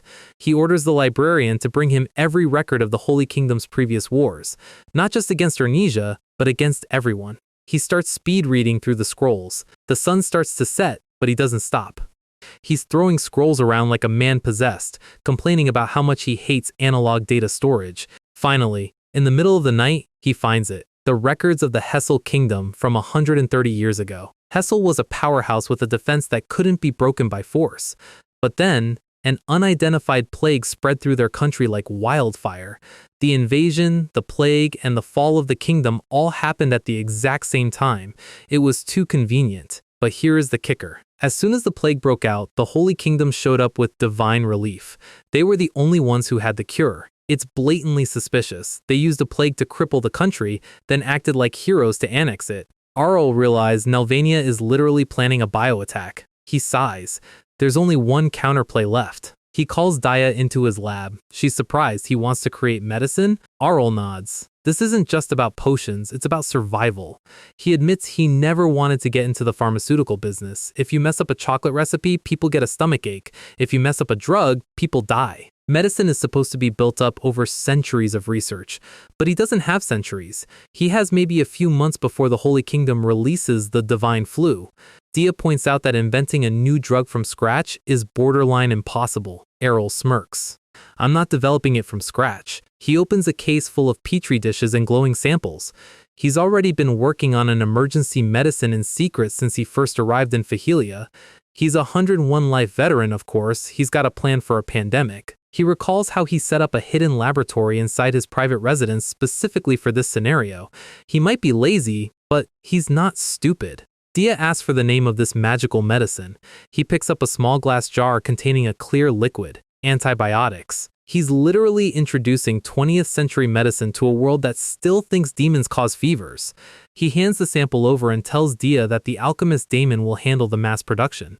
Dia is confused. If it's alchemy, why is she here? He hands her a thick stack of papers. She starts reading. Her eyes go wide. Her hands start shaking. She's looking at something that defies every law of magic she's ever learned. Arell tells her to master the technique. Medicine is a shield, but what he just gave her is a sword.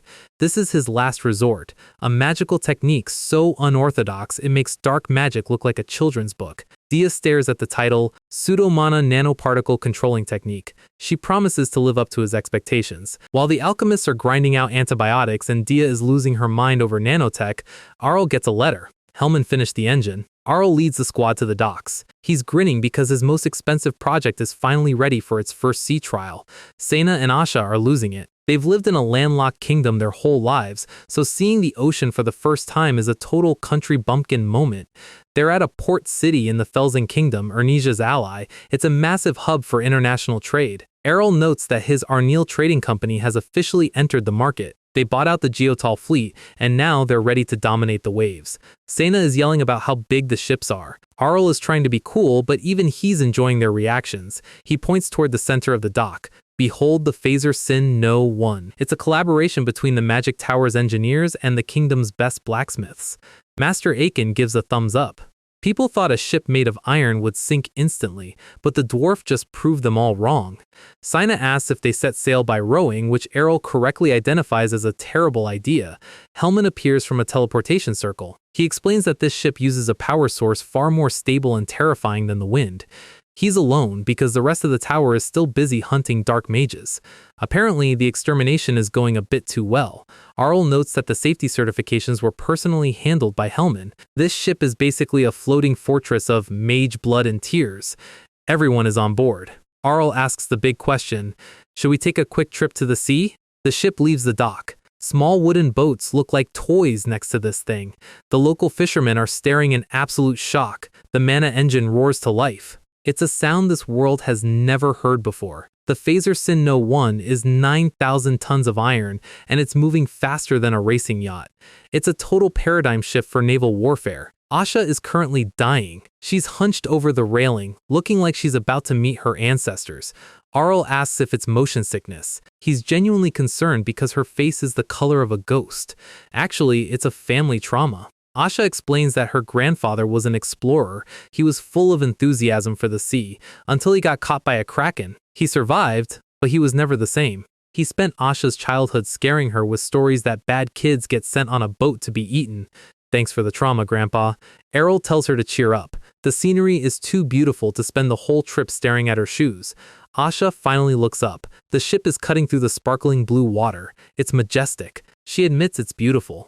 Hellman is geeking out over the cargo capacity. This one ship can carry more than an entire traditional fleet. Arell confirms they have 3 more under construction. A fleet of 4 will make him the undisputed king of global trade. The profits are going to be astronomical. Sena is looking through binoculars, but then she goes quiet. She asks if that thing in the distance is a kraken. Arell and Hellman look. Yep, it truly is. The ship's captain panics. He says they have to turn immediately. The kraken is shaking its tentacles, a universal "stay out of my turf" warning. Arell ignores him. He's realized this is the perfect chance for a durability test. If things go south, they can just throw some fish at it. The captain salutes, waiting for the order to retreat. Arell gives a devilish grin. Slam this ship into the kraken at full speed! Go! The crew looks at him like he's lost his mind. He calls the kraken a mere squid and says it's being too pretentious. He wants to see if the mana engine can handle maximum output. Asha is currently reciting her will. She's convinced they're all going to sink. The ship accelerates. Prepare for impact. The kraken sees the ship coming. It looks almost happy. It thinks it's getting a 9,000-ton snack. The entire ship shakes. Arell covers his ears. Asha just passes out on the deck. The result? The kraken is currently floating upside down with a halo over its head. The iron hull didn't even get a scratch. Arell is thrilled. No more worrying about reefs or monsters. Test complete. Arell tells them to head back to port. He's got what he wanted. Successful sea trial over. But Arell isn't done. He's talking to his new expedition squad. He shows them a map.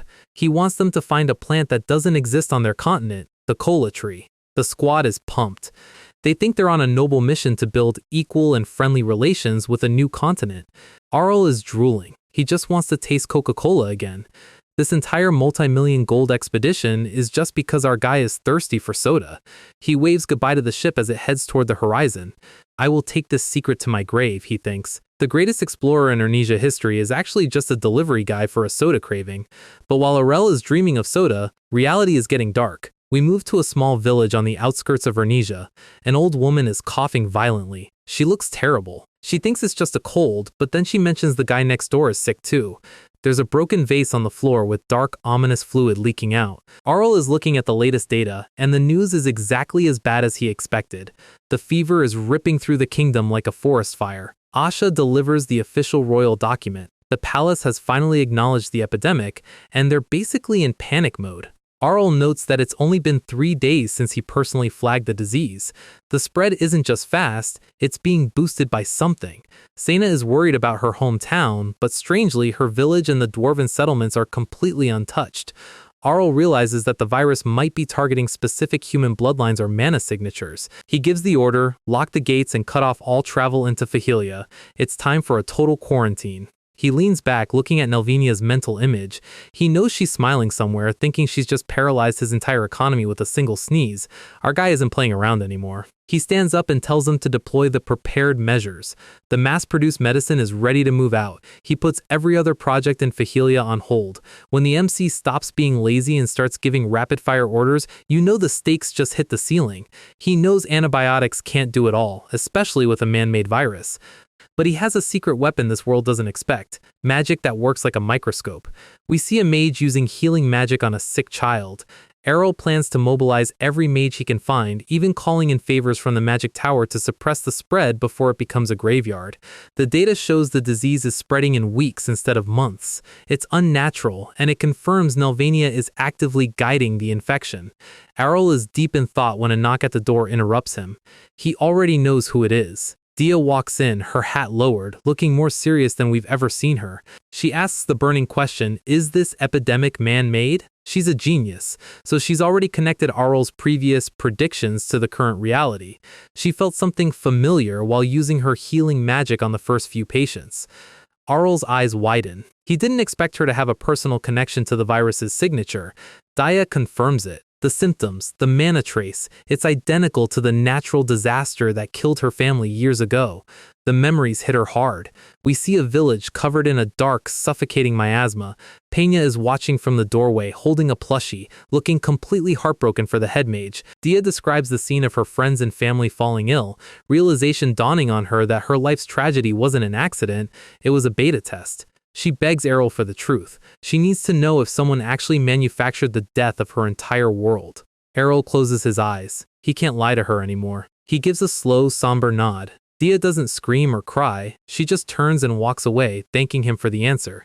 It's that terrifyingly quiet anger that tells you a villain is about to be deleted. Arell stops her for a second. He promises her that he has zero intention of letting the person responsible walk away. Of course, she replies. The vibe in the room is straight up vengeance arc material.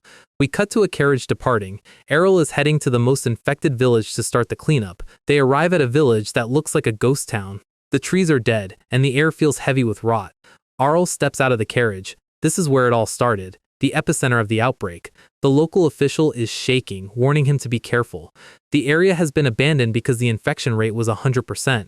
Arell shows off a magic quarantine tool, a glowing vial of liquid mana. He tells the official to head back if he's scared, but he's not leaving until this is solved. The official stays, showing some backbone for once, but Arell notices a box in the back of the wagon is moving. He sighs and reaches for the lid. Surprise! It's Princess Pena, curled up in a box like a lost kitten. She apologizes for stowing away, but she couldn't stay behind after hearing Dia's story. She even brought a new water spirit to help with healing. Arell notes that normally, royals are the first to run away from a plague. He admits she's not like them at all, which is basically a 10-10 compliment from him. She joins the squad. Arell checks with the official. The standard measure for a village this far gone is usually just burning it to the ground. Arell's eyes turn cold. He hates that easy solution. He's here to prove there's a better way than mass cremation. He signals Dia. It's time to show off the pseudo-mana nanoparticle technique they've been grinding in the lab. The official is shocked. He's never heard of a spell that can uninfect a whole town. Dia raises her staff and the sky lights up. This is 7th class magic, absolute peak tier wizardry, and she's using it to target things the human eye can't even see. Pena is dazzled. She sees the mana forming into molecular structures. It's not just a blast of light, it's a surgical strike against the virus itself. Arell smiles. It's essentially cheating to use modern molecular biology concepts in a fantasy world, but hey, he's a pro. The magic settles. Arell pulls out a piece of test paper to check the air quality. The paper stays white. The virus has been completely scrubbed from the atmosphere. The impossible task just took about 30 seconds.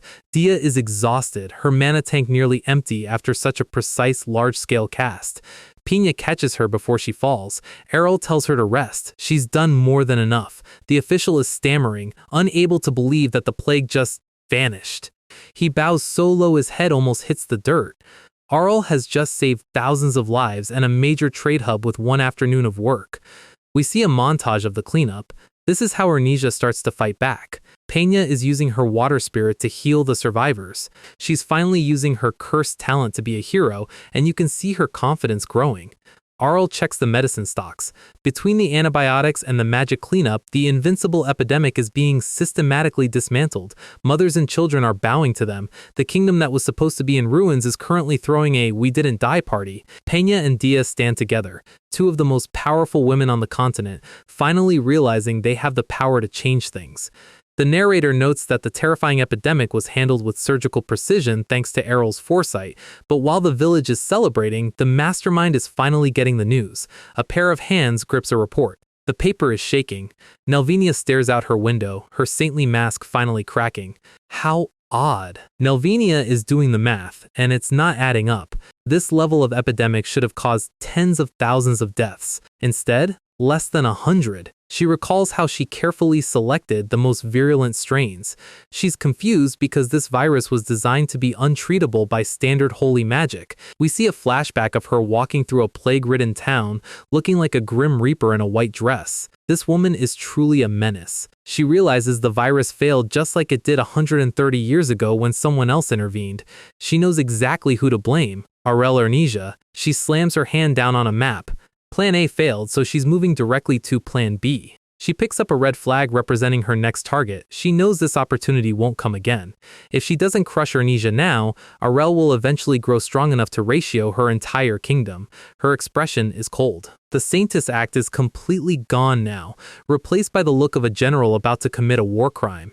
She claims everything she does is for the children of the Holy Kingdom, which is top-tier gaslighting. Back in Ernesia, the king's advisors are also in shock. The reports say the kingdom is fine, and the saintess's prophecy of doom was a complete bust. They're wondering why the Holy Kingdom hasn't even mobilized an army yet. They expected an invasion to follow the plague. Cut to a carriage on its way back to Fahilia. Arell is lounging in the carriage, feet up, ready for a nap. He's done his part, and now he wants to delegate the rest to someone else. Internal monologue, he knows Nelvenia is a devil lurking behind a cross.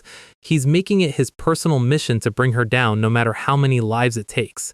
Pena is sitting across from him looking extremely fidgety.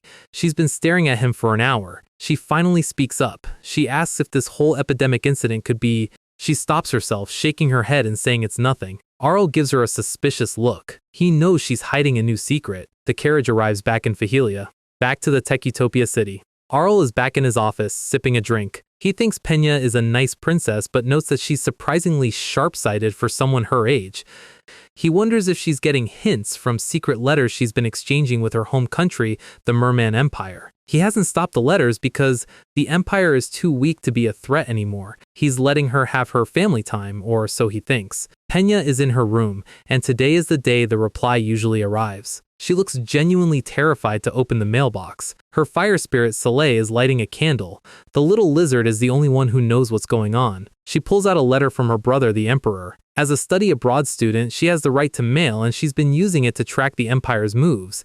She pricks her finger with a needle. This is a blood lock, a high-security encryption method that only royal blood can open. The blood hits the paper, and the real message burns through the decoy text. This is a heavily expanded dialogue trigger. This information changes everything. She puts on her glasses and starts reading. She's expecting some brotherly advice. Instead, her brother calls her dull and says he's glad her talent hasn't been discovered yet.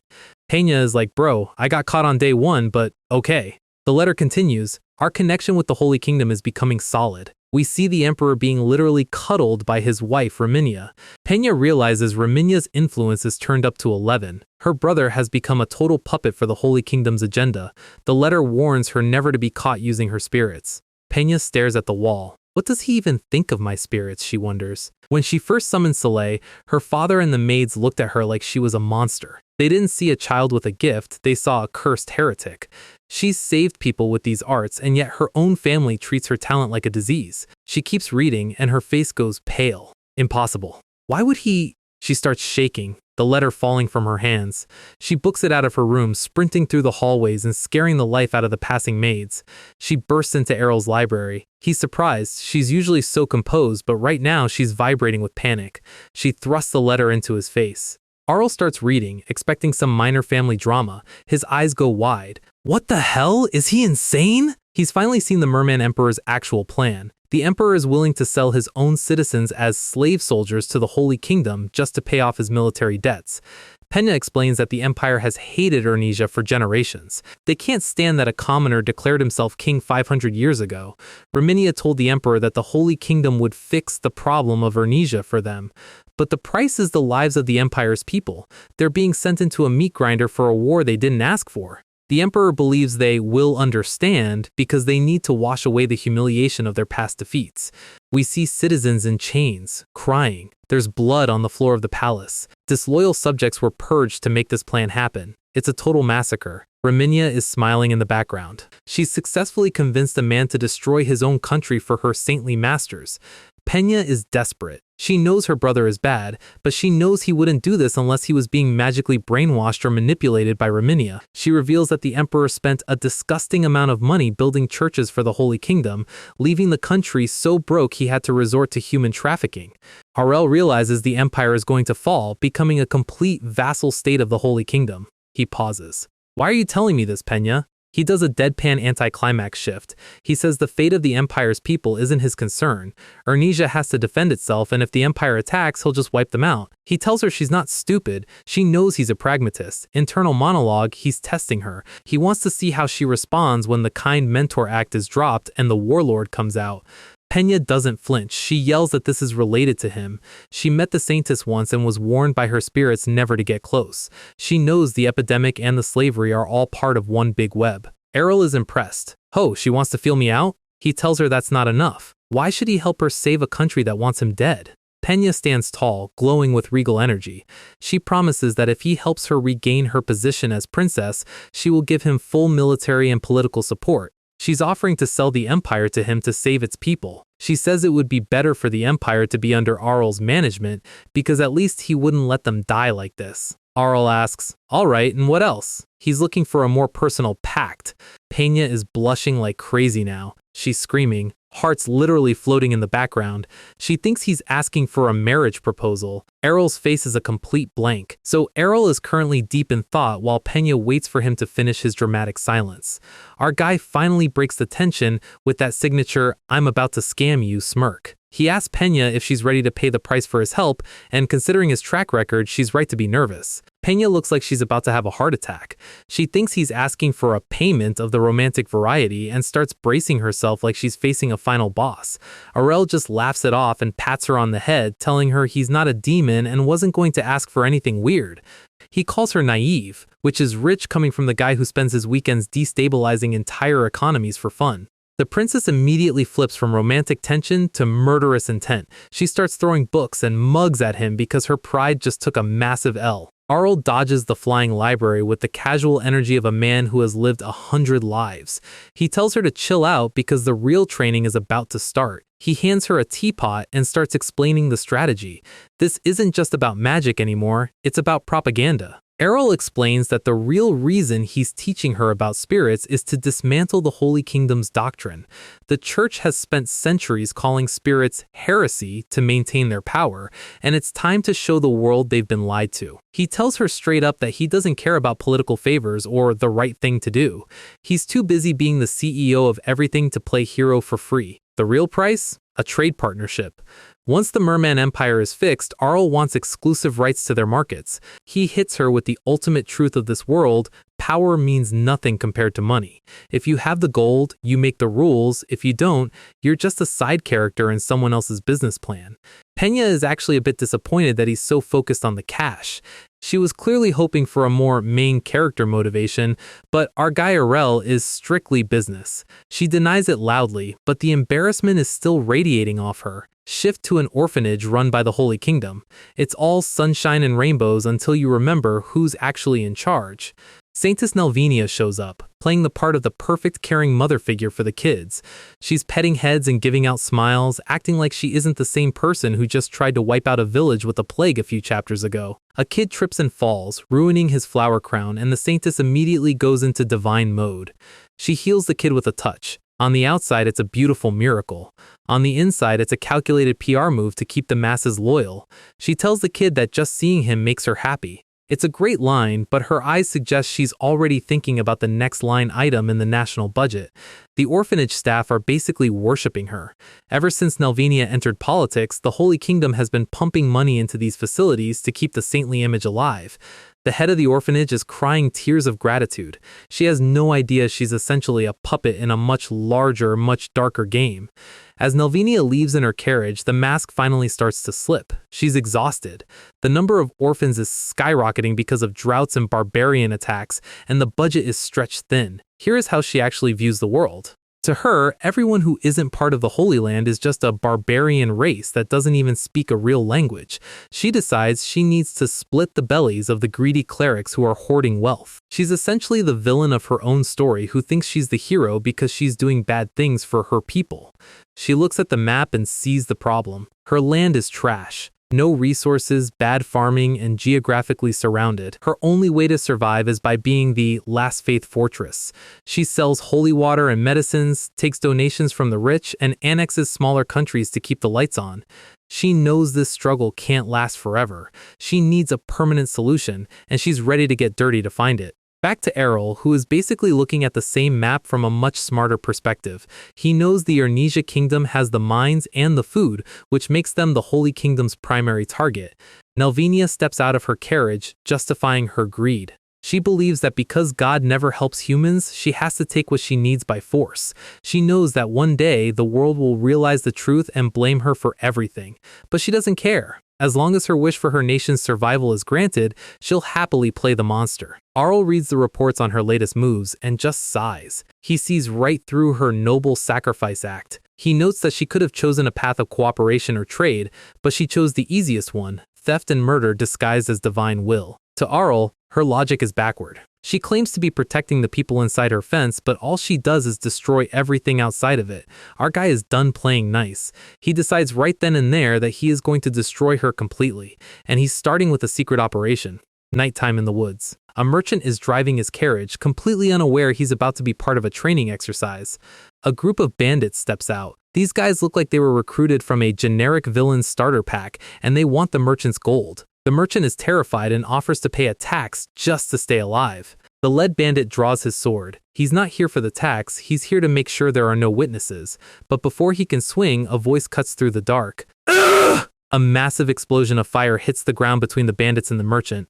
The bandits are shook. They want to know who is attacking them, but all they see is a hooded figure standing on a cliff with a weird red lizard. It's Pena and Dia, doing their best mysterious hero cosplay. Pena is pointing her finger like she's in a magical girl anime, trying to look intimidating. Dia whispers to her that she forgot her name. Pena panics and blurts out that her name is Judge. She shouts that she is the judge who will pay for their sins. It is peak cringe, and she knows it, but she has to stick to Arell's script. The bandits aren't buying the hero act. They think she's just a kid playing pretend and get ready to rush her. Pena realizes she was being too cautious before. She summons a massive blade of light and fire. The bandits realize they messed up. Pena asks if they'd like to meditate on their sins in the flames of her spirits. The red spirit, our little salamander friend, unleashes a flamethrower that would make a dragon jealous. The lead bandit tries to block it with his sword, but that's like trying to stop a hurricane with a toothpick. The heat is so intense his sword actually starts melting. He looks at his blade turning into a candle and realizes he's fundamentally outclassed. The rest of the bandits are frozen. One spirit is already doing this much damage. If the whole squad of little fire blobs attacks at once, they're going to be cooked medium rare in seconds. Boom. The spirits let loose a synchronized fire blast that clears the field. The bandits don't even get a chance to run, they just become silhouettes against the explosion. The smoke clears and the bandits are laid out on the ground, smoking like they just finished a marathon in a volcano. The merchant is just staring, wondering if he accidentally hallucinated the last 30 seconds. He grabs his bag of gold and tries to thank the magician, offering her a reward for saving his life. He blinks, and she's gone. Pena and Dia have already vanished back into the shadows, sticking to the mysterious legend playbook Arell wrote for them. Back in the bushes, Pena collapses. The mysterious hero energy is completely gone, replaced by the "I'm so embarrassed I want to dissolve into the ground" energy. She's fine with fighting bandits, but reciting Arell's cheesy hero lines is causing her actual physical pain. Our guy really wrote a full script for her and made her perform it in the woods. Flashback to the planning session. Arell explains the logic. They need to change the public's perception of spirits, and the best way to do that is through viral stories. Because of the Holy Kingdom's propaganda, people think spirits are basically demons. Anytime a spirit caused trouble in the past, usually because the church provoked it, it was used as proof that spiritualism is evil. The irony is that the people actually support these false teachings because they're scared. Pena asks the million-dollar question, how do we fix that? Arell tells her they need to show, not tell.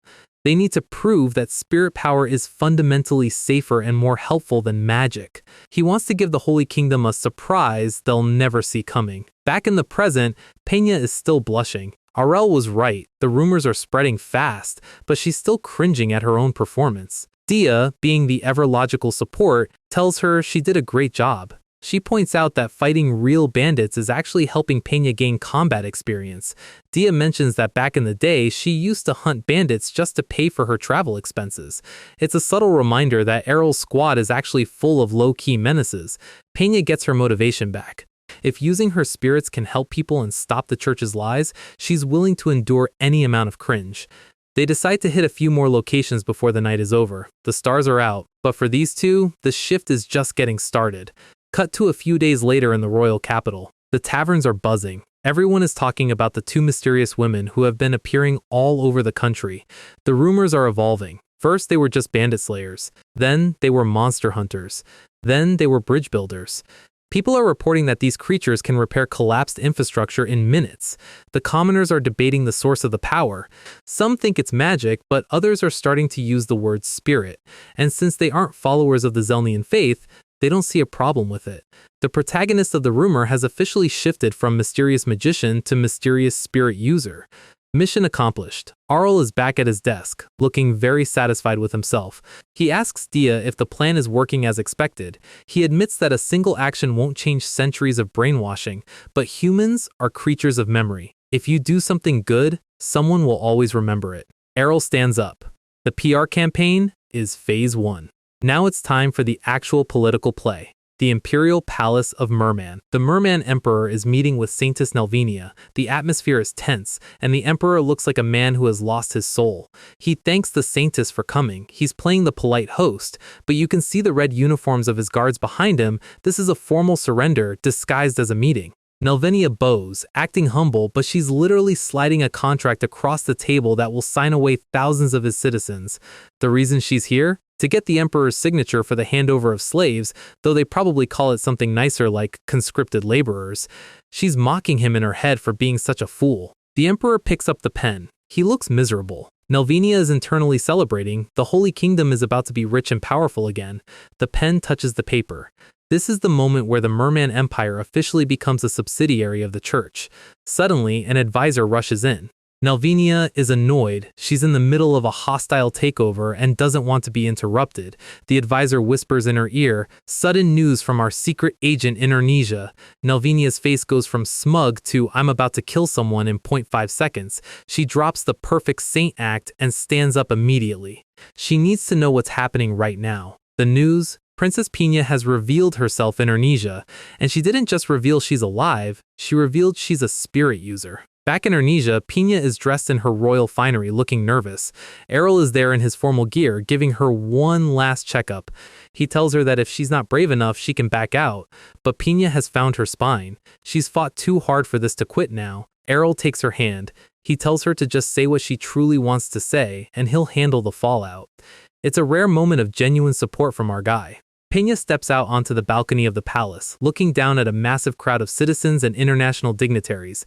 This is the stage Arell built for her. She introduces herself. She isn't just a student or a hostage anymore. She is Pena Amret Janil, Princess of the Merman Empire. The crowd starts murmuring. Everyone knows her home country is in chaos, and they want to know why she's speaking here instead of there. Pena's hand is shaking, but she grips the railing. She's about to drop a truth bomb that will shake the continent. She summons her spirits, the salamander and the gnome, right there in front of everyone. The crowd gasps. It's one thing to hear rumors, it's another to see the heresy in the light of day. People in the crowd start recognizing the spirits. Isn't that the one that fixed the bridge? That's the spirit that helped during the pandemic. The realization hits like a truck.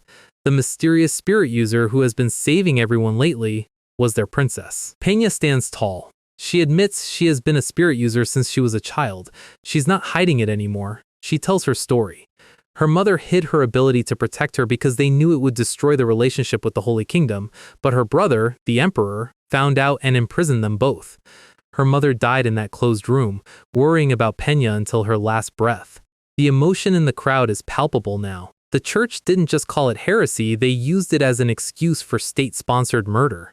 Pena explains that she used to think her ability was a curse, until she met Prince Arell. He was the one who taught her the true knowledge of spirits. She credits Arell with teaching her pride and utility.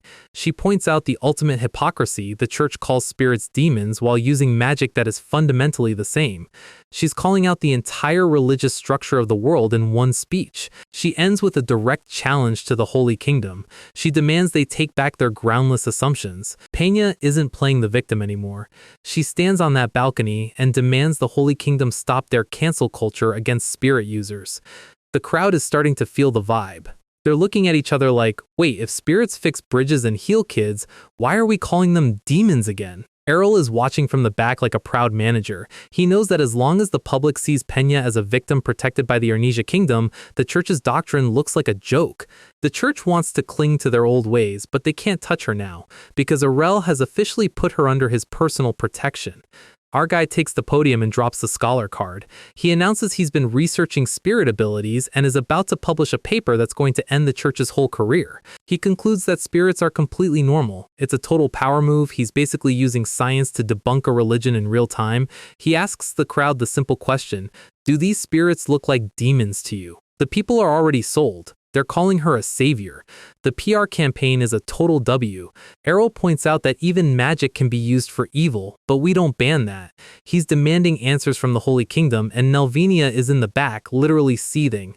Arell stares down the audience, basically asking if anyone has the guts to disagree with his research. Total silence. Then he looks at the other spirit users hiding in the crowd and offers them a safe haven.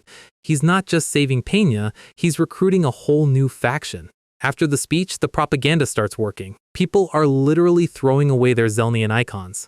The nobles are still fence-sitting, trying to figure out which side is going to make them more money. Classic side character behavior. Arell is back in his office, finishing a letter. Fast forward to the Merman Empire's throne room. The atmosphere is thick enough to cut with a knife. The Emperor is shook. He wants to know why his sister is a spirit user and why Ernesia is sending letters instead of just handing her over. The church guys are losing it. They're shouting about filthy spirit blood and demanding they cancel the whole meeting. Nelvenia is just sitting there, letting her holy aura do the talking. She calls them useless talkers and decides they need to clarify things with Arell first. She thinks she can still manipulate the situation. The guards announce the arrival of the letter from Ernesia. Arell's message is simple: let's have a serious talk to avoid misunderstandings. Translation: I'm coming over to ruin your day. He invites them to sit at the same table. Nelvenia's eyes go sharp. She knows this isn't going to be a friendly chat. The signature at the bottom: Arell Ernesia. The man, the myth, the menace. Back in Ernesia, Arell is relaxing. He knows they'll accept the meeting because they want to resolve the Pena problem before it spreads. And just like that, we're on the move. Arell is looking out the carriage window, admiring the Merman Empire's luxury like he's on a vacation. Pena, on the other hand, is literally dying inside. She's finally home, and she looks like she's about to see her ghost. Arell is geeking out over the furniture and the art. He's even considering ordering a couch for his room while Pena is having a panic attack on one. He notices his student is struggling and decides it's time for a main character pep talk. He tells her to never be afraid. It's the most important rule of dealing with villains like Nelvenia. Pena nods, but she's still a mess. So Arell decides to give her a reward for being a good student. He pulls out a box, and inside is a glowing fire-colored ribbon. Pena realizes immediately that this isn't just a fashion accessory, it's a high-level artifact. Arell tells her to stay still. Pena is confused. She's like, "What are you doing with my hair?" Arell starts braiding her hair in the most Otome game protagonist moment of the series so far. When she asks where he learned how to braid hair, he just gives her a mysterious somewhere, probably life number 47 or something. He asks if she's relaxed now. The Riz is actually helping her calm down. They hold hands for a second, and Pena is officially locked in. They walk into the throne room together. The Emperor and the Saintess are waiting on their high chairs. The Emperor demands to know why Arell taught Pena spirits. Arell just laughs it off and says he only helped her develop what she already had. The Emperor is shouting, but Arell pivots. He wants to talk about the spirit sucks demon doctrine. He asks Nelvenia point blank if her god actually gave a revelation that spirits must be destroyed. She bows and says yes, that's why the church is so concerned. She's still playing the script. Arell hits her with the history facts. That doctrine was written 500 years ago to deal with specific heretics at the time. It doesn't mean the spirits themselves are evil. He explains that spirits are just manifestations of hopes. If spirits are demons, then the Holy Kingdom is basically saying every living creature is a demon. Nelvenia gets defensive. She claims his accusation is misleading, but she's starting to sweat. The priest starts yelling that the Saintess's revelation is absolute proof that spirits are demons. This guy is the definition of a hard-stuck NPC. Arell just smirks. He says if the Saintess is so strong, then the Spirit King should be powerless against her, right? He invites one special person to the room. Pena walks forward. She starts the summoning ritual. She warns everyone it's going to be a bit loud. A literal pillar of fire erupts in the middle of the throne room. This isn't a cute lizard anymore. The Fire Spirit King arrives. He's massive, red, and looks like he eats holy knights for breakfast. He tells Pena he's answered the call as promised. The entire throne room is losing its mind. The guards are terrified, and the Emperor is wondering how his little sister turned into a walking nuke. The Spirit King looks down at Pena and asks if there's an enemy that needs to be eradicated. He's looking directly at the Saintess. Pena swallows her fear and tells him about the Spirit Tech Demon doctrine. She wants the king himself to set the record straight. The Spirit King's eyes light up. He calls the whole idea foolish. He explains that spirits exist in this realm just like humans. If they're demons, then the earth itself is demon land. He's roasting their logic literally and figuratively. Arell steps forward with a smug grin. He asks the Saintess what she thinks now. Is her doctrine still true? Nelvenia stays silent for a long time. Her brain is probably overclocking trying to find an exit strategy. She finally blinks and says they don't need to fight. She understands there might be a misunderstanding about spirits, the biggest pivot in history. Arell isn't letting her off the hook. He asks if she admits the treatment of spirit users, including what happened to Pena, was wrong. He pulls out a list. 246 people. All spirit users who were victimized by her doctrine. He's demanding compensation for every single one of them. Nelvenia clenches her hand. She's losing control of the room and her wallet at the same time. The priests are whispering. They can't believe the Saintess is just letting Arell defile their doctrine. Their faith is cracking in real time. But Arell isn't done. He pulls out a glowing blue sphere. Everyone is like, what is that? It looks like he's about to cast a spell. He calls it a recording sphere. He explains that it shows images of what actually happened. He's about to drop a 4K evidence dump. He brings up the pandemic that hit Ernesia. Nelvenia's face goes completely pale. She knows exactly what's coming. Arell suggests that maybe the pandemic was deliberately spread. The nobles start whispering. The tension is through the roof. He says someone could hide anywhere and do anything. He looks Nelvenia dead in the eyes. The sphere projects an image of a hooded figure. The figure is sneaking through the woods, carrying something suspicious. The hand reaches out. It's a bottle. A bottle filled with the refined ancient plague. The figure drops it, and the plague erupts. Arell explains that he placed these devices to detect bandits, but it caught something much worse a week before the pandemic, and it wasn't just in one place. It was all over the kingdom. He adds that they even collected evidence of the broken bottles. It's an airtight case. Arell concludes that Nelvenia did it herself to prevent criticism from her own country or others. He's basically calling her a biological terrorist in front of the Merman Emperor. The room goes silent. Nelvenia looks like she's about to explode. She tries one last desperate play. She calls it a ridiculous conspiracy and asks the Emperor to back her up because of their hundreds of years of friendship. She reminds the Emperor that his country is broke. She's basically saying, stay with me or you'll starve. The Emperor looks at Pena. He's conflicted, but the mind control is still working. Pena cuts in. She has a suggestion. She tells her brother that the Empire can solve its financial problems without the Holy Kingdom. She has her assistant hand over a draft for a business partnership with Ernesia. The Emperor starts reading. Nelvania is staring at him, probably trying to trigger her hypnotism again. Arell is watching the Emperor's reaction. He's thinking that if this guy still sells his people for instant cash, he has zero long-term vision.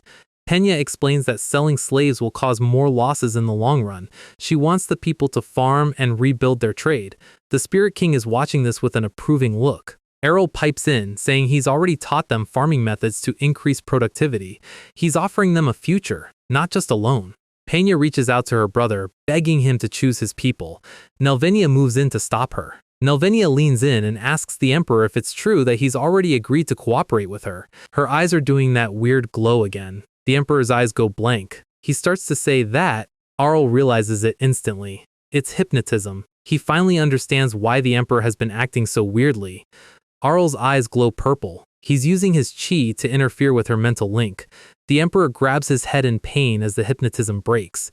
He tells Nelvania he needs to discuss this with his people first. A massive L for the saintess.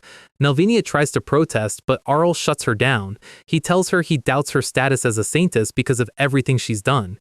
He asks her point blank, "The revelations you received, are they lies?" The priests are actually starting to agree with Arell. They're looking at her like, yeah, why can't she do anything to disprove him? They're wondering if she's actually a witch. The priests who have been disappearing recently are finally being mentioned. Nelvania is cornered. She tries to hypnotize the Emperor again in a last-ditch effort, but a massive wave of fire cuts her off. The Spirit King isn't tolerating her anymore. He stands in front of Pena, ready to burn the whole room down if the saintess moves. Nelvania is gritting her teeth so hard they might shatter. She stands up from her throne. The mask is gone. The perfect saintess is replaced by a woman who is ready for war. She starts charging a massive amount of holy mana. It's creating a blinding light. Arell shouts for Pena to get ready.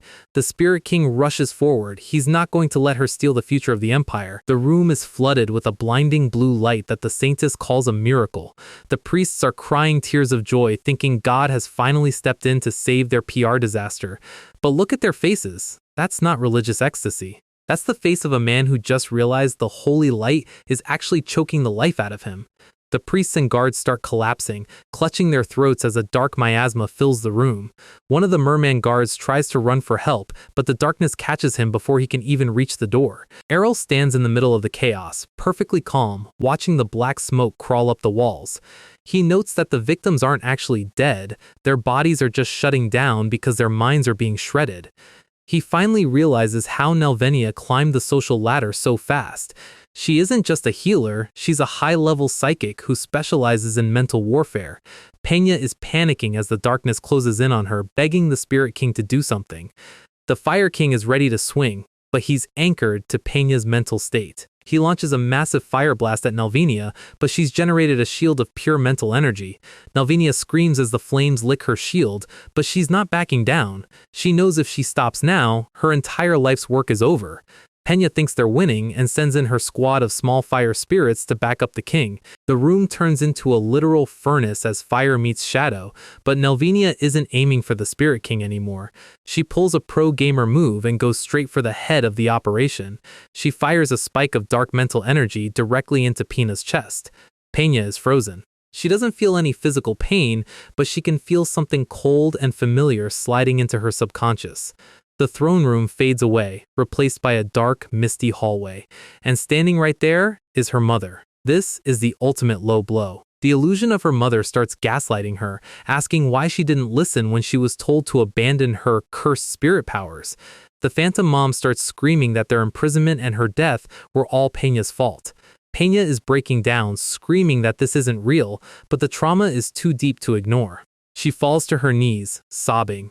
She remembers her mother begging the Emperor to spare her, and that guilt is the exact key Nelvania needed to unlock her mind.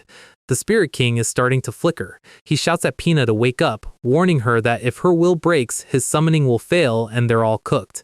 Nelvania sees the opening. She reaches out with a dark hand, ready to finish the job. The Spirit King groans in pain as his form starts to dissolve into smoke. Without Pena's mental energy to fuel him, he's just a bonfire in a rainstorm. Nelvinia herself isn't looking so hot either. She's coughing up blood, her body physically breaking under the strain of maintaining such a massive mental field. She wipes the blood from her mouth, muttering that she doesn't know how much longer she can last, but she's convinced that the Holy Kingdom needs her, no matter the cost to her own soul. She looks over at the Emperor and the other nobles, who are all currently trapped in their own personal nightmares. To her, this is just necessary cleanup. She begins the final mass hypnotism. She's telling everyone to forget the truth, forget the pandemic evidence, and forget everything that happened today. She's rewriting their memories so she remains the saintess and Arell becomes the villain. Her plan is to have Arell and Pena die in an attack by an evil spirit on their way home. A clean, convenient ending for her. She clasps her hands in prayer, imagining a future where the Merman Holy Kingdom alliance goes through smoothly. She walks over to Arell's unconscious body. She thinks she's won. She reaches for his head, intending to drain his power and use it for the future of the Holy Kingdom. Her hand touches his forehead and she dives into his mind, expecting a treasure trove of secrets. But what she finds isn't a normal human mind, it's a chaotic, endless film strip of thousands of years of information. Suddenly, Arell just yawns. He sits up and looks her dead in the eyes, asking if that's really all she's got. He calls her boring, which is the ultimate disrespect. He thanks her for creating this empty space mental realm. Now that everyone else is unconscious, he can finally cut loose without worrying about witnesses. Nelvinia is terrified. She can't understand how a normal human could resist her. Arell hits her with the heavy truth. I've already lived through my 101st life. How could your mind possibly lose to someone on their second life? He calls her out by her true name, Parelia. The look of pure shock on her face is worth the 80 chapters of buildup. Arell decides it's his turn to play the memory thief. He grabs her head and tells her she's going to pay for trying to mess with his brain. He's going to see every secret she's ever kept. The world shifts. We're leaving the throne room and heading back in time. Around 100 years ago, a girl named Ramilla was born in a poor village on the outskirts of the Holy Kingdom. She was a devout believer, but she couldn't understand why the people of the most holy land were also the poorest and hungriest. She spent her nights praying for an answer, watching her neighbors suffer while the church looked the other way. She realized that prayers don't fill empty stomachs. 2 years later, she was officially appointed as a saintess because of her massive mana pool. But becoming a saintess didn't make her happy. It made her realize the truth. She saw the devotion for what it really was, a system of control. The entire Holy Kingdom was being drained by greedy high priests who used faith as a shield to hide their own decadence. The high priest was obsessed with gold, squeezing the poor for every penny in exchange for blessings, while the people were too brainwashed to care about reality. Ramilla made a decision that changed everything. She vowed to take a different path, refusing to dedicate herself to disgusting people like the priests. To get the power she needed, she had to undergo the saintess ritual. Usually this power was used to benefit the church's treasury. But Ramilla wasn't interested in being a puppet for the old men in tall hats. She wanted a total systemic reset. She started by literally returning the stolen wealth to the people. She was a populist hero, and the commoners loved her for it. She used her newfound influence to crush any emperor or priest who tried to stand in her way. She was the one holding the sword now. But even after cleaning up the corruption, it wasn't enough. The Holy Kingdom was still geographically weak and resource poor. The kingdom was always on the verge of collapse or war, and refugees were flooding in, making the hunger problem even worse. Ramilla realized that mercy alone wouldn't save a nation. She decided to challenge reality itself. She picked up a pair of scissors and figuratively cut the rules of the saintess out of her life. She let go of her morality. She decided that if she couldn't save the kingdom through kindness, she would save it through conquest. She started the holy water business, the same one Arell crashed earlier, to fund the kingdom's expansion. It was a massive scam, but it kept the soldiers fed. She declared war on any region that interfered, labeling them heretics and wiping them off the map. This is where the biological warfare started. She refined the ancient plague to ensure her victories were absolute. She didn't mind being considered a villain by the rest of the world.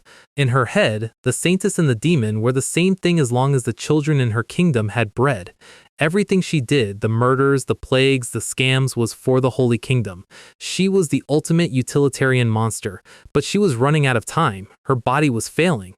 As she grew older, she saw the priests starting to fall back into their greedy habits. They were just waiting for her to die so they could go back to the old ways.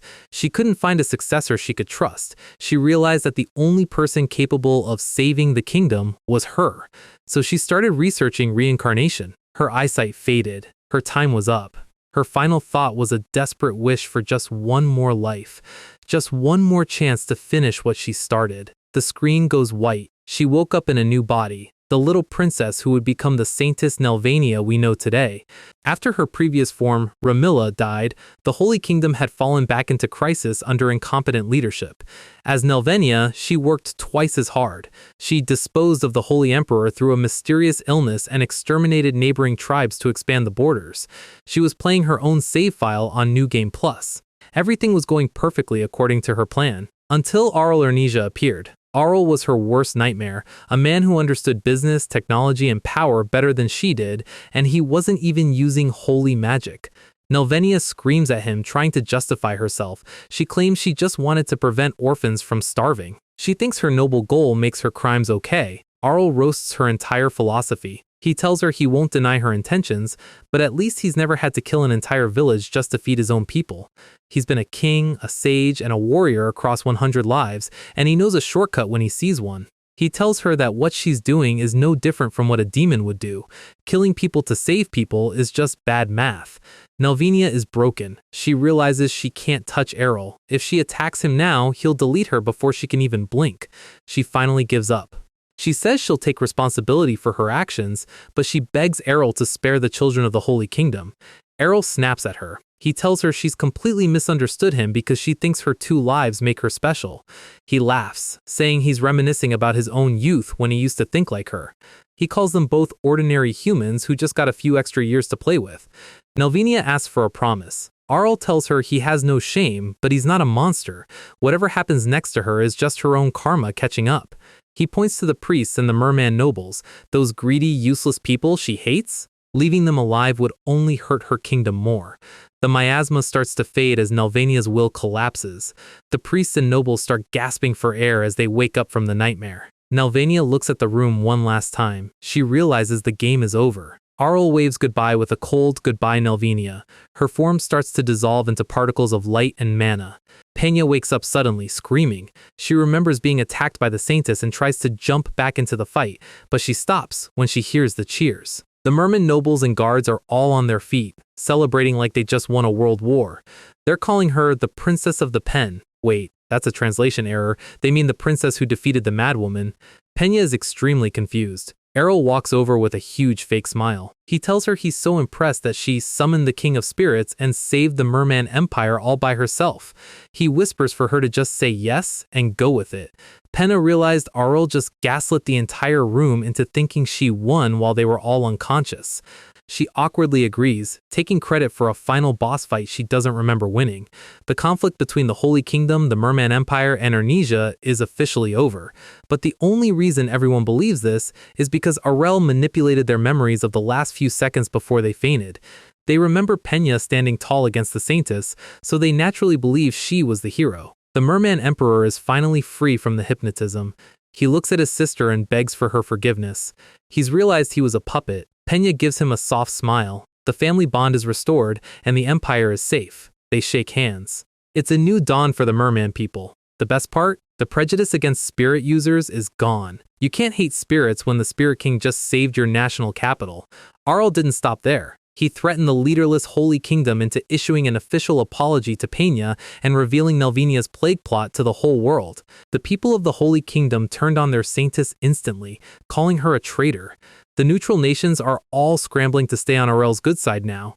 A few days later, Pena tells Arell she's decided to stay in the Empire. She needs to lead her people and ensure the cooperation with ernesia works. It's time for a tearful goodbye. Arell teases her, asking if she wants to continue being a pawn for her people. Pena gets flustered, which is the only way these two know how to interact. But then she gets serious. She thanks him for keeping his promise. Because of him, she's no longer a cursed child, she's a recognized hero across the continent. Arell waves from his carriage, telling her he always keeps his promises. He heads home to ernesia, leaving Pena behind to run her country. Pena waves back, watching him go. She stands in the palace courtyard as the carriage disappears into the sunset. Her heart starts pounding. She asks herself what's wrong with her, but I think we all know. So, what happens after you expose a biological terrorist and save an entire empire? Business happens. The trade relations between Ernesia and the Merman Empire are moving faster than a speedrunner on a world record pace. Pena is currently catching up with Arell about his latest weird request, cocoa plants. She's checking if he's actually serious about this, because even for him, this is a niche investment. Arell explains that cocoa is a luxury commodity. He already ruined the geodal trading company's day over this 2 years ago, so he knows exactly how much people will pay for a chocolate fix. He's floating cocoa beans around like he's in a high-budget cooking anime. He claims he doesn't want to monopolize it, which is the biggest lie he's told in 101 lives. Pena points out that he literally rebuilt a high-tech ship just to go find these beans. Arell tries to play it off, saying the ship was actually for cola ingredients. The man is literally terraforming a world just to get a sugar rush. He tells Pena they're going ahead with the plan, but he has one more surprise for her before she heads back. He reveals that all the spirit users under his protection in Ernesia have decided they want to follow her. They see her as their official spirit idol. Pena is absolutely losing it. She's suffering from the ultimate case of imposter syndrome because she knows Arell basically scripted her entire hero moment 2 years ago. Arell hits her with that signature smug face, telling her she's perfect for the role. He's basically the manager of the continent's first magical idol group at this point. He cuts the communication call before she can complain. GG, no re. Wait, she managed to get one last word in before the sphere went dark. She promises she'll definitely repay him for everything he's done. Usually in these stories that's a romantic flag, but Arell is too busy thinking about dividends to notice. He wonders what she could possibly do to repay him. He's about to find out that repayment from a princess usually involves a very long-term contract. Quick lore dump on the Holy Kingdom, they're cooked. After Nelvinia's retirement, the surrounding races forced them to destroy their religious beliefs as part of their karma. They even had to change their name to the Zelnihan Kingdom. The world has a new theory. Those who oppose Arell fall, and those who cooperate survive. Arell just sits back and wonders why everyone thinks he's so terrifying. Fast forward 2 years. The time skip has been kind to our guy. Arell is 20 years old now.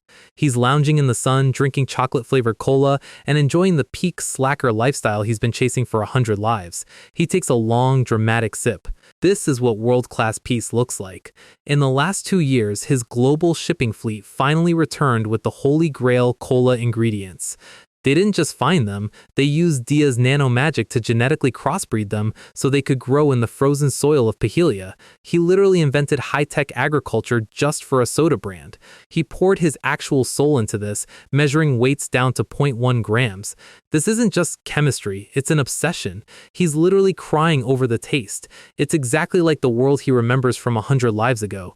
The Ernesia Kingdom is drowning in gold again. Arell is considering asking the Merman Empire to grow more plants, because a global monopoly on cola is the ultimate endgame. He thinks he's safe, all the biological terrorists are gone, and his borders are secure. He's taking a nap, completely unaware that he's about to face a threat that she can't block. He hopes there's nothing else he needs to worry about.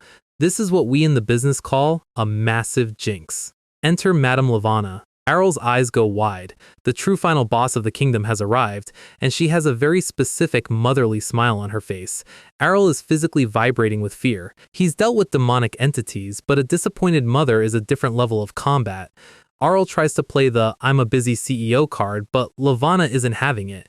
She points out he's 20 now, and in this world, that means you're officially late for the wedding arc. He tries to hide behind his baby sister Leah, claiming she said he shouldn't be pushed. Here she is, Princess Leah Ernesia. She's 1 year old and currently the cutest political shield on the planet. She's the youngest princess and the new favorite of the royal household. Arell actually respects his parents for having another kid at their age.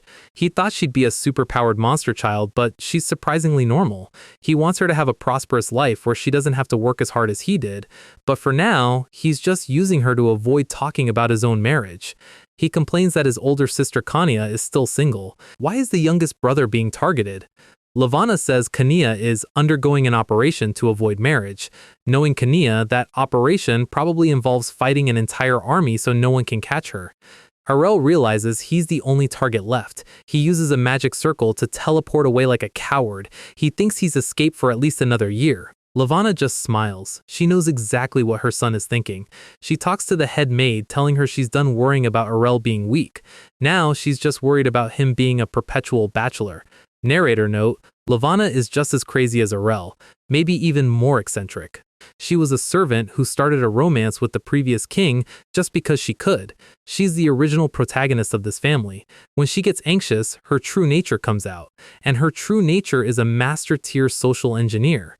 The maid asks if they have a candidate. Lavana pulls out a letter she's been holding onto.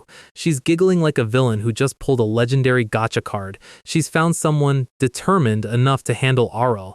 Back to Arell, who is hiding in the city and eating chocolate. He thinks he's safe. He realizes the marriage issue is a geopolitical bomb. Whoever he picks will shift the entire power balance of the continent. He's being cautious, which is code for I'm going to ignore this problem until I die of old age. But every noble on the planet is currently chasing him. He can't even walk down the street without a duke trying to introduce him to his daughter. He's essentially a billionaire idol in a small town. He's sitting in a cafe wondering who invented marriage. He's lived 101 lives and he still hasn't found a patch for this system bug. He's at Adele's chocolate shop thinking he's safe because he literally owns the place. A hand lands on his shoulder. It's Asha and Sena. They're both grinning like they just caught a world boss. And Dia. The whole squad is here. Arell is sweating. He wants to know how they found him. He's a chi master. He should have felt them coming. Dia just gestures to the waitress. The staff in his own shops report directly to his mother. He built the perfect surveillance network and then accidentally gave the password to his mom. The girls grab him. They reveal that Madame Lavana personally requested that they ensure he attends his matchmaking date no matter what. Arell is being teleported away against his will. Arell is tied up and gagged in the back of a carriage. He's muffled screaming while his team tells him to accept his fate. This is a complete L for the richest man on the continent. He's fuming. He can't believe they're kidnapping him for a contract marriage. We jump back 24 hours to see how the betrayal happened. Lavana calls the girls in the middle of the night via magic hologram. She's apologizing, but it's a national emergency. Asha asks why they're doing this behind Arell's back. She's trying to be a loyal knight, but her boss energy is being overwritten by mother-in-law authority. Lavana knows Arell will reject any normal proposal. The girls all nod. They know their lord is the world champion of avoiding responsibility. Her request is simple: keep him from running. She notes that he's fast, strong, and can use magic, so they need to treat him like a high-tier fugitive. Asha is worried. Even if they force him there, it's useless if the other party says no. You can't force a wedding if only one side is tied up. Lavana just smirks and says that won't happen. The candidate is more determined than Arell. The door opens. Pena walks in, putting a finger to her lips. She's been in fahilia in secret this entire time. She knew Arell's high-level detection would pick her up at the gate, so she snuck in to surprise the girls. She admits she has Lavana's full support. She's glowing with endgame heroine energy. She points out that it's normal for noble families to discuss these things. She's framing this as a standard political move, but her heart is clearly in the driver's seat. She asks the squad if they think she's suitable. The girls are 100% on board. They've been shipping this for 2 years. They even reveal they made bets on when they'd meet again. Sena and Dia are basically the captains of the Arell Pena fan club. Pena promises to make this go smoothly for Arell's sake. Back to the present. The carriage arrives at a beautiful tea garden. Asha is literally leaning on a tied-up Arell while he tries to process his life choices. The candidate is already there, sipping tea with the elegance of someone who just finished a training montage.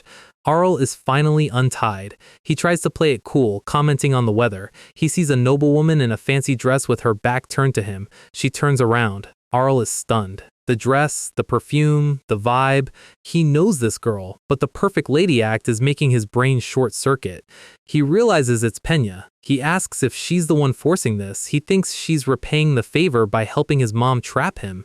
Pena ignores him and repeats his comment about the weather. She's following the noble lady script to the letter. Arell is like, "You literally just said that!" He can see she's shaking behind her fan. She's just as nervous as he is. It's driving him crazy. He can tell she's forcing herself to act like a typical noblewoman, and it's the least Pena thing he's ever seen. He looks at the bushes and sees his own maids watching with literal sparkles in their eyes. They're treating this like a live-action romance novel. Pena stands up and suggests a boat ride. She's using that fake noble lady laugh that sounds like a broken record. Arell just sighs. He's reached his limit of polite social games. He's genuinely considering just walking into the lake and swimming to another continent. They get on the boat. It's a classic romantic setup. Pena mentions a rumor she heard from the maids that nobles meet their matches while riding a boat. Arell hits her with a well, actually. He says there's a tradition where people row too fast, the boat flips, and the lake turns into a swimming pool. He adds that magic boats were invented just to stop that from happening, which he calls a useless invention. He's literally the world's most efficient romance killer.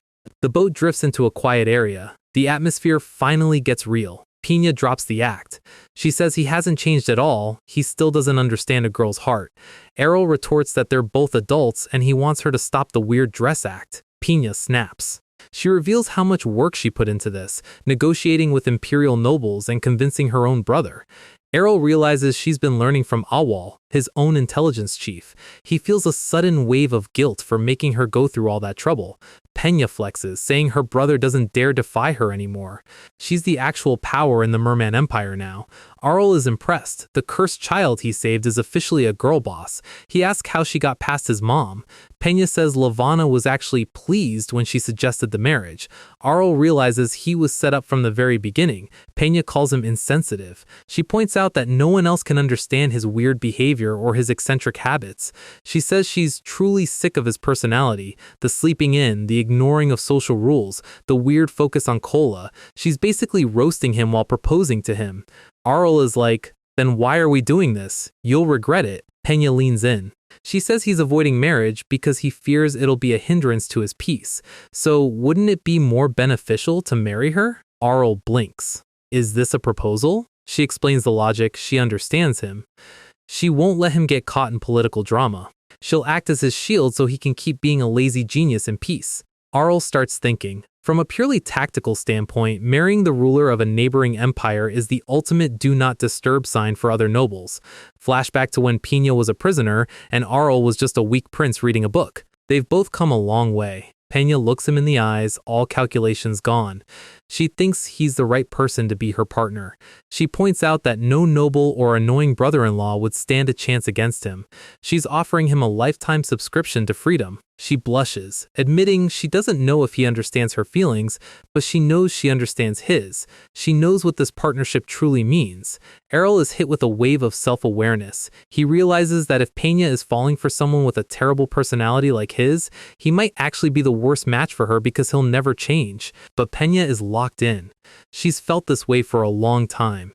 The maids in the bushes are literally losing their minds. Pena leans in close. The boat is steady, but Arell's world is definitely tilting. She asks for the answer. She clutches her chest, her face glowing. Will you be my husband? Pena is playing it cool, telling Arell he doesn't have to answer her proposal right this second. Internally, she's sweating bullets. She thinks she's done her best, and now it's just a high-stakes waiting game to see if Arell actually wants to spend the rest of this life with her. Arell leans in close, catching her off guard with that classic MC intensity. She panics, wondering why he's rushing the answer, but Arell is already one step ahead. He points out that if they're going to make this marriage an established fact, there's no better place than this romantic boat ride. He says her full name, Pena Amrete Janil, and tells her that since he's felt her sincerity, he's ready to drop his own answer. And there it is. The man actually says yes. Arell accepts the proposal with a smile that says, I'm about to make being a royal husband my new full-time slacker job. He leans in to finish what they started, and the peanut gallery, Asha, Sena, and Dia, are absolutely losing it in the bushes. The retainer squad is officially in shipping heaven. The scene cuts to black as the special event finishes up and they move on to the actual legal formalities. The date ends successfully, and we see Arell's mom Lavana crying tears of pure joy. Her master plan to get her son married is finally hitting the finish line. She apologizes for forcing those other blind dates on him, realizing now that he only had eyes for the princess. Arell just rolls with it. If his mom wants to believe it was all a grand romance instead of a tactical slacker alliance, he's not going to stop her.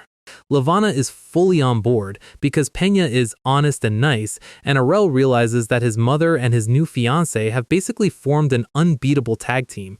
He's just going to accept his fate. Several months pass, and Arell's cola business is finally stable. Production is up, and the people of Ernesia are officially addicted to that sweet carbonated sugar water. But Arell isn't stopping at soda. He's finished his next big project, the second city resort area in Fahilia. The plan is a perfect cycle. You work, You have fun in the city, you eat like a king, and then you hit the resort to melt your stress away. It's basically fantasy Vegas but with more magic and less debt. Arell is finally feeling like his dream of a leisurely life is becoming a reality. He's built a paradise just so he has a place to nap in. Dia asks if they're going to hold a massive banquet for the opening, but Arell has a different vibe in mind this time. The word is already out among the nobles anyway. Rumors of Arell's tech and luxury are spreading like wildfire, so they don't need a marketing stunt. Dia reminds him there's one more event that needs way more preparation, the actual wedding. Arell agrees. He knows if they do too many parties in a row, people get bored. He decides to throw a private, low-key, restful banquet for his inner circle before the public wedding madness begins. He gives the thumbs up. It's time for the squad to take a break before the busiest chapter of his life starts. Cut to the Merman Empire, where everyone is confused. Pena gets a letter from Arell and wonders why he's being so formal instead of just talking to her directly. Her heart starts racing. She thinks he's finally sending a serious letter about the wedding details. She's been dodging questions from her maids and the public for months, waiting for him to make a move. She tears the letter open, and it's an invitation to a hot spring resort. Classic Arell. The man is a romantic, but he's a leisure-first romantic. Back at the Ernesia Palace, Arell's mom and her husband get their invites too. Princess Kanya is the most hyped of all. She hears resort and immediately wants to drag her entire night order along for a vacation. The day of the banquet arrives. Arell is looking sharp in a white suit, raising a glass to everyone who helped build the resort city. He tells everyone to relax and spread the word. This isn't a political meeting, it's a vibes-only event. First stop, the Fahilia Special Steam Room. Arell is chilling with his retainers, showing them the true power of a sauna. Arell is basically ascending. His back is finally loosening up after years of carrying the entire kingdom's economy on his shoulders. He mentions he's glad he gave the throne to his brother Jael. Jael is currently stuck at the palace doing paperwork while Arell gets a steam bath. If Jael heard this, he'd probably declare war on his own brother. Princess Kania shows up, marveling at how much fahilia has developed since she was last here. Arell waves her over. It's been a while since the combat-obsessed sister and the slacker brother hung out. He shows off his next invention, the Arell Special Design Massage Chair. This isn't just a vibrating seat. It's an automatic exercise chair that circulates energy by hitting acupoints. It's basically a workout for people who are too lazy to move. Arell is a genius of the highest order. Kanaya isn't interested in a chair that does the work for her, she wants the food. She sprints off to the buffet like a monster is chasing her. Arell decides it's time for some solo soaking in the outdoor hot springs. Pena jumps in out of nowhere, scaring the chi right out of him. She's annoyed because people keep asking her about the wedding and Arell has been beating around the bush for months.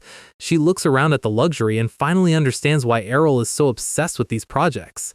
Arell tells her he just wanted to create a place where they can hang out and relax with people they like.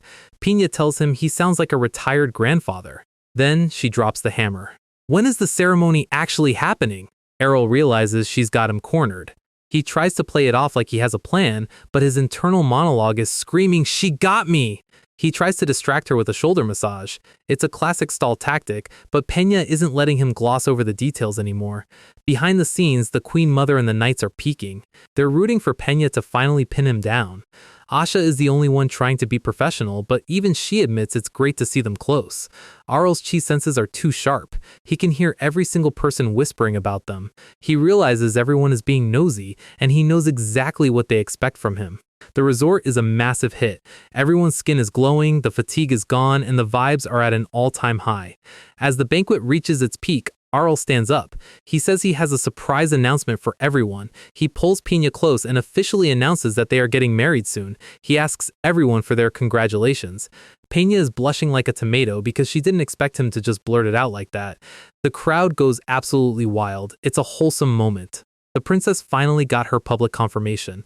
They stand there together, the two most powerful people on the continent. The news of the wedding is the only thing the nobles are talking about.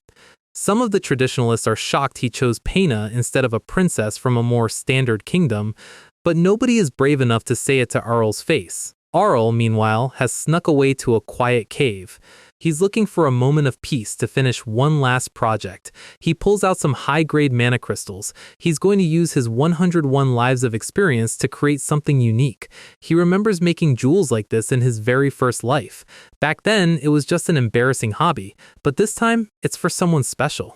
He compresses the mana and light into a single perfect gem. He names it the All Jewel. It's a one-of-a-kind masterpiece that no other jeweler in the world could replicate. Cut to the wedding day. A maid knocks on Arell's door, telling him it's time to get ready. She sees the jewelry box on the table and her jaw hits the floor. She's never seen anything that beautiful in her life. Arell tells her it's a gift for Pena. He believes only a one-of-a-kind necklace is enough to show his sincerity. He hands it over to be delivered to the bride's room. The transformation begins. The trash prince is officially putting on the groom's suit. The maids are dusting him with powder and perfume.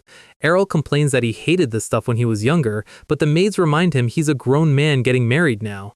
He asks how Pena is doing. She's already arrived and is getting into her dress. Arell settles in to wait, knowing that royal wedding dresses take about 6 years to put on.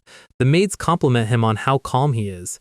Arell jokes that he has nerves of steel, but internally he feels a weird weight he hasn't felt in his previous 100 lives. The ceremony venue is a literal greenhouse palace filled with roses. It's the most flex-heavy wedding in history. The guests are buzzing. They've never seen a wedding of this scale. Even the skeptics have to admit that Arell doesn't do anything halfway. The music starts. Arell takes his first step down the aisle. Pena appears, and the crowd gasps. She's wearing the all-jewel necklace Arell made, and it's glowing like a star.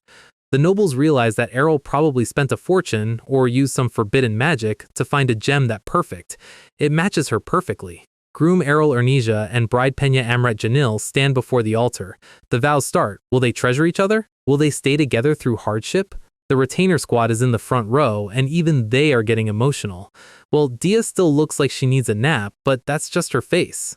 Arell says, "I swear." But then he stops. He looks at Pena and thinks about his own past. He starts a mental trip down memory lane.